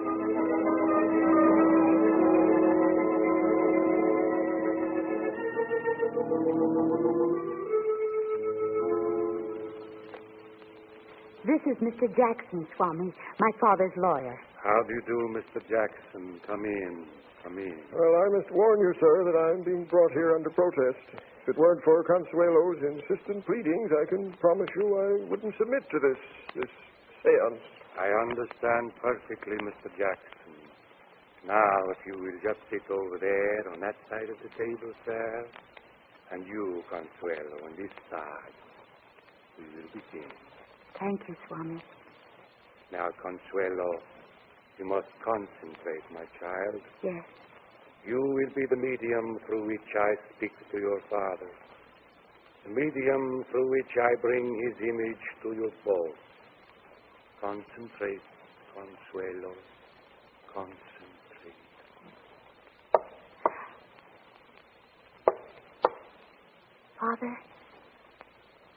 Father, answer me.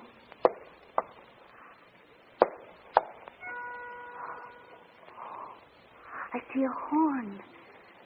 And the light near the cabinet. Swami, look. Look, it's Father. Good heavens. My child, I have come at your call. I am with your mother at last. Someday soon, you will come to us. We will never be separated again. Never. Oh, Father, I was afraid you weren't happy. This is incredible. I must go now. But, Consuela, there is something. Yes?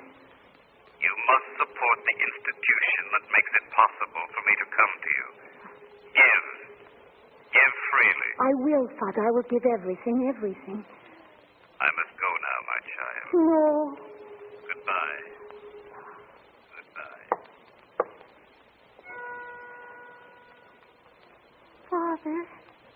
Father, come back. Oh, Consuelo, I hope everything went well. We made the contact. Yes, Swami, we made the contact. You are satisfied, Mr. Jackson? That's the most incredible thing I've ever seen. You are satisfied? Yes, I'm satisfied. John, excuse me. I will be right back. You rang the gong, Robbie. What for? Yes, the phone Doc wants to talk to you. Girl and Jackson are in there. I do not have much time. Hello. Hello, Swami. How did it go? Like clockwork. I gave them everything but the bottle of Iwo Jima and Technicolor. Good. But you'll have to do more. A serious complication has developed. What now? The chap was questioning her about her father is Lamont Cresent, a dangerous man. We've got to take care of him, Swami. Now, wait a minute, Doc. That is your department. Let Robbie handle it. No. Cranston's too smart to let Robbie get close enough. The girl will have to do it. Consuelo? You're nuts. She won't do it. Yes, she will. I've conditioned her to hypnosis. You can put her under in a second. Get rid of Jackson. Then tell her exactly what she's to do and leave her with a post-hypnotic suggestion that later she will remember nothing. You sure this is okay, Doc? Absolutely. She'll walk up to Cranston, let him and Miss Lane have it, then forget all about it. What could be sweeter and neater?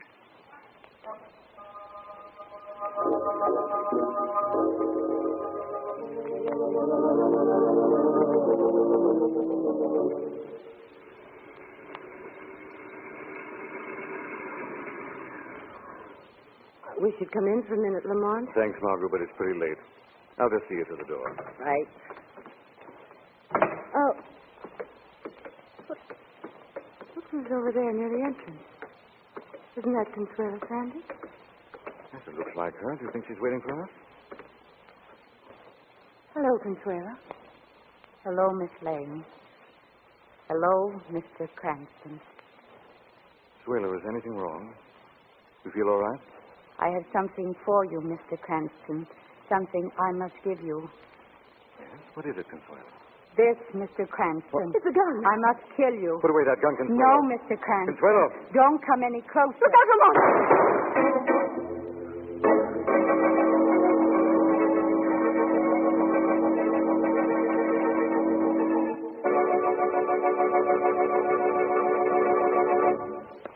We'll return to the shadow in just a minute. All right, kids, ready for that thrilling offer from the makers of Carrie Salt. Hurry, hurry, hurry. Get Carrie's wonderful magic shadow ring while you still have a chance. You can have so much fun with a strange and fascinating ring that glows in the dark. Yes, it soaks up the living light and holds it. Then the darkness brings out its mysterious radiance.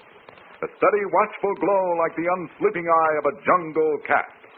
Now that everybody knows the offer will close next week, the rings will be going fast. So don't wait till it's too late. Here's how to get your magic shadow ring right away. Ask Mom for the white star from a round package of Carrie Salt. Tell her you need it quickly because the offer is almost over. Then mail the white star along with 5 cents, just a nickel, to Carrie Salt, Hutchinson, Kansas. Or you can send the sales slip from any Carrie Salt product and 5 cents. Print your name and address plainly. Your exciting magic shadow ring will come postpaid. I'll repeat. Send 5 cents in coin with either that Carrie Salt White Star or the sales slip from any Carrie product to Carrie's, Careys, Carrie Salt, Hutchinson, Kansas. Now back to the shadow.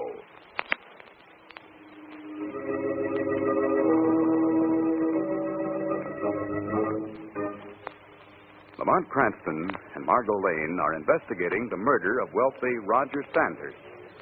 They meet his daughter, Consuelo, who is under the spell of a pseudo-psychiatrist and spiritualist named Swami.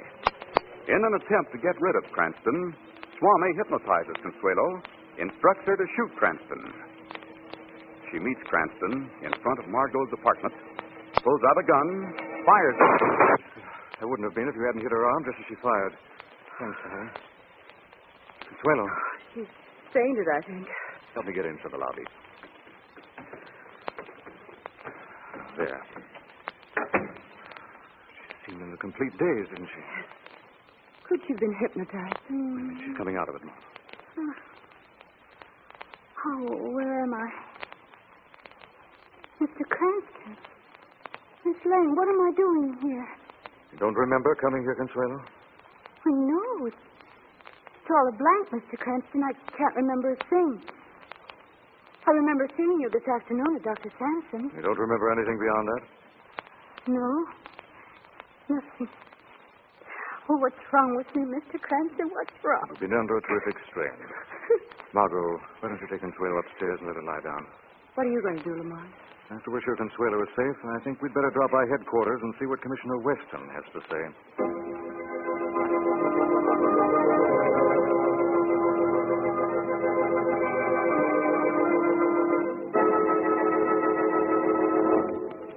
I tell you, Cranston, you're playing with dynamite. I suppose you know that hiding that girl makes you an accessory. I'm not hiding her, Commissioner. I put her someplace where she can rest. Rest? That girl's an attempted murderess. For all we know, she may have killed her own father. She's crazy enough to. She's crazy, all right. Well, crazy or not, she tried to kill you, and I'm taking her in for it. Oh, really? Do you have any witnesses, any complaints? Cranston, some day, sir, help me. Commissioner, all I ask is that you give me 24 hours. If I don't have something by then, I'll turn the girl over to you. Well, I'm going to hold you responsible for that girl. I'll accept the responsibility. Come on, Margot. Goodbye, Commissioner. Goodbye. Goodbye. Well, I hope you know what you've let yourself in for, Lamont. I think that girl can help me smash this racket, Margot. But how? She doesn't even remember anything. Not consciously, Margot. Maybe the shadow can decipher the secret from her unconscious mind.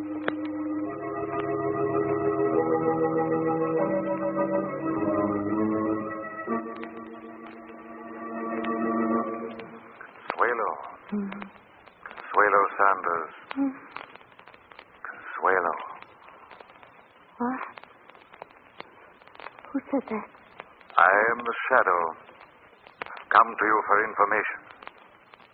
You are the Swami's control spirit. No, Consuelo. I am the shadow. I want information about the Swami. You're trying to test me. You're here because the Swami sent you. You think I'm an unbeliever like my father. I'm not. Father was an unbeliever? But he was one of the Swami's patrons, wasn't he? Yes, but the Swami couldn't convert Father. He tried to, but he couldn't succeed. I see. This Swami, where can I find him, Consuelo? He's everywhere and nowhere. Where is this Swami? Tell me, what is his address? On Forsyth Road, the old frame house on the corner of Nassau. What else do you command? Stay here, Consuelo. Shadow will return when he has done what must be done.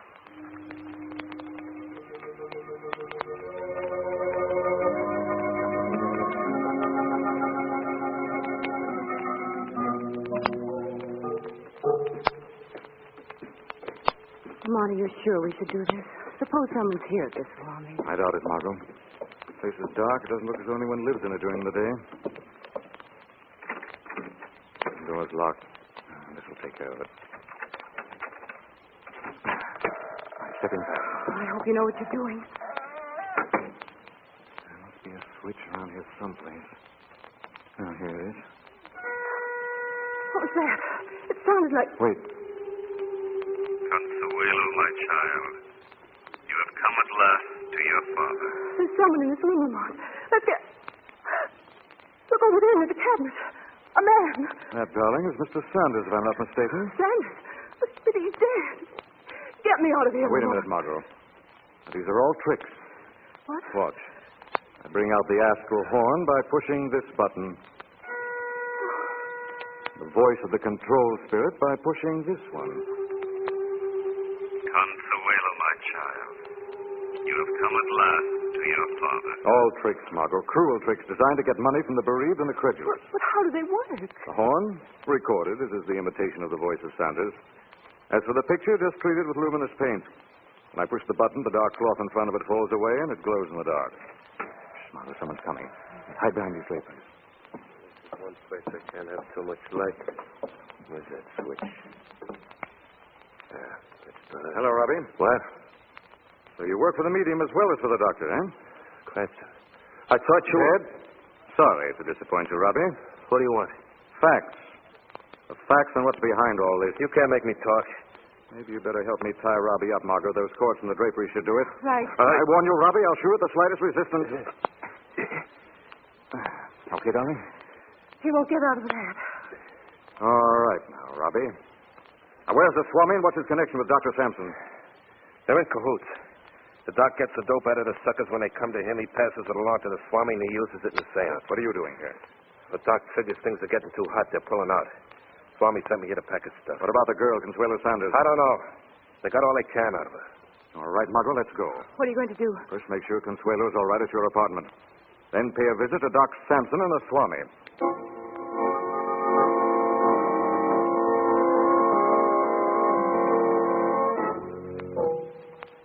Give me your apartment key, Margot. You don't think anything's happened, Lamont? I don't know. Consuelo? Consuelo? Lamont, she isn't here. Huh. There's a note on the table. Oh? What did she say? Thank you both for your help. I must leave. I feel a call. I cannot resist. Can they have that power over her, Lamont? A power that makes it possible for them to will her to do things? I think I finally got the answer, Margot. If I'm right, the Shadow may still have time to prevent another murder.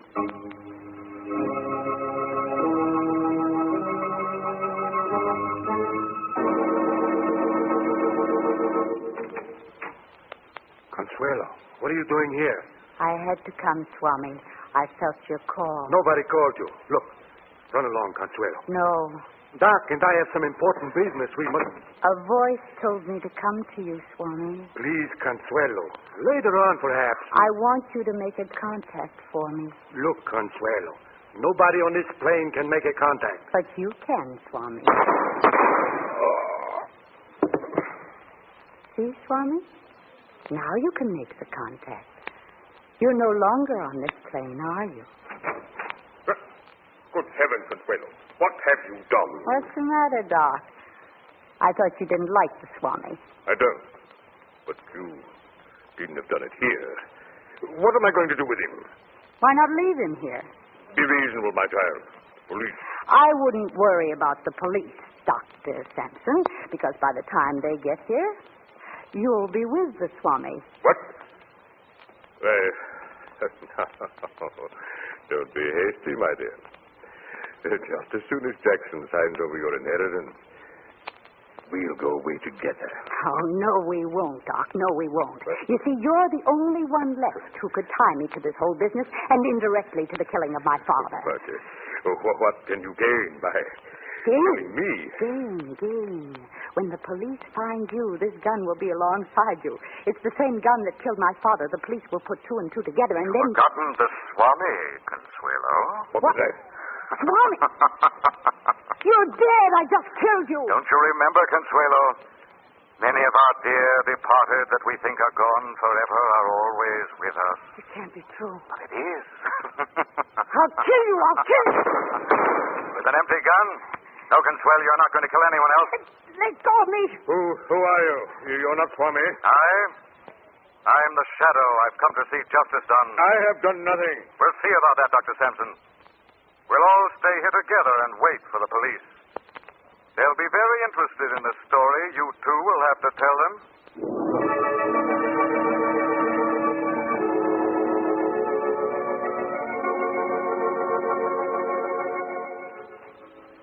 Well, Cranston, now will you listen to me? Just as I told you, that Sanders girl was behind the murder of her stepfather. Then he wasn't her real father, Commissioner? Oh, no, Margot. That's why she had to go to such lengths to get hold of the family fortune. First, she tried to interest her stepfather in the fake spiritualism and have the spirit of her mother demand that he change his will to her favor. Sanders became suspicious, Commissioner. Yes, in fact, he had enough evidence to expose the whole racket, so the girl had to kill him. And later, she tried to convert Jackson, the family lawyer, with another seance. They've all confessed? Oh, certainly. They're all inside testifying against each other. Say, by the way, we found the gunman Robbie all tied up waiting for us at the Swami's place. Oh, I wonder how that could have happened. Hmm? Do you think it's possible we might have been on the right track at that, Margot?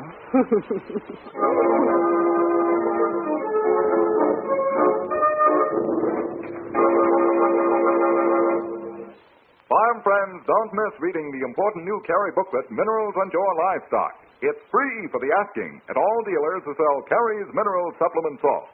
This amazing booklet is helping hundreds of farmers make bigger profits from livestock. You see, Minerals in Your Livestock tells the shocking truth about mineral deficiency, the unseen danger that threatens all farm animals. More important, it tells how to fight mineral deficiency, gives facts, figures, pictures. It's authoritative, it's practical. If your dealer doesn't have it, just put your name and address on a postcard, ask for Minerals and Your Livestock, and mail to Carrie Salt, Hutchinson, Kansas. This free booklet is a real help in safeguarding your stock from mineral deficiency. Another help, of course, is Carrie's Mineral Supplement Salt. You just use it instead of ordinary black or loose salt. Mix with feed or supply at free choice. Either way, your stock gets extra amounts of valuable phosphorus, calcium, and iodine, and other minerals as they satisfy normal salt appetite. Remember the name, Carrie's Mineral Supplement Salt. This story is copyrighted by Street and Smith Publications, Incorporated. The characters, names, places, and plot are fictitious. Any similarity to persons living or dead is purely coincidental. Again next week, the Shadow will demonstrate that the weed of crime bears bitter fruit. Crime does not pay. The Shadow knows.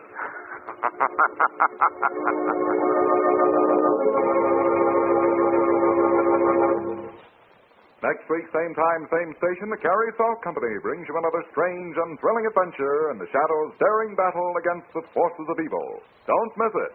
And remember, only 2 weeks left to send for your magic Shadow ring. Mail 5 cents in coin and either a Carrie Table Salt White Star or the sales slip from any other Carrie Salt product. Address Carrie Salt, Hutchinson, Kansas. This is the Mutual Broadcasting System. Action until Rinaldi and the Legionnaires arrive. How long will it take them after they hear the...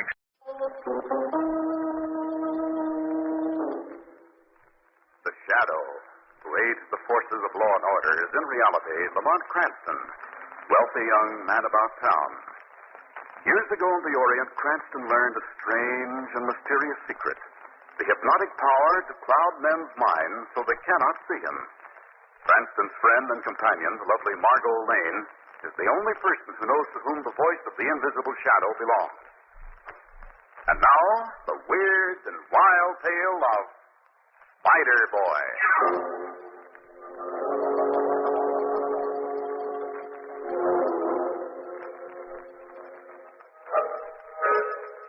It was lonely, sitting in my attic room day after day, night after night, spinning and weaving the beautiful cloth I sell. No one ever came to see me. Everyone thought I was strange and different. One night I was sitting there weaving when suddenly I felt something watching me. I looked up and I saw it there above me. The little black eyes were watching my hands as they flew like lightning back and forth across the loom. It was strange at first, but after a while I was glad she came, even though we couldn't talk.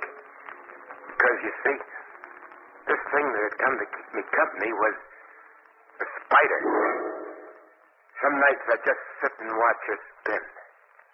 Fantastic webs of gossamer in the corners of my little attic room. We had something in common. She seemed to understand that we were friends. It wasn't so lonely having her. But I still missed someone to talk to. One day an idea came to me. I'd been out to the little shop where the woman sells my cloth. I came up the stairs. I opened the door of my room, and I saw a little kitten caught in the strong mesh of a spider web. I tore the strand from her quickly, and she ran away. I bent down, and I felt the strong threads of the broken web in my hand. Then the thought came to me. Wonderful thought. Perhaps someday my spider could spin a web strong enough to catch a real friend. Just for me.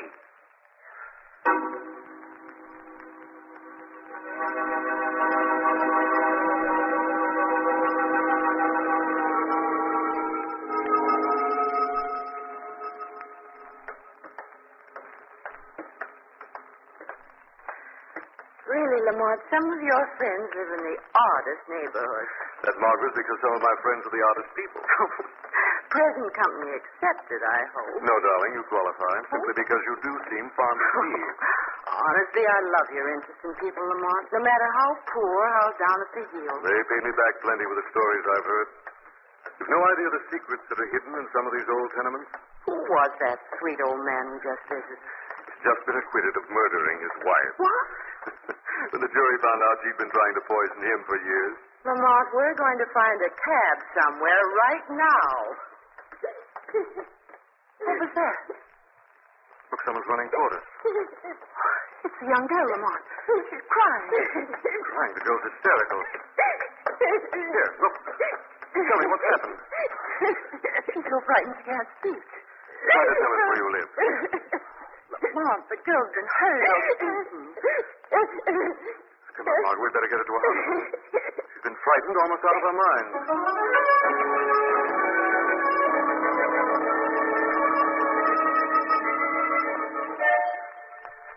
I didn't mean to hurt the girl or frighten her.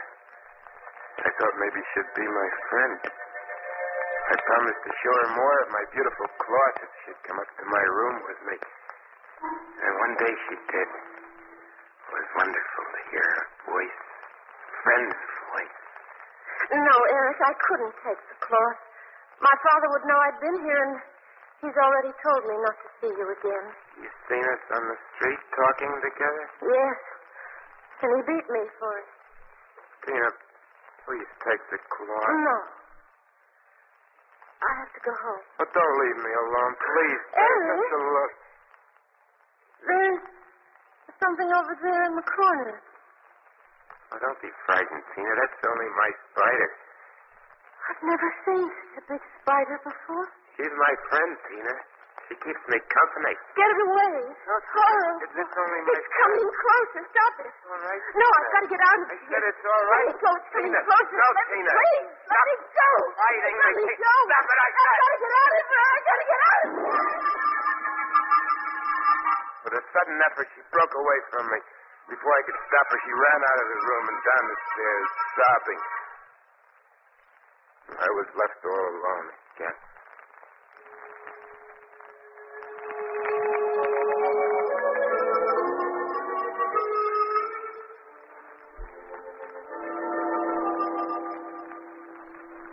How is she, Dr. Gordon? I don't know yet, Mr. Cranston. I hope we can help her. It's as bad as that? Well, whatever the girl went through tonight must have been pretty terrifying to cause a case of shock like this. She was so frightened she couldn't talk when we found her. We still haven't been able to get her to speak. Any idea who she might be, Doctor? Well, we found this factory pass in her dress pocket. I see it. Yes, it is. Tina Lukens, 284. Margot, she lives on that street where we found her. Her family, if she has one, should be notified at once. I'd like to look into this, Dr. Gordon. May I notify them for you? I'd be obliged if you would. Lamont, why? I'd like to see just what could nearly frighten a person to death.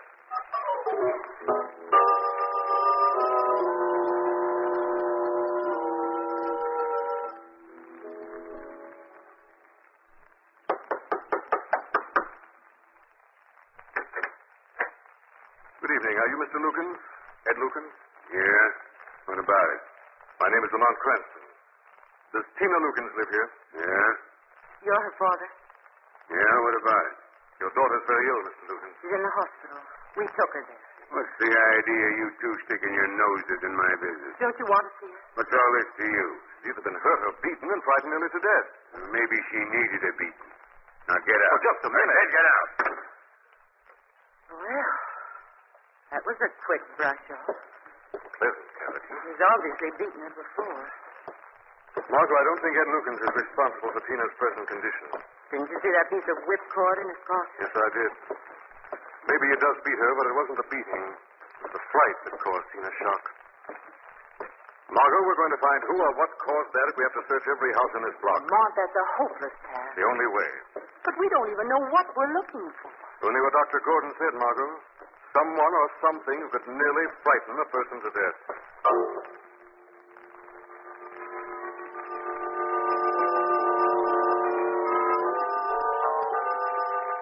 It was lonelier than ever now, after Tina had gone.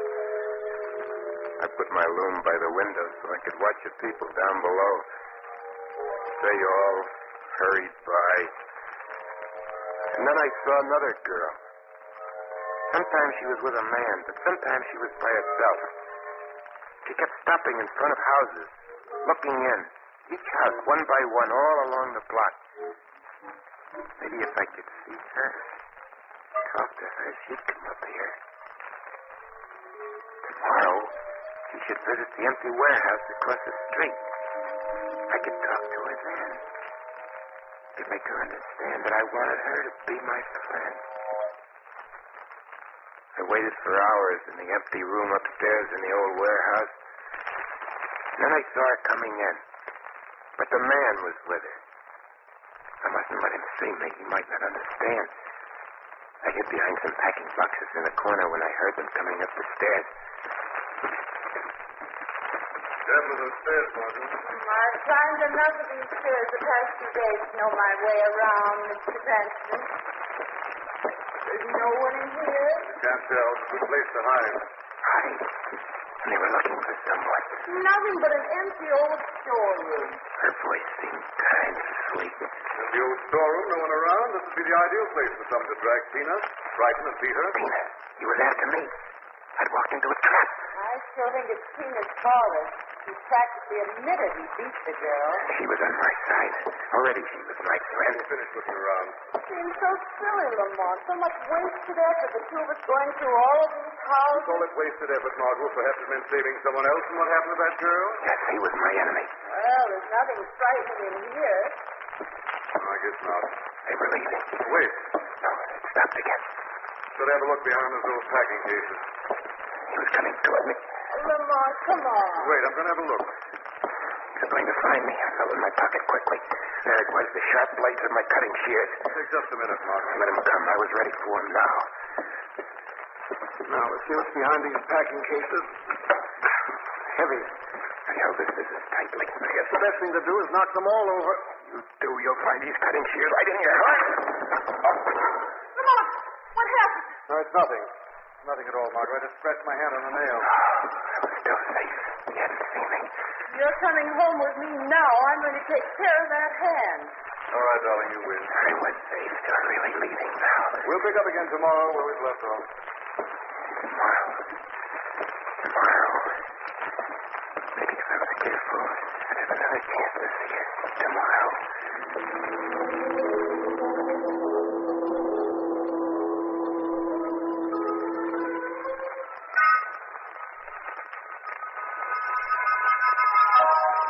It was dusk the next evening before I finally saw her alone on the street below.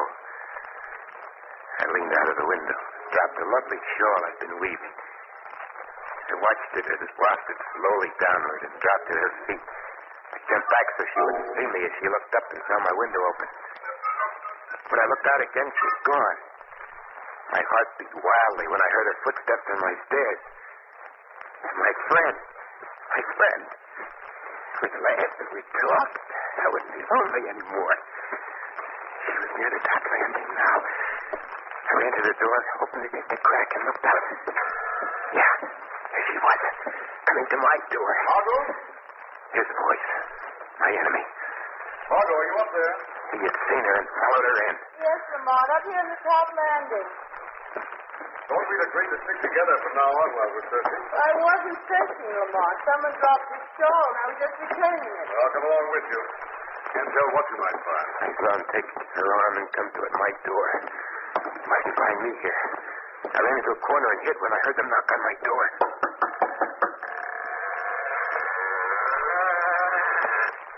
Door open, Lamont. But it doesn't look as if anyone's home. Well, come on in. We can leave the shawl anyway. My, what a dark, stuffy little room. You sure the shawl came from here? Yes, Lamont. Look. Someone must have woven it here.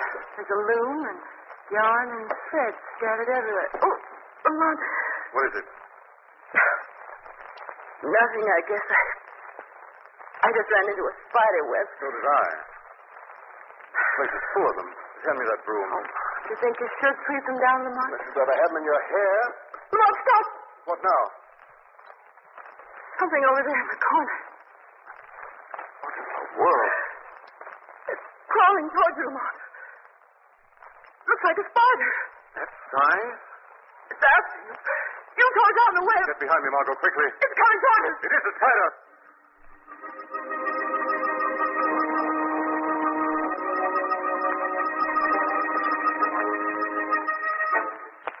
Lamont Cranston and Margot Lane find themselves trapped in the small attic room of an old tenement. A terrifying black creature is crawling out of the corner. Look out, Lamont.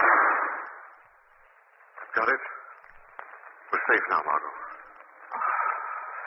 Horrible. Thought I'd better bring this gun along just in case. I never dreamed I'd have to use it to kill a spider.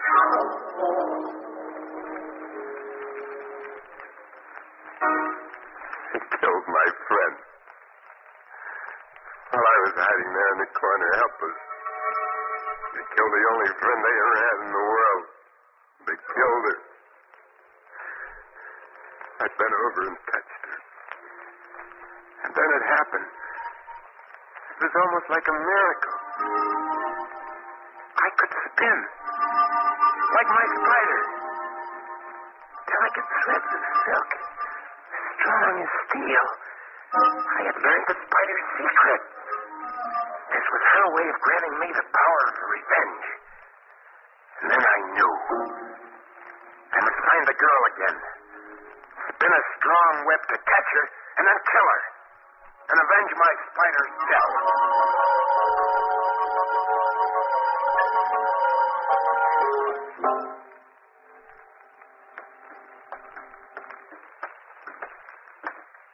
Why come back here to the hospital, Lamont? What are you going to say to Tina? I'm just convinced that I've killed that spider, Margot, that she's safe. May mean the difference between life and death for her. There's still room here. Hello, Tina. Tina, it's your friends. We've come back to talk to you. Tina, please listen to me. You don't have to be afraid anymore. It's gone. The spider is dead. Spider is dead. Isn't that what frightened you?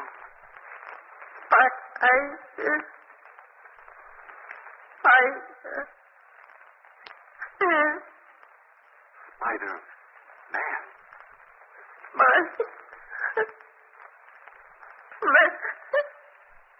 You're a person after all, Margot.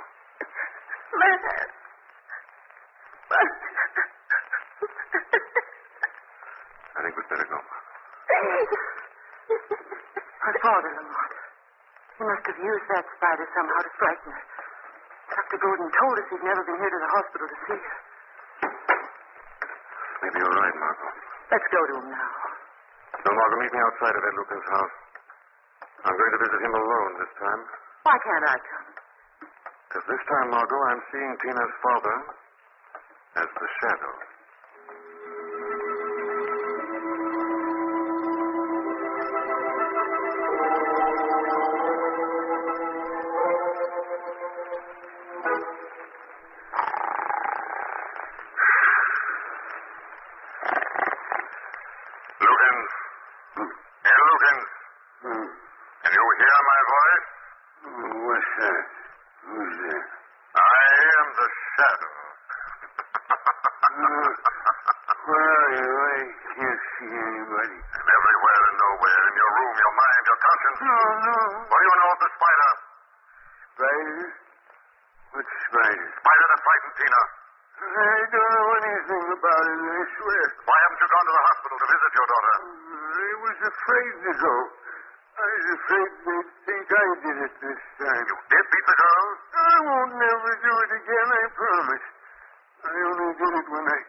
Support. Tina said Spider-Man. This boy, he's old enough to marry Tina? Not a boy, but a man? Yeah, I guess he's old enough. But he's not the one for Tina. Did Tina ever call him the Spider-Man in front of you? Spider-Man? That's good. What's good, Ed Wilkins? Tell me, why do you laugh? Spider-Man. He weaves for a living. Weaves threads like a spider. That's what I've heard. There could be a connection there. A real spider and a boy? Wilkins, go now and visit your daughter. Okay. While the shadow discovers what really frightened Tina.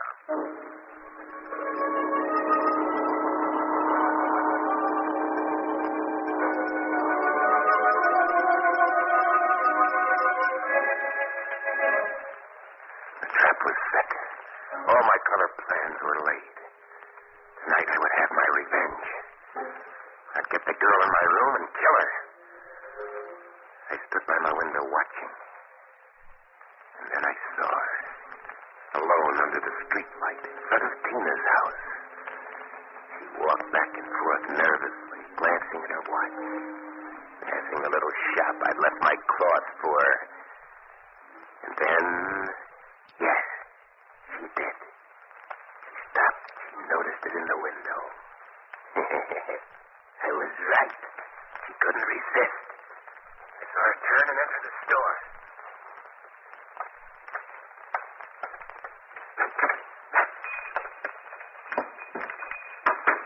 Good evening, ma'am. What is it? What can I do for you? I noticed that piece of cloth you have in the window. I just couldn't resist coming in and seeing it closer. Yes, it is beautiful, isn't it? Here, take it in your hands. Feel the texture. So soft, isn't it?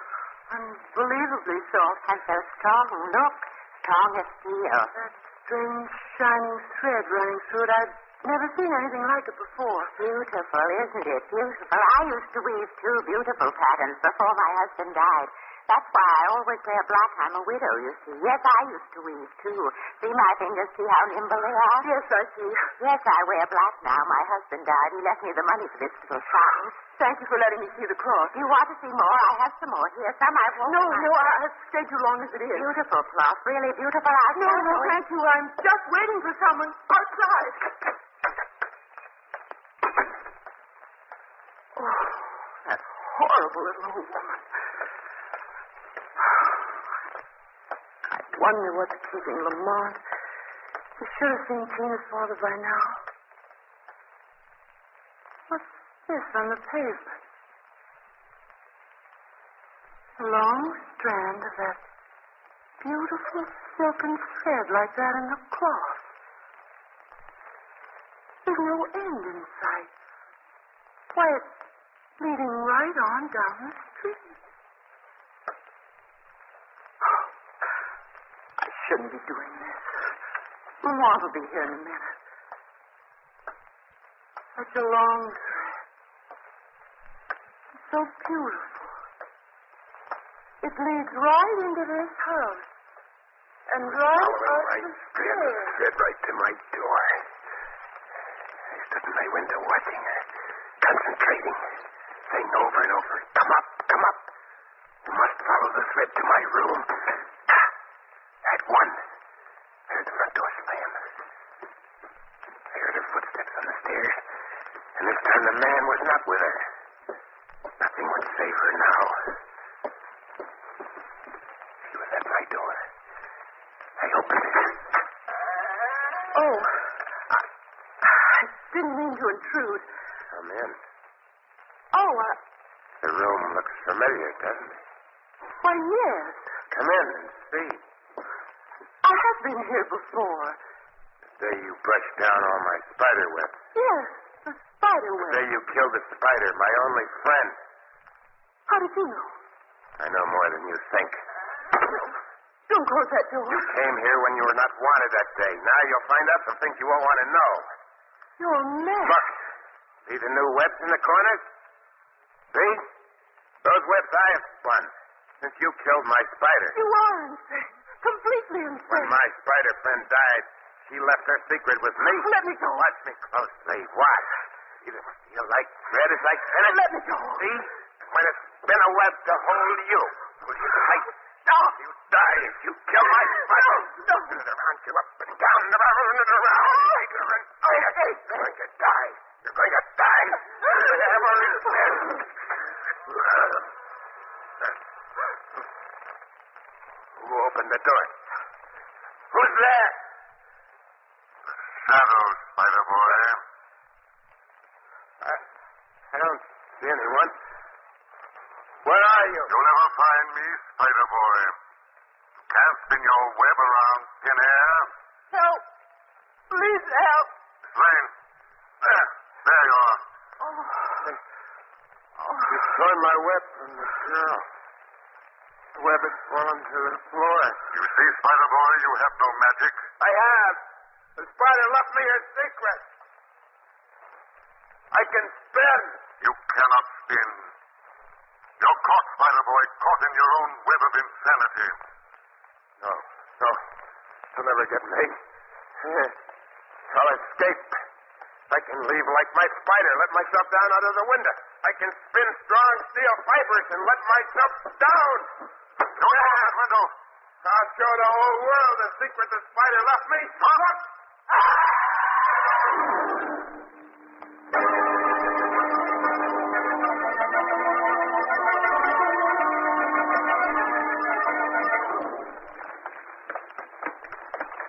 Come on, Luke. There he is. It's Willie Hill. Underneath the window. He's dead, Mark. Look, Lamont. Look what he's holding between his teeth. He really believed in his own twisted mind he'd learned the spider's secret. Yes, Margot. He really believed he could spin. Thought he could let himself down from the window by nothing but a flimsy strand of ordinary weaving yarn.